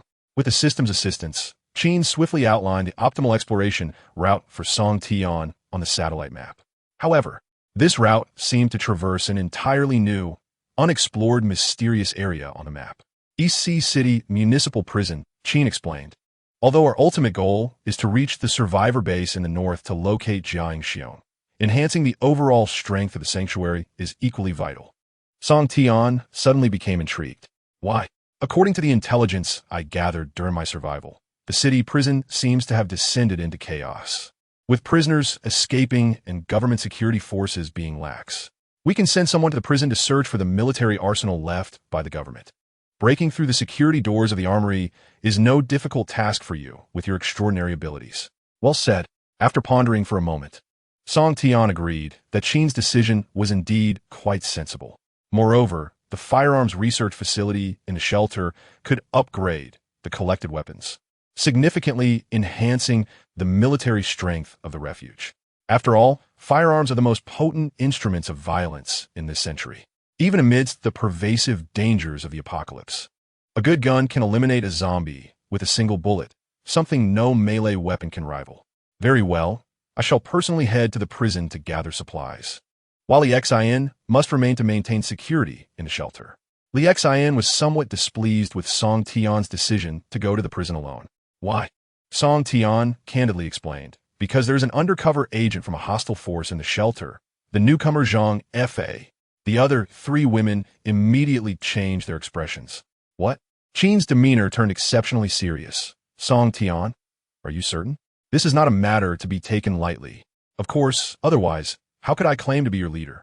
Once I retrieve the armaments, we will use that to uncover the hostile force behind him and annihilate them in one fell swoop. Chapter 58, B-Class Armor, the first-generation shelter battle armor. After Song Tian arranged everything, Qin proposed establishing an exploration team, the Shelter Team 2.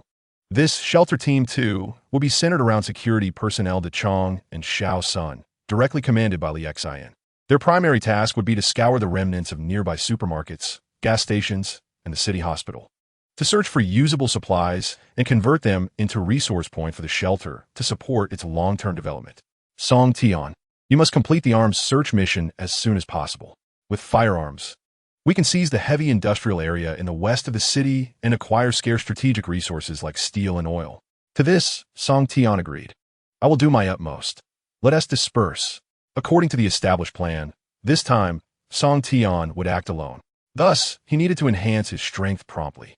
The night was deep, yet the office of the director remained brightly lit. The affairs of the shelter had been largely arranged, and it was time to continue strengthening my personal combat power. He knew he must become stronger quickly to avoid a repeat of tragedies like Aunt Lou's sacrifice in the upcoming battles. After all, not every innocent soul has the extraordinary opportunity to transform into the Scarlet Queen. Song Tian powered on the supercomputer in his office, which instantly displayed his comprehensive data. After such a prolonged period of honing, he was no longer the same. Song Tian, Director of Shelter No. 1. Reputation. Doomsday Warrior, 5,432 points needed for upgrade. Ability level. LV15, available attribute points. 2. Available talent points. 10. 1, 2, 3, 2, 1 experience points needed for upgrade. Shelter points. 8,300 skills. Power absorption, SS. Technological evolution, S. Destructive iron fist, B. Dual wielding, B. Master of perception, D. Basic attributes. Strength, B. Endurance, B. Agility, B. Intelligence, C. Charisma, C. Comprehensive evaluation through a period of trials. You have gradually become capable of standing on your own after absorbing the substantial experience and reputation points from the task provided by the Scarlet Queen. Song Tian's ability level has ascended to LV15, and his reputation level has reached the 3rd stage. Doomsday Warrior. This 3rd stage of reputation allows for the exchange of blueprints for Weapon Manufacturing Facility, LV3, although there are currently no firearms available for modification. System. Please produce 4 black blood virus vaccines and store them in the shelter. 2,000 points consumed. The medical room is now producing vaccines. As Song Tian plans to be away for an extended period, ensuring the shelter's safety is of utmost importance. With 6,300 points remaining, he can further enhance his equipment. However, before upgrading his gear, Song Tian intends to allocate his points for advancement. Now possessing 2 attribute points and 10 talent points, he contemplates how best to distribute them. Upon observing the basic attribute panels of other characters, Song Tian has discerned a commonality among certain special sequence roles. One or more of their basic attributes are notably outstanding, often far surpassing those of other characters. It appears that to grow stronger, a balanced development is not the only path forward, especially in the early stages. When attribute points are scarce, he should concentrate all talent points on sharpening his edge. Song Tian has resolved to further enhance his strength-based abilities. He will first allocate the final talent skill in the strength category. Expanding the allocation panel, Song Tian decisively states, System, allocate 1 attribute point to strength, and then allocate 10 talent points to activate the final talent skill in the strength category, Master Blacksmith. Executing the allocated point distribution scheme, the host strength attribute has successfully upgraded from B to B. Talent, Master Blacksmith D, has met upgrade conditions. Thus, all of Song Tian's strength-based talents are now activated. Detection indicates that the host has activated all strength-based talent skills, initiating directional force mutation. Song Tian suddenly comprehends. No wonder his previous talent mutations were always random. The problem lay in the method of point allocation. Talent, Master Blacksmith D, has upgraded to Future Smith B. Future Smith B level ability, management technology, superpower, the designated mutation version of the Master Blacksmith talent, capable of forcibly altering the host's equipment modification direction, making it more suitable for battlefield combat. Influential skill, technological evolution. Yes, this means that I can now directly enhance my equipment without relying on luck and probability. Song Tian was overjoyed. This is no different from utilizing hacks in the game to create customized gear. Let us give it a try. Song Tian retrieved his Dragon Slayer greatsword and the damaged evil dragon mask, placing them on the table. Theoretically, equipment that has been modified using the technological evolution ability cannot be further enhanced. However, suddenly, a line of golden text appeared before Song Tian's eyes, remaining future forging attempts for this equipment. Moreover, this applied to both pieces. Just as I thought, Song Tian seemed to grasp something significant. He spread his hands over the 2 pieces of equipment, and with a thought, he activated Technological Evolution. Once more. Future Forging. Costs 5,000 points. Initiating Directed Technological Evolution. Currently available Directed Evolution options. 1 random B-class weapon. 1 random B-class armor. 1 random B-class weapon. 1 random B-class armor. Song Tian understood clearly that even without a weapon, the combat prowess provided by his destructive Iron Fist ability would suffice. It would be better to take a gamble and aim for the B-class armor. After all, the opportunity for future forging is a singular one, costing a full 5,000 points. Therefore, he decided to give a shot, initiating future forging, directing towards a random B-class armor. With Song Tian's shout, dazzling rays of mystical golden light erupted from his palms, embodying the laws of time and fate. Exudinant enigmaticoha. As the future forging concluded and the golden light dissipated, a brand new future battle armor materialized before Song Tian, quietly hovering in mid-air as if it possessed its own life. Its overall design seemed to have drawn inspiration from Li Xian's Death Goddess alloy armor, with a black and gold coating reflecting a mesmerizing metallic sheen, both lightweight and agile. Moreover, some design details appeared to reference the Scarlet Queen's bloody armor, featuring a blood-red cape and dark red metallic spikes on the wrists and elbows. Prominently, the center of the cape bore a large number 1, likely inspired by the name of Shelter Number 1, reminiscent of a superhero.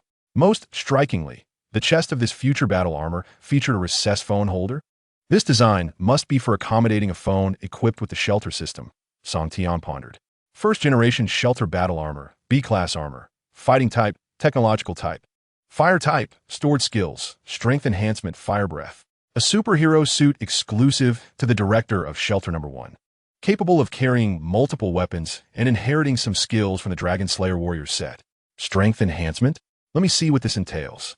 Song Tian extended his right hand, just about to touch the shelter battle armor, when he suddenly noticed that the armor began to disassemble itself, only to rapidly reassemble around him. This reassembly process took less than 5 seconds. Song Tian was quite satisfied. Who is the superhero now? Chapter 59. Turmoil in Donghai City Prison. At last, elevating my power quality to a will mark the culmination of my efforts. The host power quality has successfully ascended from B to A. The enhancements are complete. Song Tian donned the Sanctuary battle armor and summoned the destructive Iron Fist, casually retrieving a bullet from his side. With 2 fingers, he applied a slight pressure, and the bullet's metallic casing instantly transformed into a dull powder, merging with the black gunpowder within the cartridge. Song Tian marveled. This power is akin to that of a hydraulic press, isn't it? Surely, even the 3rd-tier zombie giant I encountered earlier could not unleash such terrifying instantaneous strength. All preparations were in place for the expedition set for tomorrow. As night deepened, Song Tian was about to rest when a series of knocks echoed through the stillness. Who could be at the door at such a late hour? Upon opening it, a delicate figure rushed into his embrace. Brother, hold me. It was none other than Song Tian, who had unexpectedly awakened. Song Tian knelt to allow her to leap into his arms. Brother is so wonderful. But why don't you come to see me more often? Song Tian hesitated to respond. He gently stroked her hair, noticing her forehead was no longer the feverish heat it once was. It appeared that the black blood core of the 3rd-tier zombie giant had temporarily suppressed the turmoil of the black blood virus within her. Moreover, he observed that Song Tian was no longer speaking in her previous fragmented and unclear manner. It seemed she had regained a semblance of her human consciousness. I am truly sorry. Tian, I have been exceedingly busy and could hardly find the time to accompany you. Heaven and earth bear witness. Song Tian spoke nothing but the truth. Is that so? Song Tian tilted her head in contemplation before breaking into a sweet smile. I can go out with you. Song Tian quickly waved his hands in refusal. No, no. The world outside is fraught with danger, but I really want to accompany you and have fun. Suddenly, as her emotions spiraled out of control, a powerful wave of dark energy erupted from within her. This is bad. Song Tian raised his fist to defend himself, feeling as if he had collided with a surging tide, engulfed by a shroud of dark power. Brother. Only then did Song Tian realize she might have inadvertently caused a calamity. In an instant, the black mist within the director's office vanished without a trace. How could this be? Song Tian was taken aback. It seemed he truly needed to consider allowing Song Tian to fight alongside him. Clearly, she now possessed the ability to control this enigmatic dark power, and to wield it effectively. Song Tian 0002. Ability level. LV-20, 3rd tier mutant. A fleeting glimpse of Song Tian's panel information crossed Song Tian's eyes. As a mutant, her rate of growth was indeed astonishing. She had swiftly ascended to the ranks of a 3rd tier mutant, comparable, if not stronger, than that 3rd tier zombie giant. Very well, I promise you. Tomorrow I shall take you on the expedition. Brother is amazing. As she spoke, Song Tian tightly embraced Song Tian once more before joyfully darting away. She was eager to boast of her new friend, Lu Fei. Sighing, Song Tian shook his head in resignation as he watched Song Tian's cheerful figure gradually fade into the distance. Now all the shelter missions have been unveiled. All shelter missions updated. Related tasks that the host currently needs to complete. Task 1. Reach the survivor base of the government army in the northern part of the city and investigate the conspiracy of Jiangxiong. Task difficulty, 4 stars. Task reward, 3,000 points. Mysterious hidden reward. Task 2. Side head to the East Sea City Municipal Prison to acquire a substantial cache of government military weapons located in the prison's armory. Task difficulty, 4 stars. Task reward, 3,000 points. Activation of shelter-related permissions for arms production. Task 3. Catastrophe rescue or eliminate the catastrophe-level life form. The Scarlet Empress, Lu Yanran. Task difficulty, 10 stars. Legendary. Task reward, 50,000 points. Mysterious catastrophe-level reward.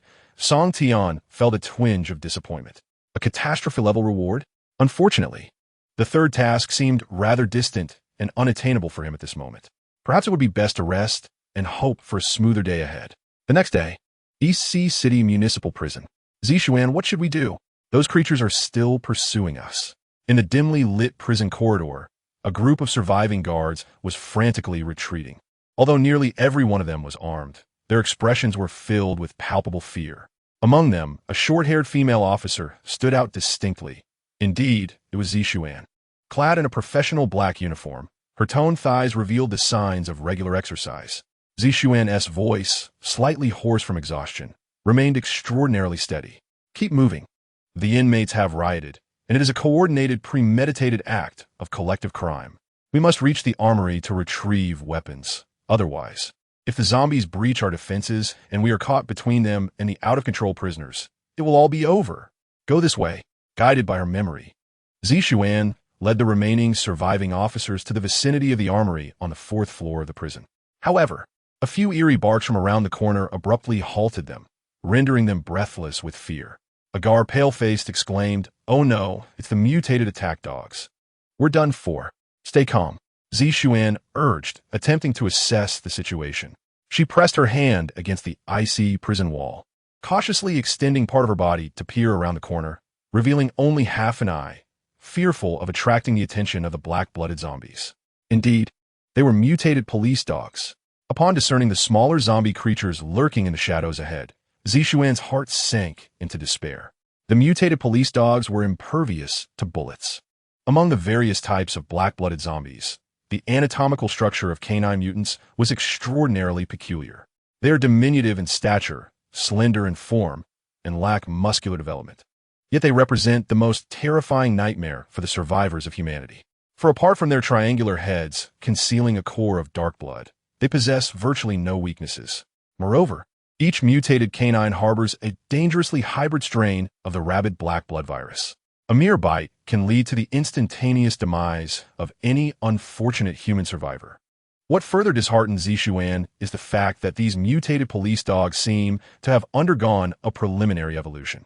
Their jaws split open in a cruciform manner, revealing a mouth filled with sharp fangs, glistening with viscous saliva teeming with lethal viruses.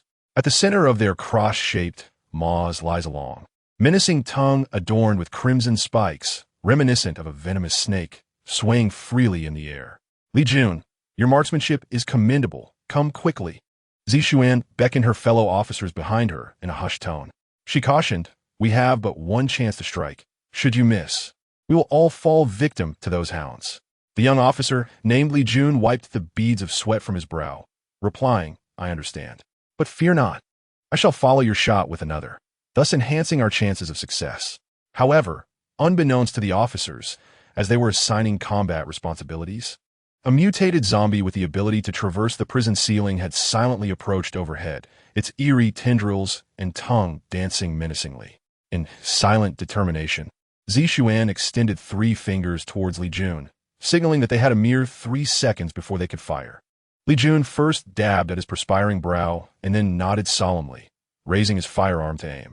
3-2, just as Zixuan prepared to retract her final finger, a sudden, anguished cry erupted from behind her. Panic seized Zixuan's heart, yet she refused to relinquish hope. Li Yun, shoots quickly. I will check what's happening behind. Oh. Li Jun responded, hastily drawing his gun and firing. Bang, bang, bang. The sound of gunfire erupted from the rear of the police formation. A horrifying, spiked tongue descended from above, piercing through the skulls of 2 officers with brutal efficiency. Li Fang, Lu Neng. Zixuan's pupils dilated in terror, her palms slick with sweat. As officers, they had failed to detect the lurking mutated zombie above. Now, the situation was decidedly grim. Zixuan Jia, save me. After exhausting his bullets, Li Jun began to retreat in a panic. Despite his commendable accuracy, having hit 4 out of 6 shots and slain 2 mutated police dogs, another ferocious canine had locked onto him from a distance with deadly precision. Li Jun, don't panic. I'll shoot immediately. Yet, the optimal moment for action had fleetingly slipped away. In the blink of an eye, the terrifyingly swift, mutated police dog was upon him. The grotesque, cross-shaped gash flashed past Li Jun's face, viciously sinking the virus-laden fangs into his neck. Everyone just die. Upon witnessing the gruesome sight of Li Jun's neck punctured, Zixuan's eyes turned crimson with rage. She raised her firearm and fired frantically, yet the swift mutant police dog evaded each shot with ease. Bullets grazed the edges of Li Jun's lifeless form, leaving Zixuan astonished that her last vestige of compassion had led her to such an irreversible fate. Concealed behind her, a flower-headed mutant zombie extended its long tongue, yearning to savor the fresh essence of Zixuan's brain.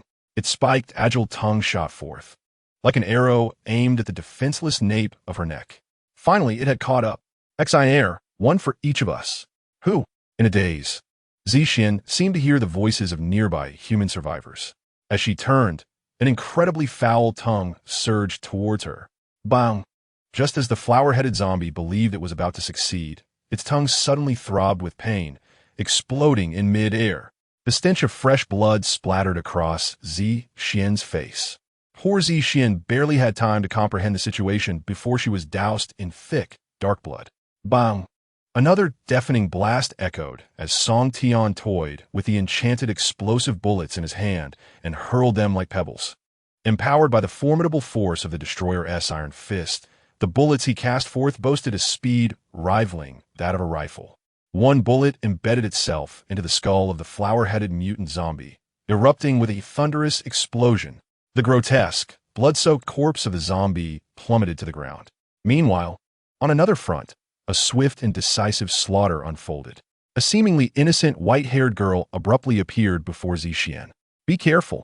Instinctively, as a police officer, Zixuan sought to tackle Song Tian to the ground, shielding her from the mutant police dog's assault. What is happening? Yet, she felt a blur before her eyes and grasped nothing but air. After faltering, Zixuan half-kneeled on the ground, scraping her exposed knee. However, when she lifted her gaze once more, she beheld a scene that would haunt her for a lifetime. The little girl had, unbeknownst to her, captured the previously menacing mutant police dog. Bad dog. Song Tian's expression bore a hint of displeasure. Unfazed by the danger posed by the creature's fangs, she seized the cross-shaped gash of the mutant dog with both hands and violently tore it apart. The horrifying sound of flesh being ripped echoed chillingly. Witnessing this, Zixuan slowly knelt, pondering who the true monster was. This suddenly appeared little girl could indeed rend the mutant police dog with her bare hands. Suddenly, Akil enveloped Zixuan, bloodied hands approaching her. Song Tian walked toward her with a frosty glare, brimming with disdain for life. Am I to be torn apart by her as well? As despair enveloped Zixuan's heart, lingering and unyielding, a gentle voice, as warm as a spring breeze, suddenly resonated behind her. Are you all right? I apologize for startling you. Song Tian waved. Sheener, come here. Who is she to you? Zixuan asked, her eyes wide with fear as she beheld the seemingly normal human, Song Tian. Her heart remained heavy with apprehension. Song Tian flashed a brilliant smile, revealing a set of perfectly aligned white teeth. She is my sister. I am sorry. My sister tends to be quite strong. Zixuan, still shaken, cast a glance at the gruesome remains of a police dog hybrid, carelessly discarded by Song Sheener, struggling to believe the absurdity of the situation. Is that what you call strength? It seems more akin to demonic possession. By the way, esteemed officer, what is your name? My name is Song Tian, and this is my sister, Song Sheener. After cleaning the blood from Sheener's hands, Song Tian began a cordial conversation with Zixuan, having just saved her life. Zixuan felt no need to conceal the truth. After all, she was no match for him. My name is Zixuan, and I'm also a prison guard here. The fallen individuals were my comrades. Alas, they perished before your arrival. Please accept my condolences. Song Tian sighed, a hint of melancholy in his tone. After all, he was not a true deity, and his powers were not limitless. The trio fell into a contemplative silence, mourning the loss of the fallen officers. After a brief moment, Zixuan broke the silence once more. By the way, what is the state of the world outside? Ever since the news proclaimed the arrival of the apocalypse, chaos has ensued within the prison. First, the zombies attacked from outside. Then the prisoners revolted.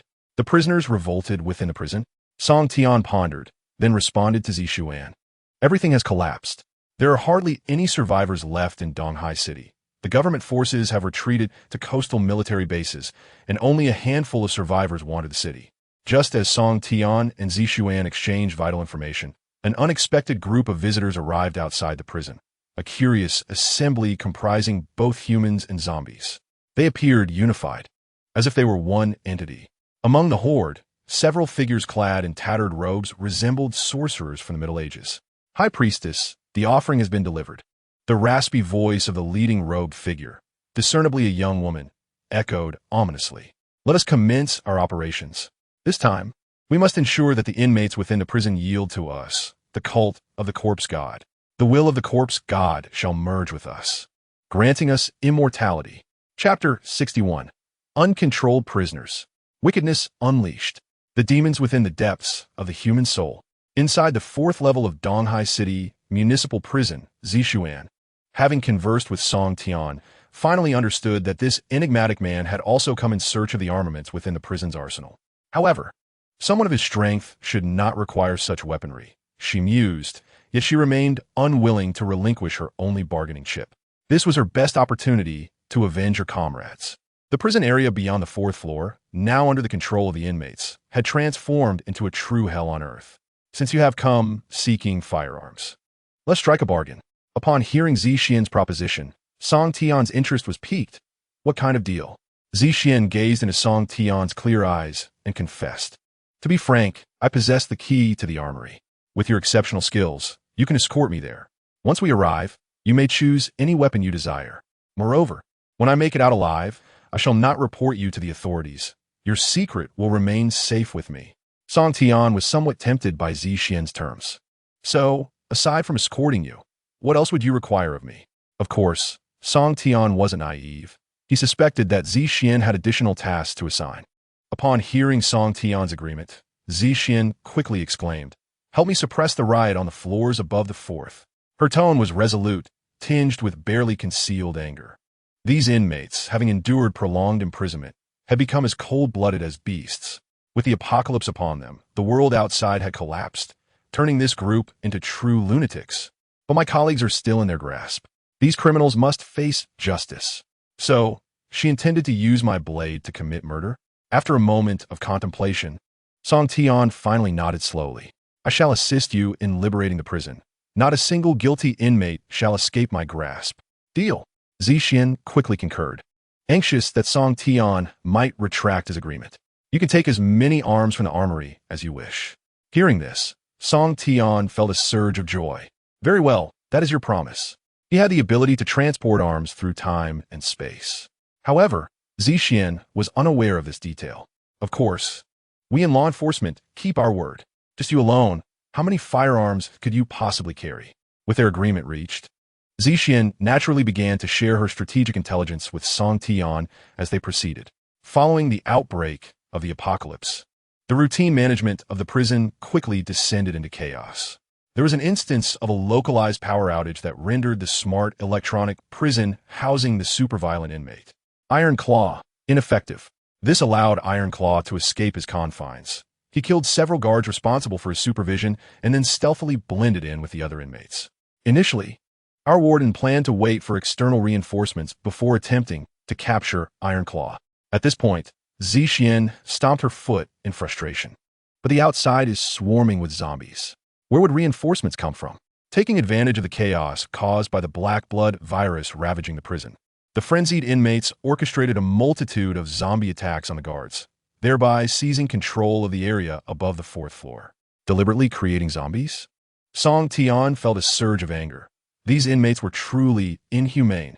Zixian continued, and Iron Claw seemed to have stumbled upon incredible luck, suddenly gaining immense strength. The batons wielded against him were ineffective. He then led a group of followers to storm the heavily guarded warden's office, becoming the de facto ruler of this prison. A preliminary estimation suggests that he commands approximately 100 prisoners, while he himself resides in the warden's office on the 8th floor. Although the intelligence divulged by Zixian is scant, it is remarkably comprehensive. Within mere seconds, a three-dimensional simulation of the prison began to materialize in Song Tian's mind. Warning: the notorious criminal Iron Claw is likely to be an awakened individual possessing superhuman abilities. This is indeed plausible. Song Tian shares the same belief. Ahead lies the Armory, where Iron Claw would likely have sent guards to patrol. Before Zixian could articulate her suspicions, Song Tian, endowed with the talent of perception master, discerned sounds in close proximity.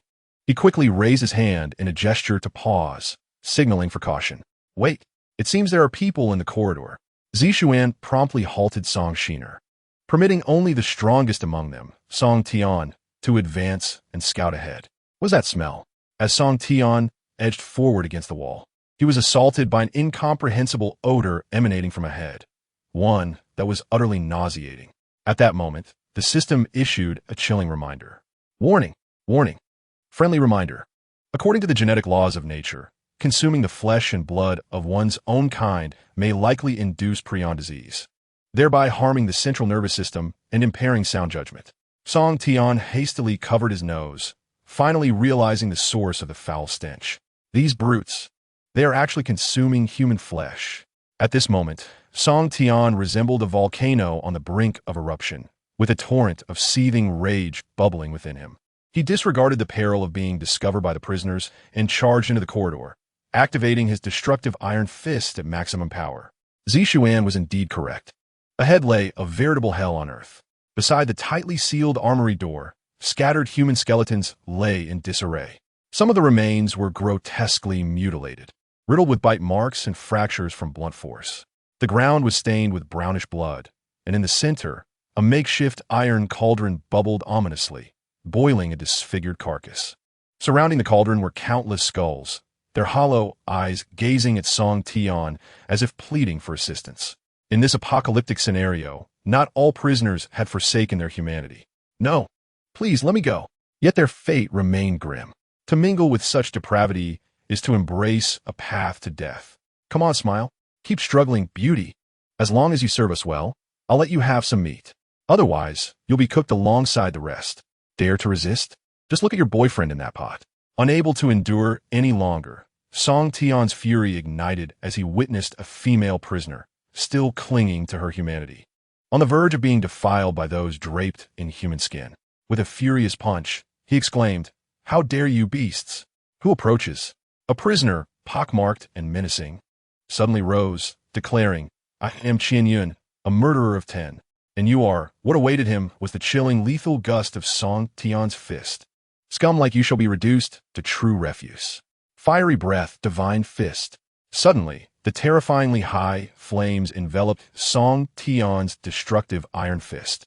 The moment they crossed paths, Qian Yun's body was consumed by the roaring dragon's breath, leaving no trace behind. Damn, the second in command was dispatched in an instant. Brothers, grab your weapons. Chapter 62. The Convicted Iron Claw, the Defector Golden Eagle. Perception Master, activate. I shall take on 10. In Song Tian's keen eyes, the movements of the inmates appeared as sluggish as ants crawling, exceedingly slow. Moreover, against such scum, he saw no reason to hold back. Harnessing the immense core strength of his body, Song Tian propelled himself upward with a single kick. He executed a fierce spin in midair. The chilling wind from his leg severing the steel pipe, clutched tightly by an inmate. As the pipe snapped, the swelling shoe print on the inmate's face was starkly visible. Blood oozing from his mouth. "You heartless bastards, you shall be punished."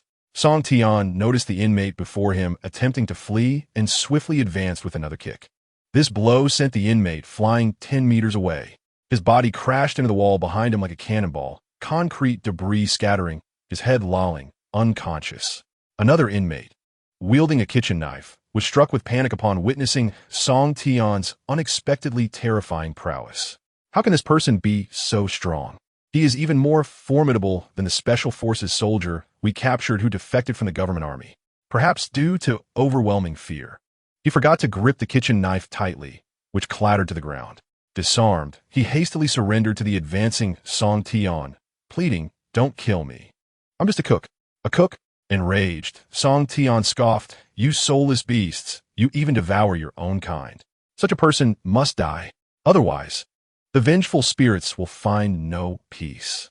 Meanwhile, Zixian observed that Song Tian had successfully gained control of the situation and promptly stepped forward to tend to the desperate female inmate from earlier.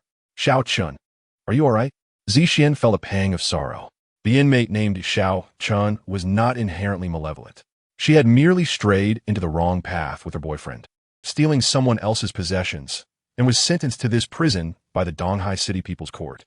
According to Zixian's understanding, in less than 3 months, she would be released alongside her boyfriend, ready to start anew. "But now let me handle this.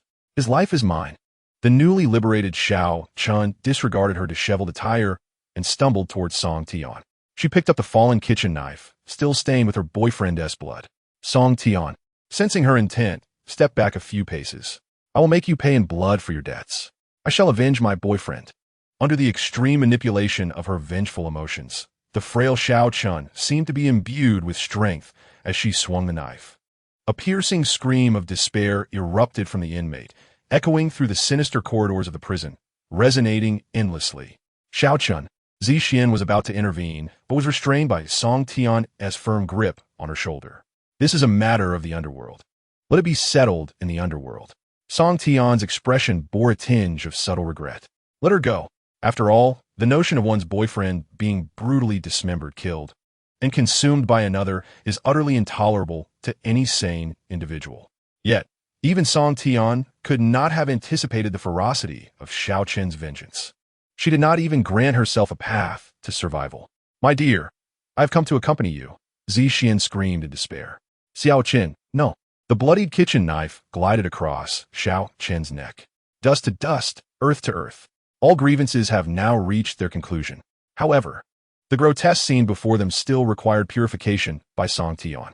She spread her palms wide, flames surging within her grasp, exhaling fiery breath. The violent, searing flames erupted forth, incinerating all evidence into ashes. In the 8th level of the prison, within the warden's office, a voice cried out, "Boss, trouble brews. The weapons cache on the 4th floor has been compromised. The second in command, the murderous Qian Yun, has been slain." A frail prisoner, tasked with monitoring the prison surveillance, knelt before the imposing figure, repeatedly bowing his head until it was bloodied and bruised. His singular desire was to survive. A heavy, labored breathing filled the air as the formidable Iron Claw, seated regally in the warden's chair, rose slowly. He extended his muscular arm, veins bulging, revealing a metallic beast claw crafted entirely of pure alloy below his wrist.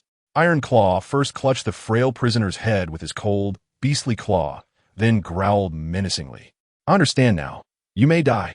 Before the frail prisoner could utter another plea for mercy, Iron Claw forcefully squeezed with the metallic claw. A dull, bone-crushing sound reverberated through the air. Satisfied by the act of murder, Iron Claw carelessly discarded the headless corpse of the slender prisoner aside. "The thrill of killing is exquisite. Divide his body among my subordinates. Our provisions are running low." Fortunately, There are still numerous meat pigs remaining. If these are insufficient, we shall slaughter a couple more. Boss, there is another matter, another prisoner approached to report. However, upon witnessing the gruesome fate of the previous slender prisoner, this one dared only to keep his distance while relaying the information to Ironclaw. Growing impatient, Ironclaw urged, "Speak quickly. I shall not kill you. That police girl, Zixian, has escaped. She possesses the key to the weapons cache." Fool! Ironclaw's fury ignited upon hearing this, yet he restrained himself. If he were to eliminate everyone here, who would remain to assist him? "I shall grant you half a day. Bring back Zixian. Otherwise, you shall meet the same fate as him."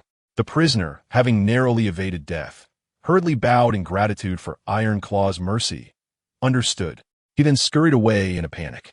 After addressing the tedious matters presented by his subordinate, Ironclaw leisurely made his way to the depths of the warden's office. This was once the special cell where he had been held captive. Yet now, it housed another exceedingly dangerous individual. Colonel Golden Eagle. "I did not save your life merely for you to consume my dwindling rations," he mused, following Ironclaw's gaze.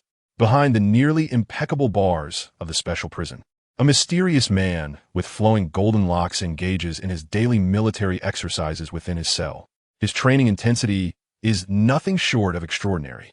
With merely a thumb, he effortlessly supports his entire robust body in an inverted position.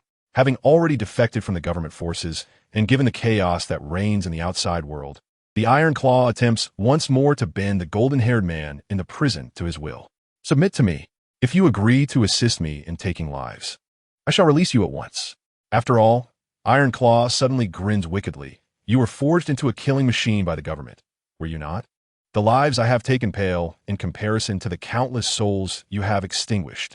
In his cell, the golden-haired man hears Ironclaw's brazen taunts, and a palpable aura of pure murderous intent flickers in his eyes.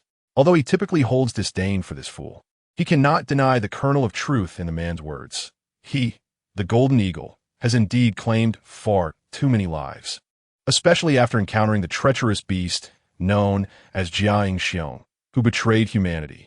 Chapter 63. Scavenging the Armory, Collecting Munitions. Side quest completed, Xian arrives.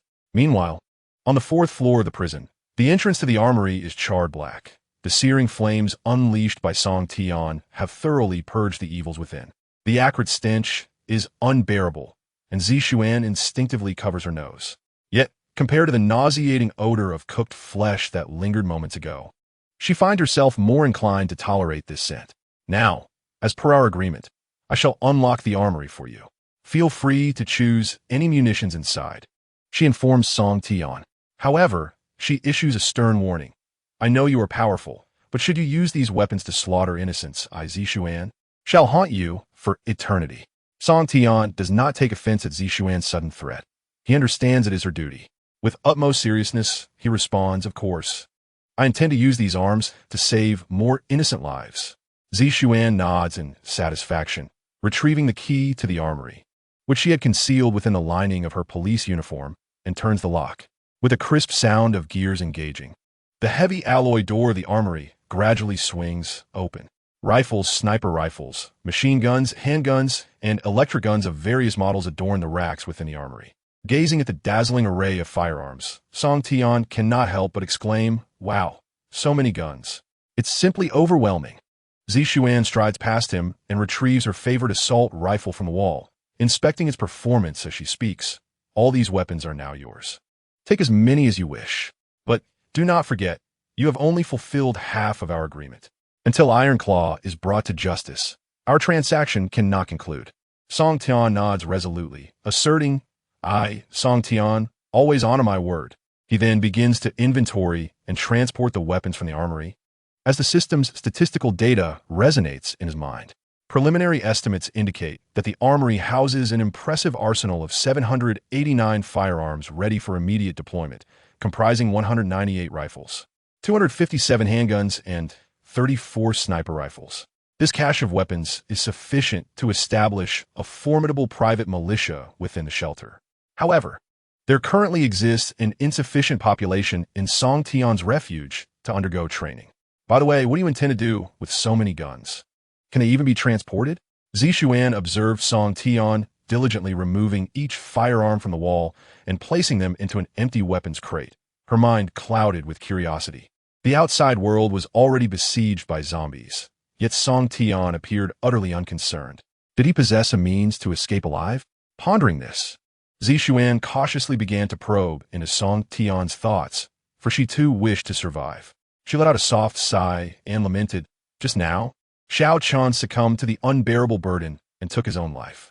Ultimately, we too shall perish in this crumbling world, shall we not?"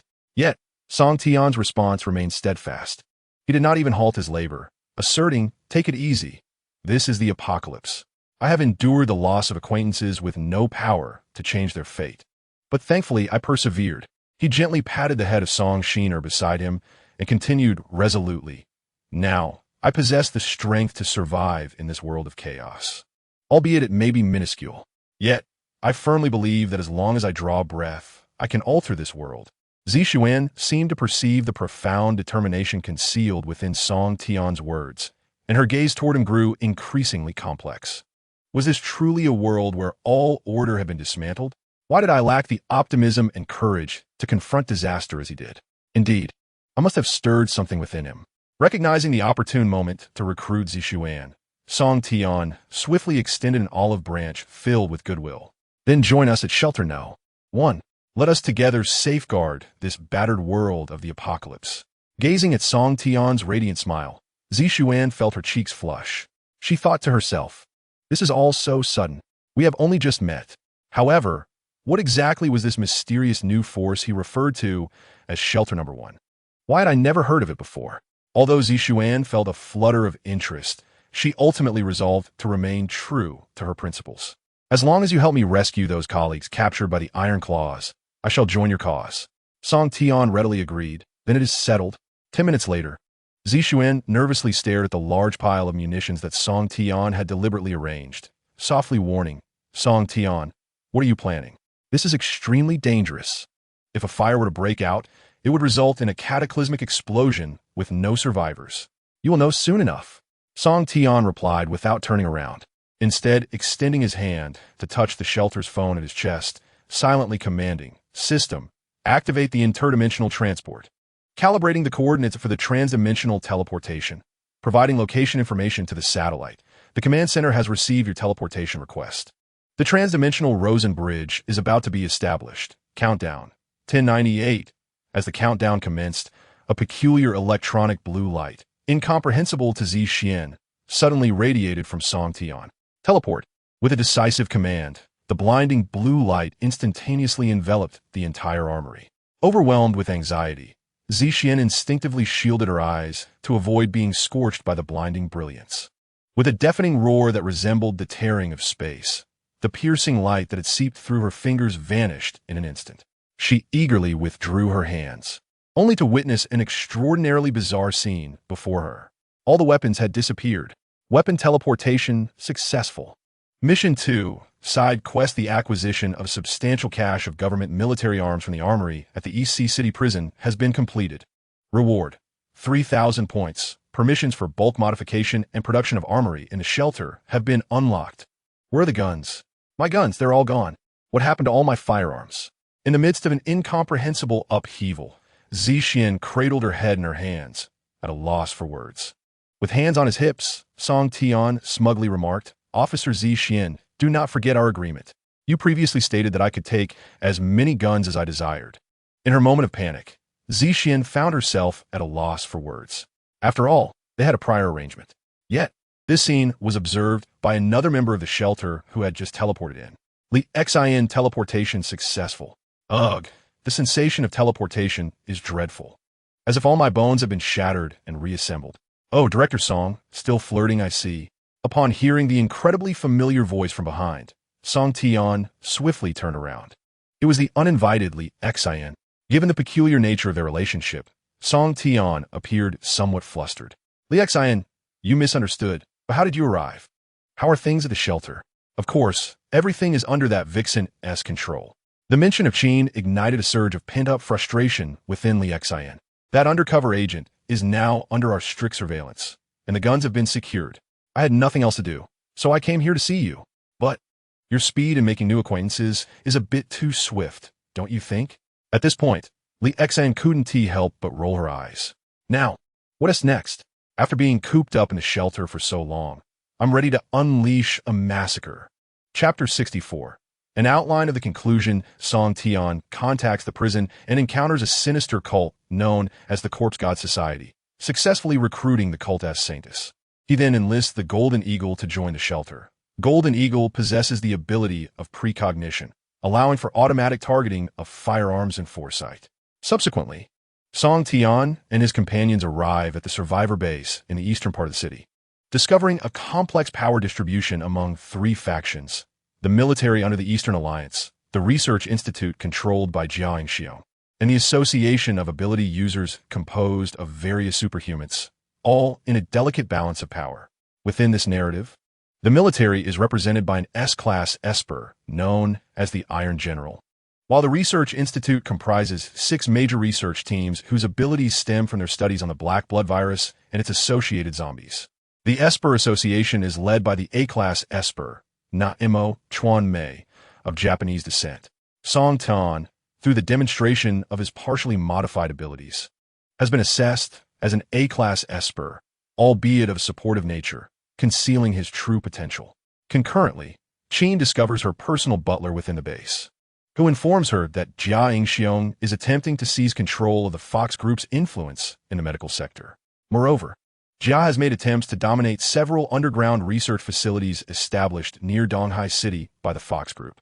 Subsequently, Song Tian and his companions arrive at a research institute only to find it overrun by zombies.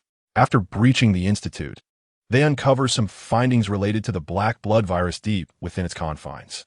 Following the system's learning process, Song Tian gains the ability to assist others in expending points to awaken their powers.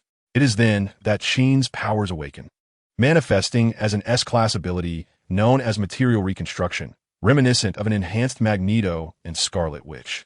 After returning to the East City base, the military dispatches a representative seeking Song Tian's assistance in escorting a portion of supplies to a neighboring city. Upon accepting and joining the convoy, Song Tian discovers a traitor within their ranks, the vice president of the Esper Association, who has been bribed by Jia Xiong. After resolving these issues, the group reaches the neighboring city, where the shelter has been upgraded to level 3. In this city, Song Tian rescues Qin's nemesis, the business enchantress Kim Min-soo from South Korea. Following the breach of a research facility in the neighboring city, both Song Tian's abilities and combat prowess ascend to the ranks of S-class Espers. Upon returning to the shelter, he receives an invitation from the leader of the Metro Gang, Dulan, seeking his assistance in unifying her faction. In return, Dulan offers to join Song Tian's harem and to ally the Metro Gang with the shelter. She also warns Song Tian that Jia Xiong intends to leverage the Metro Gang's power to eliminate the shelter. Upon learning this, Song Tian penetrates the Donghai City Metro, eliminating the leader of the Metro Gang, supported by Jia Xiong, thus assisting Dulan in claiming the title of Queen of the Metro Gang. While clearing the Metro tunnels, they uncover an underground Fox research facility housing nanotechnology. After assimilating this technology, Song Tian's combat capabilities elevate to a pseudo-SS level, while Qin learns about the development process of the black blood virus. This so-called virus was funded by the Fox Group and developed by Jia Xiong alongside various scientists from the United States government and the Freemasons, intended as a weapon of mass destruction. However, the enormous potential exhibited by the black blood virus inflated the ambitions of Jia Xiong and his nefarious associates, fueling their desire for world domination. Upon uncovering this truth, Song Tian and his companions return to the East City base, only to find that the Research Institute has officially engaged in warfare with the military, fully exposing Jia Xiong's ambitions. Song Tian then begins to dismantle the various factions within the Research Institute, while also suspecting that Jia Xiong possesses the ability of virus duplication, which allows him to replicate others' powers, making him a formidable adversary. In desperation, Song Tian seeks out the Blood Queen, who has been in seclusion at the center of Donghai City. Through a harmonious process, a calamity-grade artifact was acquired, successfully culminating in the creation of the SS-grade calamity-grade Blood God Mecha, boasting an actual combat power equivalent to that of a calamity. Concurrently, the valiant Jia Ingxiong, in collaboration with the leader of the Corpse God Society, SS Grade, initiated a super zombie tide, launching a devastating assault on the East City base alongside the forces of the Research Institute and the Corpse God Society. Thus commenced a grand-scale war to determine the sovereign of Donghai City. Amidst the turmoil of battle, Song Tian underwent an evolution by consuming the black blood core of the undead, transforming from a petite girl into a long-legged enchantress, her power ascending to a pseudo-SS grade.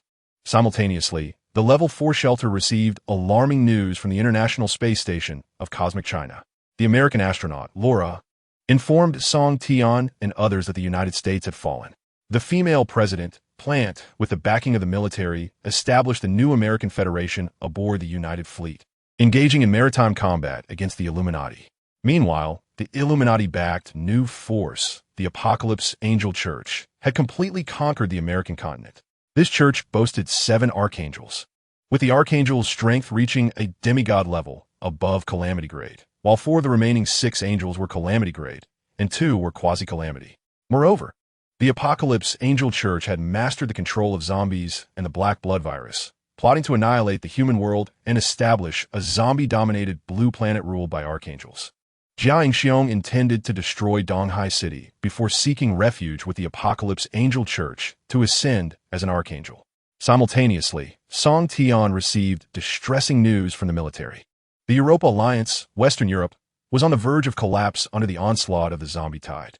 Before succumbing, the Supreme Commander of the Europa Alliance resolved to retaliate against other nations, deploying a black technology missile capable of devouring metal to strike globally. Following this missile barrage, all metallic constructs worldwide would disintegrate, rendering humanity incapable of utilizing modern technology to combat the undead.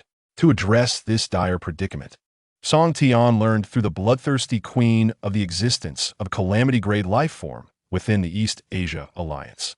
This life form, the Forest Goddess, was a plant-based entity capable of producing a substance to counteract the metal-devouring missiles. By integrating this substance into the shelter and the East City base, they could evade the Europa Alliance's metallic missile retaliation. After arduous negotiations, Song Tian successfully procured this substance from the bloodthirsty queen and the Forest Goddess, who also pledged their assistance in vanquishing Jia Ingxiong. Subsequently, as the metal-devouring missile struck, the remaining forces of several nations, including Japan and South Korea, were obliterated. In the aftermath, mutated marine creatures infected by the Black Blood virus emerged, seeking negotiations with various factions to discuss the future dominion of the oceans. Through the issuance of territorial contracts to the marine beings, Song Tian and the military secured their allegiance. The two factions then engaged in a relentless struggle, fighting to the bitter end. After an intense confrontation, Song Tian, wielding a calamity-grade technological mecha, succeeded in severely wounding Jia Ingxiong and the Archangel Lucifer, who had come to his aid. Defeated and unwilling to accept his fate, the valiant Jia Ingxiong embedded the heart of the demon Lucifer within himself, plunging into a desperate struggle that transformed him into a merciless demonic entity, intent on annihilating the entire city of Donghai. However, the sheer magnitude of this power proved too overwhelming for Jia Ingxiong's corporeal form, leading to his eventual collapse.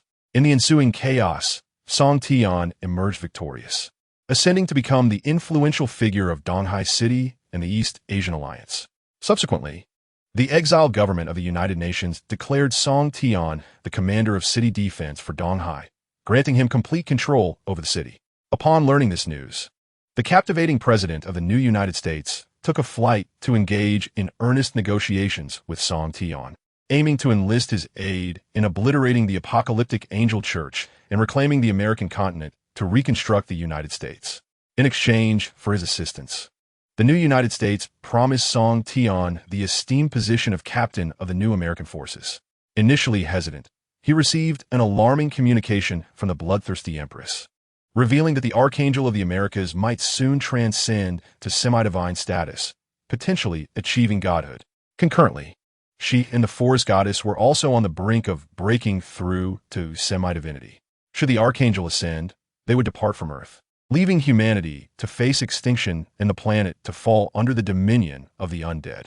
Consequently, Song Tian heeded the president's counsel and, with the backing of the exiled UN government, became the vice commander of the United Human Expeditionary Force, thereby obtaining the legitimate authority to liberate the new United States. However, as the Americas had been entirely subjugated by the apocalyptic angel church, he could only operate as a solitary force. Furthermore, due to the unique nature of the archangel's semi-divine power, Song Tian needed to attain semi-divinity himself before he could formally enter North America. Thus, he resolved to first land in South America and subsequently covertly traverse to the heavily fortified North America. Once Song Tian pinpointed the exact location of the archangel, the human forces would mobilize with utmost determination to invade the North, now under zombie control, igniting the final apocalyptic confrontation. Upon arriving on the South American continent, Song Tian discovered a landscape transformed into a hell on Earth. Almost all life forms in South America had been eradicated, reduced to mere flesh and blood resources for the bioweapons engineered by the Angel Church. Simultaneously, the Angel Church was engaged in conflict with awakened marine beings, intending to conquer the land before enslaving the oceans to establish global dominion.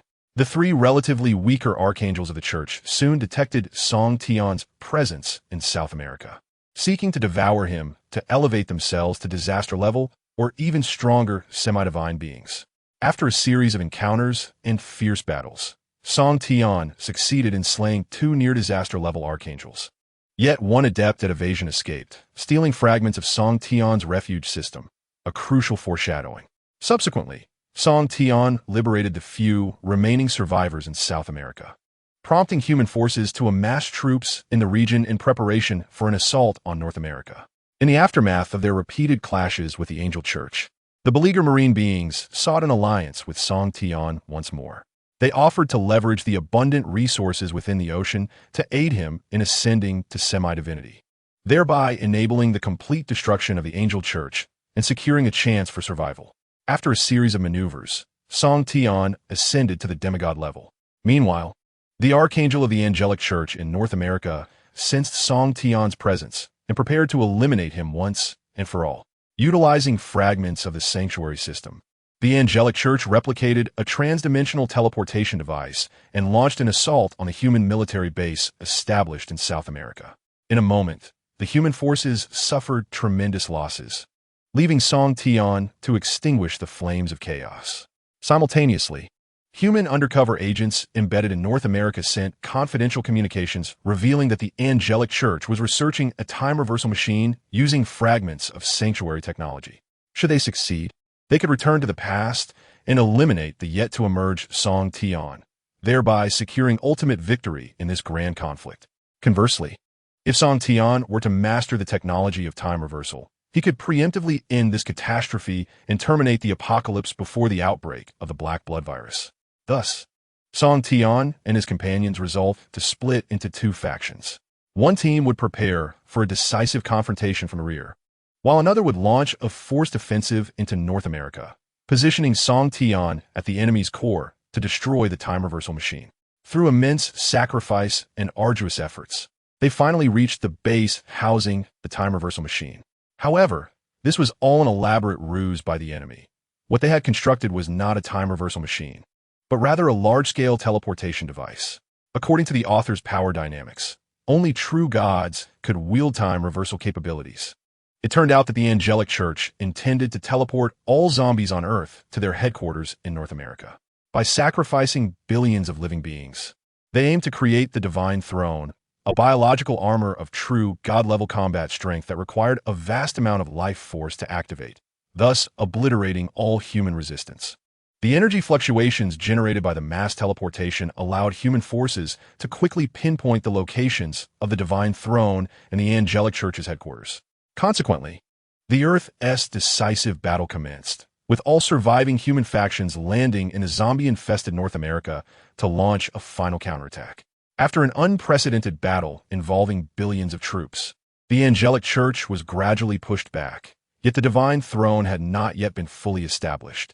Following a fierce confrontation with the Archangel, who had not yet mastered the Divine Throne, Song Tian severely injured him. The Archangel retreated to the throne and forcibly activated it by consuming other archangels. In a bid to ascend to godhood, he piloted the semi-divine, combat strength above demigod, but not yet a true god, divine thrown away from Earth. Utilizing a backup, transdimensional teleportation device, he arrived on the moon, where he and his remaining followers continued to repair the divine throne. Thus, humanity reclaimed Earth entirely, with Song Tian sharing sanctuary technology, significantly enhancing Earth's technological capabilities. Meanwhile, the Archangel, who had mastered the integration of organic and inorganic genetic materials, infected the entirety of the moon, transforming it into a biochemical weapon, prepared to engage in an arms race with humanity on Earth, ultimately determining the victor. However, Song Tian's sanctuary technology surpassed the Archangel's expectations. Within a mere 3 years, humanity had assembled a space fleet, readying themselves for lunar warfare. The Archangel has consumed all remaining factions, yet the throne remains unascended to the divine level. Song Tian, having reached the pinnacle of human potential, finds himself unable to transcend to the divine realm. However, armed with the advanced technology of the fully developed sanctuary, he has mastered the unstable art of time reversal. At any moment, during a critical juncture, he could bring an end to the apocalypse by perishing alongside the Archangel. As both sides have reached a stalemate, the human space fleet promptly initiated the lunar assault plan. Song Tian, clad in the ultimate battle armor imbued with time reversal technology, journeyed to the moon to join other lunar warriors in the climactic battle. As the conflict commenced, the Archangel deployed a covert agent embedded within the human lunar expedition, resulting in the destruction of a portion of the lunar fleet. Only a handful of human lunar warriors, alongside Song Tian, managed to reach the lunar surface. Following fierce combat, Song Tian swiftly located the throne of ascendancy. Upon its destruction, he was astounded to discover that the Archangel was not present. It was revealed that the Archangel had been ensnared by the dark consciousness within the throne of ascendancy, achieving a quasi-divine power, while the throne itself had weakened. Realizing the unfolding events, Song Tian successfully pinpointed the Archangel's location in the cosmos. Utilizing a hyperspatial transfer, he arrived on the surface of Mars, ready to engage in a true one-on-one duel to the death. As the battle ensued, Song Tian uncovered the Archangel's true intention, to implant the malevolent consciousness of the throne of ascendancy into his own memory, thereby seizing control of both Song Tian and the sanctuary system, ensuring an invincible victory. Anticipating the Archangel's scheme, Song Tian renounced all powers granted by the sanctuary system, sealing both the evil consciousness of the throne of ascendancy and the Archangel within the ultimate sanctuary battle armor. Just before the Archangel could harness the powers of the sanctuary system, he activated the unstable time reversal device, banishing the soon-to-be divine Archangel into a chaotic temporal dimension, where he was utterly dismantled by the laws of the universe. Subsequently, Song Tian returned to the lunar surface via the hyperspatial transfer device pre-installed on Mars. Proclaiming the conclusion of the war, humanity had finally triumphed, and the era of evolution in the apocalypse had come to an end. The end.